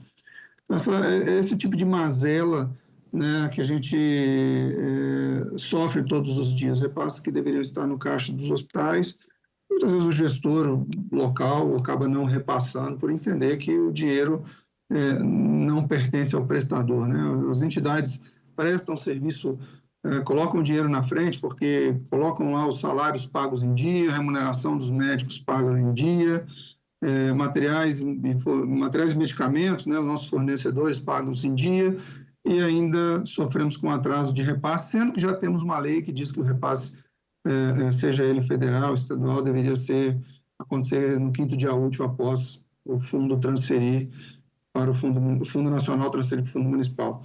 Temos aí a Caixa Econômica como um dos grandes fomentadores de empréstimos para as Santas Casas. Infelizmente, não temos uma condição atrativa de remuneração, a ponto de os bancos privados conseguirem cobrir muitas vezes as taxas da Caixa Econômica sem a necessidade de obrigação de folha e outros processos que estão muitas vezes atrelados, aí, que se atrelam, né, nas agências, com a obrigação de termos que assinar contratos de outras formas para poder conseguir recursos da Caixa. Muito difícil essa situação desses hospitais.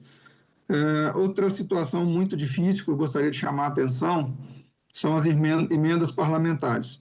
As entidades filantrópicas, elas hoje basicamente sobrevivem ou conseguem um mínimo de investimento, seja em equipamentos ou em ampliação, né, através das emendas parlamentares que são repassadas a essas instituições para que a gente possa comprar e manter o parque tecnológico atualizado. O déficit do SUS, ele inviabiliza, né, que esses hospitais consigam fazer investimentos, e as emendas sempre foram a forma mais prática e objetiva de nós conseguirmos alcançar uma tentativa de atualização tecnológica. Para este ciclo, as emendas elas não estão vindo mais com um viés qualitativo, né? O que tem se visto é uma pressão para que as emendas sejam aplicadas em quantitativo, ou seja, que se produza mais. E aí, se produzir mais em cima de uma tabela que já traz déficit, é acabar de destruir, né, a possibilidade não só de investimento, como também de equilíbrio financeiro das instituições. Então, a gente pede o apoio desta audiência pública para que chama a atenção, né, para que essas emendas possam seguir o trâmite que vinha sendo seguido nos últimos anos, que a gente possa fazer investimentos e voltar a ter eficiência face à atualização tecnológica que o mercado de saúde passa cotidianamente. Outra coisa que eu gostaria de chamar a atenção é sobre a Lei 14.820/2024, do deputado Antônio Brito da Bahia. É uma lei muito, muito trabalhada e ela vem com o sentido de manter-se atualizado o mínimo da tabela SUS, através de algum índice de correção, para que pelo menos saiamos da estagnação total de uma tabela que a gente sabe que é defasada e que hoje ela é basicamente um referencial, mas é o referencial que temos. Então, a Lei 14.820, ela busca uma justa atualização dos valores dessa tabela, porque a gente sabe que uma hora vai acabar, mas que até então a gente precisa que isso aconteça. E é o segundo ano que a gente tem essa lei em vigor, ela entrou em 2024, a gente teve uma atualização que foi parte para os hospitais em cima da produção, parte em cima de tabela existente para ações estratégicas do Ministério da Saúde.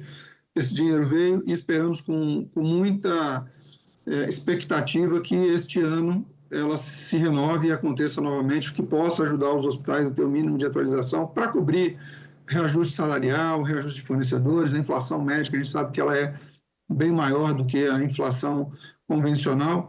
E já finalizando, senador, eu chamo a atenção a respeito da questão do piso da enfermagem, uma situação que coloca todos os hospitais em extrema preocupação.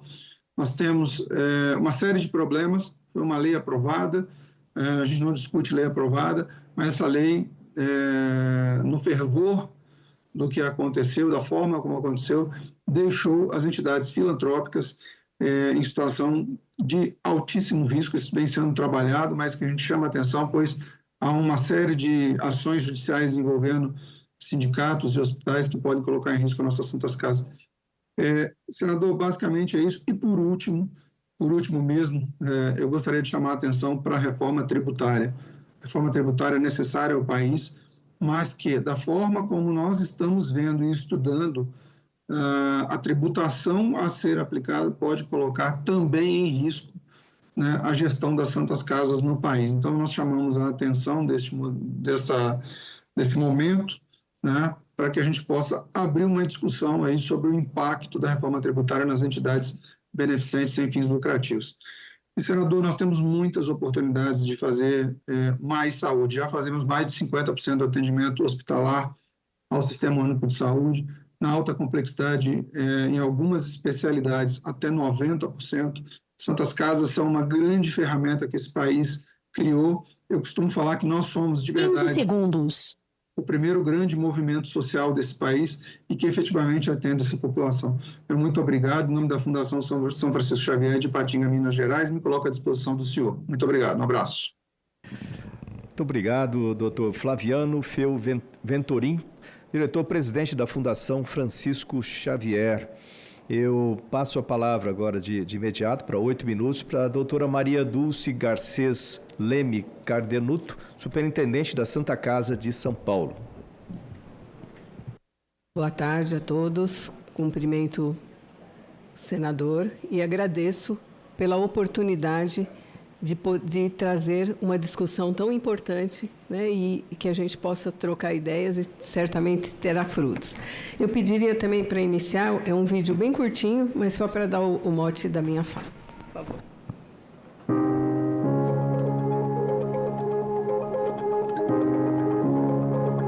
Este espaço, cuidadosamente planejado e equipado com tecnologia de ponta, representa um marco na história do nosso hospital.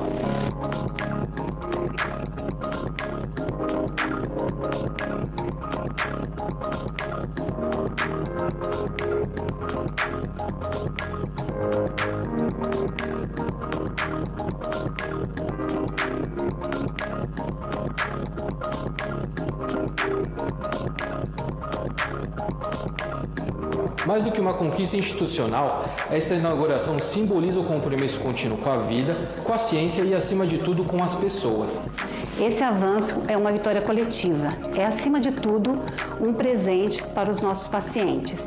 A partir de agora, milhares de pacientes terão acesso a procedimentos cirúrgicos de alta complexidade, realizados com excelência técnica, segurança e humanização.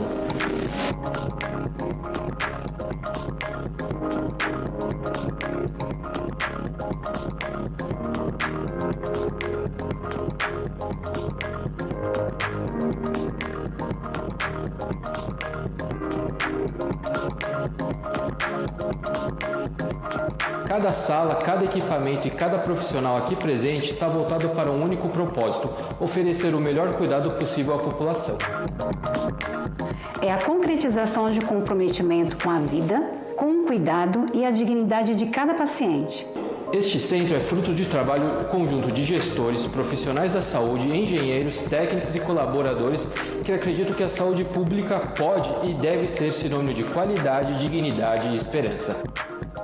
A cidade de São Paulo ganha hoje um novo espaço de cura e nós ganhamos a oportunidade de transformar vidas todos os dias.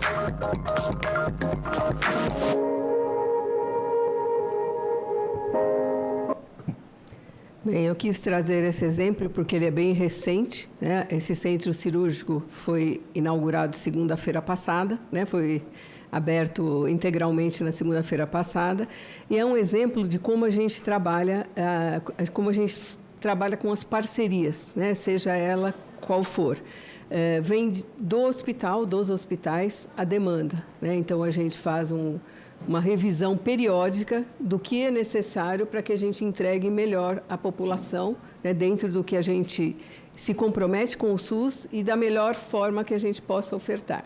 E nem sempre o recurso é disponível, né, principalmente o investimento, porque o custeio é bem justo e a gente tem pouca manobra, pouco recurso para investir.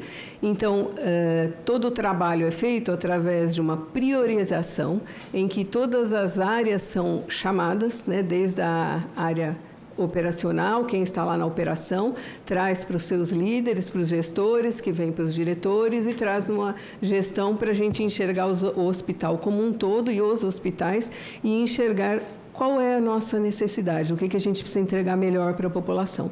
Então, esse centro cirúrgico é um exemplo, né? A gente precisava melhorar a sala cirúrgica, precisava modernizar, ele é todo interligado, então, para dar aula, para ensinar, ele já vai ser todo interligado. Ele foi renovado e a gente pôs, nessa área, a gente pôs as linhas que a gente precisa puxar mais fila, vamos dizer assim, né, em São Paulo. Então, a área da oncologia, então são cirurgias oncológicas e cirurgias ortopédicas que a gente vai realizar nesse espaço. Tudo isso a gente trabalha com as diferentes parcerias, né, desde emendas parlamentares, a doação de pessoas, mesmo de pessoas físicas, e as parcerias com as empresas, né? Então, esse caso é um exemplo de parceria que foi com a Rede D'Or, com o hospital com a Rede D'Or, que tem um hospital Santa Isabel dentro do quadrilátero, que faz a gestão do prédio do Santa Isabel, e foi uma contrapartida que fizemos da negociação do Santa Isabel. Então, é um exemplo que eu quis trazer, que eu acho que e é importante que a gente mostre que tem que partir da gente, né? Tem que ser uma necessidade do hospital, tem que ser uma necessidade tanto de estrutura como de processo. E aí a gente está trabalhando muito com inovação, então numa área de inovação, temos agora uma área dedicada a isso, né? Multiprofissional, em que a gente tem procurado ferramentas de inovação, e não é só inovação de parque tecnológico, mas inovação de processos, né, para que a gente consiga fazer mais com melhor qualidade e entrega para o paciente. Então, vou deixar até mais tempo para os demais, que eu quis trazer o filme e explicar quais são as nossas demandas. Estava conversando um pouquinho antes aqui com o colega, e aí ele falou, vamos ver no que eu posso te ajudar. Eu falei, peraí que eu já pego a lista. Mas é isso, eu acho que é a gente se organizar para ver as demandas que a gente tem dentro do hospital e trabalhar essas parcerias e o que é muito importante para que a gente mantenha as parcerias que a gente vem tendo, felizmente, aí no decorrer dos anos. É a transparência, é a prestação de contas. E isso a gente faz em todo o processo que a gente tem, em todo o trabalho que a gente executa. Obrigada. Muito obrigado a doutora Maria Dulce Garcês Leme Cardenuto, superintendente da Santa Casa de São Paulo. E eu aproveito aqui também para relatar o seguinte, né? Nós já conversei aqui rapidamente a partir da primeira exposição. Uma das funções que nós temos nessas audiências públicas é justamente conscientizar a população, conscientizar também as empresas, as organizações da importância do trabalho das Santas Casas, a importância dessas instituições e o quanto que isso é necessário para a sociedade. Portanto, aqueles que estão nos acompanhando, ou agora, ou depois que isso aqui fica registrado nos anais, aqui essas gravações todas, empresas que queiram participar, que possam participar com doações, empresas que possam fazer parte dessa corrente, né, para ajudar essas instituições, mesmo porque você ter o seu funcionário disponível mais tempo é muito mais eficiente para a empresa do que ter problemas no setor de saúde na sua cidade. Eu estou falando aqui e pensando, lógico que tem as Santas Casas grandes, como a de São Paulo, como nós vimos de manhã aqui, de Belo Horizonte, né, e outras que são grandes, nas cidades grandes, mas também tem que lembrar daquelas nas cidades pequenas, onde a Santa Casa basicamente é o que existe para atendimento de saúde, de média, de grande complexidade, muitas vezes, e ali nessa cidade pode ter empresários, pode ter pessoas que podem ajudar. Então, eu estou aqui conclamando essas pessoas e entidades para que ajudem a Santa Casa, entrem em contato, né, com a governança da Santa Casa para que isso seja possível. E do nosso ponto de vista aqui, o Legislativo, todos esses dados vão ser congregados. Eu já pedi isso aí de manhã, vou repetir aqui, para que todas essas informações sejam passadas para nós aqui nessa comissão, de forma que nós possamos pegar esses dados todos e trabalhar projetos de lei ou a mudança de projetos de lei que possam ajudar, né, no desenvolvimento dessas ideias e trazer mais sustentabilidade econômica, né, para essas organizações. Entre esses projetos de lei, né, eu quero lembrar que tem dois, eu já falei de manhã aqui, mas vou repetir.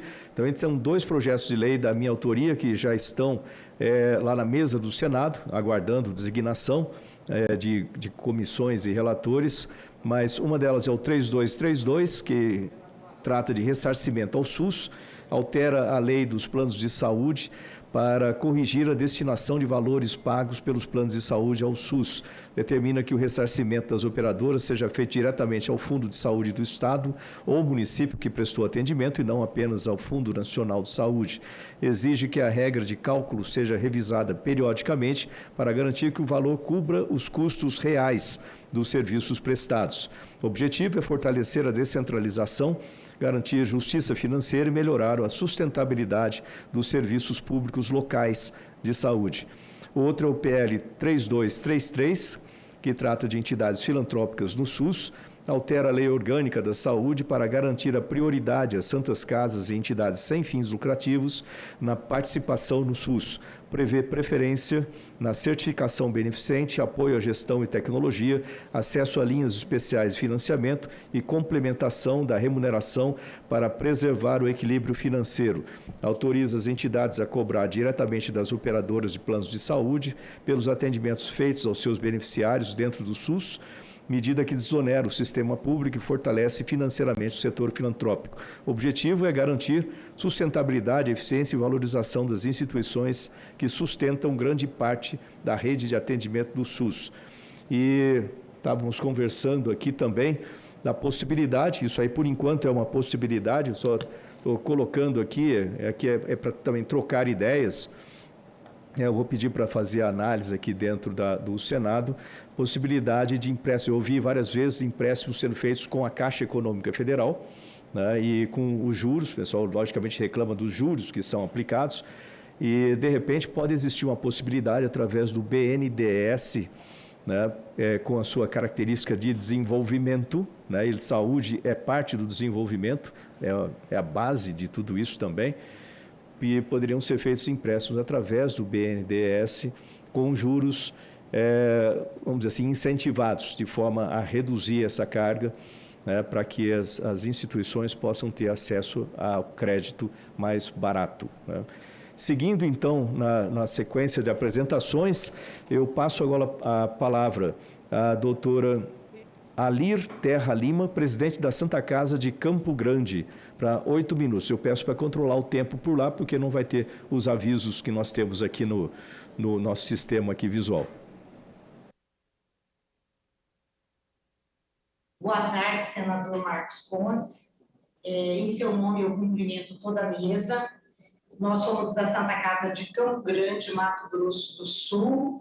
Somos um hospital de média e alta complexidade e coube a nós falar sobre a exploração de parcerias e casos de sucesso entre o setor privado e as filantrópicas para promover a inovação e a sustentabilidade. Antes de adentrar ao tema, eu apresento a Santa Casa de Campo Grande, que ela tem mais de 600 leitos atendendo ao Sistema Único de Saúde. Somos um hospital com 30 especialidades médicas. Somos o maior hospital do Mato Grosso do Sul e somos a quarta maior Santa Casa do país. Temos um banco de córnea, fazemos transplante de córnea, fazemos transplantes de rins. Tratamento de queimaduras, somos referência no estado. Na área de politrauma, cirurgia cardíaca e pediátrica congênita, participamos da UNACOM, Unidade de Alta Complexidade em Oncologia. Também somos referência em neurologia, neurocirurgia de alta complexidade e temos um vasto banco de leite. Como a grande maioria, se não todas as santas casas do país, passamos por muitas dificuldades financeiras, em razão do subfinanciamento da saúde, em razão da tabela SUS, que é desde 2008. E nesse cenário, nós temos nos reinventado para poder manter um atendimento digno para a população do Mato Grosso do Sul.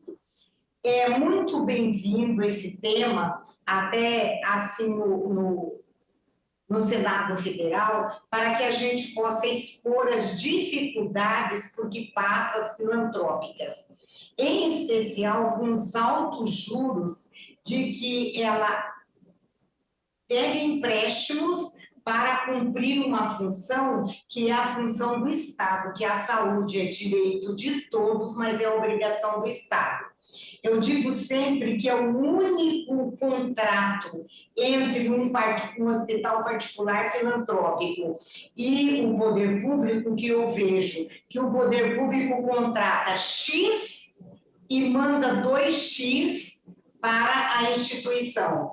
E no conflito da legislação, nós somos obrigados a atender, porque se não atendermos o paciente, configura omissão de socorro. O médico é obrigado a atender. Hoje eu tenho na área vermelha do hospital uma capacidade de 6 leitos, estou com 18 pessoas. Na área verde eu tenho uma capacidade de 7 leitos, eu estou com 36 pacientes. E essa dificuldade, ela acaba entrando dentro da instituição que nós, da Santa Casa de Campo Grande, temos um plano de saúde. Como nós somos filantrópicos, nós não dividimos lucro. Também temos o estacionamento da Santa Casa, que também é lucro para a instituição. Atendemos a Uniderp, que é a Faculdade de Medicina aqui de Campo Grande, e uma Faculdade de Medicina do estado de Goiás, com internato e alunos que participam. E esses recursos deveriam ser usados para a inovação da nossa instituição. Infelizmente, nós somos obrigados a colocar esse recurso na assistência, porque o contrato do município, ele não é suficiente para que a instituição possa desenvolver as suas atividades a contento. Diante desse cenário e da necessidade de fazer uma revitalização do nosso pronto-socorro, nós buscamos essa inovação sustentável, que é a readequação total do nosso pronto-socorro. Nesse sentido, o que nós fizemos? Nós buscamos uma parceria com a população do Mato Grosso do Sul. E essa parceria, ela teve um nome que foi Juntos pela Vida, a sua contribuição salva. Assim, nós idealizamos o pronto-socorro da Santa Casa. Já entregamos 1/3. E aí nós estamos mostrando que de uma área só nós tiramos mais de 116 toneladas para poder revitalizar o pronto-socorro. Era um lugar inóspito, que funcionava com ar normal de casa, e nós revitalizamos toda essa área de 1.000 metros quadrados. Então, esses espaços foram criadas 2 salas de estabilização para separar os pacientes que eram estabilizados junto com os outros na área vermelha do hospital, que possui apenas 6 acomodações. Foi feita uma área verde, onde tem 7 leitos, e hoje nós aumentamos alguns pontos de oxigênio. Concebemos uma sala de isolamento, uma sala para atendimento dos custodiados, porque são as pessoas que vêm do presídio com policial armado, causa um constrangimento muito grande para os outros pacientes e insegurança. Então, nós pensamos nessa sala. 3 consultórios médicos, recepção e sala de coleta laboratorial. Esse novo espaço ele foi todo revitalizado com uma nova rede de oxigênio, pontos de hemodiálise e um ar refrigerado com pressão negativa, um filtro de purificação do ambiente para dar segurança tanto para os pacientes como para os nossos colaboradores. A Santa Casa de Campo Grande entrou com R$1.500.000 nessa primeira fase, e a população, nesse chamamento, através de um PIX, Juntos pela Vida, @santacasacg.org.br, já contribuiu com R$769.200. Esses valores nós prestamos conta semanalmente para o Ministério Público da Saúde aqui do Mato Grosso do Sul, a fim de dar uma transparência para todas as atividades que nós, Filantropia, fazemos e como nós estamos utilizando o dinheiro do contribuinte em conjunto com o dinheiro da Santa Casa de Campo Grande. Somos um hospital com 414 residências médicas e uma residência multiprofissional. Somos um hospital que faz pesquisa. 15 segundos. E estamos inovando para poder bem atender a população do Mato Grosso do Sul.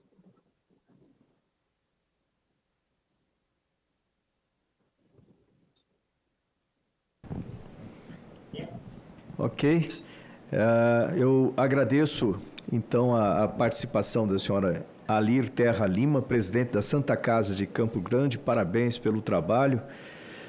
E eu aproveito esse momento também para avisar, né, que nós já temos aqui várias perguntas vindas pelo E-Cidadania, da Maria de São Paulo, André do Acre, Sander do Rio de Janeiro, Raíssa de Mato Grosso, assim como comentários do Gerson do Distrito Federal, Arlanza do Paraná, Andrile do Paraná, Gentil da Paraíba.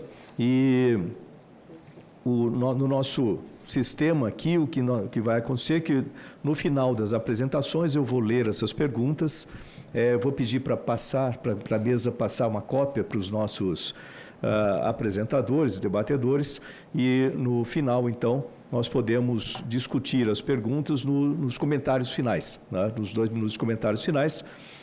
Mas durante a apresentação, algum apresentador já quiser responder algumas das perguntas, fique à vontade, por favor. E eu passo então a palavra agora ao Dr. Eduardo Jorge Marinho de Queiroz Júnior, CEO da Santa Casa da Bahia, para seus 8 minutos de apresentação. Muito obrigado, senador astronauta Marcos Pontes, a quem saúdo a todos aqui presentes, colegas, né, autoridades, colegas aí de representação. Confesso que, para o tempo, escrevi um pouco demais, talvez, mas vou acelerar para a gente ser fiel aqui à programação, né? Então, começando, nós somos da Santa Casa da Bahia. Aqui é uma breve apresentação, só para... Eu tenho aí 25 anos aí de atuação, majoritariamente na área filantrópica, e estou na Santa Casa nessa função desde 2020, tendo passado por lá antes numa função que era apenas a operação da área de saúde. Estou tentando passar aqui. A Santa Casa... Opa, passou demais. Só um minuto. Pronto. É uma irmandade, né? Foi fundada por Tomé de Souza em 1549, uma das primeiras santas casas do Brasil. É uma associação civil de direito privado sem fins lucrativos, né? Bem longeva. E aí deu origem ao primeiro hospital do estado da Bahia, a primeira faculdade de medicina, muita história e uma demonstração, como muitos daqui, né, de que somos longevos porque, de alguma forma, tem uma competência, tem uma dedicação, né, tem consistência o trabalho que vem sendo feito nesse tempo. Aqui é uma breve linha do tempo, mostrando ali o início, né, com um hospital que era extramuros da cidade de Salvador, né, e aí depois a evolução, né, tivemos o cemitério em 1840, o primeiro cemitério da cidade, depois veio o Hospital Santa Isabel, que é o hospital hoje, principal unidade da Santa Casa, temos uma faculdade e algumas outras unidades. Aqui a gente mostra um pouco das atividades, né? Hospital Santa Isabel, tem uma clínica, unidade de atenção primária de saúde, ali a cuidado contínuo. O Hospital Municipal de Catu é um hospital incomodado que nós administramos. O Hospital Municipal de Salvador é uma organização social com 240 leitos do município. Temos outras unidades, né, como está sendo visto. Na área de cultura mantemos o Museu da Misericórdia, que foi onde iniciou o hospital, né, onde iniciou a atividade da Santa Casa em 1549, ali do lado do elevador Lacerda, em Salvador. Associação social, na ação social nós temos escolas, né, com crianças, são 500 crianças, tudo custeado pela Santa Casa, programas de oficinas profissionalizantes num bairro importante lá, é um bairro da Paz, um bairro pobre, né, de Salvador. Temos algumas outras atividades, como o cemitério, faculdade, como já visto aí. Somos 17 unidades, 6.200 colaboradores, em torno de 2.500 médicos, 700 leitos. Desses 700 leitos, 500 leitos próprios, 200 administrados. Temos aí uma importância, é um número estimativo, em torno de 7% da população da região metropolitana de Salvador passa pelos nossos serviços de alguma forma durante o ano, né? Esses são os números, né, de importância aí, né? 35 mil internações por ano, 15 mil cirurgias.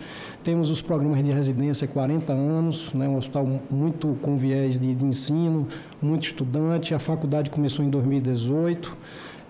Temos alunos também que ficam em regime integral dos centros de educação infantil. São 1.136 pessoas beneficiadas com os cursos e oficinas, né, do programa que fica no bairro da Paz. E temos uma casa de apoio para pacientes oncológicos e cardiopatas que vêm do interior do estado, não tem como se apoiar enquanto estão em tratamento, e ali eles ficam hospedados, têm atividades lúdicas e alimentação, entre outras atividades. Aqui é só um recorte aí, o Hospital Santa Isabel mostrando ali, ele está perto do centro histórico, a mais ou menos 1,5 km, 2 km do elevador Lacerda, ali, que é o central da cidade. Estou passando aqui. Bom, panorama, né, a gente já sabe aí, vocês já discutiram muito isso hoje, eu não vou chover no molhado, temos o subfinanciamento, gestão fragmentada, o acesso é precário, aí eu estou falando do macrosistema, né, de saúde, as emergências lotadas, cuidado primário limitado, então temos esses gargalos na atenção especializada, principalmente oncologia, isso gera problemas. Quando nós analisamos nossos índices lá, os pacientes do SUS, eles têm uma performance pior, né, de desfecho, porque não conseguem ter o cuidado no tempo certo. Judicialização, incorporação tecnológica, inflação médica. E assim, as Santas Casas são majoritárias na proporção dos atendimentos, de média complexidade, né, e alta complexidade. Então, vou passando aqui. Sendo fiel ao tema, eu trouxe uma provocação meio óbvia, né? A gente já tem uma experiência na área filantrópica, que é o PROAD, né, que são recursos de isenções aí dos hospitais de excelência que contribuem com programas estratégicos do governo. E aí a gente vem numa ideia de trazer uma proposta para que a área privada possa trazer, né, recursos, né, as redes privadas da área de saúde possam trazer recursos contra projetos que sejam apresentados para melhoria de tecnologia na área de saúde. Hoje nós temos um mundo digital aí, um desafio imenso. O orçamento com tecnologia triplicou, pelo menos na nossa entidade, a cibersegurança, a gestão de dados. Então, tudo isso é um desafio. Imagine se para nós cuidar do custeio é um desafio, imagine a gente conseguir manter e atualizar nossas entidades, né, com as melhores práticas e as melhores ferramentas. Então, a gente traz aí uma proposta de acordos de cooperação. Legalmente, isso precisa ser estudado, precisa ser avaliado, como fazer, e trazer uma contrapartida para o setor privado que se traduz em incentivo fiscal. Evidentemente que para uma rede privada fazer uma colaboração, trazer know-how, trazer recurso, né, deveria ter aí alguma contrapartida para eles. Tá? Isso é um assunto que talvez não seja fácil, mas eu entendo que, inspirados aí no PROAD, que já acontece há algum tempo, talvez esse seja um caminho de colaboração entre entidades privadas com fim lucrativo e entidades privadas sem fins lucrativos.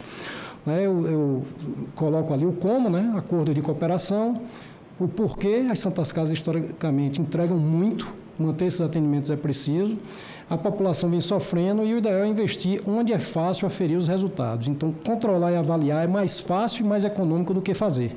Então, eu acho que o governo ele pode, sim, centralizar, investir mais na sua gestão para poder controlar e avaliar os serviços que são prestados. Eu acho que eles fazem isso bem, quando se propõem para isso, e nós somos bons no que fazemos. E já somos majoritários, então, por que não investir, né, nas Santas Casas, nos hospitais filantrópicos?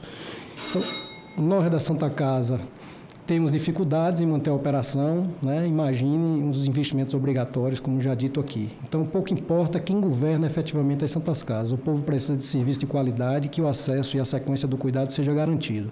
Os verdadeiros proprietários são os usuários, porque não é de quem está lá comandando, é de quem usa, né? É um bem público, utilidade pública inquestionável.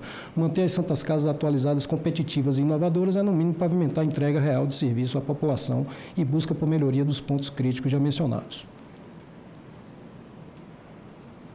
Bom, é isso. Quero agradecer e fico à disposição. Bom, excelente, excelente. Muito obrigado ao Dr. Eduardo Jorge Marinho de Queiroz Júnior, CEO da Santa Casa da Bahia. Fiquei impressionado com a idade, né? 1549. É muito bom. E se assumiu ali no meio da pandemia. Isso. Né? Realmente, parabéns aí, viu? Até para falar da nossa experiência, o BNDES, nós conseguimos naquela ocasião, tinha uma linha do BNDES Saúde, então nós conseguimos reperfilizar a nossa dívida com o BNDES. Mas eu acho que essa linha, ela beneficiou poucas entidades, talvez as maiores ali, tem sempre uma dificuldade com documentação, né, com certidões, né, mas conseguimos e ajudou muito a Santa Casa naquele momento ali de crise. Tá aí, da hora. Eu pedi para o doutor Marcelo Morales ali olhar a possibilidade, já está, né, buscando aí as viabilidades. Eu passo então a palavra agora à irmã Rosane Guedin, diretora-presidente da Santa Casa Marcelina, em São Paulo, que está conosco via remota, por videoconferência. Boa tarde a todos. Quero cumprimentar o senador Marcos Pontes e agradecer essa oportunidade de poder relatar e somar também a voz das outras santas casas, as dificuldades que vivenciamos também juntos. O Santa Marcelina é bem novinho em relação à Santa Casa da Bahia. Nós temos 64 anos de atuação na saúde.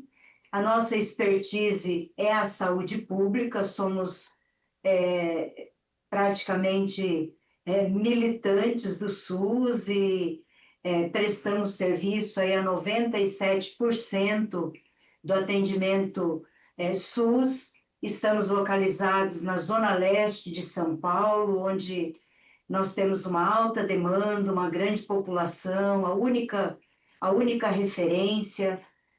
Totalizamos quase 2.000 leitos aqui na região, com 164 serviços de atenção primária, tentando integrar todo o sistema SUS na região.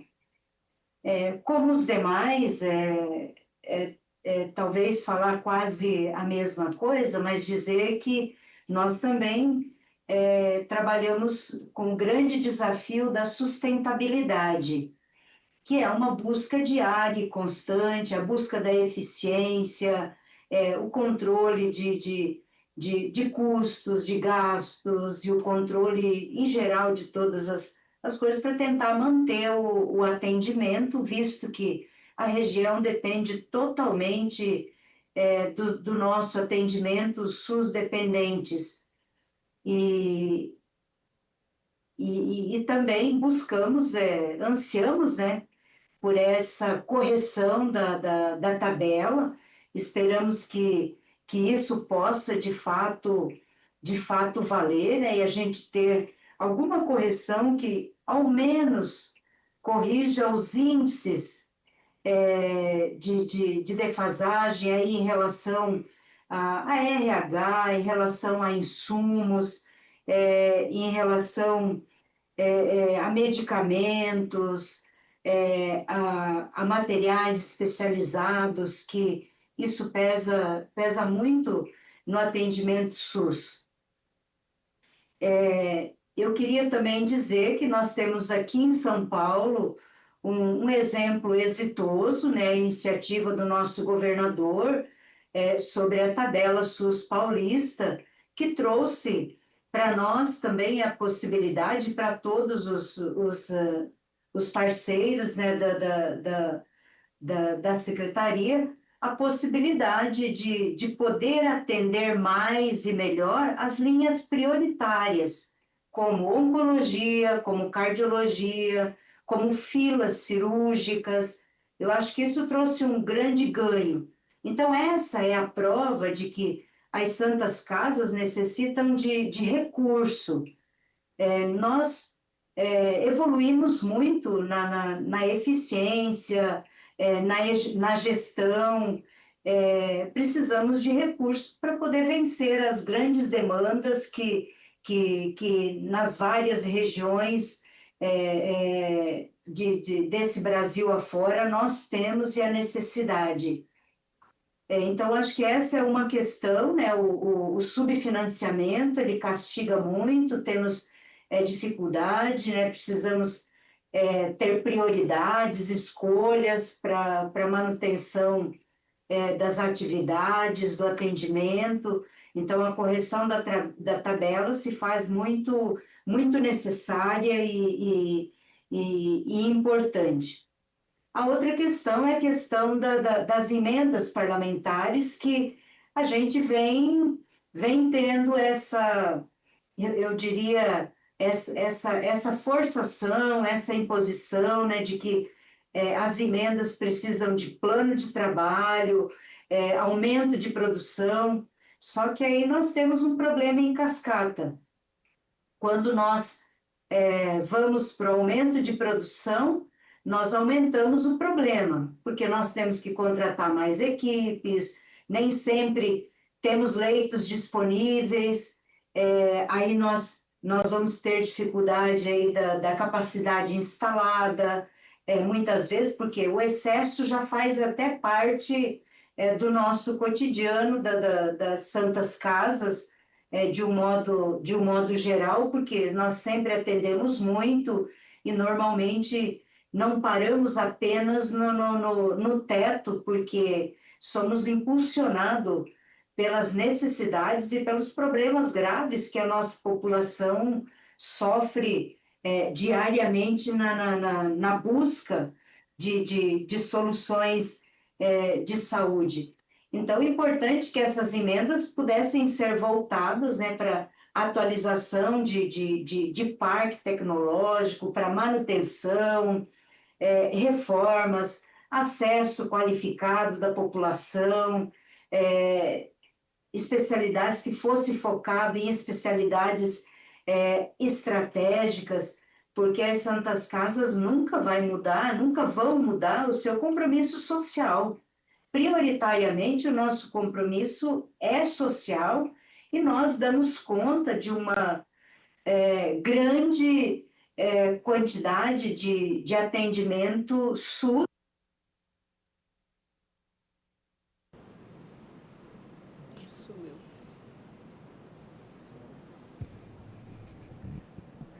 Só um momento, irmã, seu som subiu aqui.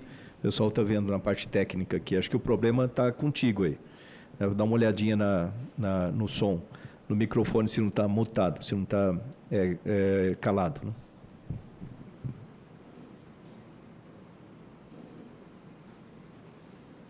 Tá tudo certo aqui. Estão me ouvindo? Agora voltou. Por favor, continue.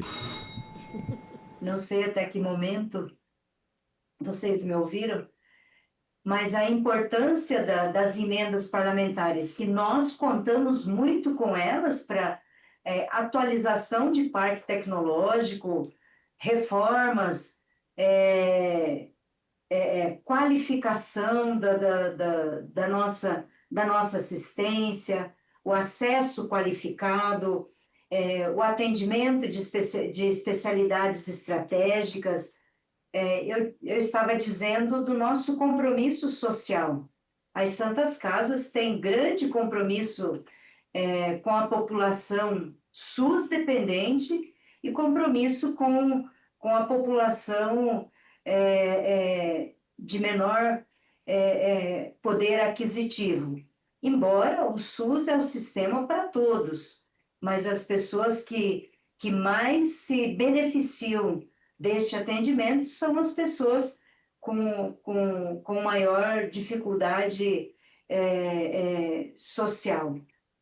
Então, eu diria que a gente tem muita necessidade de uma atuação nesse sentido, e principalmente todas essas atuações ligadas ao financiamento. O Fabrício poderia complementar alguma coisa? O Fabrício é nosso diretor administrativo do Santa Marcelina, que já atua conosco de longa data pode complementar algumas. Boa tarde a todos, boa tarde, senador. É um prazer aqui falar desse tema, um tema tão importante, e a gente que vivencia o nosso dia a dia, da importância desse financiamento. Como a irmã disse, para a gente produzir muito mais. Produzir mais é quem precisa, né? Ela usou um exemplo da tabela paulista aqui de São Paulo, que mostra um crescimento exponencial de produção, e principalmente nas questões das filas que já estavam aí há muito tempo, filas de câncer, fila de cirurgia cardíaca, filas de obesidade. Então, deu uma sobrevida. É por isso que a gente considera esse tema um tema sensível, não só aqui para o Santa Marcelina, mas para todos que fazem essa missão do SUS, Brasil afora, a necessidade que tenha uma periodicidade da revisão dessa tabela, né? A gente sabe que tudo ele reajusta, tudo aumenta, mas a tabela, muitas vezes, como ela é o ponto focal, se ela não tem nenhum tipo de indexador, muitas filas hoje de especialidade acabam se acumulando, porque tem procedimentos de maior complexidade que é custoso. Você tem material de OPME, você tem tantas outras coisas que você acaba não conseguindo produzir, porque você sabe que se produzir, você vai gerar ainda cada vez mais custo para a instituição. Então, hoje a gente 15 segundos. Uma situação mais tranquila para uma questão de uma medida estratégica aqui do governo do Estado de São Paulo, que trouxe um pouco aí dessa sobrevida aos hospitais filantrópicos do Estado. A gente acredita que isso poderia se tornar ainda mais efetivo se tivesse realmente essa Lei 14.820 na sua integridade para todas as instituições. Eu agradeço a participação.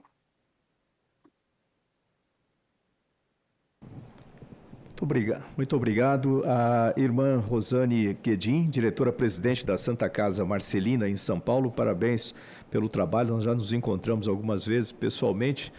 É bom revê-la também. Eu passo a palavra agora ao Dr. Rodrigo Bornhausen Demarque, representante do Hospital Albert Einstein, para os seus 8 minutos de apresentação. Obrigado. Muito boa tarde, senador. Antes de mais nada, muito obrigado pelo convite. Um prazer estar com vocês e com os colegas aqui hoje. Eu vou fazer uma apresentação breve também. Tem mais slides do que provavelmente deveria, mas a ideia é que a gente possa mostrar aqui um pouco da história do Einstein, como nós temos trabalhado com inovação e como temos estabelecido parcerias com outras organizações públicas do setor de saúde. Ok. Como você já bem colocou, né, essas são as mazelas, talvez, do sistema de saúde, as dificuldades, as complexidades e por que resolver os problemas do setor de saúde é tão difícil, né? Como podemos ver aqui, são N razões, digamos assim, pelas quais o setor é ineficiente, ou o sistema de saúde é tão ineficiente. Mas eu queria falar brevemente sobre o Einstein. O Einstein, esse ano, fez 70 anos. Foi fundado pela comunidade judaica de São Paulo, que nasceu como um hospital no Morumbi, e ao longo das suas décadas, digamos assim, foi se transformando no que hoje, na referência bibliográfica, nós denominaríamos um centro médico acadêmico ou um sistema de saúde. O Einstein é uma instituição filantrópica, uma associação beneficente sem fins lucrativos, e que, além da assistência à saúde no setor privado, tem uma atividade muito intensa também no setor público, né? E isso nem todo mundo sabe, mas é importante a gente reforçar, né? E tem como principal característica a excelência naquilo que faz, principalmente assistencial. E é por isso que esses outros pilares foram se desenvolvendo ao longo dos anos, no sentido de poder entregar excelência de cuidado na sua atividade assistencial, como o ensino, a pesquisa, a inovação e a responsabilidade social. São 2 hospitais com aproximadamente 750 leitos na cidade de São Paulo, na cidade de São Paulo um e outro na cidade de Goiânia, e aproximadamente 30 unidades no setor público. Essa atividade começou no ano de 2001, né? quando as primeiras unidades básicas de saúde começaram a ser geridas pelo Einstein lá em São Paulo, e ao longo dessas décadas, né, são quase 25 anos atuando no setor público, uma série de outros hospitais e unidades básicas e de centros de especialidade foram sendo incorporados, né, à atividade assistencial. Mais recentemente, 3 hospitais públicos do estado de São Paulo, o Darcy Vargas, o Ipiranga e o Hospital Heliópolis, né? Esses que estão entrando em operação agora.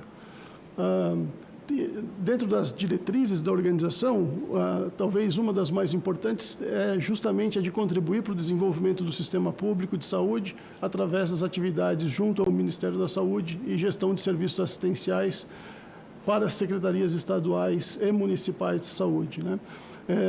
Como vocês podem ver, são mais de 8 milhões de atendimentos que se realizam por ano em todo esse sistema, né, essa rede. Do ponto de vista de inovação, eu vou passar aquele slide ali, porque eu gostaria de gastar alguns minutos falando sobre isso, como a organização entende inovação, né? Na verdade, como um instrumento para potencializar as suas atividades e levar, eventualmente, um serviço de saúde para quem não tem esse acesso, né? E para que isso aconteça de uma forma escalável e sustentável, a gente entende que esses 3 elementos aqui ou esses 4 elementos são importantes. Então, a questão da interoperabilidade de informações, como que a gente consegue enxergar o paciente dentro do sistema como um todo, né? E tem uma série de projetos acontecendo no Brasil em relação a isso, mas nós ainda não estamos naquilo que talvez seja o ideal. O uso inteligente de dados é um outro elemento super importante, quer dizer, usar o dado para criar insights e, a partir daí, eventualmente, criar novos serviços, apoiar médicos e profissionais da saúde nas suas tomadas de decisão, enfim. Automação de processos administrativos com ganho de produtividade e soluções digitais no sentido de ampliar o acesso a quem eventualmente não tenha, né? Eu vou dar um exemplo daqui a pouco do Teleames, que é um projeto para o Einstein super relevante, né? Aqui alguns exemplos, eu vou passar mais rapidamente, mas exemplos de projetos PROAD, como você mencionou, Eduardo, há pouco, realizados entre o Einstein e outros hospitais de excelência e, no caso aqui, outros hospitais filantrópicos. Então, o Linda nas Emergências, o Saúde em Nossas Mãos, são projetos extremamente relevantes em que se consegue disseminar, primeiro, consegue aprender e disseminar conhecimento igualmente entre os hospitais públicos que participam dessas iniciativas, né? O projeto Diana, que é um projeto muito focado em interoperabilidade, o Trauma, um projeto que usa plataformas digitais e dados para que se entenda melhor como aspectos relacionados a fatores externos, como traumas propriamente ditos, podem ser mitigados, a partir daí, sim, gerar informações para melhorar políticas públicas, por exemplo, é um outro projeto PROAD importante sendo desenvolvido. O Teleames, que talvez seja um dos projetos de saúde digital mais bonitos do Brasil, no sentido de que ele leva literalmente o profissional especialista para dentro do posto de saúde, unidades básicas de saúde espalhadas pelo Brasil inteiro. São mais de 450 mil consultas realizadas em mais de 400 unidades, espalhadas principalmente pelo setor, pelo norte do país e pelo centro-oeste. Projetos mais voltados a, digamos assim, desenvolvimento de alta tecnologia no país, que também entende-se que são importantes, como o projeto de CAR-T e de anemia falciforme. O Impacto MR, que tem vistas a desenvolver uma plataforma com foco em identificação de infecções multiresistentes, como a gente fala, a antimicrobianos, também desenvolvido com uma série de hospitais públicos, né, do Brasil inteiro. O projeto Telescope, o TeleUTI, projetos de UTI, em que se cria ali um ambiente para compartilhar informações, projeto de educação continuada, digamos assim, por parte de médicos e profissionais da saúde, dentro de UTIs, de hospitais públicos do Brasil e parceiros do Einstein. e médicos parceiros do Einstein. E aqui eu vou gastar mais 2 minutinhos falando de um projeto que ainda é recente, mas para a gente tem um carinho especial. Ele é chamado de Leite Detect, foi um projeto inicialmente financiado pelo SUS, desenvolvido entre o Einstein, a Fundação Alfredo da Mata e a Fundação de Medicina Tropical de Manaus, com a finalidade de desenvolver uma plataforma digital que usa inteligência artificial para fazer um pré-diagnóstico, um rastreamento de leishmaniose cutânea. Isso é uma doença que acomete 15 milhões de pessoas, mundo afora, uma doença negligenciada, como se denomina, normalmente em regiões tropicais do mundo e em países em desenvolvimento. E essa plataforma aqui, ela começou então com uma iniciativa menor do Einstein, em parceria com essas 2 instituições e o BID, e ela deu certo, tracionou, e agora ela está se transformando num PROAD, que a gente chama de Cutis AI, e ele vai ter vistas a não só fazer o diagnóstico, o pré-diagnóstico da leishmaniose cutânea, mas assim como de outras doenças negligenciadas de manifestação cutânea. E a ideia é que em algum momento futuro esse tipo de tecnologia possa estar disponível nas unidades básicas de saúde, apoiando os profissionais para fazer esse rastreamento e encaminhamento melhor dessas doenças, né? Então, hanseníase, tuberculose, esporotricose, dentre outras, né? Então, um projeto que a gente tem um carinho muito grande também. E, por fim, para finalizar, nós temos trabalhado muito, há alguns anos, eu diria pelo menos 8, 9 anos, de forma muito estruturada dentro do Einstein com startups. E a gente entende que o trabalho com startups é um componente importante para que organizações de saúde possam ser mais ágeis, possam ser mais eficientes e tudo mais. E por conta desse aprendizado, dessa experiência que a gente desenvolveu ao longo desses últimos anos, no ano passado nós criamos um programa de aceleração de startups para o Sistema Único de Saúde, que tem como objetivo fazer o quê? Essencialmente, instrumentalizar os empreendedores para que eles aprendam a trabalhar com organizações públicas, assim como os gestores, para que eles entendam como é trabalhar como startup. Então, é um projeto que tem essa trilha dupla, digamos assim, e ele vai acompanhado lá de um estudo de custo-efetividade para mostrar que a incorporação dessa tecnologia, de fato, ela é custo-efetiva. Então, o primeiro projeto está acontecendo no Hospital Municipal Mosé Deutsch, lá de São Paulo, hospital público gerido pelo Einstein, e a ideia é que, uma vez que esse modelo esteja bem sedimentado, ele possa ser replicado para outras organizações. E é isso. Obrigado.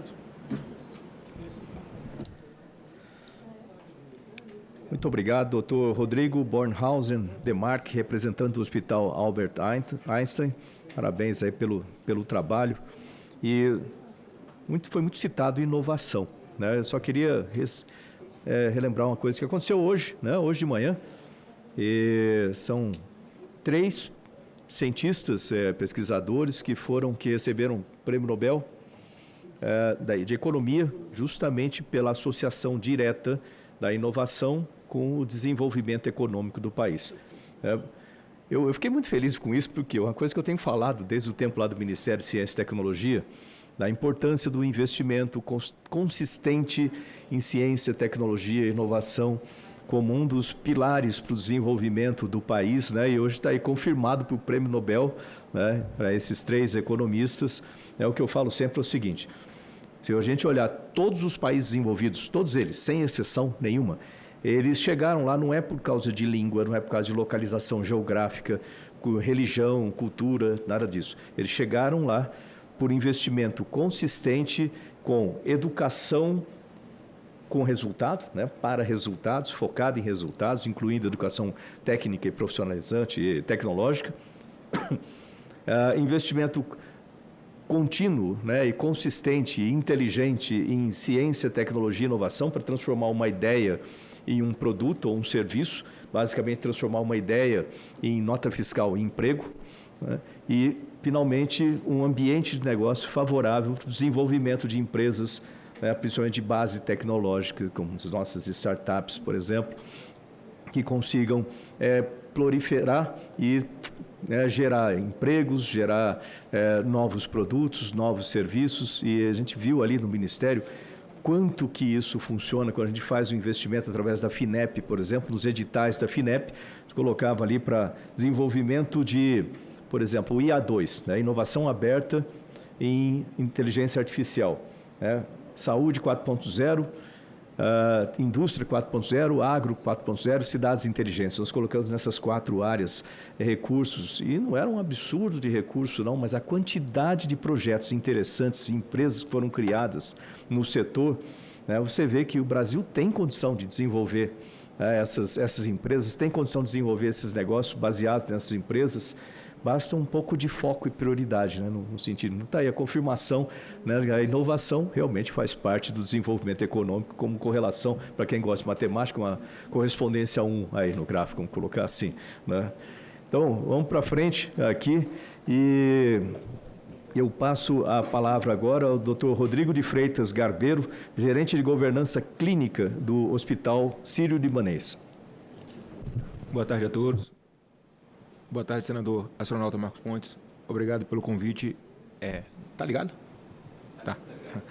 Primeiro eu queria parabenizar todos os gestores. Eu ouvi a audiência da manhã e eu ouvi a audiência da agora de tarde. E um trabalho muito bonito, de muita dedicação e muito propósito que as Santas Casas fazem no Brasil. A gente estava conversando antes, né? Se fosse uma rede hospitalar, seria 3 vezes maior do que a maior rede hospitalar americana, com quase mais de 150 mil leitos operados no Brasil. O Sírio-Libanês é uma instituição centenária, fundada por uma sociedade de senhoras. É um orgulho ter uma liderança feminina num hospital de tanta representatividade no Brasil. E também é uma sociedade sem fins lucrativos e beneficente. Hoje, a gente já tem, sob gestão direta, quase 2 vezes o número de leitos que a gente tem de hospital privado. A gente tem de leitos de atenção 100% ao SUS, pelo nosso Instituto de Responsabilidade Social Sírio-Libanês. Também temos uma atuação importante no PROAD. Eu vi ali muitos projetos que nós compartilhamos, como linhas de emergências, que vem ajudando muitas emergências do SUS. E parabenizar o Einstein pela inovação, é um marco de excelência que a gente sempre olha também. A função aqui nessa mesa, eu acho que é muito mais a gente se apresentar para o jogo. Nós temos hospitais que funcionam um padrão de excelência muito elevado, que estão representados aqui, como a Santa Casa de São Paulo e outros que nós respeitamos pela história e pelas entregas, mas também existe um pessoal que não está aqui representado, que são as Santa Casas menores, de hospitais que operam em cidades pequenas e de médio porte, e que podem ter muita vantagem em cooperação para tecnologias de gestão corporativa, tecnologias de gestão da assistência, tecnologias de governança clínica. E seria muito interessante a gente olhar para esse grupo imenso de hospitais também e entender como a iniciativa privada pode ajudar o desenvolvimento desse grande grupo de leitos que atendem ao SUS. É interessante que na mesa a gente tem 2 hospitais privados, mas os 2 são sociedades filantrópicas sem fins lucrativos e os 2 estão atendendo diretamente ao SUS, né? Mas existe uma gama enorme da iniciativa privada que não está nessa mesa aqui também, que pode ser chamada para o jogo, que tem estruturas muito robustas de governança corporativa e até de governança clínica e podem contribuir no desenvolvimento desses hospitais. Aqui em Brasília, a gente não tem Santa Casa, a gente tem todos os hospitais de administração direta. E conversando com os gestores da Santa Casa aqui, a gente vê que a multiplicidade de relacionamento que o sistema público tem com esses operadores do SUS dificulta um pouco a gestão. Então, a forma como a Santa Casa é tratada não é a mesma forma como a OS é tratada, não é a mesma forma como a administração direta é tratada. Isso torna o cenário um pouco instável. Mas para dentro do hospital, para dentro da assistência, que eu acho que é a cooperação mais fácil, é aquela que vai tocar o paciente mais rápido, existem muitos protocolos de qualidade, de segurança, de eficiência clínica que podem ser facilmente compartilhados e difundidos pelos hospitais e criando-se fóruns permanentes de discussão de boas práticas entre esses grandes players e estudando como levar essas informações para os hospitais de menor complexidade que podem gerar um ganho assistencial imediato para essa população, um ganho de eficiência, um ganho de giro de leitos que pode significar até um ganho de operação em escala para o SUS. Obviamente, eu vi aqui muita gente reclamando do subfinanciamento e o quanto aumentar o giro de leitos pode impactar nisso, mas é um problema que foi bem debatido de manhã e o fórum aqui é como a iniciativa privada pode ajudar em parcerias de inovação. A tecnologia é uma outra forma que a iniciativa privada pode contribuir, é mais fácil a gente ter investimentos, desenvolvimento de softwares, de novos sistemas de gestão da assistência, de gestão da própria operação hospitalar dentro da iniciativa privada e os hospitais públicos podem ser grandes áreas de teste desses aplicativos e de massificação do uso, então essas parcerias podem ser muito interessantes também, como também as parcerias para pesquisa clínica. As pesquisas clínicas são talvez o lugar onde seja mais fácil evidenciar o ganha-ganha da parceria. Os hospitais privados, eles têm a capacidade de atrair a indústria farmacêutica para estudos robustos, e os hospitais públicos têm um grande contingente de pacientes que precisam desses tratamentos. Então, essas parcerias para pesquisa clínica também são pontos de interseção bem interessantes para a gente conversar sobre melhoria conjunta. Por fim, assim, os hospitais filantrópicos, eles também não são só as Santas Casas, a gente tem outras instituições que são filantrópicas que eu acho que têm que ser levadas em consideração também. Como as organizações sociais, os institutos, a sociedade, o Serviço Social Autônomo, está aí o exemplo do SARA, que é um serviço social autônomo que também é uma empresa filantrópica.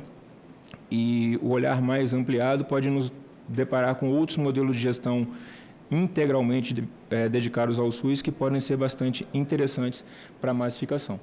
Eu acho que desses grandes hospitais que eu estou vendo aqui, o convite é para parceria e discussão de ideias, porque não tem nada para ensinar para esses gestores que têm aqui, nem para os médicos, nem para os enfermeiros desses hospitais, eles fazem um serviço de excelência, mas um grande fórum, discussão de ideias, de como a gente leva essas inovações para os hospitais menores, para os hospitais de cidades pequenas e médias, até garantindo que eles sobrevivam, porque eles têm muito menos capacidade de captação de recursos, seria um ponto de colaboração muito interessante, não só nós que estamos aqui, né, que somos também filantrópicos, mas também da própria iniciativa privada como um todo. E, de novo, assim, me sensibilizou muito a dedicação e o propósito dos gestores dos hospitais públicos aqui por manterem instituições há tanto tempo operando em excelência e levando saúde para a população.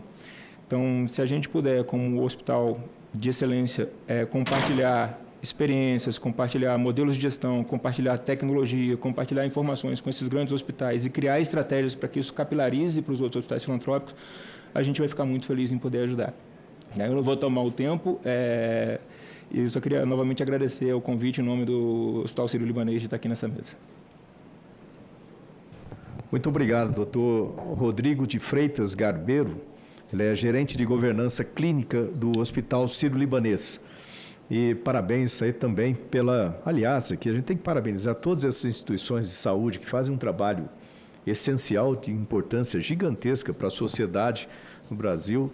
E esse tipo de discussão é justamente isso, de trazer essas ideias, colocar e ver como que nós aqui, do ponto de vista do legislativo, podemos ajudar a destravar ou a colocar aí uma velocidade para a resolução desses problemas. Então, estamos aqui à disposição e é isso que é a ideia, de trazer. Eu peço aí novamente a todos que nos enviem as sugestões aqui para essa comissão de assuntos sociais, para que nós possamos discutir, e não só discutir, mas tomar providências. Discussão só não adianta muito, nem precisa da providência baseada nessa discussão. Passamos, então, completados a primeira fase com a fala de todos os debatedores, passamos à segunda fase, que é a leitura das perguntas e as discussões finais, ou as considerações finais de cada debatedor. Então, eu vou ler as perguntas aqui que nós recebemos através do E-Cidadania. Aliás, aproveito para agradecer a todos aqueles que nos acompanham e acompanharam ao longo dessa apresentação, dessa audiência pública. Eu vou ler as perguntas e comentários e eu deixo, então, para decisão, a discrição de cada um dos nossos debatedores para responder as perguntas que acharem convenientes dentro do seu escopo de atuação. E também nós daremos o tempo de novo para cada um dos debatedores por 2 minutos para as considerações finais e respostas às perguntas. Então, vamos começar aqui com as perguntas. Inicialmente, Maria, de São Paulo: como uma parceria entre o hospital privado e instituição filantrópica pode favorecer o usuário do SUS? De certa forma foi respondido algumas coisas, mas se quiserem complementar. O André, do Acre: se hospitais privados e filantrópicos passarem a executar tarefas essenciais do SUS, quem garante que os recursos públicos não serão drenados? Tem que ver como seria isso aí. O Sander, do Rio de Janeiro: o que significa, entre aspas, modelos híbridos de financiamento? Envolve recursos públicos, garantias do Tesouro ou incentivos fiscais? A Raíssa, de Mato Grosso: como assegurar que as inovações compartilhadas beneficiem, de fato, a população sem aumentar as desigualdades no SUS? Mais perguntas da Mariana, do Paraná. Qual é o papel das parcerias entre hospitais privados e instituições filantrópicas no fortalecimento do SUS? O Enzo, de São Paulo. Quais limites jurídicos devem ser observados para assegurar a legalidade e a transparência nas parcerias entre hospitais privados? Osvaldo, do Rio de Janeiro. Estão previstos meios de fiscalização eficiente garantindo a lisura da parceria? A Helena, de São Paulo. Até que ponto a busca por eficiência e inovação nas parcerias público-privadas pode comprometer o princípio da universalidade do SUS? Agora os comentários. O João, de São Paulo. É imprescindível que o Estado atue em conjunto com a iniciativa privada para fornecer melhores serviços para a população. Marcelo, de Santa Catarina. É fundamental a iniciativa privada estar envolvida com as instituições filantrópicas. O governo deve apoiar sem interferir. O Yuri, de Minas Gerais. Qual o sentido de fazer parceria com o hospital privado? O governo precisa investir nos hospitais públicos. Essa aqui é uma pergunta e um comentário ao mesmo tempo. Seguindo com os comentários. O Gerson, do Distrito Federal. Rompi o ligamento do ombro direito e aguardo ser chamado para cirurgia. Esta parceria ajudará a muitos, inclusive a mim. Arlanza, do Pará. Em estados em que a maioria de baixa renda e os recursos públicos de saúde são limitados e precários, isso é necessário. Andrilli, do Paraná. Colaborações alavancam a expertise privada, melhoram a qualidade do atendimento e são essenciais para enfrentar a crescente demanda do SUS. O Gentil, da Paraíba, apoia essa ideia desde que o governo não participe da administração para evitar corrupção. Deve haver rigor na punição de possíveis fraudes. Então, nós recebemos as perguntas e comentários através do E-Cidadania e agora eu passo novamente a palavra aos nossos debatedores na mesma sequência que nós iniciamos. Então, novamente, partindo para o Dr. Flaviano Feu Ventorim, diretor-presidente da Fundação São Francisco Xavier, que está conosco por videoconferência. Por 2 minutos. Boa tarde, senador, e a todos que nos ouvem. Eu sou meio direto, me perdoe. Porque as perguntas são muito importantes e gostaria de frisar primeiro que o termo filantrópico ele remete a uma condição jurídica que separa os hospitais privados, com finalidade lucrativa e sem finalidade lucrativa. O que a gente chama de filantrópico é o sem finalidade lucrativa, ou seja, aquele que não distribui lucro. Todo resultado positivo, e as santas casas, entidades beneficentes, precisam ter resultados positivos para que possam reinvestir na sua estrutura, né? Elas não distribuem lucro para donos, para seja lá quem for acionista, né? Elas reinvestem o resultado positivo e acaba diminuindo a sua dependência do poder público. Sobre as parcerias, né, algumas perguntas que falam sobre garantia, não garantia, é melhor ou é pior que o serviço público, eu costumo dizer o seguinte, público ou privado, independente de quem for, o que tem que ter é um contrato justo, um contratante honesto e um contratado honesto. A partir disso, a fiscalização acompanha e monitora o resultado e os indicadores que esse contrato prevê. E aí você tem uma entrega positiva. E se alguma das partes falhar, rescinde o contrato e segue a continuidade da assistência com a lisura que este contrato precisa. Saúde ela não pode ser levada de uma forma banal ou banalizada, porque a gente está mexendo com vidas. E esse processo é um processo muito impactante na sociedade como um pouco. Nós somos um dos poucos países que garante a universalidade do serviço de saúde. 15 segundos. Nesse termo, nós, entidades públicas, privadas com fins lucrativos e privadas sem fins lucrativos, nós nos complementamos na assistência à população. Eu acho que esse é o nosso papel. Né? Os órgãos de controle vão acompanhar, né? Sejam eles municipais, estaduais ou federais, a gente tem que entender esse conjunto do que prevê a legislação brasileira através da Lei 8080, e aí damos sequência a isso. E as parcerias que envolvem poder público e poder privado, em geral, são as que têm mais dinamismo, são as que têm mais flexibilidade para melhorar o atendimento e capacidade de agilidade nesse mesmo atendimento. Gostaria de agradecer, senador, o convite, né, e a possibilidade de estar aqui com vocês, podendo falar um pouquinho da Fundação São Francisco Xavier e das entidades beneficentes sem fins lucrativos, os hospitais filantrópicos. Muito obrigado. Muito obrigado ao Dr. Flaviano Feu Ventorim, diretor-presidente da Fundação São Francisco Xavier. Novamente, obrigado pela participação, parabéns pelo trabalho, né? E esperamos aqui dessa comissão agora resultados efetivos e pragmáticos a respeito, né, dos temas que foram tratados aqui. Eu passo a palavra para suas considerações finais e respostas de algumas perguntas que achar conveniente, a doutora Maria Dulce Garcês Leme Cardenuto, superintendente da Santa Casa de São Paulo.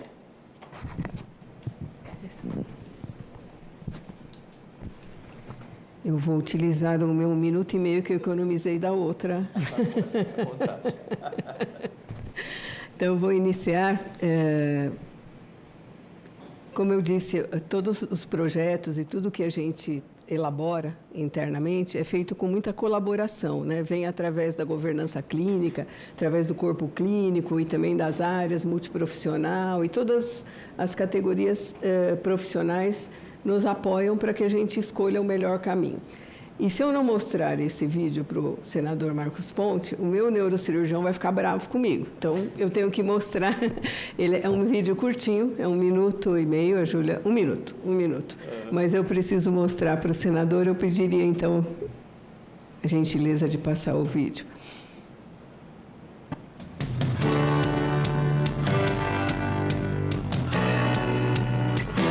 Gostaríamos de agradecer o senador astronauta Marcos Pontes pelo direcionamento de emenda parlamentar que possibilitou a aquisição de microscópio 4K. Este gesto representa não apenas um ato de apoio, mas verdadeiro investimento em inovação, ensino e aprimoramento da prática neurocirúrgica. O novo equipamento amplia significativamente as possibilidades de intervenção, permitindo maior precisão, segurança e qualidade nos procedimentos em prol dos pacientes atendidos exclusivamente pelo SUS. Em nome de toda a equipe, agradecemos pela confiança, pelo compromisso com a excelência e pela parceria que impulsiona os melhores resultados com os nossos pacientes.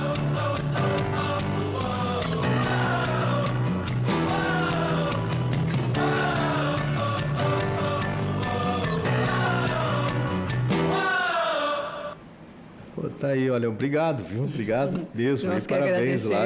Conte comigo aqui ainda, viu? Esse vídeo foi na sexta-feira, quando eu falei que vinha, o neurocirurgião falou comigo, a Júlia saiu correndo lá para filmar, e essa cirurgia estava acontecendo na sexta-feira. Então, é para mostrar a importância, né, dos projetos e de acreditarem na gente, né, as emendas parlamentares, o que importa, né, o que nos traz de recurso para melhorar a assistência. E aproveitando também, senador, eu gostaria de deixar uma carta, né,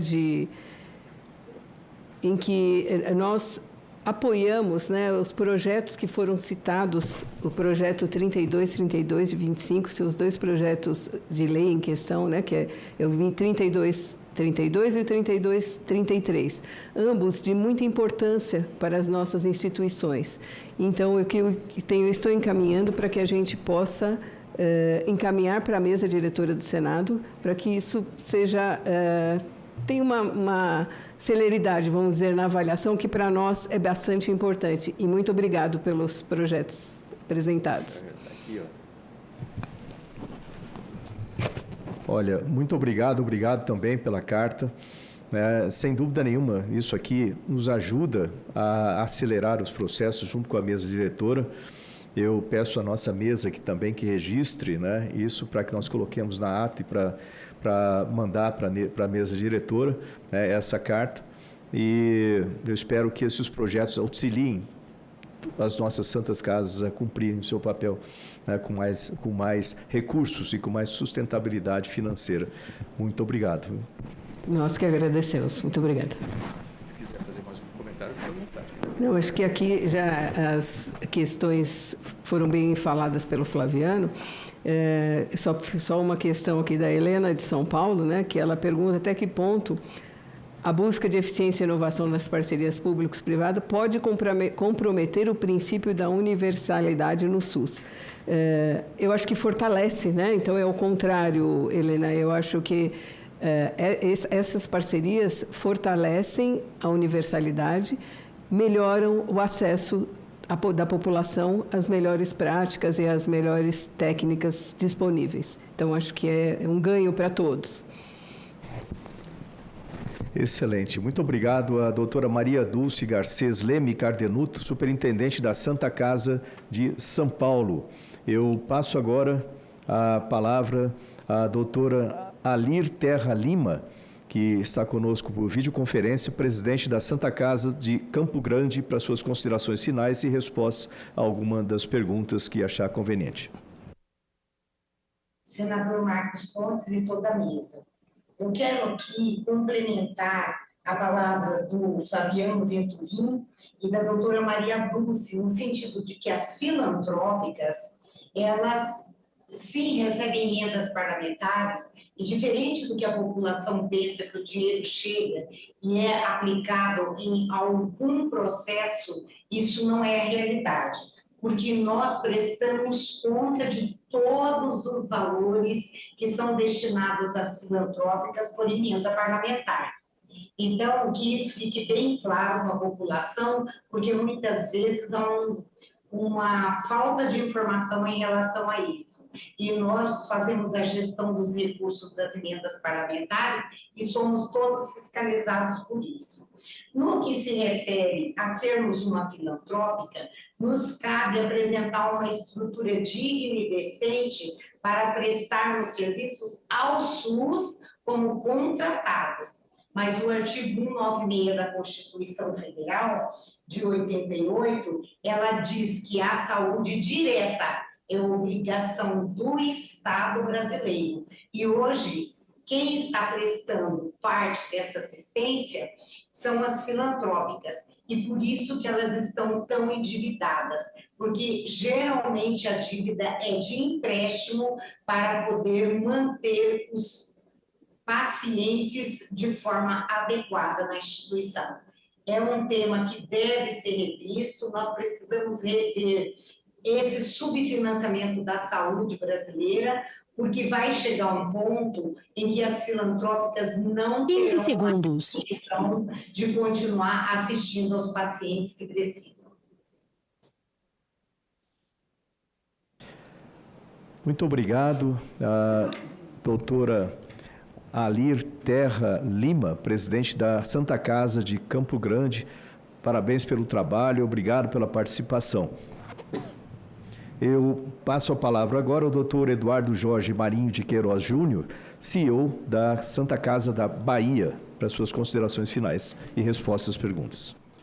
Bom, primeiro elogiar a apresentação dos representantes das instituições. Realmente é muito bom a gente enxergar o que nossos pares, né, o que eles estão fazendo. É sempre interessante até para aprender, para poder se inspirar também e estimular essa democratização, né, da informação entre nós e a população. Eu queria me basear aqui num comentário de Yuri, de Minas Gerais. Qual o sentido de fazer parceria com o hospital privado? O governo precisa investir nos hospitais públicos. Isso é polêmico porque tem até um viés político aí, né? Tem um lado político que é mais, né, estatizante, tem um lado político. Então, não vou entrar em política, mas, na verdade, o que é que eu entendo como gestor, né, de 25 anos aí de estrada na área de saúde? O governo, ele tem realizado investimentos, ele tem feito hospitais próprios. Então, a exemplo da minha cidade, no meu estado, o governo do estado, o governo do município, nos últimos 5, 6, 7 anos, implementaram muitos serviços. Porém, eles precisam complementar e os privados conseguem fazer e entregar de forma mais rápida. Nós temos um sistema de meritocracia que a gente consegue avaliar uma gestão de recursos humanos e de serviço de forma mais eficiente e mais rápida e com flexibilidade. Nós temos mobilidade para fazer aquisições de forma mais rápida. Então, a própria lei não ajuda muito o gestor público porque ele está ali engessado com lei de licitação, com uma série de coisas. Então, eu acho que esse estímulo é importante. Outra coisa, a questão da prestação de conta, que é sempre uma nuvem e fica sempre, não quero o governo em cima disso porque tem corrupção, é o que está dizendo. Então, existe corrupção em qualquer ambiente que a gente imaginar no mundo, mas a gente tem que partir da premissa de que existe um modelo de acompanhamento. A nossa Santa Casa participa de uma contratualização com o município de Salvador e que eu posso dizer, aqueles gestores que ali estão, que fazem parte de uma comissão, que avaliam um contrato com métrica de qualidade, de entrega, e se você não cumpre, ele desconta valores e tal. Então, existe uma questão objetiva de avaliação de serviço hoje no Brasil. Tem governo que faz de forma mais eficiente, tem governo que faz menos. E quem não faz, de alguma forma, vai responder em órgão de controle. Então, assim, o mundo está muito mais objetivo, os gestores têm o seu CPF hoje muito mais na tela, né? E a gente tem que acreditar que isso vai fazer o bem para a população. Então, colocar recurso nas Santas Casas, é o que eu disse antes, é bom para o público que quem usa ele. Então, não depende quem é o dono do hospital. O que é bom é você ter o serviço que você precisa ter o acesso e a lógica do cuidado. É isso. Muito obrigado pelo convite, pela participação. Muito obrigado, doutor Eduardo Jorge Marinho de Queiroz Júnior, CEO da Santa Casa da Bahia. Novamente, parabéns lá pelo trabalho, pela longevidade também da instituição. Eu passo agora a palavra para a irmã Rosane Guedin, diretora-presidente da Santa Casa Marcelina, em São Paulo, para suas considerações finais e respostas às perguntas. Eu queria dizer que a parceria governamental com as filantrópicas, ela precisa ser fortalecida cada vez mais. Acho que o interesse não é só nosso, eu acho que o governo teria muito interesse em que as santas casas filantrópicas tivessem a sua sustentabilidade. Esse é o serviço, ou é o melhor serviço que a população SUS dependente pode receber, porque as santas casas trabalham com um propósito, com uma missão. E o nosso único desejo é atender as pessoas, é fazer com que as pessoas tenham as suas necessidades de saúde respondidas. Não temos outro objetivo. E as santas casas têm uma entrega, eu diria, de vida das pessoas que dedicam o seu trabalho, a sua expertise, a eficiência, a inovação. É uma busca constante nossa, porque quanto mais nós conseguirmos otimizar os recursos, tanto mais nós conseguimos oferecer atendimento à população da qual necessita dos nossos trabalhos. Então, a sustentabilidade ela é imprescindível para que a gente possa atender mais e melhor. Esse é o nosso único desejo, é o que a gente quer que aconteça na nossa vida, que assim, a cada período é um trabalho, é uma busca de resposta, porque cada governo tem um comportamento diferente em relação às tratativas com os parceiros. Então, assim, nós temos uma necessidade de que essa parceria seja fortalecida, porque nós dedicamos grande parte do nosso trabalho ao atendimento SUS. E para nós é importante que funcione bem e que as parcerias sejam sustentáveis e que já foi falado do acompanhamento, indicador e meta é o acompanhamento, o modelo jurídico já é consagrado, eu acho que poucas pessoas têm dúvida de como funciona, eu acho que não tem ninguém mais fiscalizados do que quem utiliza o recurso público, como as filantrópicas. Nós somos altamente fiscalizados, né, e colocamos, de fato, o nosso CPF em jogo, mas é o propósito, o propósito de servir a população nas suas necessidades e não de forma pobre, de forma muito qualificada. O SUS, ele tem condições e tem possibilidade de atender bem e de forma muito qualificada a população que necessita. Então, o meu fechamento... 15 segundos. Seria dizer que nós estamos à disposição, nós acreditamos, mas vemos que ainda existe uma grande oportunidade aí de nós vencermos os grandes desafios da saúde pública e do SUS. Obrigado à irmã Rosane Guedin, diretora-presidente da Santa Casa Marcelina de São Paulo. Novamente, parabéns pelo trabalho executado no dia a dia da instituição. Eu passo a palavra agora para as considerações finais. Dr. Rodrigo Bornhausen Demarque, representante do Hospital Albert Einstein. Bom, eu queria, antes de mais nada, agradecer novamente a oportunidade de estar aqui hoje, parabenizar os colegas pelas apresentações e dizer que, aproveitar esse minuto para dizer que estamos não só disponíveis, mas muito interessados em continuar desenvolvendo projetos, seja via programas estabelecidos, como o PROAD, ou quem sabe, como você bem colocou, construir termos de cooperação específicos para determinados problemas também específicos, seja de uma organização, sejam de várias. O conceito de colaboração, eu acho que ele precisa ser muito enfatizado quando se fala não só em sistema de saúde, mas em inovação no sistema de saúde.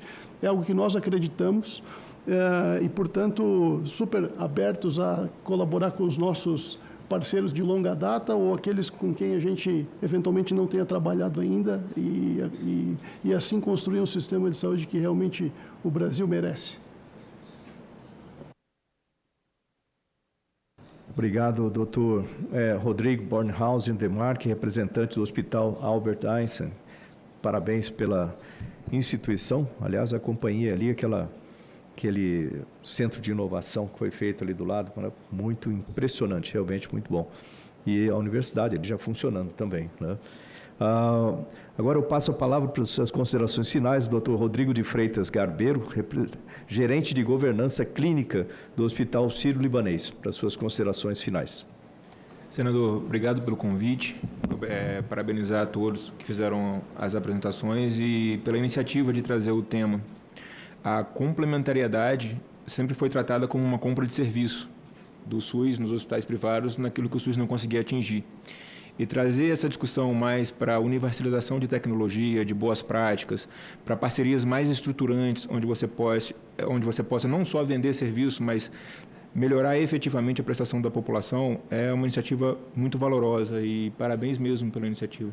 Entendo que existe um problema de financiamento, que eu vim acompanhando na sessão de manhã, que vai ter que ser abordado também, mas em termos de parceria com a iniciativa privada, existe um campo fértil de melhoria contínua e conjunta, de melhores práticas que são feitas hoje já nos grandes hospitais públicos e também nos grandes hospitais privados, mas que não conversam muito. Esses fóruns de discussão de problemas de governança clínica, de governança corporativa, podem ser muito úteis para a universalização de boas práticas, inclusive para os hospitais médios e de menor porte. Então, parabéns pela iniciativa, parabéns a todos os expositores aqui. E você vê que o Einstein e o Sírio mandaram até o mesmo nome, né? Então, a gente está bem alinhado. Muito obrigado, doutor Rodrigo de Freitas Garbeiro, gerente de governança clínica do Hospital Sírio-Libanês. Encerradas as apresentações e considerações finais, gostaria nesse momento final aqui de agradecer novamente a participação, a dedicação de cada um dos representantes, agradecer a participação aqui, mas também o trabalho que faz no dia a dia aí para a saúde da nossa população. Nós tivemos várias ideias, muitas coisas surgiram, eu aguardo ainda outras manifestações, inclusive de outras santas casas que não puderam participar, que nos mandem aqui para a Comissão de Assuntos Sociais as suas participações, as suas ideias, né, e necessidades, de forma que nós tenhamos aqui uma coletânea que vai nos ajudar a subsidiar, né, novos projetos de lei ou mudanças necessárias na legislação para melhor atendimento da população, que esse, ao final de contas, é a nossa principal, né, o nosso principal objetivo aqui nessa comissão. Eu também lembro que amanhã, às 14 horas, nessa mesma comissão, nós temos a última dessa série de 3 audiências públicas das Santas Casas e filantrópicas. Inicialmente, a primeira de manhã foi com o setor público, agora com o setor privado, acabou de ser, e amanhã será das Santas Casas e filantrópicas com especialistas em estruturação financeira, né, que também podem dar a sua contribuição, né, para melhorar a gestão, a captação de recursos pelas entidades. Não havendo mais nada a tratar, declaro encerrada a presente reunião. Obrigado a todos e uma boa tarde.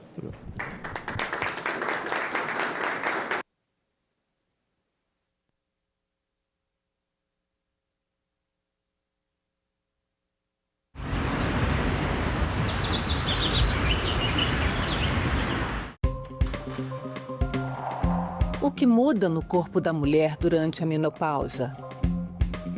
Quais são os cuidados necessários nesse período? Como lidar com os sintomas? Essas e outras perguntas serão respondidas. TV Senado Live, hoje, 8h30 da noite. Jango pretendia reformar a face do capitalismo brasileiro. Entre seus aliados, muitas vezes seus objetivos eram confundidos com a intenção de acabar com o capitalismo. Tinha que compor sua estratégia de ação, lutando ainda contra o desconforto pessoal de ser o presidente rico de um país pobre. Não desprezava a influência da igreja. Cabia convencer a alta hierarquia católica que as reformas sociais que pretendia iriam estabelecer no Brasil os princípios de justiça que o próprio cristianismo pregava. Em dezembro de 1968, o governo fechou o Congresso e promulgou o Ato Institucional número 5. O fechamento do regime abafou qualquer sinal de protesto. A perseguição de todo o movimento popular faz com que a igreja reste como único espaço onde o movimento popular possa se reorganizar. Não se poderia nomear um general da reserva para ser o presidente da Conferência Episcopal ou para ser o arcebispo de São Paulo. Então isso faz com que o popular irrompa dentro da igreja. Em outubro, a TV Senado homenageia o cineasta Silvio Tendler, documentarista de grandes personagens e de lutas decisivas na nossa história. Então eu escrevi o poema Silvio como quem fizesse a última coisa da vida.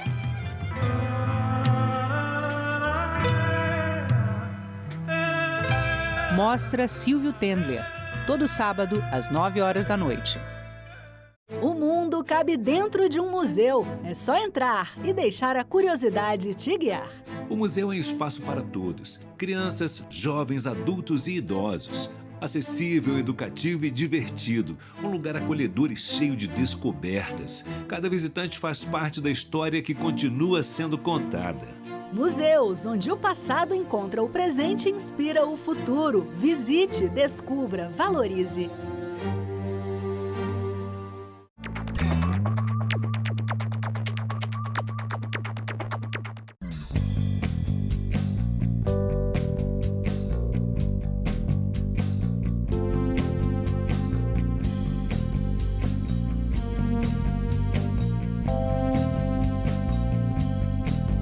A gente também fala tupi. Tocantins é uma palavra tupi que identifica uma etnia indígena e significa bico de tucano. Vem de tucã, como o pássaro é chamado em tupi, mais ti, que pode significar bico ou nariz. Já o nome tucano é formado por tu ou ti, que quer dizer bico, mais canga, termo para osso. Seria então a ave do bico feito de osso. A gente também fala tupi.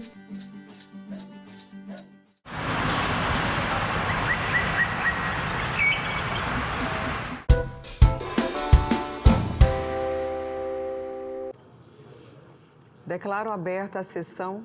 Sob a proteção de Deus, iniciamos nossos trabalhos. A presente sessão especial foi convocada em atendimento ao requerimento número 16 de 2025, de autoria dessa presidência e de outros senadores, aprovado pelo plenário do Senado Federal. A sessão é destinada a comemorar o Dia do Professor. Convido para compor a mesa dessa sessão especial os seguintes convidados: senhor deputado federal Rafael Brito, deputado pelo Estado de Alagoas e presidente da Frente Parlamentar Mista da Educação.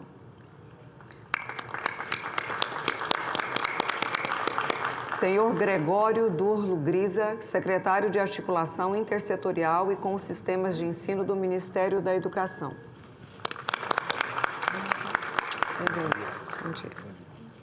Senhor Marcelo Bregagnoli, secretário de Educação Profissional e Tecnológica do Ministério da Educação.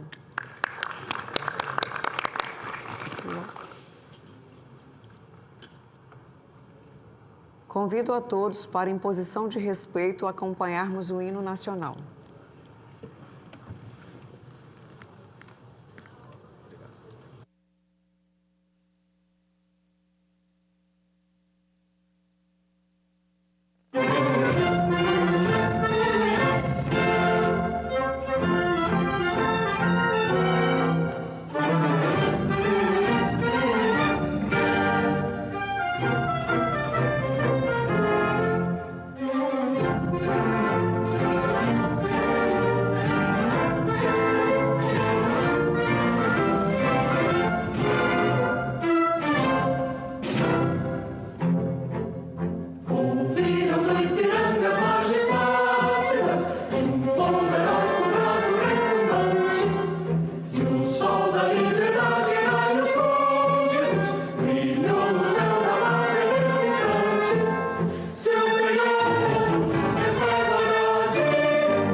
Primeiro, do nosso grande orgulho de fazer essa sessão em homenagem ao Dia do Professor e das professoras brasileiras. Eu sei que em todo o país, em escolas de todas as regiões, realizam amanhã, dia 15 de outubro, a homenagem aos professores e professoras. Nesta casa, nós podemos divergir em muita coisa. As duas casas do Congresso são casas em que sempre é bem-vindo uma divergência democrática, saudável e construtiva. Graças a Deus que é assim. Feliz a nação que o parlamento é formado por vozes plurais, que ao abrigar o dissenso expressa a diversidade e a riqueza do seu povo. Um dos grandes consensos nacionais, sem dúvida, é o sentimento de respeito e gratidão pela figura do professor e da professora. Qualquer que seja o posicionamento político de cada um de nós aqui presentes, todos sabemos da importância dos professores em nossas vidas. Todos fomos influenciados por esses mestres em nossas cidades, pequenas, espalhadas por todo o país, ou em grandes cidades, escolas de bairros e metrópoles, onde nada falta, escolas privadas, escolas públicas. Nossa formação pode ter se dado em uma escola pública e nos orgulhamos bastante disso, ou ter acontecido em instituições particulares. O que todos esses caminhos têm em comum é a presença incansável, firme e atenciosa, rigorosa, competente daquele professor ou daquela professora, dos professores que ajudaram a construir a estrada que todos nós percorremos até aqui. Talvez haja ainda um outro consenso entre nós, a necessidade de investir mais em educação no Brasil, o que passa necessariamente pela valorização objetiva da carreira do magistério. Quanto mais avançada a idade de cada um de nós aqui presentes, nós temos a lembrança e por vezes ouvimos as pessoas repetindo. Quem não ouviu as pessoas dizerem: a escola do meu tempo era uma boa escola. Era uma escola em que se estudava o francês, o latim, escolas públicas do interior ou da capital, em que as disciplinas eram ministradas com seriedade e competência. Escolas em que o professor confirmava sua posição de destaque no tecido social nos anos 50 e 60. Mas também vale destacar que eram escolas de poucos, para poucos, excludentes. O grande desafio que nós enfrentamos é a universalização da educação, a garantia da oferta educacional para crianças a partir da educação infantil, da creche, da pré-escola, até o final do ensino médio e a continuidade no ensino superior. Muitos diziam que a remuneração naquela época era uma boa remuneração. De novo, a escola para poucos. É inegável a evolução de vários indicadores quando nós olhamos hoje a perspectiva do Brasil. Mesmo assim, temos grandes alertas em relação ao que os dados estatísticos ainda revelam. O Censo Escolar de 2024 mostra uma taxa de analfabetismo na ordem de 5,3, a menor da série histórica desde 2016. Mas vejam, 5,3 se traduzem em 9,1 milhões de pessoas, com 15 anos ou mais, totalmente analfabetas, totalmente alijadas da possibilidade de ler e entender uma mensagem, a impossibilidade igual de produzir qualquer fragmento escrito. Isso é responsabilidade e é desafio para todos nós. Como trágico também é que em 2025 o Brasil conte apenas com 29% da população entre 15 e 64 anos, conte com um total de 24% como analfabetos funcionais. Esse percentual não se altera desde 2018. Prosseguindo com o censo escolar, nosso número de matrículas na educação básica melhorou bastante pós-Covid. Os nossos números em vagas para a educação integral aumentaram de 18% para 23%.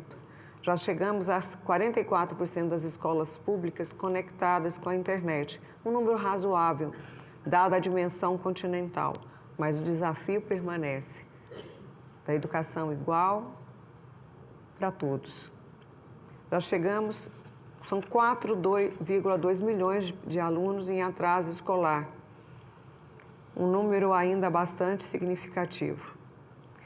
Em 2024, 63% das crianças de 0 a 1 ano de idade não tinham acesso à educação infantil, às creches, que faz toda a diferença e nós hoje sabemos disso. A neurociência nos orienta claramente da necessidade da garantia da educação infantil de qualidade, ministrada por professores.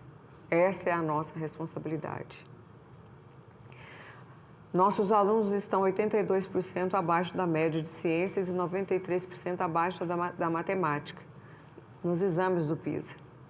Por vezes, e essa casa escuta muitas, dizendo a educação hoje tem muito dinheiro, tem muito recurso, já é suficiente, nós temos um problema de gestão, o que não é verdade.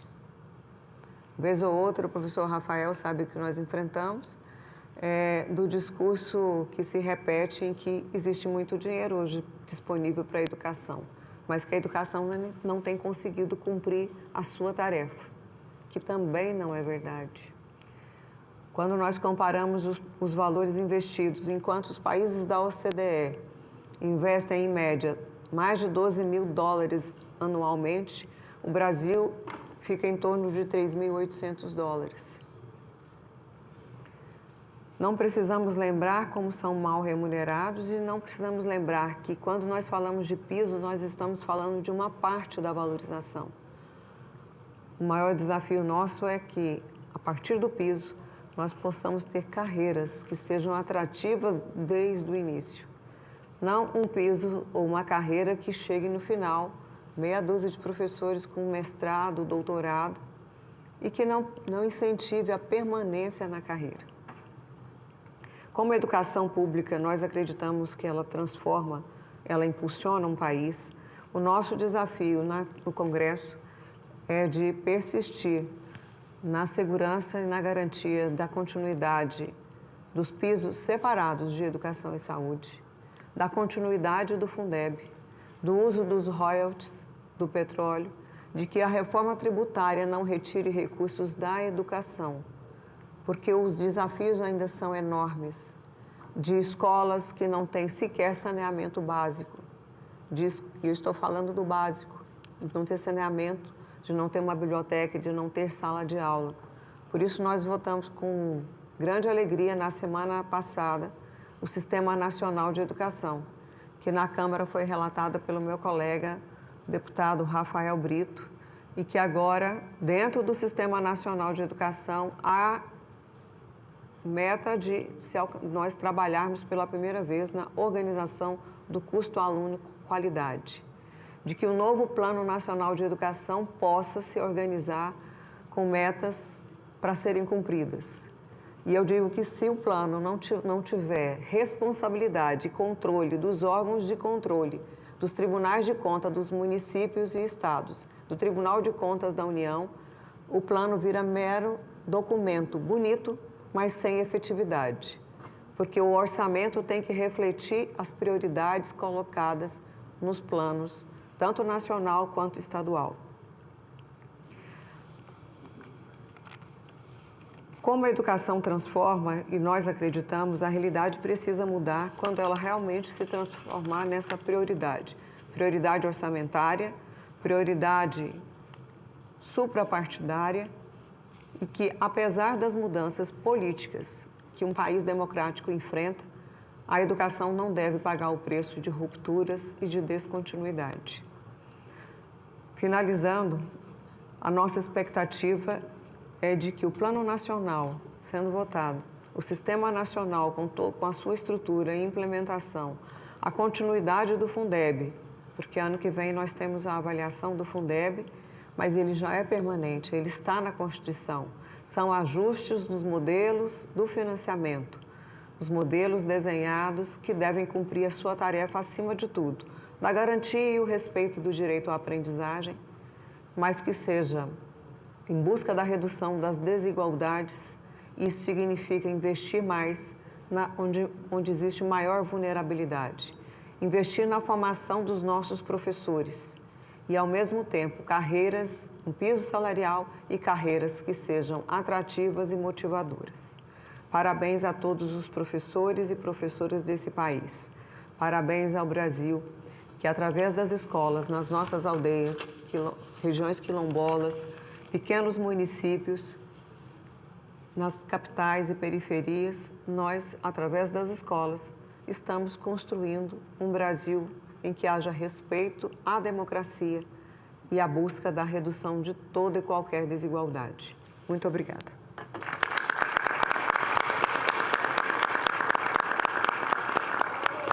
Solicito à mesa, à Secretaria-Geral da Mesa, a exibição de um vídeo institucional.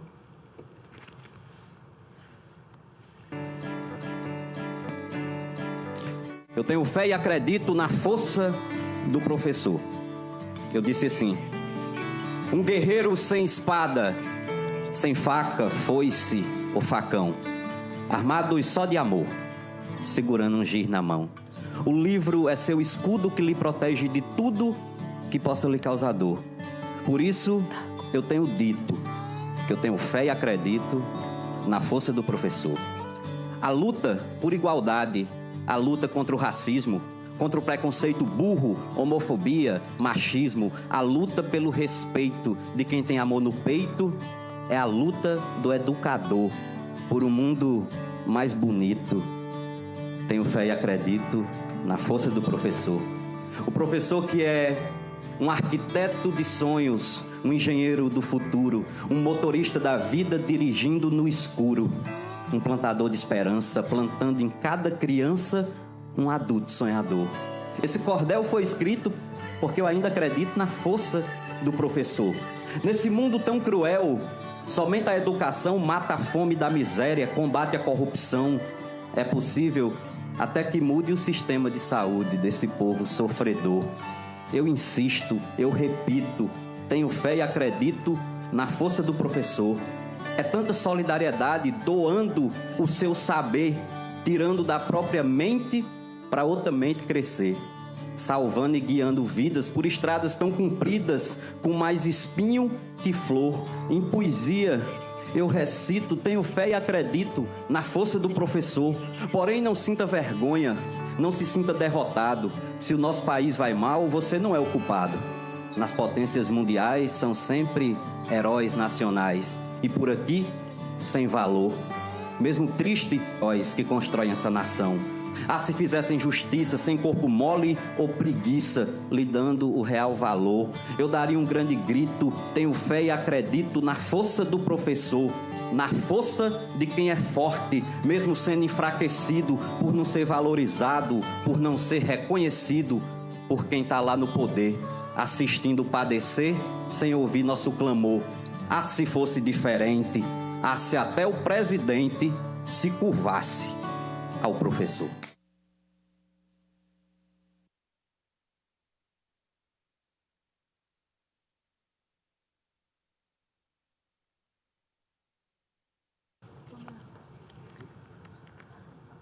Representando a Confederação Nacional dos Trabalhadores em Educação, cumprimentamos a senhora Mônica Caldeira. Senhor Presidente da Associação Nacional de Educação Domiciliar, Carlos Vinícius Brito Reis. Representando o Fórum Nacional de Educação, o senhor José Carlos Aguilera.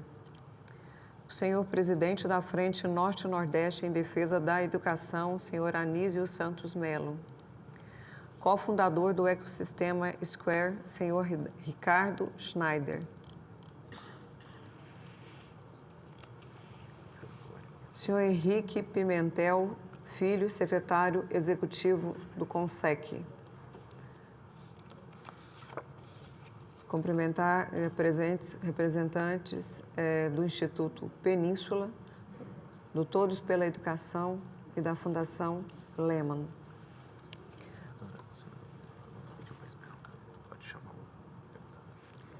Agradecemos a presença aqui conosco do senador Wellington Fagundes. Muito obrigada. Senhora Tereza Leitão, nossa presidente da Comissão de Educação, envia uma mensagem parabenizando a todos os professores por essa justa homenagem, reconhecendo os profissionais que dedicam sua vida ao conhecimento, à formação de pessoas e à construção de um país melhor. Ela pede desculpas em virtude de não estar no Senado, está em Brasília no dia de hoje.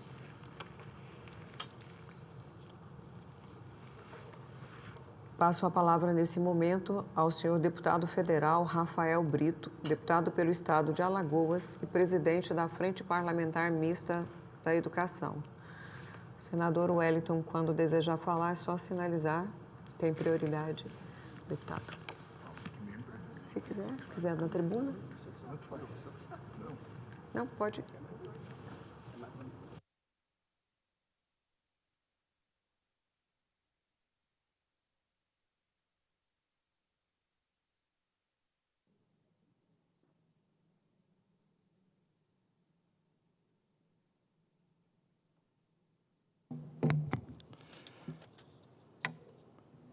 Minha presidente de honra da bancada da educação, presidente dessa sessão solene no Senado Federal em homenagem ao Dia do Professor, senadora, professora Dorinha. Eu queria, antes de qualquer coisa, parabenizar a todos os professores do Brasil, todas as professoras do Brasil, em seu nome. Saiba que lá da Câmara e da liderança da bancada da educação, aqui no Congresso Nacional, você tem nesse presidente um admirador do seu trabalho, pela sua garra, pelo seu empenho, pela sua determinação em todas as pautas da educação, mas, sobretudo, nas pautas que valorizam a categoria de todos os profissionais da educação e, sem dúvida, o professor da educação. O seu nome, senadora professora Dorinha, é por si só um ato de amor a esta profissão, um ato de muita honra a esta profissão, e saiba que a você e em seu nome, a todos eles no Brasil, o meu respeito, o meu carinho, a minha admiração e o meu muito obrigado pelo trabalho que desempenha. A gente, numa semana como essa, aqui no Congresso Nacional, tem grandes desafios.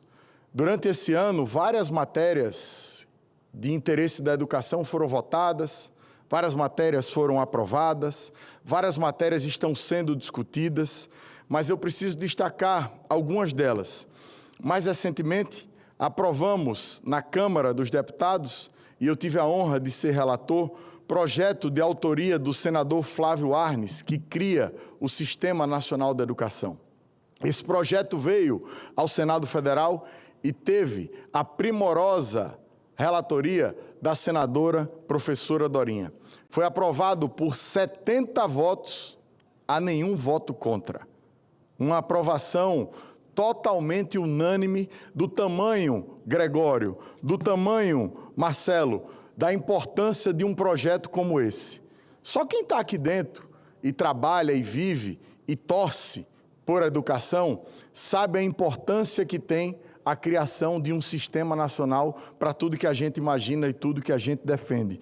E essa aprovação, professora Dorinha, sem dúvida ficará marcada nas nossas histórias.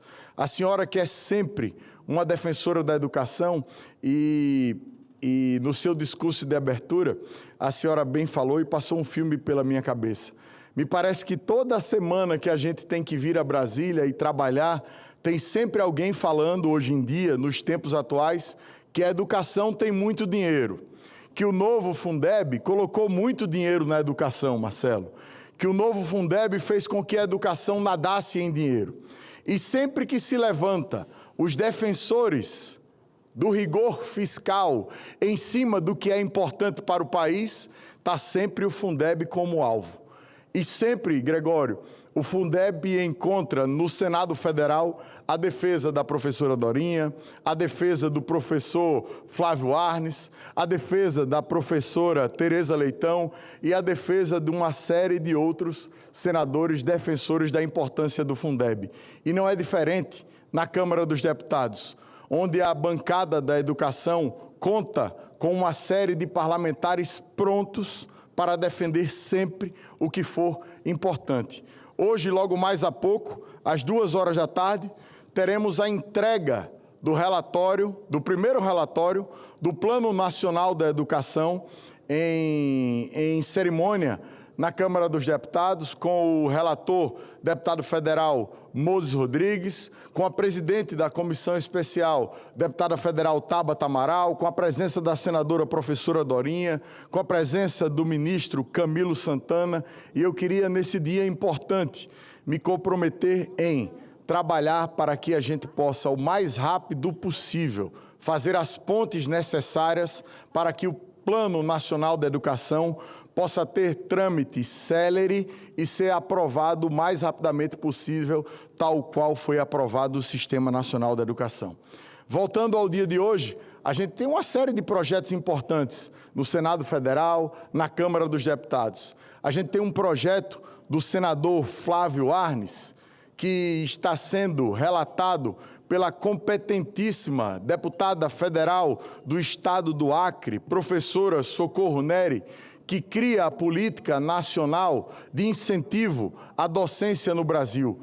Esse é um projeto extremamente importante, que robustece o mais professores e que faz com que a gente possa continuar criando os caminhos necessários para que a gente faça da profissão docente no Brasil uma profissão mais atrativa, mais respeitável e mais importante. Além disso, temos projetos que hoje, na pauta, são outros 15 projetos que fortalecem a docência na educação infantil, fortalecem a docência na educação básica, na educação pública, enfim. Eu acho que é desta forma, professora Dorinha, que a gente precisa trabalhar. Eu fiz um pronunciamento quinta-feira no plenário da Câmara dos Deputados, e que na quarta-feira o plenário da Câmara dos Deputados estava lotado, brigando, lutando, derrubando a tributação de bets, bancos e bilionários. E eu queria ver esta semana, na Câmara dos Deputados, as mesmas pessoas que lutaram e democraticamente derrubaram a tributação de bets, bancos e bilionários, Gregório, mas queria ver essas mesmas pessoas com a mesma força, com a mesma vontade, lutando para que o professor no nosso país seja mais valorizado, tenha o salário que merece ter, mas tenha principalmente o respeito que toda a sociedade brasileira precisa dar a essa que é, sem dúvida, a profissão mais importante entre todas as outras.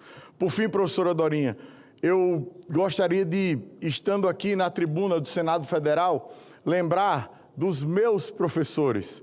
E eu tenho a alegria de, sempre que visito escolas no estado de Alagoas, vira e mexe eu encontro e entro numa escola que alguém chega assim para mim e faz assim, tem um professor aqui que disse que já foi seu professor. E eu vou atrás e sempre é verdade. Um dia desse visitei a escola Geraldo Melo em Alagoas e encontrei lá o meu professor de matemática, o professor Robério. Um dia desse visitei a escola estadual Theo Brandão em Alagoas e durante a sala de aula uma professora de máscara tocou no meu ombro e fez assim, ei moço, não está me reconhecendo não? Eu disse, professora, abaixe a máscara. E quando eu vi, era a minha professora Rejane, professores meus durante a educação básica, que ainda estão lutando, trabalhando e construindo uma sociedade mais justa. E em nome deles, fica a minha homenagem e o meu respeito a essa profissão. Feliz Dia dos Professores. Parabéns, senadora, professora Dorinha, por essa realização e por essa homenagem. Muito obrigado.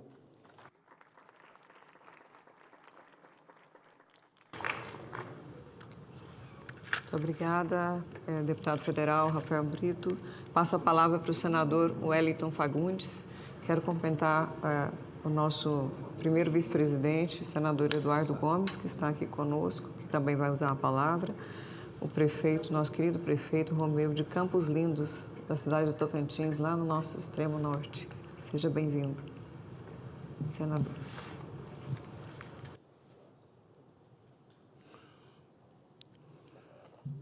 Senhora presidente, Senadora Dorinha Seabra, que eu cumprimento aqui todos os convidados, todos os nossos professores brasileiros. Cumprimento também o senhor presidente da Frente Parlamentar Mista da Educação, deputado federal Rafael Brito, o senhor secretário de Articulação Intersetorial e com os sistemas de ensino do Ministério da Educação, Gregório Durlo Grisa, também o senhor secretário de Educação Profissional e Tecnológica do Ministério da Educação, Marcelo Bregagnoli. É um tanto complicado, mas sofisticado. Quero aqui, senhora presidente, principalmente nesse dia especial, que todos aqui estamos homenageando aqueles que constroem não só cidadãos, cidadãs, mas que são responsáveis também por um país melhor. E eu quero aqui, nessa sessão, então, solene, dizer que temos a honra de celebrar uma das datas mais nobres do calendário cívico-social do nosso país, o Dia do Professor. Uma data que nos convida à reflexão, à gratidão e, sobretudo, à reafirmação do compromisso desta casa com a educação pública de qualidade, com os professores brasileiros e também com o futuro das nossas próximas gerações. Entre todas as profissões que constroem um país, nenhuma é tão essencial quanto aquela que ensina, porque é o professor quem forma todos os outros. E aqui chamam a atenção. A gente percebe que tem uma certa inversão quando, às vezes, a família desagregada, ela entende que o papel da escola é educar os seus filhos. Então, lá, toma conta a escola que cuide de educar os seus filhos. E nós sabemos que o papel do professor da escola é ensinar os nossos filhos e a família educar os filhos. E por isso eu quero aqui chamar a atenção de todos aqueles, do compromisso que todos têm, a família,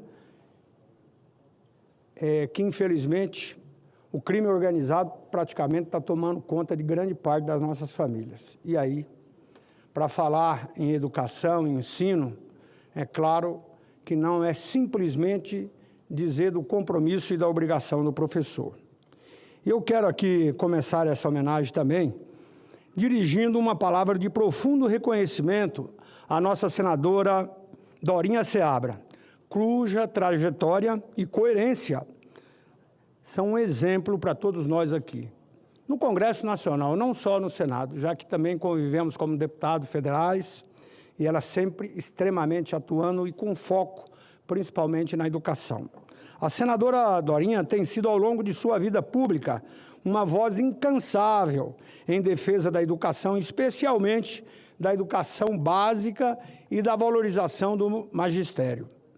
Foi protagonista em marcos decisivos, como a renovação do Fundeb, que garantiu o principal instrumento de financiamento da educação básica do Brasil. E é também relatora de uma das mais importantes construções legislativas desta década, que é o Sistema Nacional de Educação, que busca integrar União, estados e municípios e uma verdadeira política de Estado que aprovamos aqui a semana passada nessa casa. Quero, em nome do Senado e em nome de todos os que acreditam na educação como base do desenvolvimento nacional, deixar aqui a minha homenagem e, portanto, o meu respeito à senadora Dorinha. Sua luta é inspiradora e também a sua atuação representa o que há de mais nobre na vida pública, o compromisso com o futuro do Brasil. Senhoras e senhores, a educação é o alicerce de uma nação justa, moderna e próspera. Nenhum país se torna desenvolvido sem reconhecer realmente o papel essencial dos nossos professores, que são os construtores silenciosos da cidadania, os semeadores do conhecimento e os verdadeiros engenheiros do amanhã. Quando um professor entra na sala de aula, ele carrega nas mãos não apenas um livro ou um plano de aula. Ele carrega a esperança de um país inteiro. É o professor que desperta a curiosidade e que estimula o pensamento crítico que forma o caráter e a sensibilidade de nossos jovens. Por isso, homenagear o professor é, acima de tudo, reconhecer o valor de cada formação humana. Em minha trajetória parlamentar, sempre dediquei atenção especial às causas da educação. E como relator setorial da área da educação, no orçamento da União, no âmbito do Ministério da Educação, pude acompanhar de perto a importância de garantir recursos públicos que não fiquem apenas no discurso, mas também cheguem efetivamente às escolas e aos professores e estudantes. Defendi e continuarei defendendo a necessidade de uma gestão eficiente e transparente dos recursos públicos aplicados na educação.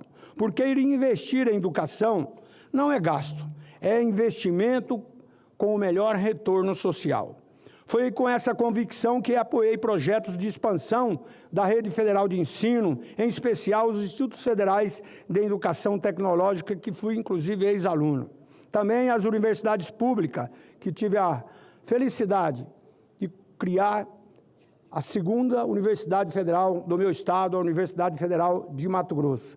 E juntamente com a senadora Dorinha, também o senador Eduardo Gomes, que também criaram lá no estado do Tocantins a segunda ou terceira universidade. E assim criamos as 6 supernovas universidades no Brasil: Goiás, Tocantins, Mato Grosso, Piauí e lá no Delta da Parnaíba. E foi com essa convicção, então, que aqui estou também para defender ensino de qualidade. Mato Grosso, meu estado, é um exemplo disso. Temos instituições de excelência, como a nossa Universidade Federal de Mato Grosso, que ontem, professora Dorinha, lá estive, inclusive com a reitora, discutindo a necessidade de investimentos profundos naquela instituição, que é uma das mais antigas. E aqui eu quero homenagear a doutora Amine Haddad, professora daquela instituição e também juíza de direito de excelência, que serviu aqui, inclusive, o Supremo Tribunal Federal. E ela é escritora, enfim, uma das referências também do nosso estado nessa área da educação e também, claro, na área da justiça. E quero aqui dizer que essas instituições, como também aqui a Universidade Federal de Rondonópolis, a Unemat, que é a Universidade Estadual, e o Instituto Federal de Educação, formam milhares de jovens todos os anos e que precisam ser cada vez mais valorizados e integrados a um projeto de desenvolvimento sustentável, especialmente nas áreas da ciência, tecnologia e inovação. Como eu tenho apenas mais 2 laudas, espero que essa campainha tenha paciência comigo para que eu possa, então, concluir o meu pronunciamento. E aí eu quero dizer que vivemos em momentos e tempos desafiadores. A revolução digital, a inteligência artificial, as mudanças climáticas e as novas formas de trabalho exigem de nós uma educação transformadora, conectada ao mundo real e também às vocações regionais de nosso país tão grandioso. Precisamos preparar as nossas escolas para ensinar não apenas conteúdo, mas também competências para a vida, como a criatividade, o raciocínio lógico e a solidariedade e o espírito crítico. Por isso, reafirmo aqui o meu compromisso em continuar trabalhando por uma educação moderna e inclusiva, que reconheça o papel dos professores como protagonistas dessa mudança. Apresentei projetos também voltados à formação continuada dos docentes, à integração tecnológica das escolas públicas e ao fortalecimento de políticas de educação profissionalizante, especialmente voltadas para os jovens do interior e das comunidades rurais. Tenho convicção de que a educação é o caminho mais seguro para reduzir desigualdades, promover o crescimento sustentável e ainda consolidar a verdadeira independência do Brasil. E aí, senador, eu falo do meu estado, Mato Grosso, que hoje nós temos orgulho de dizer que somos o maior produtor de soja, o maior produtor de proteína animal, que respondemos por 80% da produção nacional de algodão, o maior produtor de gergelim, e aí vai afora. Mas, infelizmente, senadora, somos ainda um estado de muitas desigualdades sociais. Um estado em que, quanto mais cresce a nossa economia, mais também aumenta a concentração de renda. E isso nós vamos fazer, essa transformação, principalmente dando oportunidade às nossas crianças, para que eles possam ter um ensino de qualidade, ensino, se possível, quando chegarmos a um dia de ensino integral para os nossos alunos, nem também para os nossos jovens, ensinos profissionalizantes, para que a partir de uma profissão eles possam continuar a sua formação de vida econômica, familiar e de caráter também. Por isso, eu tenho a convicção de que a educação é o caminho mais seguro para reduzir desigualdades, promover o crescimento sustentável e consolidar a verdadeira independência do Brasil. Quero, por fim, deixar uma palavra de gratidão a todos os professores do meu estado de Mato Grosso e do Brasil, e falo aqui em nome das minhas 5 irmãs. Minha irmã mais velha é freira franciscana, a segunda também que teve a mesma formação, todas elas professoras, e que foram fundamentais para mim, como filho caçula, poder começar a aprender o beabá bem cedo, poder frequentar uma escola com discernimento do que é o papel do aluno, principalmente no respeito ao professor, coisa que, infelizmente, às vezes hoje a gente não vê isso no dia a dia, vemos às vezes até agressão aos nossos professores, que é um assunto extremamente complexo para estarmos aqui discutindo. Por isso, então, quero, por fim, deixar uma palavra de gratidão, mais uma vez, a todos os professores do Brasil, das creches, a todas as nossas universidades, do campo e também as grandes cidades. Deixo aqui, então, o meu reconhecimento. Muitos de vocês trabalham em condições difíceis, com salários ainda injustos, mas com uma dedicação que emociona e inspira a todos nós. Cada aluno formado, cada jovem que aprende a ler, cada profissional que conquista um diploma é uma vitória compartilhada com o professor que o guiou no caminho certo. Como filho desse Estado e como homem público, reafirmo aqui o meu compromisso de lutar por uma educação de qualidade, valorizando quem mais merece, que são os professores do Brasil. Quero dizer, senadora Dorinha, e agradecer tanto a senhora como também aqui o senador Eduardo Gomes, que nos ajudaram, o Mato Grosso, a aprovar aqui na Comissão de Assuntos Econômicos, depois nesse plenário, um empréstimo de 100 milhões de dólares, professora Amine Haddad, para que o nosso Estado pudesse agora avançar. E quero dizer que eu fui quem levou o governador Mauro ao ministro Paulo Guedes, ainda para começar as tratativas desse financiamento. Mato Grosso, professora Dorinha, era o 22º estado no índice da educação. Hoje, já conseguimos saltar para o 10º. E com esses recursos, eu tenho certeza que não só a conclusão do governo Mauro, mas o próximo governo também terá condições para que a gente possa pular, quem sabe, para o 2º, 3º e até 1º, por que não? E falo aqui com o desafio do interior, porque a minha Universidade Federal de Rondonópolis, senador Eduardo Gomes, além de várias inovações, por exemplo, agora no ENAD, o curso de medicina daquela cidade esteve entre os 6 mais bem avaliados do Brasil e o de enfermagem como o 2º mais bem avaliado do Centro-Oeste brasileiro, e hoje já ganhou prêmio como uma universidade empreendedora do Brasil, que é o que a gente quer. Fazer com que as nossas pesquisas possam ir ao encontro da sociedade, fazer com que as nossas escolas possam abrigar a família. Por isso também fui autor de um projeto, senadora Dorinha, para que as nossas escolas, principalmente as escolas públicas, funcionem nos finais de semana, no sábado e no domingo, para que a gente possa aproveitar esses espaços para ser aulas, para ser o espaço da agregação da família com os alunos, com os filhos, e que, claro, previsto com recurso do Fundeb, também possa ter recurso para pagar aqueles que forem lá trabalhar, seja a merendeira, seja um professor de arte, seja um professor de uma matéria que esteja integrada naquela grade curricular do aluno. Ou seja, mas que a escola seja um espaço democrático nos finais de semana da participação de todos. Muito obrigado, felicidade e que Deus abençoe o Brasil e os brasileiros para que tenha esse entendimento que realmente investir na educação é o melhor caminho que precisamos para todos os nossos desafios sociais, principalmente para que o nosso país não seja entregue no mundo, principalmente do crime organizado, que infelizmente é uma realidade que está acontecendo. Muito obrigado. Obrigada, senador Wellington Fagundes. Eu convido o nosso vice-presidente, senador Eduardo Gomes, para se deslocar aqui para o plenário. Eu quero cumprimentar, registrar a presença na galeria dos jovens que fazem parte do Comitê Juvenil do Instituto de Estudos para Políticas de Saúde. Sejam bem-vindos.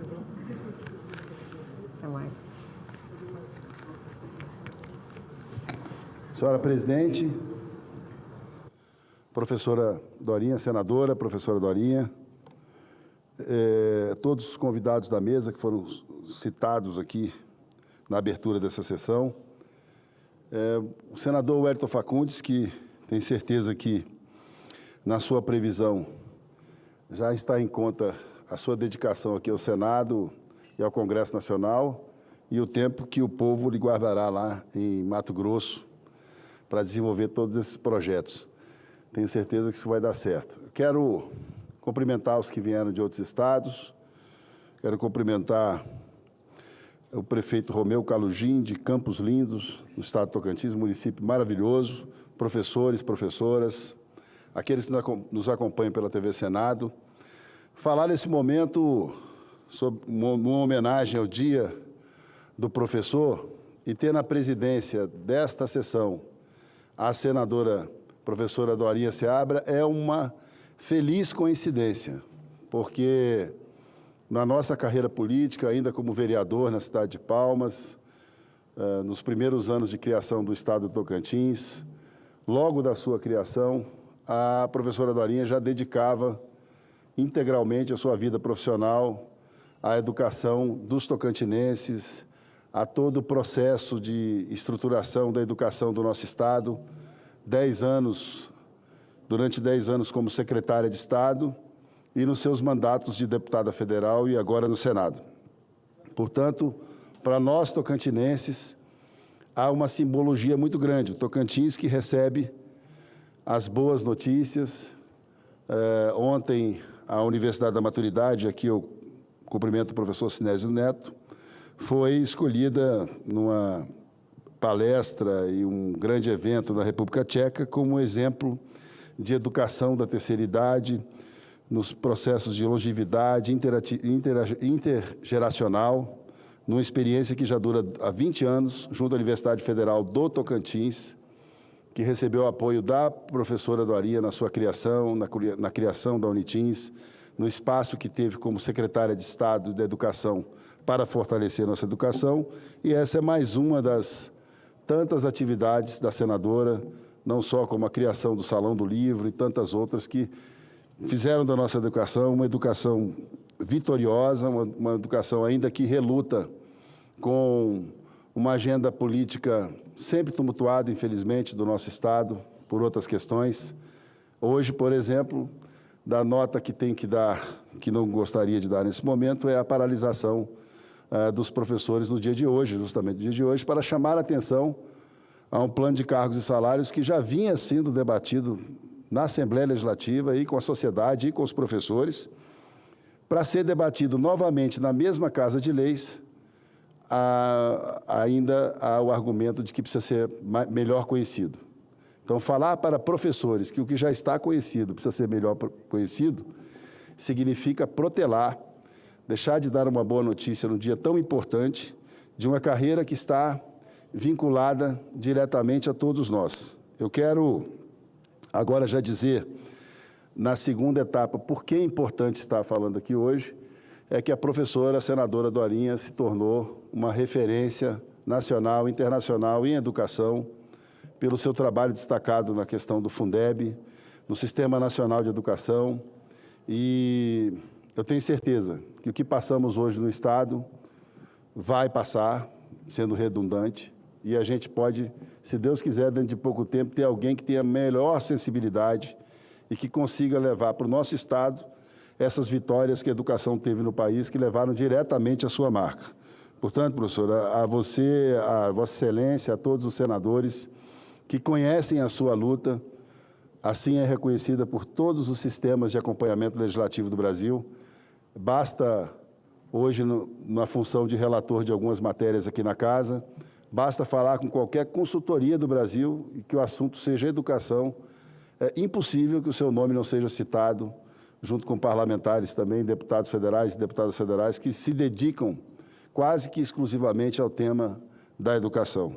Como operário aqui dessas boas causas, eu sempre me coloquei na escuta para que a professora Dorinha aponte os rumos, né? A educação precisa chegar a uma nova dinâmica, pelo menos é o que nós enxergamos no Brasil de hoje, contemplando novas formas, novas técnicas. Recentemente fui escolhido aqui como relator do processo de regulamentação da inteligência artificial.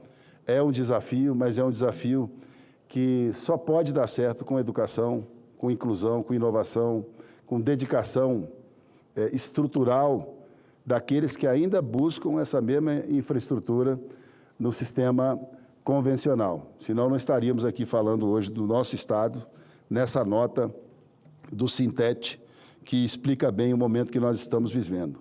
Mas hoje é dia de consciência, celebração e, acima de tudo, uma oportunidade ímpar de dizer ao meu Estado, dizer ao Brasil, das pessoas que conseguem ter êxito na vida pública, sendo uma observadora, uma formuladora e uma dedicada parlamentar à causa da educação. Nem sempre é fácil, mas sempre a professora Dorinha está lá, debatendo, discutindo e dedicando boa parte do seu mandato a essa causa nobre, que é o ambiente de educação, que, afinal de contas, é o ambiente que transforma todos os outros. Por isso, feliz Dia do Professor, parabéns pela iniciativa, senadora Dorinha, parabéns a todos. Muito obrigado.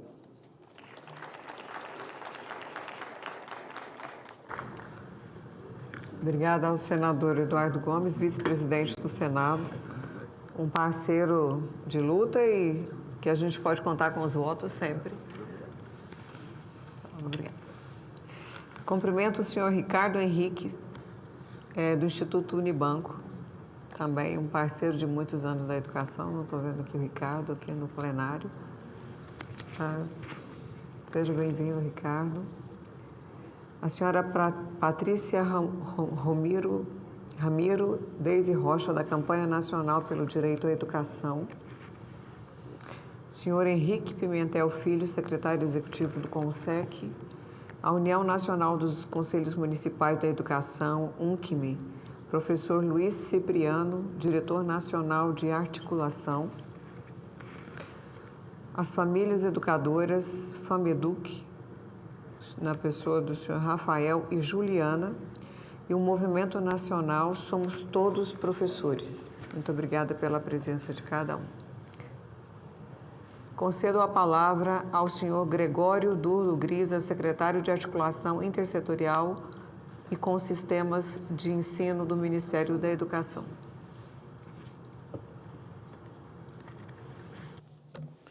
Bom dia, todas e todos. Cara senadora Dorinha, queria fazer inicialmente, ao cumprimentá-la, duas chancelas. A primeira, ao seu discurso inicial, dizer o quão alinhado, do ponto de vista programático, do ponto de vista conceitual, inclusive, senadora, estamos no MEC com a perspectiva que a senhora traz na sua fala.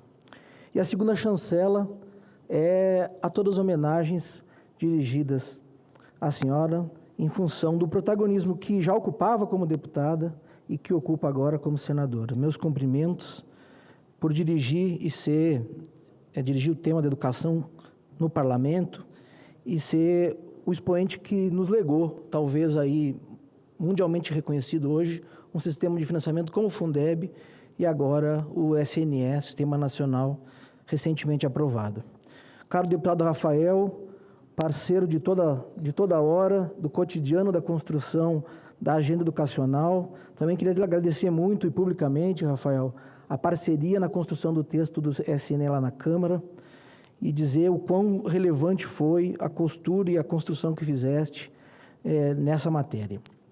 Caro Marcelo, colega de trabalho no MEC, meus cumprimentos. Senador Wellington Fagundes, senador Eduardo Gomes. Trago o abraço aqui do ministro Camilo Santana e também senador Camilo Santana, nessa atividade tão especial e tão nuclear para a agenda do Ministério da Educação. O país hoje, acho que todos que estão aqui têm ciência por acompanhar o tema, tem um desafio tremendo de formar uma nova geração de professores para as próximas décadas, ao mesmo tempo que precisa valorizar em várias dimensões os professores que estão na escola atualmente. A faixa etária dos professores brasileiros na educação básica gira em torno de 43, 44 anos de idade, e nós temos esse desafio nas duas pontas. No Ministério da Educação, a agenda dos professores está muito ligada à secretaria que hoje eu coordeno, que é a SASE, tanto a questão do piso salarial e seu debate por uma mudança que possa valorizar ainda mais os professores, quanto a questão das carreiras. Aliás, outra referência importante, a senadora Dorinha liderou a conquista da Lei de Diretrizes de Carreira do ano passado, que traz os principais elementos e características que precisam compor as carreiras nos municípios e nos estados brasileiros. Desafio gigante, haja vista que estamos num país federativo e que a relação com os professores municipais e estaduais são com prefeitos e governadores, e que a legislação federal, ela traz diretrizes, mas tem um limite, né, da autonomia federativa para alcançar as dimensões de carreira. Dizer que nós tivemos uma conquista como país, não necessariamente ligada à educação, mas que vai incidir bastante na educação, que foi a aprovação relativa ao imposto de renda, há poucos dias, que matéria que está aqui no Senado. Nos levantamentos preliminares que estamos fazendo com base na PNAD, nós estamos falando do impacto que envolve mais de 70% dos professores da educação básica. Deixarão de pagar imposto de renda no Brasil a partir do ano que vem e a partir da aprovação do Senado da República da matéria que isenta até R$ 5.000 e reduz até R$ 7.300. Isso é uma mudança expressiva do ponto de vista do cotidiano dos docentes brasileiros. Em relação às políticas que o MEC vem construindo, quando o ministro Camilo nos chamou, ainda em 23, para compor a equipe, ele deixou muito claro que precisávamos rever a pauta da formação inicial dos professores, precisávamos construir um programa específico para professores e precisávamos avançar na assistência técnica junto aos municípios. Vou elencar aqui alguns elementos que já estão construídos. O ENAD das licenciaturas deixou de ser trienal e passou a ser anual, portanto, todo ano haverá avaliação dos cursos de licenciatura. Agora, dia 26 de outubro, teremos a primeira prova nacional docente da história, prova com mais de 1 milhão de inscritos. Os municípios podem aderir a essa prova, assim como os estados, para seu concurso público, para seus processos seletivos. Aliás, a média que nós encontramos é de 7 anos e meio, média dos municípios sem realizar concurso, e 5 anos dos estados sem realizar concurso, que são previstos na Constituição e na LDB. Construímos o programa Mais Professores, com a intenção de trazer uma atratividade maior das licenciaturas, portanto, construímos uma bolsa poupança nos moldes do pé de meia, para que a gente consiga atrair estudantes com mais de 650 pontos para as licenciaturas. Triplicamos o número desses matriculados em relação ao ano passado, já esse ano. A gente tem construído, senador e deputado, uma agenda de negociação ainda sobre a questão do piso. É complexo, é difícil, mas a gente tem a intencionalidade política de que trazer uma mudança no piso que não traga valorização não é algo positivo para a agenda. Então, nós estamos construindo formas, né, de pactuação para trazer uma proposta para o parlamento que consiga dar uma valorização para a dimensão remuneratória dos professores.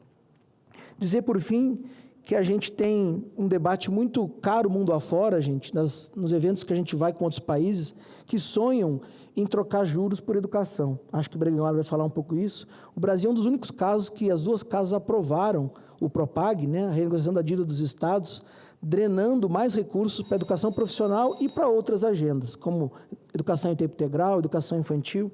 Nosso desafio agora é construir politicamente a adesão dos estados a esse programa. Isso é bem importante, a gente está falando de muitos e muitos e muitos bilhões de reais que podem ser direcionados à educação através dessa iniciativa de trocar juros por investimentos educacional.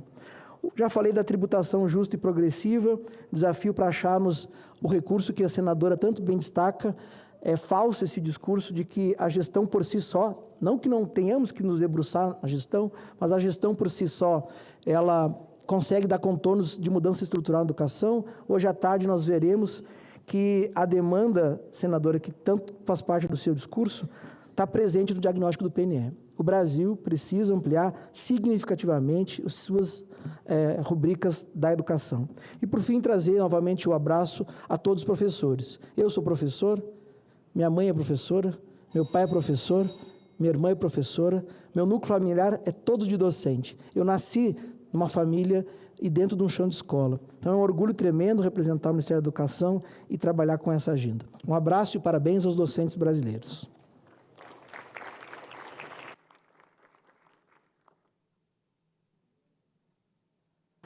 Convido para compor a mesa dessa sessão o senhor Idilvan Alencar, vice-presidente da União Nacional dos Dirigentes Municipais de Educação, UNDIME, e deputado federal.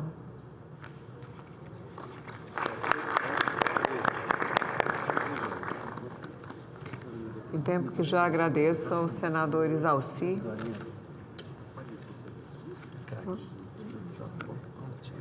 Concedo a palavra ao senhor Marcelo Bergagnoli, secretário de Educação Profissional e Tecnológica do Ministério da Educação.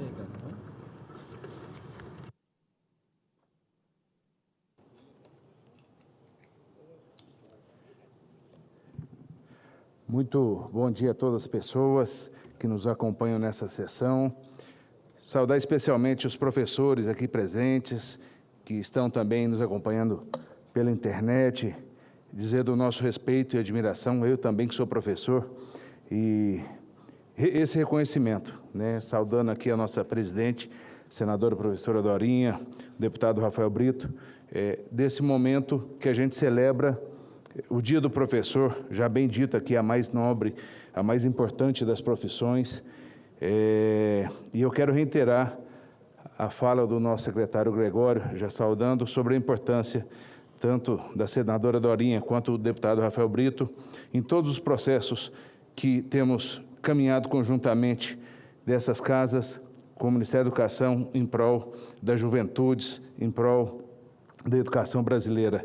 Queria saudar aqui também os senadores que aqui passaram, Eliton, senador Eduardo, senador Isalci, que chegou há pouco, o deputado Idilvan, saudando todas as entidades aqui presentes. Para nós é muito importante a presença de vocês aqui, nesse momento que a gente coloca em evidência o papel do professor no processo de desenvolvimento de nação, no processo de importância, seja no aspecto econômico, no aspecto ambiental e no aspecto social.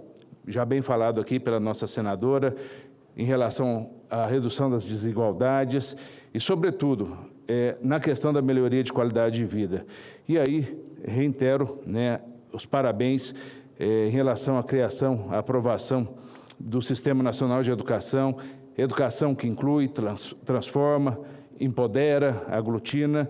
E aqui, obviamente, eu quero fazer uma observação acerca da pasta na qual hoje coordeno, que é justamente a educação profissional e tecnológica.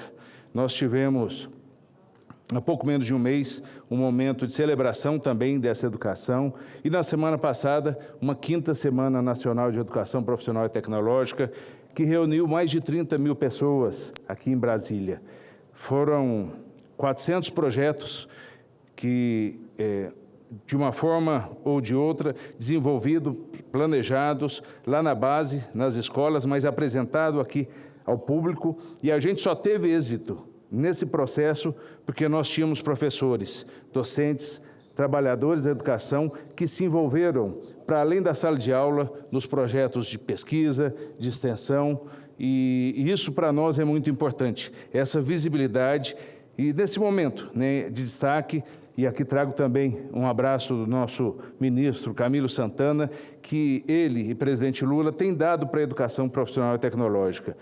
Temos aprovado uma política nacional de educação profissional e tecnológica, com a criação do Sistema Nacional de Avaliação, da IPT, e, sobretudo, uma política também que tem como ponto central a valorização da formação docente. E já bem comentado pelo Gregório aqui, também o PROPAG, o Juros por Educação, que vai trazer a sustentabilidade orçamentária tão necessária para que a gente tenha continuidade dos programas envolvendo a educação profissional e tecnológica. Também saudar aqui o CONIF presente através desse escopo de ações, que é a ampliação da rede federal, mais de 100 novas unidades estão sendo criadas. Nós teremos mais de 50 unidades já em funcionamento a partir do ano que vem. Então, o apoio do Congresso ele tem sido essencial para que a gente efetive essa ação de levar a educação pública gratuita de qualidade inclusiva aos mais diferentes e distantes rincões do país.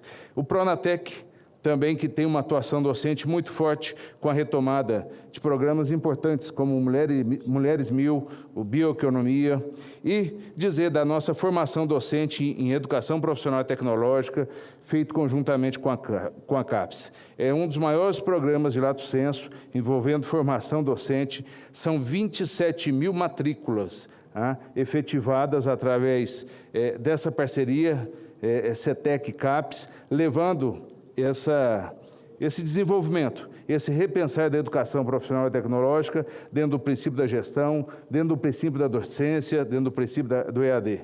E saudar aqui esse momento, nesse momento que a gente tem efetivamente educação, trazendo possibilidade de emprego, renda e melhoria de qualidade de vida às pessoas. Meu muito obrigado e parabéns a todos os professores e professoras desse país.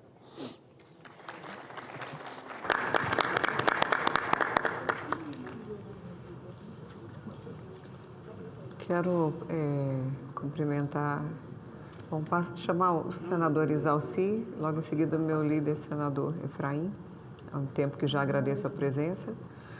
Cumprimentar o deputado Edinho Bess, a senhora juíza auxiliar da presidência da STM, Amine Haddad, o senhor Oswaldo Freire, jornalista e escritor, o senhor André Luiz Bafume, diretor do Cinesp, senhora Elga Jucá, chefe da ASPAR da STM, senhor André Luiz Anísio, professor Anísio, que eu já saudei antes. Senador Isalci. Senhora presidente, senadora Dorinha, que é uma referência para nós aqui na área de educação, cumprimentar e, ao mesmo tempo, parabenizar pela iniciativa. A gente já faz alguns anos que a gente, mesmo como deputado, como senador, a gente sempre foi um dos autores da sessão solene.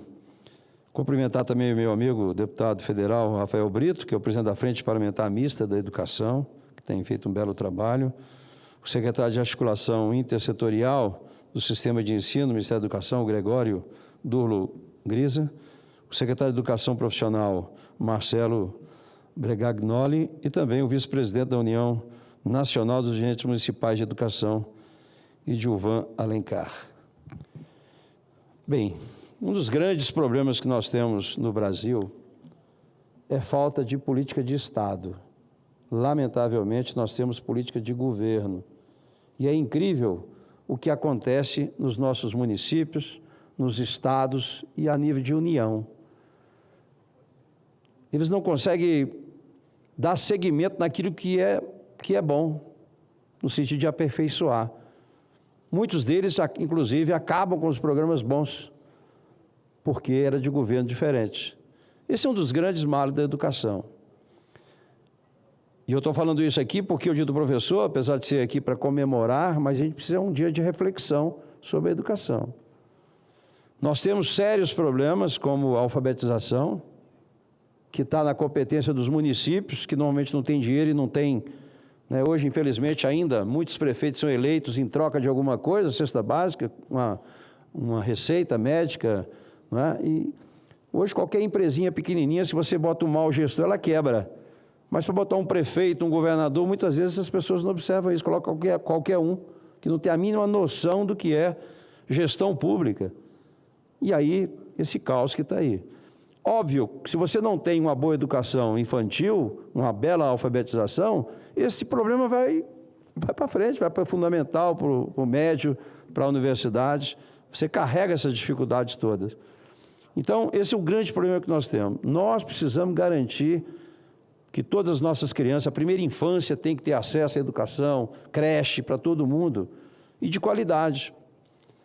Depois nós temos sérios problemas com a educação profissional. Eu fui secretário de Ciência e Tecnologia, eu trouxe educação profissional para Ciência e Tecnologia. Nós tínhamos 3 escolas aqui. Conseguimos trazer os institutos federais, que não tinha nenhum em Brasília, federalizamos, o de Planaltina, hoje nós temos 11 institutos federais. E assinei um convênio com o Ministério da Educação para construir mais 9 escolas técnicas. Mas mesmo assim, com esse sacrifício todo, ainda estamos muito longe do ideal. Nos países desenvolvidos, 60% dos jovens fazem curso técnico. No Brasil, a gente não conseguiu chegar nem 11% ainda, 12%. E aí a gente aprovou o novo ensino médio. Eu fui o presidente da comissão do novo ensino médio. Mas mudou o governo, muda tudo de novo. Está tudo... Porque deu 5 anos para implementar. Já passaram 5 anos e agora vamos entrar no novo governo, uma nova proposta. Então, esse é um gargalo. Somente 22% dos jovens entram na faculdade, gente. 78% fica fora. E aí não estudam e não trabalham. Minha avó já dizia lá atrás, cabeça vazia, oficina do diabo, não tem o que fazer, vai fazer o que não presta. E esse monte de meninos, de jovens, que tem um potencial imenso, não tem oportunidade de qualificação profissional. Como tinha na época do Efraim, viu, senador Efraim? Vossa Excelência lembra, né? Estou brincando, é muito jovem ainda. Mas na minha época, a gente saía do ensino médio como uma profissão, cara. Todo mundo saía como técnico, contabilidade, administração, edificações, o normal. Ia para o mercado de trabalho. Eu não fiz o UNB, porque o UNB, na época que eu estudava aqui, só tinha de manhã. Eu tinha que ralar o dia todo, tive que fazer particular. Mas eu tinha uma profissão. Então, a gente precisa investir muito na educação profissional. E com tecnologia, eu estava agora na Ciência e Tecnologia, por isso que eu atrasei um pouco aqui, discutindo realmente a inclusão da Ciência e Tecnologia na educação, que também parece que são coisas distintas, né? E a gente precisa incluir tudo isso, tem que ter estrutura. E a outra é formação de professor, cara. Ninguém quer ser mais professor. Por quê? Porque não reconhecem, não valorizam. Uma merreca o dinheiro lá, como diz o professor Raimundo, né? É um troço pequenininho lá, antigo. E o tempo vai passando, todo mundo diz que a educação é prioridade, prioridade, prioridade, mas na prática não acontece. Hoje, muitos professores são formados por EAD, vai para a sala de aula sem ter a mínima noção da questão prática. Daí a nossa saudade do curso normal, né, que era tão importante para a qualidade da educação. E questão de infraestrutura. Gente, você achar que um aluno de ensino médio, uma escola que não tem internet, que não tem tecnologia, que não tem laboratório de ciência, que não tem esporte, que não tem cultura, esse aluno vai para essa escola e ficar lá o tempo todo ouvindo cuspe, giz. Aí não, vamos dar R$200 para ele não abandonar a escola. Resolve? Nada, não resolve absolutamente nada. A gente tem que investir realmente, de fato, real, botar dinheiro e valorizar os professores, melhorando a qualificação, educação continuada, ainda mais com a tecnologia mudando todo dia. Então, quero aqui saudar todos os professores do Brasil, de uma forma especial os nossos professores aqui do Distrito Federal, né? Sei da importância deles, mas infelizmente não se valoriza, não reconhece o trabalho. É uma coisa tão óbvia, né? Quem é que forma os médicos, quem é que forma o contador, o advogado? São os professores. Hoje, a gente tem problema disciplinar. Os alunos não respeitam mais os professores, cara. Como é que eu não sei se eu conseguiria dar aula mais, eu dei aula a vida toda, viu, Dorinha? Eu não sei se eu consigo dar aula hoje, chegar numa sala de aula e enfrentar esses alunos que não respeitam o professor. A gente tem que corrigir isso, não é possível, é uma coisa tão óbvia. Por isso que as escolas cívico-militar têm melhorado os rendimentos, pelo menos o IDEB tem melhorado muito. Por quê? Porque tem disciplina. Não tem como você dar aula se não tiver disciplina, respeito, né? Então, aqui, meus cumprimentos, mais uma vez, parabenizando a senadora Dorinha, que já foi secretária, espero que seja a próxima governadora também, para a gente ter realmente, né, uma educação de qualidade em algum município, algum estado que seja modelo. Brasília era para ser isso, um modelo para o Brasil. Não é, mas devia ser, né? Mas a gente precisa de pegar esses exemplos que acontecem em alguns municípios para implantar isso no Brasil todo, porque as nossas crianças merecem realmente, né, uma educação de qualidade. Parabéns a todos os professores deste país. Obrigado.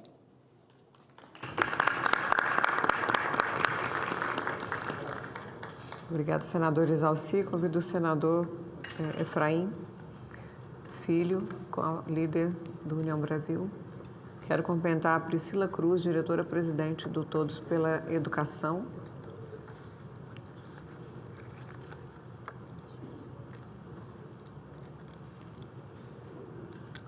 Saudação aos senhores, saudação às senhoras, parlamentares, audiência que nos acompanha também pela TV Senado e por todas as plataformas.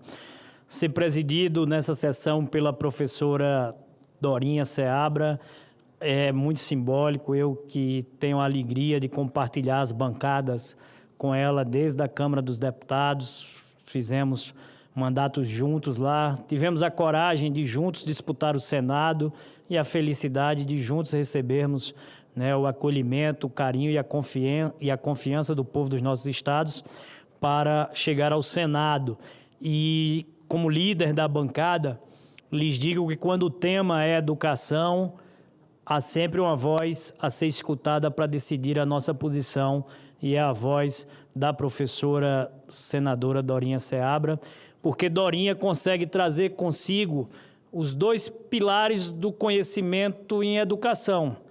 O pilar técnico do exercício da profissão, ser professora, e o exercício da gestão da educação, Dorinha, que a gente sabe que é um outro grande desafio, né, que quando se consegue conciliar essas duas visões, escolher o caminho certo, nortear, né, a trilha correta, balizar esses caminhos faz toda a diferença. Então, para abrir aqui o nosso pronunciamento, espero que seja descontado do meu tempo, né, fazer a declaração de que estar ao lado da senadora Dorinha é sempre um porto seguro na hora da bancada se posicionar sobre temas da educação. Saudar aqui a mesa que foi composta desde o início pelo senador Wellington Fagundes, o deputado federal Rafael Brito, o Gregório Grisa, o Marcelo Bregagnoli e o Idilvan Alencar, além, né, de todos que me antecederam aqui na tribuna. É uma honra, professora, subir essa tribuna para celebrar a profissão que é a base de todas as outras. Falamos aqui dos nossos professores. O médico que salva uma vida, o engenheiro que constrói uma ponte, o cientista que descobre uma cura, todos, sem exceção, começaram a sua jornada na sala de aula, guiados por um mestre. O professor é alicerce, a fundação sobre a qual erguemos não apenas profissionais, mas cidadãos. E uma nação que deseja um futuro sólido precisa, antes de tudo, garantir que esta fundição seja sobre concreto armado e não sobre um banco de areia. E eu sei, porque também tive essa vivência, essa experiência, que a jornada de um professor no Brasil é uma batalha diária, uma luta, muitas vezes silenciosa, contra uma sobrecarga de um trabalho que não acaba quando o sino toca. Ser professor não é ser apenas professor, é ser psicólogo, é curar briga de família, né? Muitas vezes é atuar para a relação pais e filhos que interfere dentro da sala de aula. Antigamente se dizia que professor bom era aquele que transmitia conhecimento. Hoje se vai além. Professor bom é aquele que gera a oportunidade para que o aluno construa o seu próprio saber. Não é uma questão de meramente transmitir, decorar, mas saber evoluir. E aí muito já se falou sobre isso. Então, professora Dorinha, deixa eu focar e afunilar minha fala em um tema que eu acredito que merece ter uma luz jogada sobre esse tema. Que no cenário mais extremo, essa batalha a qual me reportei, ela muitas vezes é uma luta também pela própria vida. O santuário do saber, por vezes, transforma-se num lugar de medo. E essa não é uma ameaça abstrata. Tem nome, rosto e história. Lembro aqui com profundo respeito a professora Elizabeth Tenreiro, de 71 anos, assassinada em São Paulo enquanto fazia a chamada. A sua memória e a de tantos outros que tombaram no exercício da sua vocação exige desse Senado uma resposta. Não podemos normalizar esse cenário como se fizesse parte da paisagem. Não é um mero problema de disciplina, é uma afronta ao futuro do nosso país. Nesse sentido, assumi na Comissão de Segurança Pública a relatoria de um projeto fundamental, PL 5671-2023, e o objetivo é claro: criar uma política nacional para proteger o ambiente escolar. Não se trata apenas de instalar equipamentos, é sobre criar uma cultura de prevenção e preparo, uma ação coordenada que integre alerta rápido à polícia, monitoramento e, o mais importante, o treinamento contínuo dos nossos professores e funcionários. Proteger as escolas que educam o Brasil é proteger o próprio Brasil. Para concluir, recorro a um grande paraibano, o mestre Ariano Suassuna, que nos ensinou a sermos realistas, esperançosos. Dizia ele que o otimista é um sonhador, o pessimista é um tolo chato e o bom é ser realista e esperançoso. Realista para encarar de frente os desafios da segurança em nossa escola, mas esperançosos em construir a solução com pragmatismo e coragem. E esse futuro seguro e próspero é o que queremos para o Brasil, e ele não virá por acaso. Será fruto de uma parceria sólida, de um poder público que cria fundações de segurança e de professores que, com a sua vocação, têm a energia para construir o conhecimento, e o Congresso fará a sua parte através desse projeto que nos cabe à relatoria. Contamos, portanto, professora Dorinha, com os nossos mestres para juntos erguermos um futuro em que cada sala de aula seja, acima de tudo, um lugar de paz e de oportunidade para cada brasileiro. Essa é a minha mensagem e a homenagem que deixo ao Dia dos nossos mestres, ao Dia dos nossos professores, em nome da liderança do nosso União Brasil. Meu muito obrigado.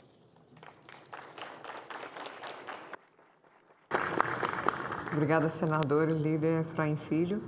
Passo a palavra para o senhor Edilvan Alencar, vice-presidente da União Nacional dos Dirigentes Municipais de Educação, UNDIME.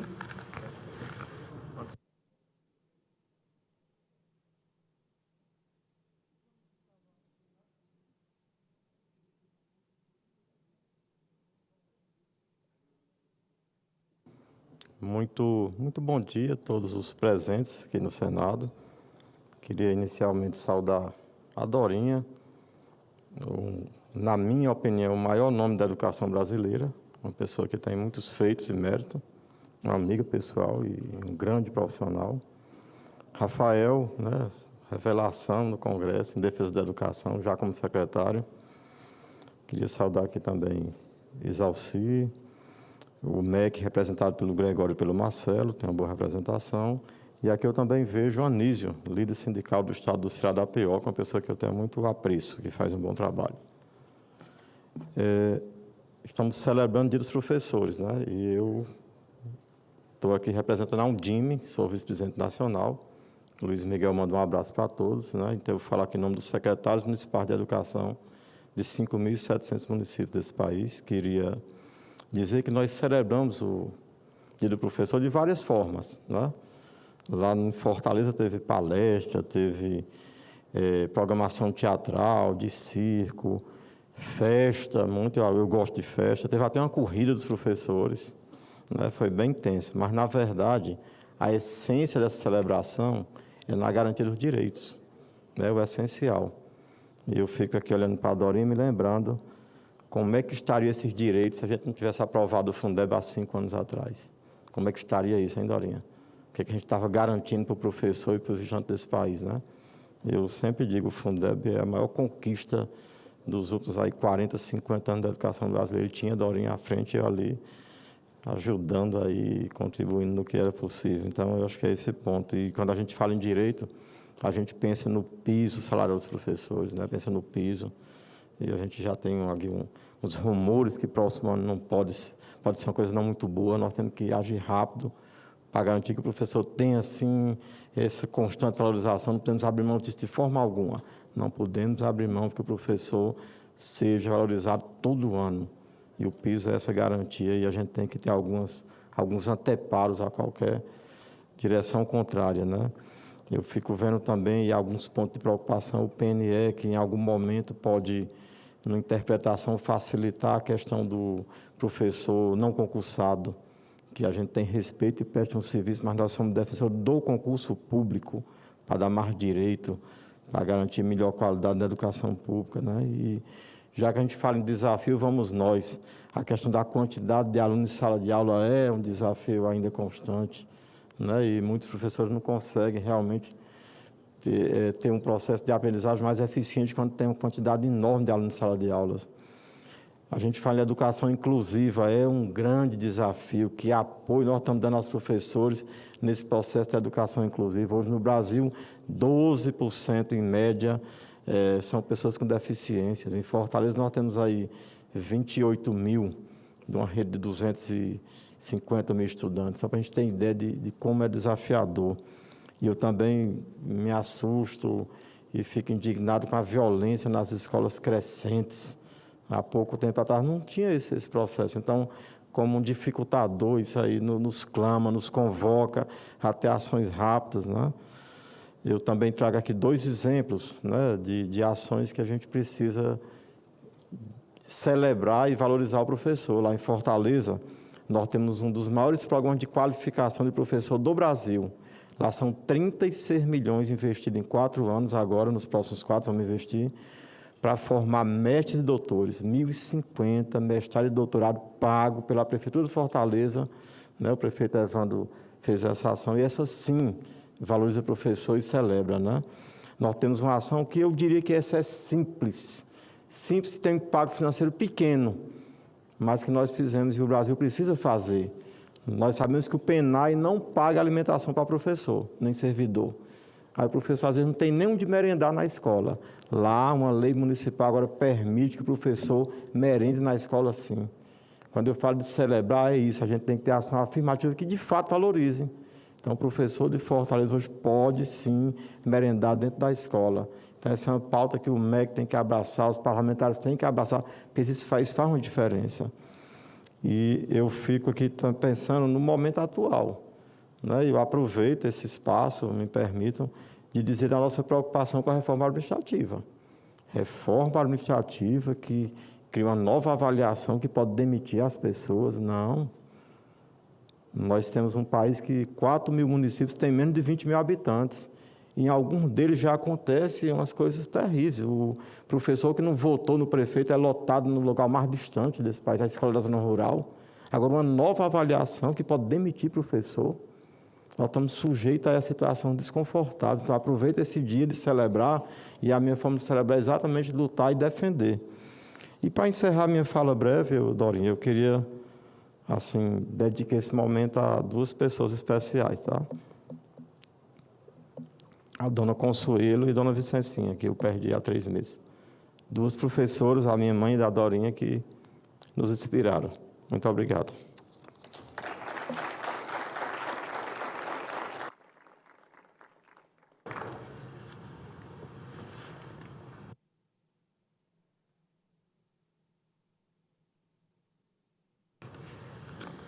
O Dilvan não podia nem ter encerrado assim, né? Ele lembrou da minha mãe.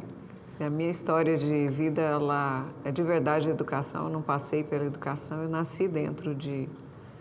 convivendo com a escola, né? E a minha mãe foi professora, diretora, e quando ela assumiu a direção dessa escola em Goiânia, no Colégio Castro Alves, numa Vila Santa Helena, periferia de Goiânia, eu tinha sido alfabetizada, eu estudava numa escola, chamava Instituto Joana d'Arc, que era uma escola particular, familiar, pequena. E aí minha mãe disse, se eu não confiar na escola que eu estou, quem vai confiar? Então, ela me levou para a escola e todos os meus 2 irmãos foram para o Castro Alves. E eu fiz lá todo o fundamental completo, né? E foi nessa escola que eu tive bons professores, excelentes professores. Professores que, às vezes, tinham a formação de nível médio, estavam se esforçando, fazendo à noite a geografia, a língua portuguesa, e que eu vi os professores crescendo. Professores que, pela primeira vez, ao 7º, 8º ano, eu fui visitar, eu adorava biologia, então eu visitei e fazia cursos na Universidade Federal, na anatomia, enfim. São histórias de professores que se misturam, como a professora Elza, que foi a minha alfabetizadora, acho que despertou em mim vontade, eu fui alfabetizadora por muitos anos. E, ao mesmo tempo, a minha mãe, que foi diretora, professora, quando se aposentou, com seus 25 anos, criou uma creche. Quando a gente achava que ela ia descansar, ela ficou mais 15 anos cuidando dessa creche. Quem imagina aquele escola dá trabalho, imagine uma creche, né? Que chega às 6 horas para receber a criança e só vai ao final do dia quando entregar a última criança, porque era assim a minha mãe. E quantas vezes a minha mãe ia entregar uma criança, a mãe chegava sem condição de receber, porque eu estava bêbada, eu não tinha condição de pegar a criança, ela não entregava enquanto não viesse uma pessoa com condição de levar aquela criança para casa. Isso vão muitos anos, né? Quando eu imaginei que ela tinha aposentado da creche, ela pulou para o lugar do lado, para um CRAS. Aí sim que ela foi mexer com tudo. Idoso, com a questão de baixa renda, com a população. E ficou até praticamente no ano que ela aposentou e morreu. Ela morreu em 2020. E a dona Vicentina foi diferente, né? É, diretora da escola também, igual a sua mãe, faleceu, está com 3 meses. Minha mãe era professora, pedagoga, minha mãe era professora Dona Vicencinha, diretora da escola que eu estudava e faleceu há 3 meses. Daí foi quem me inspirou nesse processo de educação, assim como sua mãe. E eu quero muito que as escolas do Brasil não precisem fazer o que eu vi na escola que eu estudei. Para fazer a quadra coberta, a gente fazia mutirão. Durante o final de semana, comprava o material e os próprios alunos, servidores, fizeram a quadra, porque não tinha quadra para fazer o esporte, né? E hoje a gente sabe que esse modelo e essa necessidade, por isso me incomoda muito quando eu escuto de algumas autoridades dizendo, não, já tem muito dinheiro, já é suficiente, eu não sei o que fazer com a complementação do Fundeb, porque o professor Anísio, Rafael, Dilvan, nossa luta, nós enfrentamos um governo que não queria, achava que a gente não precisava mais ter Fundeb, muito menos complementação. E nós conseguimos o milagre de ter complementação dobrada até 2026, 23%. Só que não é suficiente para um país com a nossa dimensão, com a desigualdade e com a tarefa que a escola pública tem. Aquela escola que não escolhe, que tem que acolher. Então, é isso. Professora Jussara Limeira Anfop, da Associação Nacional pela Formação dos Profissionais da Educação. Agradecer a sua presença também. Eu concedo a palavra à senhora Mônica Caldeira, representante aqui da CNTE, Confederação Nacional dos Trabalhadores em Educação. Eu acho, Mônica, que é bom você vir para a tribuna.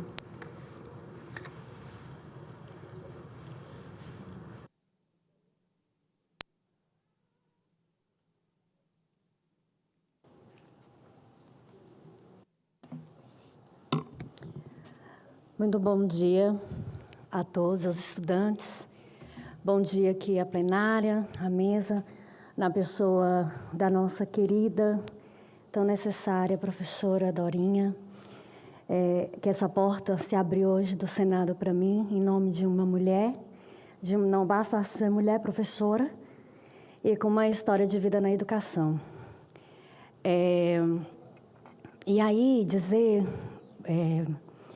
senadora, que como é bom ver realmente a democracia diante da representação. Como que seu trabalho, dito por todos os falantes aqui da mesa, na educação, representa nós professores.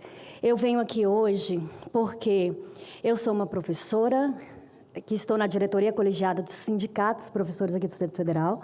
Por isso eu represento aqui hoje a CNTE, a nossa Confederação Nacional dos Trabalhadores e Trabalhadoras em Educação, mas eu queria que vocês me ouvissem hoje como professora Mônica de Língua Portuguesa do SED INCRA 9 da Zona Rural de Ceilândia. Porque é da sala de aula que eu estou vindo aqui falar para vocês. Porque a gente percebe muitos esforços, como foi dito aqui, para que as leis saiam daqui, os projetos saiam daqui e que eles vão lá para a ponta trazer a justiça social, combater a desigualdade e equidade de condições. E é tão bom quando o povo vem aqui ser escutado, ser ouvido por vocês, para que esse controle social, que a professora senadora Dorinha disse sobre o controle dos tribunais na aplicação das políticas educacionais, das políticas públicas, mas, sobretudo, o controle social, que é o que eu estou representando aqui agora. Eu vim dizer para vocês o que é que esses milhares de professores no Brasil hoje estão querendo falar de realidade. De como essas políticas estão chegando lá na ponta. Então, é essa professora que está aqui falando para vocês. E aí, infelizmente, eu preciso falar de apagão docente, eu preciso falar de excesso de contratação temporária, uma política deliberada, eu preciso falar de privatização, eu preciso falar de terceirização, eu preciso falar de militarização das escolas públicas, porque o meu aluno ele não é uma ameaça para mim. A insegurança na sociedade, a violência social que entra às portas, os muros da escola, isso sim é uma ameaça para mim. Eu preciso falar de descumprimento do piso nacional do magistério em algumas rompagens. Sabe por quê, gente? Eu preciso dizer tudo isso? Porque a escola pública, ela é a escola do Brasil. 80% dos estudantes, eles estão na escola pública. Então, eu preciso vir aqui dizer que essa escola, em sua maioria, está mantendo professores em contratação temporária. Em sua maioria, mais da metade da docência no Distrito Federal e no Brasil é de professores em contratação temporária. E isso repercute muito, e não é uma questão de falar de profissionais, é falar de pessoas que estão na sala de aula cumprindo essa educação que vocês estão na expectativa e estão nos parabenizando por isso, mas completamente sem direitos, sem condições. Nós temos, por exemplo, 27 estados aqui no Brasil que não pagam o piso nacional do magistério, que nós aqui estamos dizendo o quanto que é importante e feliz porque nós tivemos essa luta de vocês para o piso, mas nós estamos tendo mais da metade dos professores em 27 estados do Brasil que não recebem o piso. Tem professores no Brasil, em contratação temporária, que não têm direito à licença maternidade, que não têm direito a férias, 13º, que não têm direito a... Aqui no Distrito Federal, nós precisamos fazer greve para que os professores, em sua maioria em sala de aula, tivessem direito a atestado de acompanhamento e tivessem direito... Professora Dorinha, a senhora vai me entender. Semana pedagógica. Como que eu sou uma professora da escola e eu não tenho direito, porque eu sou uma professora contratada, eu não tenho direito a participar do planejamento que vai acontecer na escola? Que tipo de protagonismo eu tenho nessa educação? Então, eu recebo, em nome de todos os professores e professoras, os parabéns pelos professores que vocês gentilmente estão fazendo, mas é muito necessário trazer esse controle social aqui para vocês. Dizer que, olha, os jovens, eles não querem ser professor. Meu sonho, eu não brincava de casinha, eu brincava de escolinha, lá no norte de Minas, que eu nasci lá. Meu sonho sempre foi ser professora. E eu vou dizer uma coisa para vocês, pegando essa sensibilidade trazida pela mesa na última fala e na fala da Dorinha, ao lembrar das mães. A educação salvou a minha vida, enquanto uma criança pobre do norte de Minas. Se não fosse o magistério, eu não tinha me emancipado enquanto mulher. Olha do que a gente está falando, de vidas. E aí nós temos, segundo pesquisa da Fundação Carlos Chagas, que até 2040, nós vamos viver no Brasil, nesse cenário que já está aqui agora, nós vamos viver um déficit de 235 mil professores na educação básica. Ninguém quer ser professor. Entre 2010 e 2021, houve uma queda de 59% de pessoas formando em licenciaturas. Essa é a realidade. E aí eu vejo senadores vindo aqui preocupados com a reforma administrativa e tem toda a razão de estarem preocupados. E toda a nossa expectativa agora está no Senado, porque daqui a pouco vem para cá.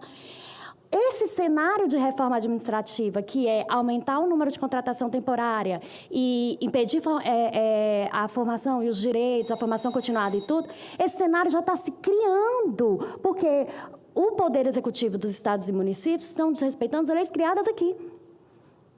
Inclusive o Plano Nacional de Educação, e parabenizar pelo Sistema Nacional de Educação, que junto com o Plano Nacional de Educação, como diz a minha avó, vai ser a nossa valência. Vai ser o que a gente vai nos apegar, enquanto povo, para poder exigir minimamente o cumprimento das metas do Plano Nacional de Educação e os estaduais e distritais de educação. Então, para finalizar, dizer para vocês que é muito importante pensar que projetos de lei e iniciativas aqui do Legislativo de mudanças estruturais na educação, nessas políticas públicas, elas precisam estar sempre nessa dinâmica de ouvir o povo, como vocês estão fazendo aqui agora. Porque o PL que vai ser discutido na Câmara Legislativa, na Federal daqui a pouco, sobre acúmulo de função, professora Dorinha, vai trazer a prerrogativa de fazer o professor trabalhar de manhã, tarde e de noite para poder resolver o apagão docente. Porque não faz concurso público, o Distrito Federal ficou 5 anos sem fazer concurso público. E quando fez concurso público, o edital era para 700 vagas. A gente precisou fazer 2 greves para chamar cadastro, reserva e para chamar todos os aprovados e excedentes. Então, queridos, obrigada, senadora, obrigada pela oportunidade de estar aqui. Espero ter representado um pouco a realidade vivida por nós. A gente conta com vocês. Agradecemos demais o reconhecimento hoje do dia do professor e da professora e pedimos que vocês estejam aliados à realidade para a gente poder superar todos esses desafios de realmente valorizar o magistério. Muito obrigada.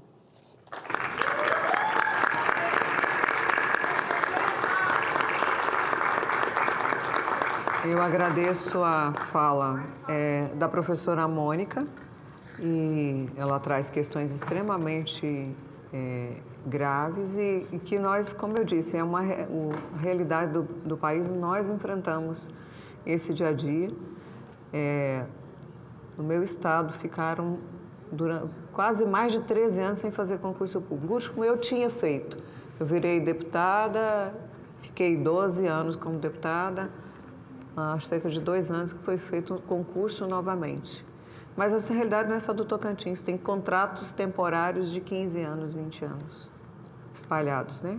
Como ter carreira, como ter valorização. E acho que esse é um desafio. Eu sei que o piso está sendo discutido e é muito importante lembrar um fato, e aí eu quero lembrar para o Ministério da Educação nesta mesa. O piso salarial extremamente justo e que foi votado, aprovado por essa casa da enfermagem, conta com apoio federal. O piso magistério tem que contar com apoio federal, porque o piso hoje ele é enfrentado por municípios e estados, o piso virou teto em muitos lugares, acabou com carreira. E nós estamos falando do piso que precisa, pela própria legislação e coerência, como no caso da enfermagem, nós precisamos de ajuda. Com todos os critérios, olhando o que cada município está fazendo, como ele lida com as suas finanças, que concessões e permissões faz. Não adianta ir pedir dinheiro se não faz a sua tarefa de casa, com condicionalidades, mas nós precisamos enxergar. E o apagão, eu já fiz parte de um grupo de pesquisa da Fundação Carlos Chagas em 2010, 2011. Naquela época, a gente já colocava que o jovem do ensino médio não quer fazer magistério, ele não quer se dedicar à formação de professores, por questões óbvias, e também o próprio apagão das instituições públicas. Os professores no Brasil estão sendo formados por instituições privadas e muitas delas, infelizmente, à distância ou até de baixa qualidade. Nós, formalmente, os oradores inscritos, eu tenho pedido aqui do senhor Anísio Melo, que é um parceiro de muito tempo, presidente da Frente Norte e Nordeste em Defesa da Educação, o senhor André Luiz Bafume, eu não sei se ainda está conosco aqui, e do Oswaldo Freire. Eu não tenho tempo para dar os 5 minutos, eu vou dar 2 minutos para cada um, pode falar de onde estão. por favor. Tá bem. Então, professora Vanessa, pode sentar num desses lugares aqui, Vanessa? Até mais. Obrigada.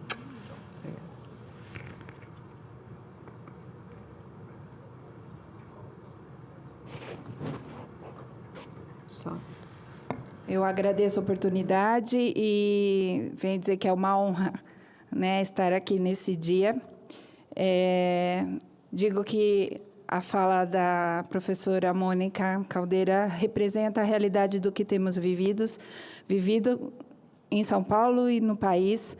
Sou professora Vanessa Gama Salvaia Santos, professora de Educação Infantil e Ensino Fundamental 1 e diretora de escola. Gostaria de fazer uma leitura, então, rápida de um texto coletivo construído pelos meus colegas também, que estão aqui, Érica Nomura e Éder Viana. No início dessa tão solene sessão, cantamos o hino nacional. E me chamou a atenção um trecho de sua maravilhosa letra. Mas se ergues a justiça clava forte, verás que um filho teu não foge à luta, não teme quem te adora a própria morte. Gostaria de salientar que essa clava forte tem se erguido diariamente nos tempos atuais na educação brasileira. E o professor tem sido o filho que não foge à luta, se pautando na fé que um dia conseguirá mudar esse contexto. Estou aqui hoje como conselheira do Sinesp, Sindicato dos Especialistas da Educação de São Paulo, capital, para representar os educadores que tantas batalhas têm travado todos os dias nas escolas e fora delas. Gostaria de dizer que há saída para a educação brasileira e, para descobrir o caminho, gostaria de pedir a todas as autoridades presentes que parem de discutir teorias, esqueçam as disputas políticas e perguntem ao professor. O professor Leandro Carnal, quando se remete a um momento que...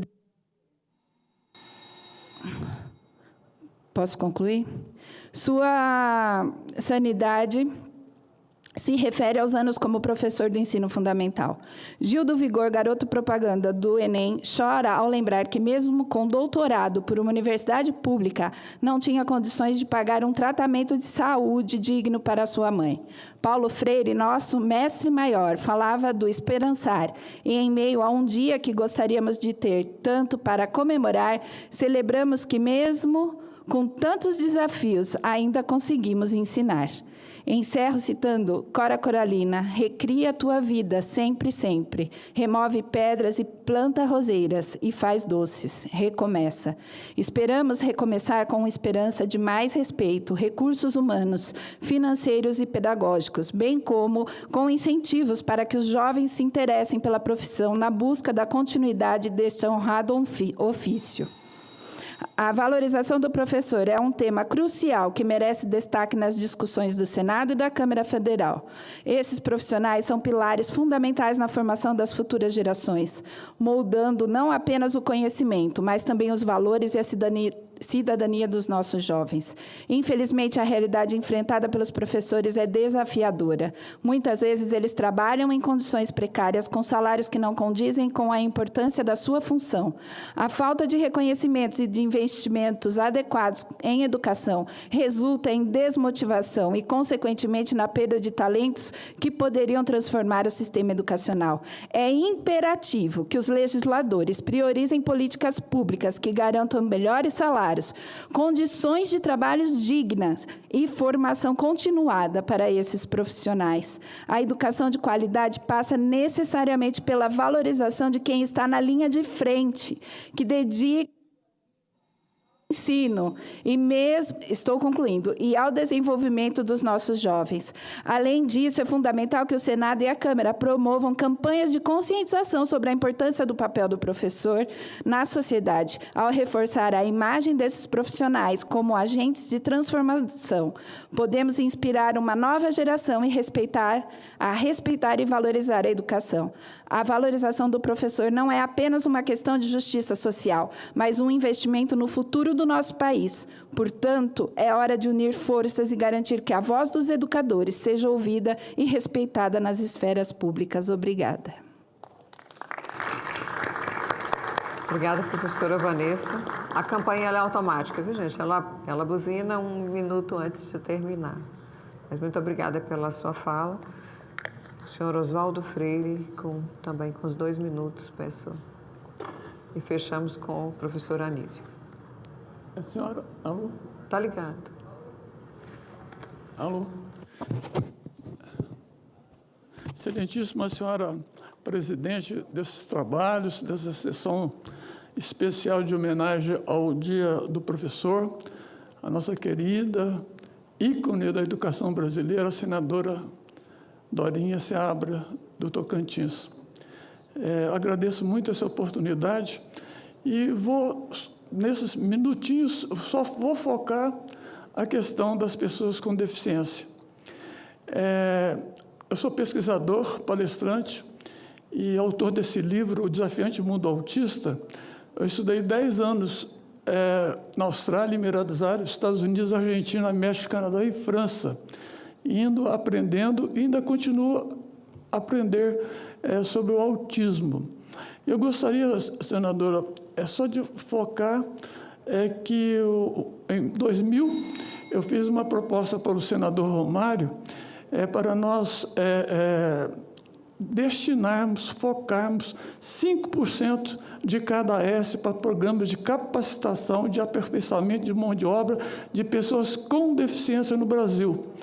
E eu peço, com humildade, o apoio de todos os senadores dessa casa para a aprovação desse projeto, inclusive que será relatado por Vossa Excelência na Comissão de Assuntos Econômicos, brevemente, nessa casa.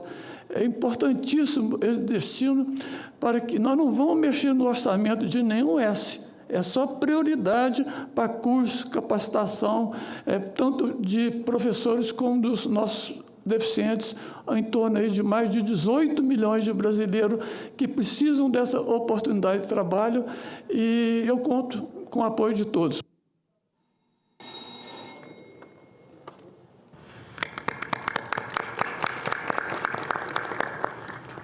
Eu gostaria de passar a palavra para o senhor Anísio Melo, da Frente Norte-Nordeste em Defesa da Educação.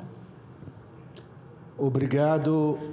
Bom dia a todos e a todas.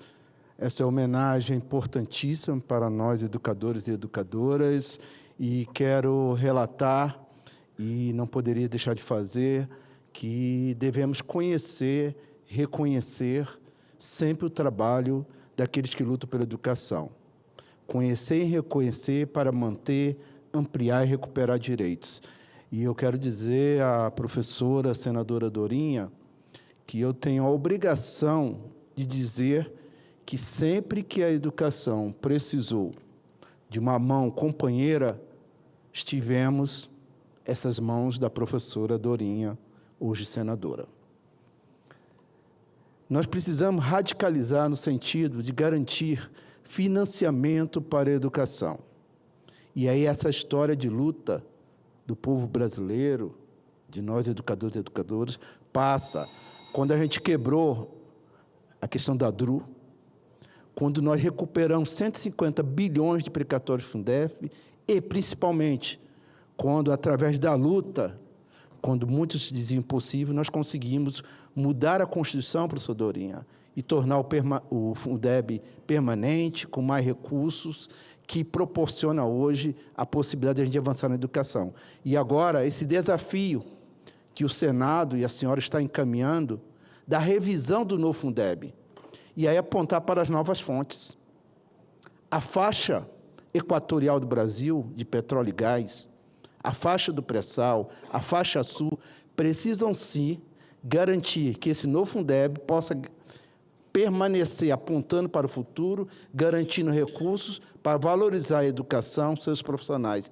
Por isso, nós estamos aqui para lhe dizer, principalmente, que o Ceará lhe espera.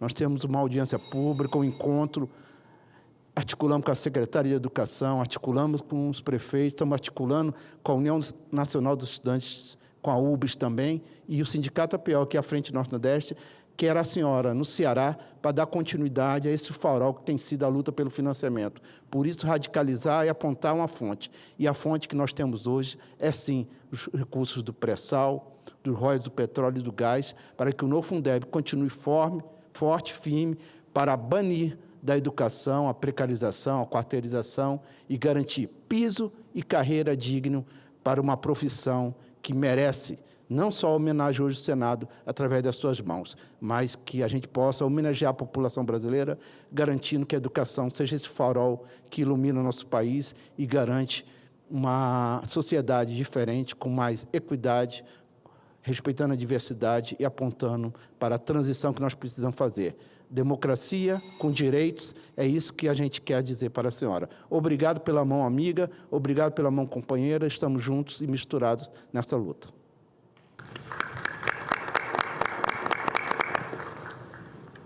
Eu não posso encerrar essa sessão sem falar de um grande parceiro que nós temos aqui, quando a pauta é também educação, o senador Flávio Arnes.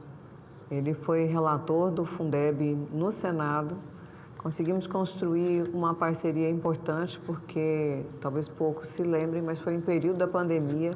Votamos na Câmara e o texto veio para o Senado, e se o Senado fosse alterar o texto, a gente talvez não tivesse conseguido aprovar. Nós trabalhamos juntos, o texto construído foi junto na Câmara e aqui o texto foi aprovado por unanimidade pelos senadores, na confiança, no respeito do senador Flávio Arnes, que de igual forma é muito respeitado aqui dentro dessa casa. Quero saber se o meu querido senador Petecão quer falar? Não? Então, muito obrigada. E encerrando, agradecendo ao senador Flávio Arnes, que foi autor, inclusive, do primeiro PLN, né, que tratava do sistema de educação aqui no Senado. Eu fui na Câmara e ele no Senado. E eu tive a responsabilidade de encerrar e queremos logo que ele seja homologado, porque é a estrutura mestra da educação pública brasileira. Senador Dorinha. Senador Petecão. Só fazer um registro mesmo. Primeiro, lhe parabenizar pela iniciativa desse dia tão especial para todos nós,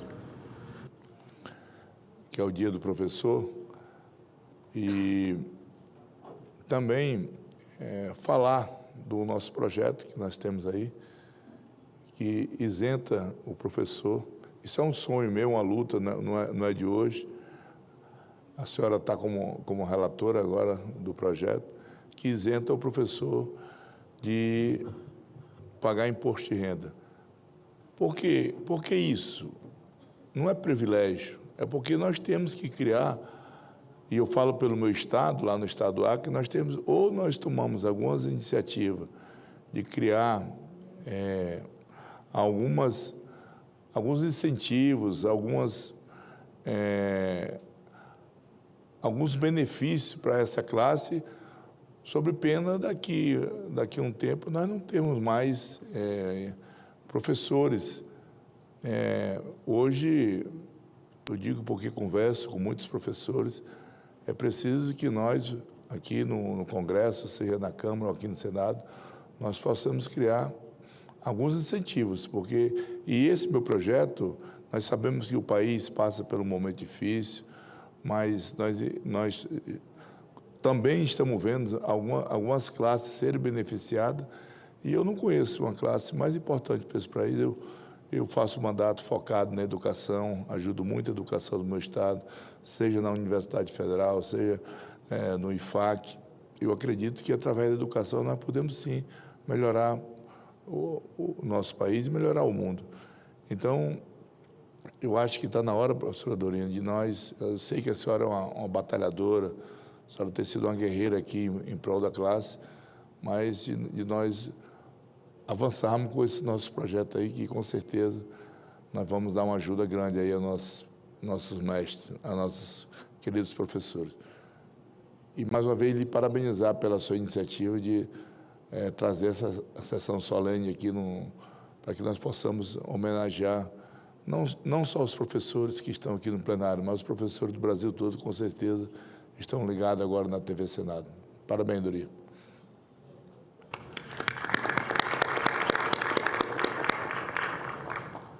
Quero parabenizar e já estou cobrando aqui para que a gente possa votar. Os professores, foi mencionado aqui por um dos colegas, não lembro se foi o senador, quem foi que mencionou, alguém mencionou sobre, acho que foi o deputado Rafael Brito, o fato de muitos professores hoje se encaixarem dentro dessa faixa salarial. Só que o projeto do senador Sérgio Petecão, ele vai além, ele não quer, porque o professor está ganhando dentro da faixa que vai estar isento. Nós queremos garantir o respeito à categoria, o incentivo à categoria. Não é torcer para o salário estar dentro da faixa ou até baixo, né? Porque essa é a perspectiva. E eu vou entregar o relatório, nós vamos atrás dos votos, né, Petecão? Vamos precisar da ajuda de vocês para mobilizar os votos aqui, né, e na Câmara. Muito obrigada a todos. Obrigada ao senador Sérgio Petecão. Cumprida a finalidade dessa sessão especial do Senado Federal, agradeço às personalidades que nos honraram com a sua participação. Está encerrada a sessão.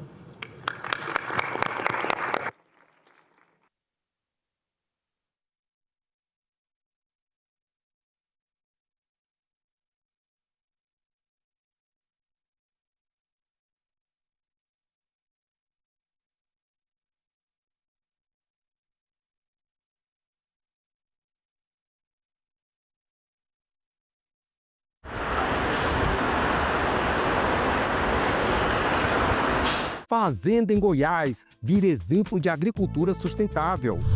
A audiência pública aponta prós e contras das energias renováveis.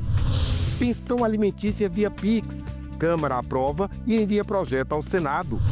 E comunidades bilíngues no sul do Brasil, onde se fala português, italiano, tudo isso no Parlamento Brasil. Parlamento Brasil. Hoje, 8h, aqui na TV Senado. A saga de duas famílias que acabam se encontrando, se distanciando durante todo o espaço de pouco mais de 100 anos. É a proposta do novo romance de Leonardo Almeida Filho, Mandacarus, onde não é só uma saga nordestina, mas é também uma saga nordestina. Mas é, sobretudo, a saga de um país que teima em se modernizar, mas sempre fincado um pouco no arcaico. Na verdade, assim, se você pensar bem, é quase que uma questão urobórica, né? Está todo mundo preso dentro desse ciclo vicioso, né? Tem uma passagem, inclusive, que o narrador fala assim: foi assim com seu pai, foi assim com seu avô, foi assim com o pai do seu avô. Ou seja, essas coisas recorrentes da situação social do Nordeste, que vem de muito tempo e persiste até hoje, claro, tem melhorado, mas até hoje persiste esse grande emaranhado de tragédias que vai cercando, né, os nordestinos. O mundo cabe dentro de um museu. É só entrar e deixar a curiosidade te guiar. Objetos, documentos, roupas, fotografias. Cada detalhe guarda a memória de quem construiu nossa história. Cada detalhe conta sobre quem fomos, quem somos e para onde vamos. No museu, o passado ganha voz, ganha vida, ganha sentido. Museus, onde o passado encontra o presente e inspira o futuro. Visite, descubra, valorize. No mês dos professores e das professoras, a TV Senado exibe a série documental que relembra a trajetória de Paulo Freire. Em Angicos, uma pequena cidade no sertão do Rio Grande do Norte, começaram uma revolução. E a atualidade do seu pensamento.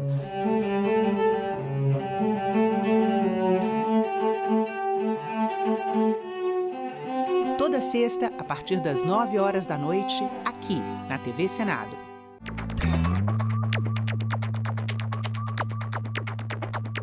Meu nome é Lara Torres, eu nasci em 1985, sou empreendedora no mercado de vinhos. Eu não vivi a época da ditadura, eu nasci com a redemocratização. Eu acho que tem uma palavra essencial, que é liberdade. Liberdade de escolha. Eu participava muito de jantares, onde eu percebia que as mulheres bebiam um vinho e o homem bebia outro tipo de vinho. Então eu comecei com um curso de vinhos somente para elas. O mercado de vinho ele tem mudado muito nesse sentido porque ele era um mercado muito masculino. Mas a gente tem visto cada vez mais muitas mulheres inseridas. Mulheres sommeliers, mulheres enólogas. A democracia para mim é o alicerce. é muito gratificante saber que de alguma forma eu estou colaborando para que as mulheres se tornem mais independentes.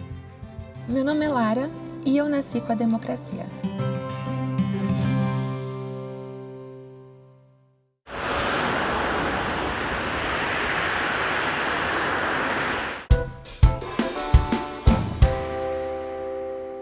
Declaro aberta a 33ª reunião da Comissão de Agricultura e Reforma Agrária da 3ª Sessão Legislativa Ordinária da 57ª Legislatura do Senado Federal.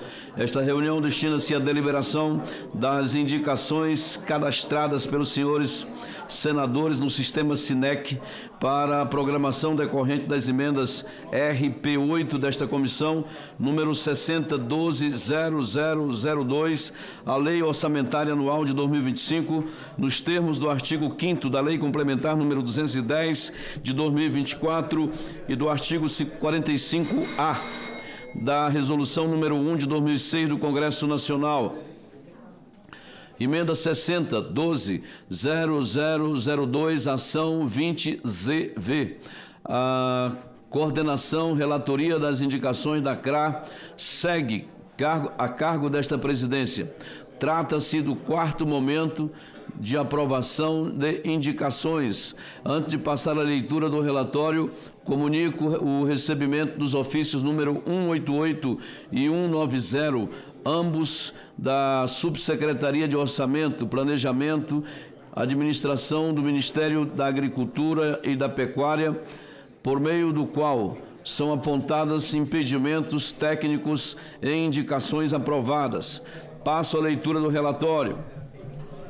Nos termos da Lei Complementar número 210 de 2024 e da Resolução número 1 de 2006 do Congresso Nacional, compete a esta comissão apresentar indicações para a execução de programações decorrentes de emendas de comissão à Lei Orçamentária Anual 2025. Na presente reunião, foram apresentadas 51 novas indicações, além de 13 pedidos de alterações de indicações anteriormente aprovadas. Dessas 13 indicações, apenas 2 podem ser aprovadas, uma vez que foram obstadas por motivo de impedimento técnico. Conforme o ofício 190/2025 da SPOA, indicação 2020-122, o ofício 188/2025, indicação 202/45. As outras 11 não possuem impedimento que justifiquem alteração. Assim, o anexo 1 contempla as 2 alterações de indicações, o anexo 2, as 51 novas indicações e o anexo 3, todas as indicações aprovadas pela CRA até o presente momento. É o relatório da análise. Quanto ao mérito, foram selecionadas por esta comissão as 51 novas indicações e as 2 solicitações de alteração de indicação com impedimento técnico do voto. Tendo em vista o exposto, somos pela aprovação das alterações das indicações do anexo 1, das novas indicações do anexo 2 e pela rejeição das demais indicações.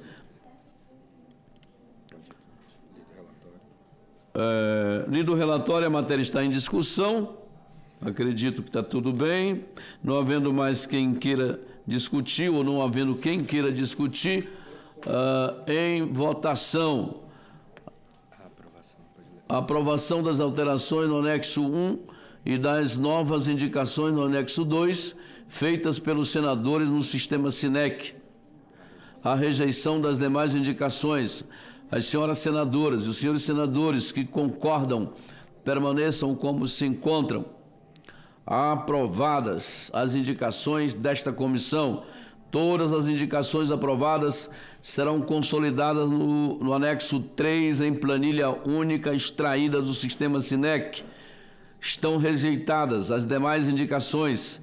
A decisão da comissão será encaminhada à Comissão Mista de Planos, Orçamentos Públicos e Fiscalização do Congresso Nacional, ao Ministério da Agricultura e Pecuária e à Secretaria de Relações Institucionais da Presidência da República, proponho aqui a dispensa da leitura e a aprovação da ata desta reunião, a 33ª de 2025.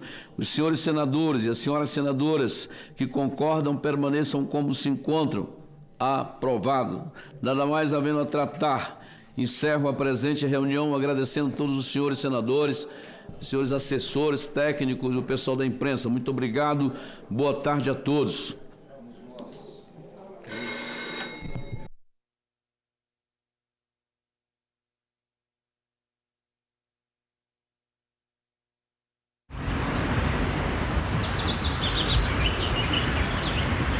Fazenda em Goiás vira exemplo de agricultura sustentável. A audiência pública aponta prós e contras das energias renováveis. Pensão alimentícia via Pix. Câmara aprova e envia projeto ao Senado. E comunidades bilíngues no sul do Brasil, onde se fala português, italiano, tudo isso no Parlamento Brasil. Parlamento Brasil. Hoje, 20h, aqui na TV Senado. O Forte de Caxil é uma pequena fortificação. Ele foi construído durante o período em que Caxil era um dos mais importantes portos de embarque e desembarque de africanos escravizados. Quando a gente estava se encaminhando para o porto, eu de longe já vi um menino fazendo um movimento que me lembrou o movimento da capoeira chamada ponte. E quando eu cheguei perto, começamos a conversar, né, e tal. Eu falei pra ele, sabia que isso me lembra o movimento da capoeira? Eles nem sabiam que era capoeira. E aí, quando eu fiz o movimento pra ele, ele levou um susto. E quando desse movimento eu puxei outros movimentos de capoeira, ele também levou um susto. Plantei bananeira, e aí eles também fizeram os movimentos. E a partir daí, por meio da linguagem corporal, nós nos comunicamos. Na África, ao mesmo tempo que tem muitas diferenças entre os diversos países e culturas, há algumas similaridades. Eu acho que essa tradição corporal é uma delas. Vossa Senhoria gostaria de prestar o termo de compromisso voluntariamente, senhor Nelson? Não. O senhor disse que inspira milhares de jovens por esse Brasil afora.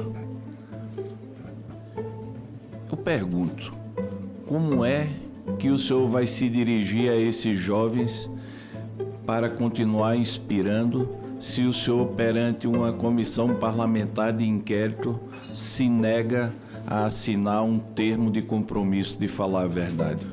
Primeiro, como papel meu de advogado.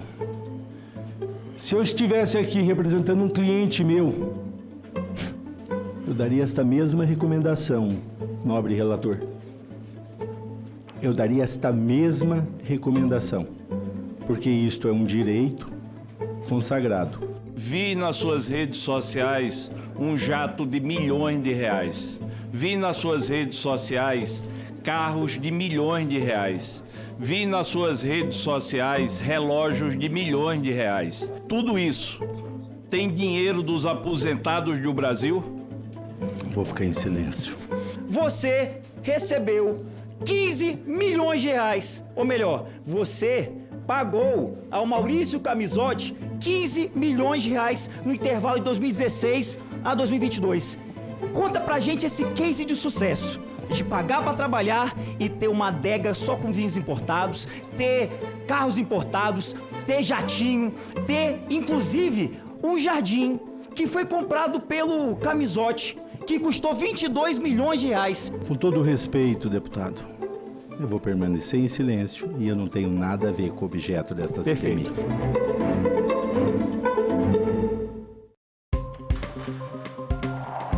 O que muda no corpo da mulher durante a menopausa? Quais são os cuidados necessários nesse período? Como lidar com os sintomas? Essas e outras perguntas serão respondidas. TV Senado Live, hoje, 20h30.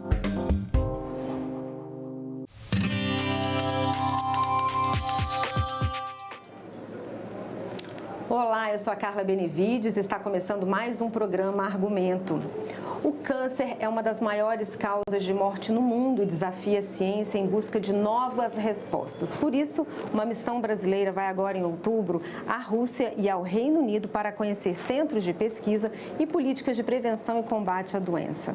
À frente da subcomissão de combate ao câncer, a senadora doutora Eudócia, do PL de Alagoas, é uma das representantes do parlamento nessa agenda internacional. Senadora, obrigada pela sua presença aqui no programa.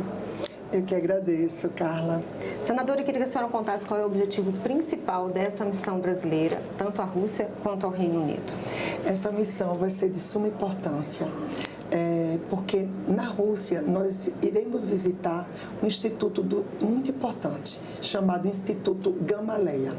Esse instituto, os pesquisadores, eles estudam a vacina RNA mensageiro contra o câncer. Essa vacina que está se mostrando muito promissora, porque o RNA mensageiro ele estimula o sistema imunológico a produzir anticorpos contra as células tumorais. E ele já está em fase bem avançada, já está em fase de clínica, onde coloca essa medicação, onde é aplicada essa medicação para os pacientes. Inicialmente, eles começaram com 50 pacientes a serem submetidos a essa pesquisa, a esse tratamento. Mas, depois, em tempo curto, no curto espaço de tempo, será colocado para toda a população oncológica. E através da Agência Nacional de Saúde, lá da Rússia, eles querem incorporar essa medicação, que é a vacina RNA mensageiro, para toda a população oncológica. E o que é que tem mostrado essa vacina? Que ela diminui o número de metástases, consequentemente, diminui o número de hospitalizações e também, consequentemente, o número de óbitos. Então, essa curva, ela está declinando, até porque é uma vacina personalizada. O paciente é submetido à biópsia do tumor, é estudada a celularidade desse tumor, é feito o histopatológico e a partir dessas células é produzida a vacina específica. E através dessa biotecnologia, que é o RNA mensageiro, ele desperta o sistema imunológico e o sistema imunológico, através dos linfócitos T, vão lá no tumor e mata essas células. Então, realmente é algo totalmente avançado, uma terapia totalmente avançada que vem trazer muita esperança no tratamento oncológico. E os custos, senadora, para uma vacina personalizada? Os custos, realmente, eles vão ser elevados, porque quanto custa uma vida? Não é? Então, se a gente colocar aqui de uma forma rápida, quanto custa o número de hospitalizações? Quanto custa o número de pacientes que estão em UTIs? Pacientes que também estão em cuidados paliativos. Então, se você somar tudo isso e ver que uma vacina vai fazer a diferença na vida de cada pessoa, de cada brasileiro, de cada brasileira, você vai ver que no final, no início, sim, vai ter um impacto orçamentário grande, mas depois vai se adequando. E outra coisa, esse intercâmbio científico, biotecnológico, que eu quero trazer aqui para o Brasil, a partir da Rússia, e logo depois eu irei para o Reino Unido, nós iremos, será uma comissão de senadores, nós queremos trazer essa biotecnologia para que essa vacina seja produzida aqui no nosso país. Então, uma vez que ela vai passar a ser produzida aqui no nosso país, esse custo vai diminuir muito, principalmente a produção em larga escala. Então, isso, lógico, a tendência é cada vez mais diminuir esses valores. E é isso que eu quero. Eu quero inovar na tecnologia em relação ao tratamento do câncer e não quero que o Brasil fique um passo atrás. Eu quero que o Brasil caminhem lado a lado dos países mais desenvolvidos. Então, nós estamos na era da inteligência artificial e a gente não pode ficar para trás. Senadora, no Reino Unido, a expectativa de visita tanto na Universidade de Oxford, Cambridge, visita também nos laboratórios da AstraZeneca, da GSK. O que o Brasil pretende aprender com essa experiência nesses laboratórios, nessas universidades? As universidades de Oxford e Cambridge estão os melhores pesquisadores britânicos. E eles também estão bem avançados na questão dessa vacina especificamente, RNA mensageiro. E a AstraZeneca, que também teremos a oportunidade de visitá-la, que já está em parceria com essas universidades, produzindo essa vacina, é justamente para que a gente possa pegar esse modelo tanto de produção, de estudo e pesquisa, como também de regulamentação. E a gente poder trazer aqui para o Brasil. Porque nós temos também, por exemplo, a Conitec. Vai ter que passar pela Conitec. Como lá também no Reino Unido tem uma agência britânica, que é como se fosse a nossa Conitec. E nós queremos trazer esse aprendizado dessa agência britânica também aqui para o nosso país, para que facilite esse trabalho burocrático da Conitec. E a gente, em curto espaço de tempo, a gente possa ter autorização pela Conitec e pela Anvisa, para que a gente possa começar também a fazer nos nossos pacientes oncológicos aqui do nosso país. Senadora, quem que vai participar dessa missão, além dos parlamentares, há também representantes do governo? Como é que está essa missão internacional? Na comissão que eu organizei, que é a CAS-Câncer. A CAS-Câncer, que é uma subcomissão dentro da CAIS. A CAIS, que é a Comissão de Assuntos Sociais, da qual a saúde faz parte. Então, iremos irá também o doutor Irã, que é o vice-presidente da CAS-Câncer, e irá também o senador Irajá. Então, iremos em 3. Mas a parceria com o Ministério da Saúde sempre vai haver.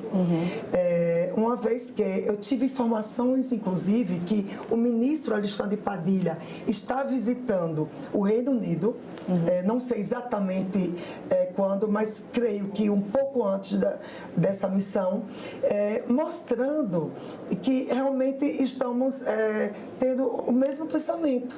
Então, o executivo e o legislativo, tudo em prol de mais avanços, né, na área do câncer, do tratamento do câncer, para que a gente possa trazer essa tecnologia avançada no tratamento contra o câncer no nosso país. Senadora, como eu disse no início do programa, o câncer hoje é uma das maiores causas de morte no Brasil. A gente está em pleno Outubro Rosa.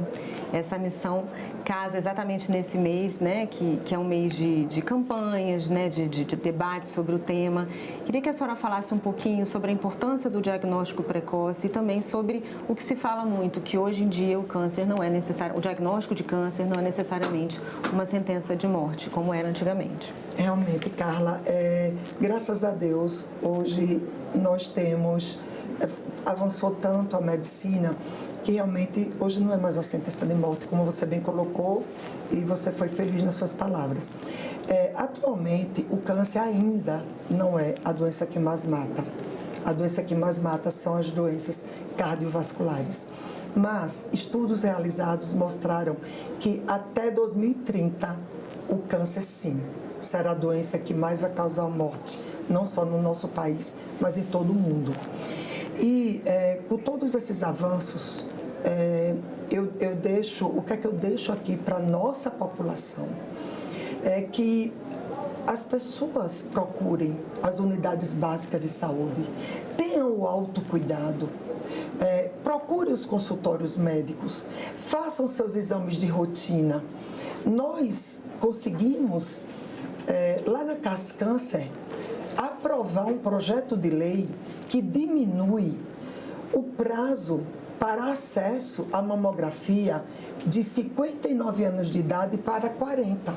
Então, vocês, mulheres brasileiras que estão acompanhando aqui o TV Senado e acompanhando essa entrevista, vocês busquem às unidades básicas de saúde, os consultórios médicos e façam sua mamografia, que é um exame simples, um exame prático e rápido, que dá o diagnóstico precoce de câncer de mama. E como nós estamos no Outubro Rosa, que é a conscientização do câncer de mama, eu quero dizer a vocês, mulheres, que câncer de mama tem cura. E cada vez mais o diagnóstico precoce, mais chances de cura. Então, os cânceres de mama em estágio 1 e 2 é totalmente curável. Como também aqui eu posso me expandir o câncer de colo de útero. Você fazendo o Papa Nicolau, fazendo a colposcopia. E vou até reforçar o Papa Nicolau, que às vezes a colposcopia não tem em todos os centros básicos, todas as unidades básicas de saúde, mas o Papa Nicolau. E assim por diante. Tem o câncer coloretal, que está matando muita gente, especialmente as mulheres. Então, que possa procurar o gastroenterologista para ter acesso à colonoscopia. E o homem, o câncer de próstata, que é o câncer que mais mata o homem, é o câncer de próstata. E é totalmente curável. Então, eu quero chamar a atenção para esse tipo de câncer e não podia deixar de falar aqui do melanoma, que é o câncer de pele, que é bem visível, né? Que a lesão ela é arroxeada e às vezes sangra. Então, pacientes brancos que têm pouca melanina na pele, que se expõem muito ao sol, viu uma lesão dessas, vai na unidade básica de saúde, não precisa necessariamente chegar a um especialista, a um dermatologista, mas vai lá, é feita a biópsia e aí a gente tem como tratar inicialmente esse câncer. Senadora, quero agradecer muito a presença da senhora e já convidá-la para, após a viagem, nos contar como foi essa missão e trazer os resultados dessa viagem. Com certeza, estarei aqui com vocês, Carla. Terei o maior prazer de falar de assuntos de suma importância, que é o câncer, e de trazer resultados promissores aqui para o nosso país. Com certeza. Obrigada, senadora. E eu agradeço a você também que nos assistiu. Se você quiser rever esse programa, é só entrar no nosso site senado.leg.br/TV ou acessar o nosso canal no YouTube. Obrigada pela sua companhia e até o próximo argumento.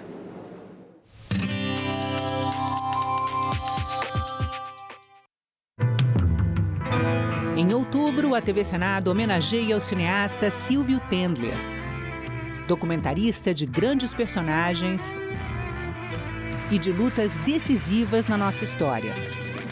Então eu escrevi o poema Silvio como quem fizesse a última coisa da vida.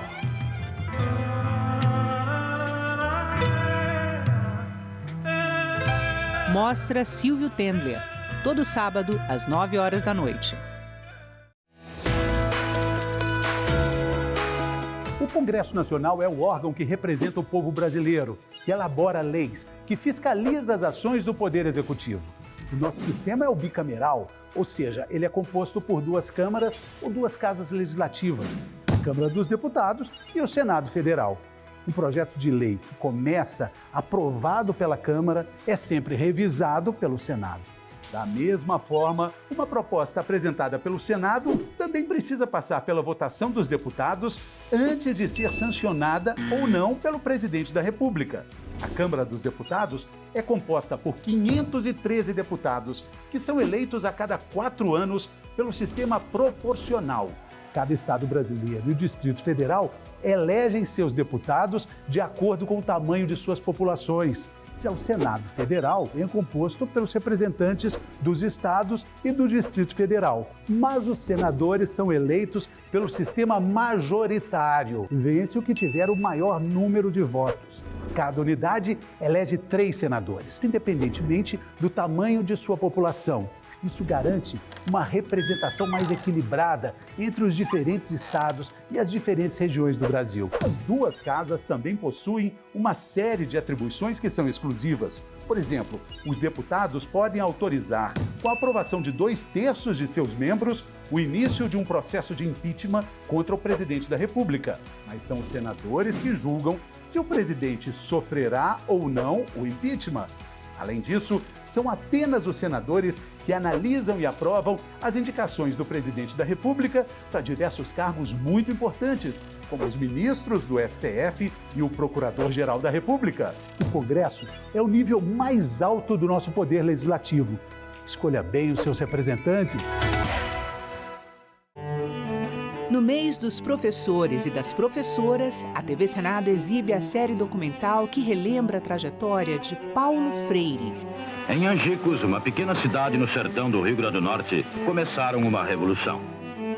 E a atualidade do seu pensamento.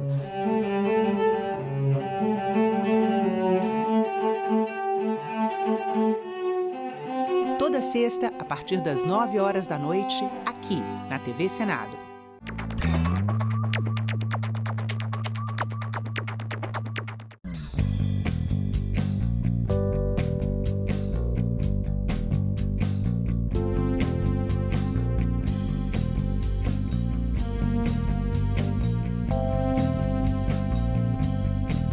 A gente também fala tupi. O nome do estado do Maranhão vem do tupi e é formado por dois termos, mar mais inhã. Mar é uma variação de embará, bará, que vem de Pará e significa mar ou Rio Grande. A outra parte da palavra é inhã, que quer dizer correnteza. Então Maranhão virou Maranhão, que tem na origem o significado de mar grande ou mar que corre. A gente também fala tupi.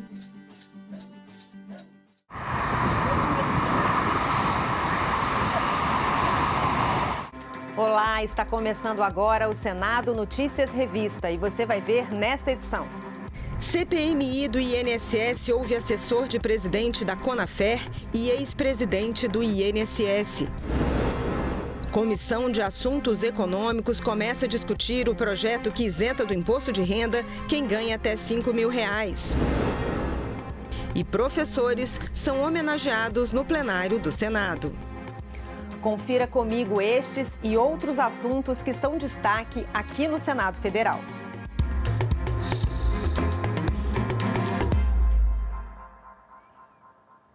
A CPMI do INSS ouviu na quinta-feira Cícero Marcelino, que presta serviços para a Conafer, a Confederação Nacional dos Agricultores Familiares.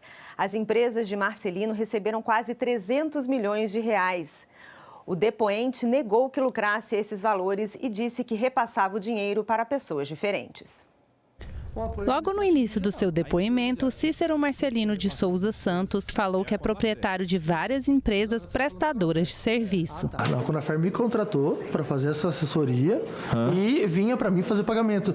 Planilhas indígenas, planilhas quilombolas, planilha administrativa, etc. Juntamente com a secretaria da Conafer, era encaminhado para mim a planilha de pagamentos. E o dinheiro, até porque vocês têm acesso, dá para ver que o dinheiro entrava e ia para 200, 300, 400 pessoas diferente sendo pago. Isso aconteceu mensalmente. Cícero explicou ainda como conheceu o presidente da entidade, Carlos Roberto Ferreira Lopes. No ano de 2017 ou 2018, 16 ou 17, conheci o Carlos.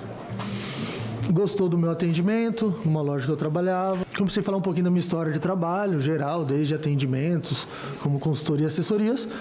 E ele falou que precisava de uma empresa assim. Foi aí que eu falei, eu vou abrir a empresa e vou começar a prestar serviço para o senhor. O relator, deputado Alfredo Gaspar, questionou se Cícero tinha acesso à conta pessoal do presidente da Conafer. Me explica qual o fundamento do senhor estar mexendo na conta pessoal do senhor Carlos Lopes, já que o senhor é um prestador de serviço. Certo. Me diga, qual é a lógica disso? Eu não entendo, eu queria que o senhor explicasse. Deve ter acontecido isso eventualmente, mas foi na base de uma confiança. Mas confiança para fazer o quê? Para algum pagamento que eu não recordo. Cícero ressaltou que o lucro dele era menor do que o divulgado. Em todas essas empresas, a média que eu tinha para receber era a média de 20 mil, 30 mil reais por mês. Era o que me sobrava aí para... A gente vai chegar lá. Estou falando do dinheiro bruto porque às vezes dá um entendimento que esse dinheiro é do Cícero, né? O Cícero ganhava 800 milhões, mais 700 milhões, mas enfim. O senhor recebe 60 milhões, mete 5 milhões para o Igor, o Igor vai e mete 6 milhões para o senhor aqui. Depois volta esses 6 milhões. Me parece isso uma lavagem de dinheiro clara. Isso aí eu vou puxar, pedir para pesquisar, porque isso eu estou sabendo agora também.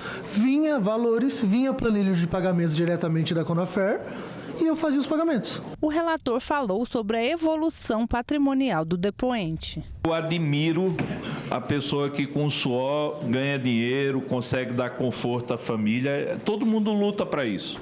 Mas o senhor saiu de uma atividade mais simples para se transformar em um conglomerado de empresas que receberam 300 milhões de reais. E finalizou explicando o motivo de não pedir a prisão do assessor da Conafé. Primeiro, que aqui há uma confusão entre investigado e testemunha. O segundo motivo é que neste Brasil eu não acredito. Eu não acredito num Brasil em que os poderosos têm habeas corpus e os laranjas ficam soltos para serem dados como isca para satisfazer a vontade do povo. Não, povo brasileiro. Os grandes estão sendo blindados. Isso aqui é um boi de piranha, não peça a prisão, não. 12 novos depoentes serão ouvidos na CPMI do INSS. Os requerimentos de convocação de José Ferreira da Silva, o Frei Chico, foram rejeitados. Os requerimentos foram rejeitados por 19 votos a 11.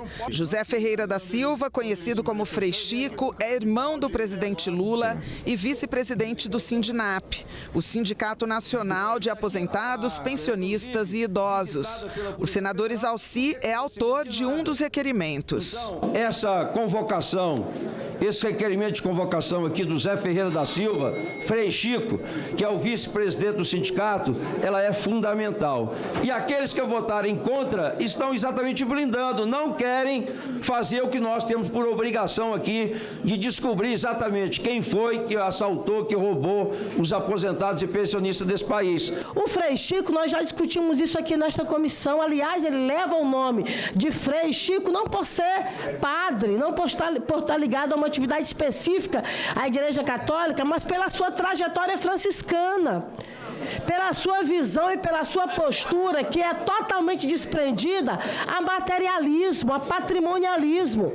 O Frei Chico não tem nenhuma atividade administrativa, nenhuma atividade financeira no sindicato que ele está há 1 ano. Senadores e deputados aprovaram requerimentos pedindo quebra de sigilo fiscal e financeiro e a convocação de 12 novos depoentes. Foi aprovado o pedido de quebra de sigilo do advogado Eli Cohen, que já esteve na CPMI e foi o responsável pelas primeiras denúncias da fraude bilionária. Muito me estranha. O senhor Eli Cohen foi quem desbaratou isso, quem desbaratou e quem fez toda uma movimentação, inclusive com a imprensa, inclusive com delegados. Foi ele que foi acusar as pessoas, mas ele está sendo absolutamente protegido. Neste caso aqui, não há vinculação como investigado do senhor Eli Cohen. Tudo que nós estamos ouvindo aqui, na verdade, são ilações e narrativas do PT, tentando desacreditar quem trouxe as informações que fizeram com que essa CPI pudesse ser instalada. Sim, senhores, porque se não fosse as matérias do Metrópolis, se não fossem as entrevistas dadas por Eli Cohen a este jornal e à mídia, nós não teríamos hoje esta CPI funcionando. O requerimento que pedia a convocação e a quebra de sigilo de Daniele Miranda Fonteles foi rejeitado. Ela é apontada nas investigações por receber 5 milhões de reais de Antônio Carlos Camilo Antunes, o careca do INSS. E no depoimento à CPMI do INSS no início da semana, o ex-presidente da instituição, Alessandro Stefanuto, disse que o INSS é muito maior que os descontos associativos. O ex-presidente do INSS, Alessandro Antônio Stefanuto, chegou à CPMI amparado por um habeas corpus concedido pelo ministro do Supremo Tribunal Federal, Luiz Fux, que garantiu a ele o direito de permanecer calado nas perguntas que o incriminem. Em sua fala inicial, o depoente disse que o INSS é muito maior do que os descontos associativos. O INSS é muito maior que o desconto associativo, que é muito importante, e se fraude foram cometidas, porque eu sou jurista, para mim o princípio da inocência presumida deve ser respeitado. Se fraudes foram feitas, que se punam quem praticaram as fraudes. Mas não podemos aqui condenar o INSS e falar que o INSS não é um órgão de excelência para muita coisa. Ao ser questionado pelo relator, o deputado Alfredo Gaspar, Alessandro Stefanuto se negou a responder algumas perguntas, o que gerou tensão e a interrupção da sessão. Gostaria de saber quando ele iniciou no serviço público. Presidente, eu vou manter em silêncio nessa pergunta. Presidente, calar a verdade de ato não incriminatório cabe o flagrante de falso testemunho. Gostaria que o senhor analisasse esse fato. Concordo, presidente. Concordo com o relator. Essa pergunta que o relator está fazendo, julgo que eu não devo responder. É um julgamento meu. O site da Jovem Pan publicou no dia 6 de 10 de 2025 que um advogado em seu nome estava exigindo 5 milhões para cadastrar empresas com ACT. O nome desse advogado é Gilmar Estelo. Qual a sua relação com o senhor Gilmar Estelo? Eu não tenho relação pessoal, relação de amizade ou alguém que eu deleguei que fale em meu nome para qualquer tipo de acordo ou combinado. Isso não existe.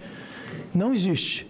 Então, eu digo ao senhor o seguinte, se o senhor acha que fazer essa pergunta não é desrespeitosa, porque é uma pergunta de jornal, no outro dia eu vi aqui o senhor bastante aborrecido, porque o nome do senhor estava no site de determinada entidade.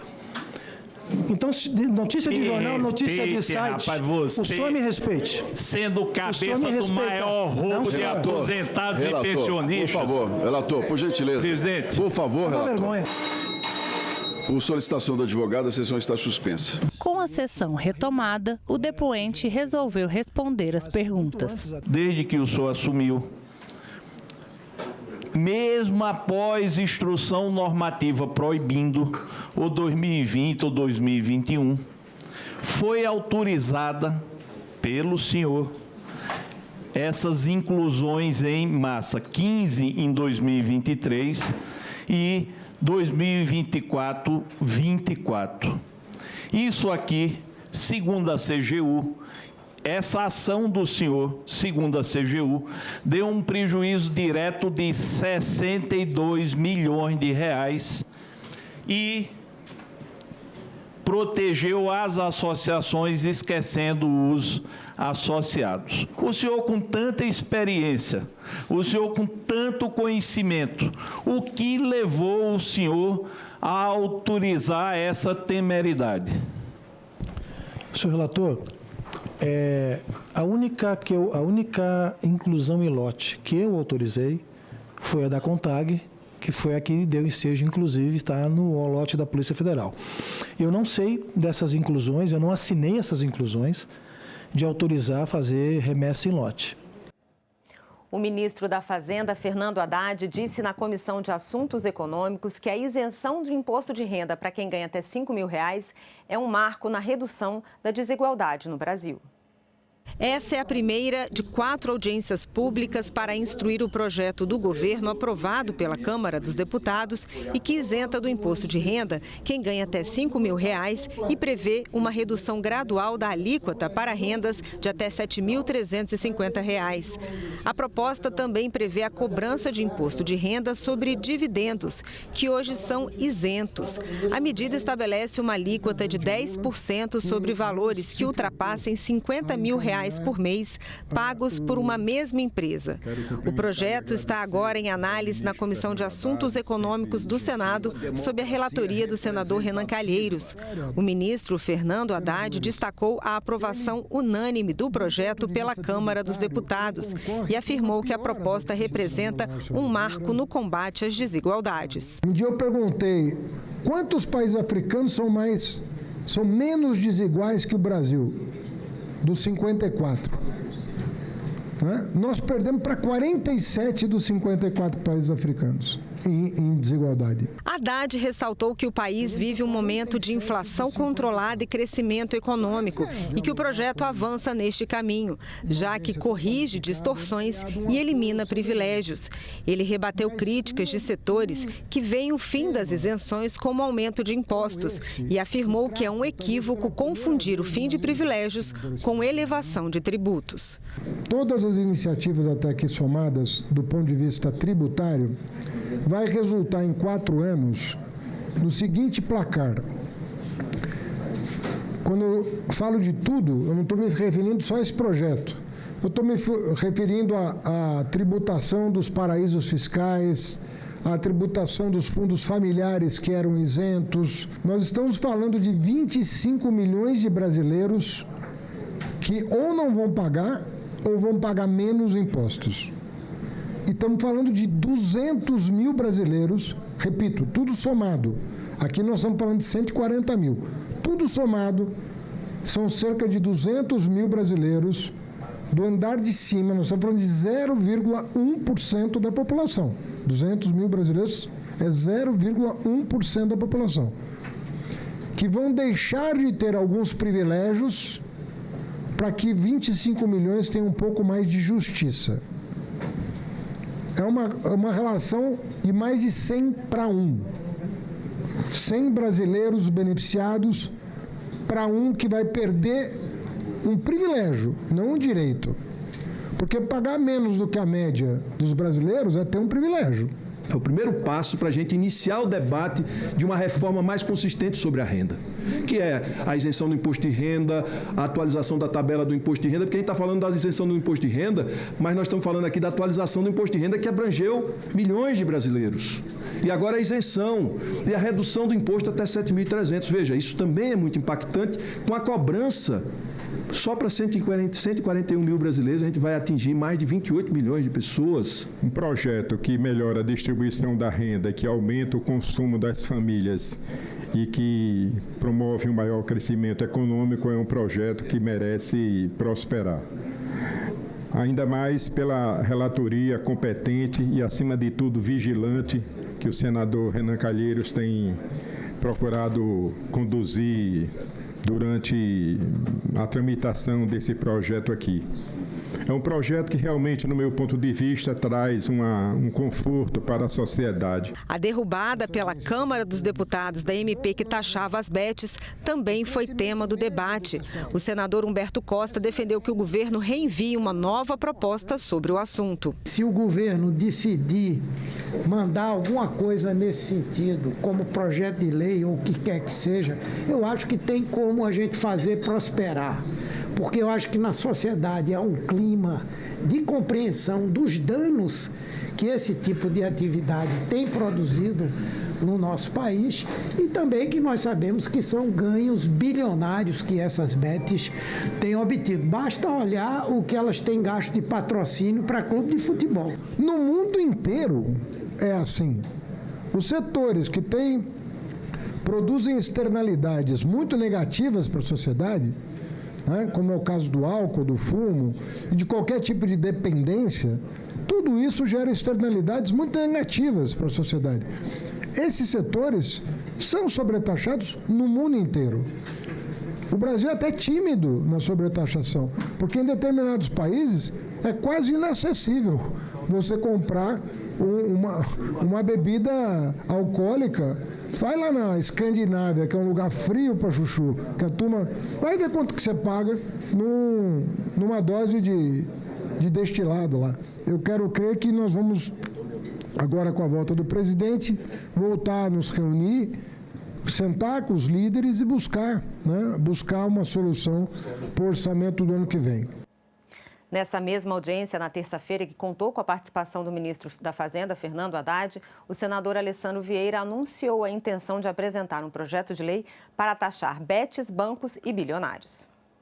Eu entendo que o governo cometeu um grande erro político ao abandonar a discussão da chamada taxação BBB no corpo da MP 1303, porque o resultado final foi uma negociação muito mal sucedida. E, de fato, é preciso retomar esse tema, a taxação de betes, bancos e bilionários, aí bilionários entendidos com a licença poética, né? Na verdade, está falando de altas rendas, né? E de investidores. Antecipo a Vossa Excelência que nós vamos apresentar nesse projeto emendas nesse sentido, para registrar a posição política, mas vamos também apresentar em projeto autônomo, porque eu concordo com Vossa Excelência. A configuração política atual do Congresso Nacional não recomenda o retorno dessa matéria à Câmara dos Deputados nesse ano, porque vai se reabrir todo aquele processo traumático de negociação que chega à fronteira da extorsão direta praticada por determinados parlamentares. E eu gosto sempre de ser muito claro nas coisas que falo, para não, enfim, para que quem nos acompanha possa compreender bem. Só no caso das betes, a retomada de uma taxação adequada dentro do patamar internacional tem um potencial de arrecadação superior a 30 bilhões de reais. O Senado celebrou o Dia do Professor em uma sessão marcada por emoção e reconhecimento. A homenagem de iniciativa da senadora professora Dorinha Seabra reuniu parlamentares e representantes da educação de todo o país para celebrar aqueles que dedicam a vida a ensinar. O Dia do Professor é celebrado no Brasil desde 1947, mas a história começou muito antes, em 1827, quando Dom Pedro I assinou o decreto que criou as escolas de primeiras letras. Mas um século depois, a data se tornou um símbolo de gratidão e respeito aos educadores, aqueles que transformam vidas pelo conhecimento. Um guerreiro sem espada, sem faca, foice ou facão, armados só de amor, segurando um giz na mão. O livro é seu escudo que lhe protege de tudo que possa lhe causar dor. Por isso, eu tenho dito que eu tenho fé e acredito na força do professor. Nosso grande orgulho de fazer essa sessão em homenagem ao Dia do Professor e das professoras brasileiras. Eu sei que em todo o país, em escolas de todas as regiões, realizam amanhã, dia 15 de outubro, a homenagem aos professores e professoras. Aqui no plenário, os senadores destacaram a importância de valorizar a carreira docente e reconhecer o papel transformador de quem ensina. Também ressaltaram que o trabalho docente é essencial para a construção de um país mais justo, democrático e igualitário. O que todos esses caminhos têm em comum é a presença incansável, firme e atenciosa, rigorosa, competente daquele professor ou daquela professora, dos professores que ajudaram a construir a estrada que todos nós percorremos até aqui. Bom, a gente precisa investir muito na educação profissional. E com tecnologia, eu estava agora na ciência e tecnologia, por isso que eu atrasei um pouco aqui, discutindo realmente a inclusão da ciência e tecnologia na educação, que também parece que são coisas distintas, né? E a gente precisa incluir tudo isso, tem que ter estrutura. E a outra é formação de professor, cara. Ninguém quer ser mais professor. Por quê? Porque não reconhecem, não valorizam. É uma merreca o dinheiro lá, como diz o professor Raimundo, né? É um troço pequenininho lá, antigo. E passando, todo mundo diz que a educação é prioridade, prioridade, prioridade, mas na prática não acontece.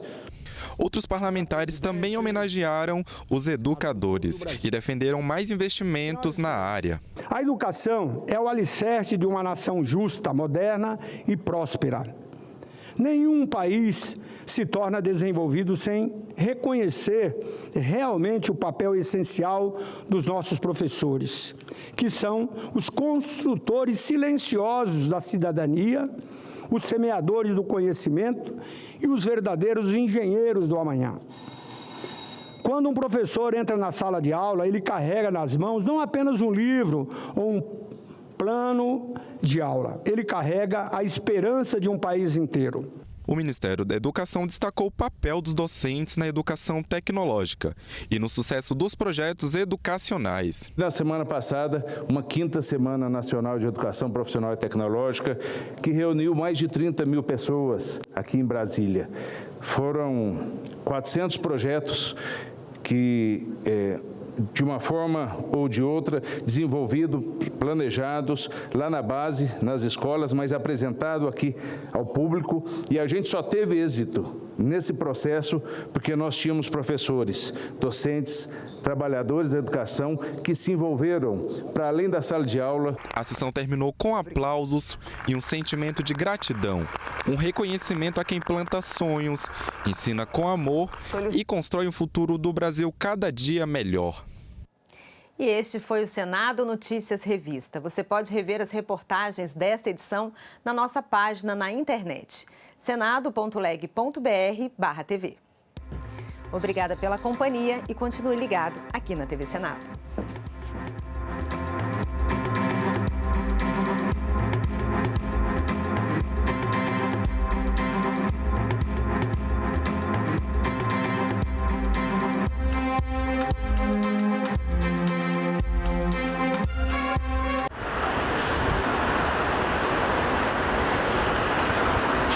Fazenda em Goiás vira exemplo de agricultura sustentável.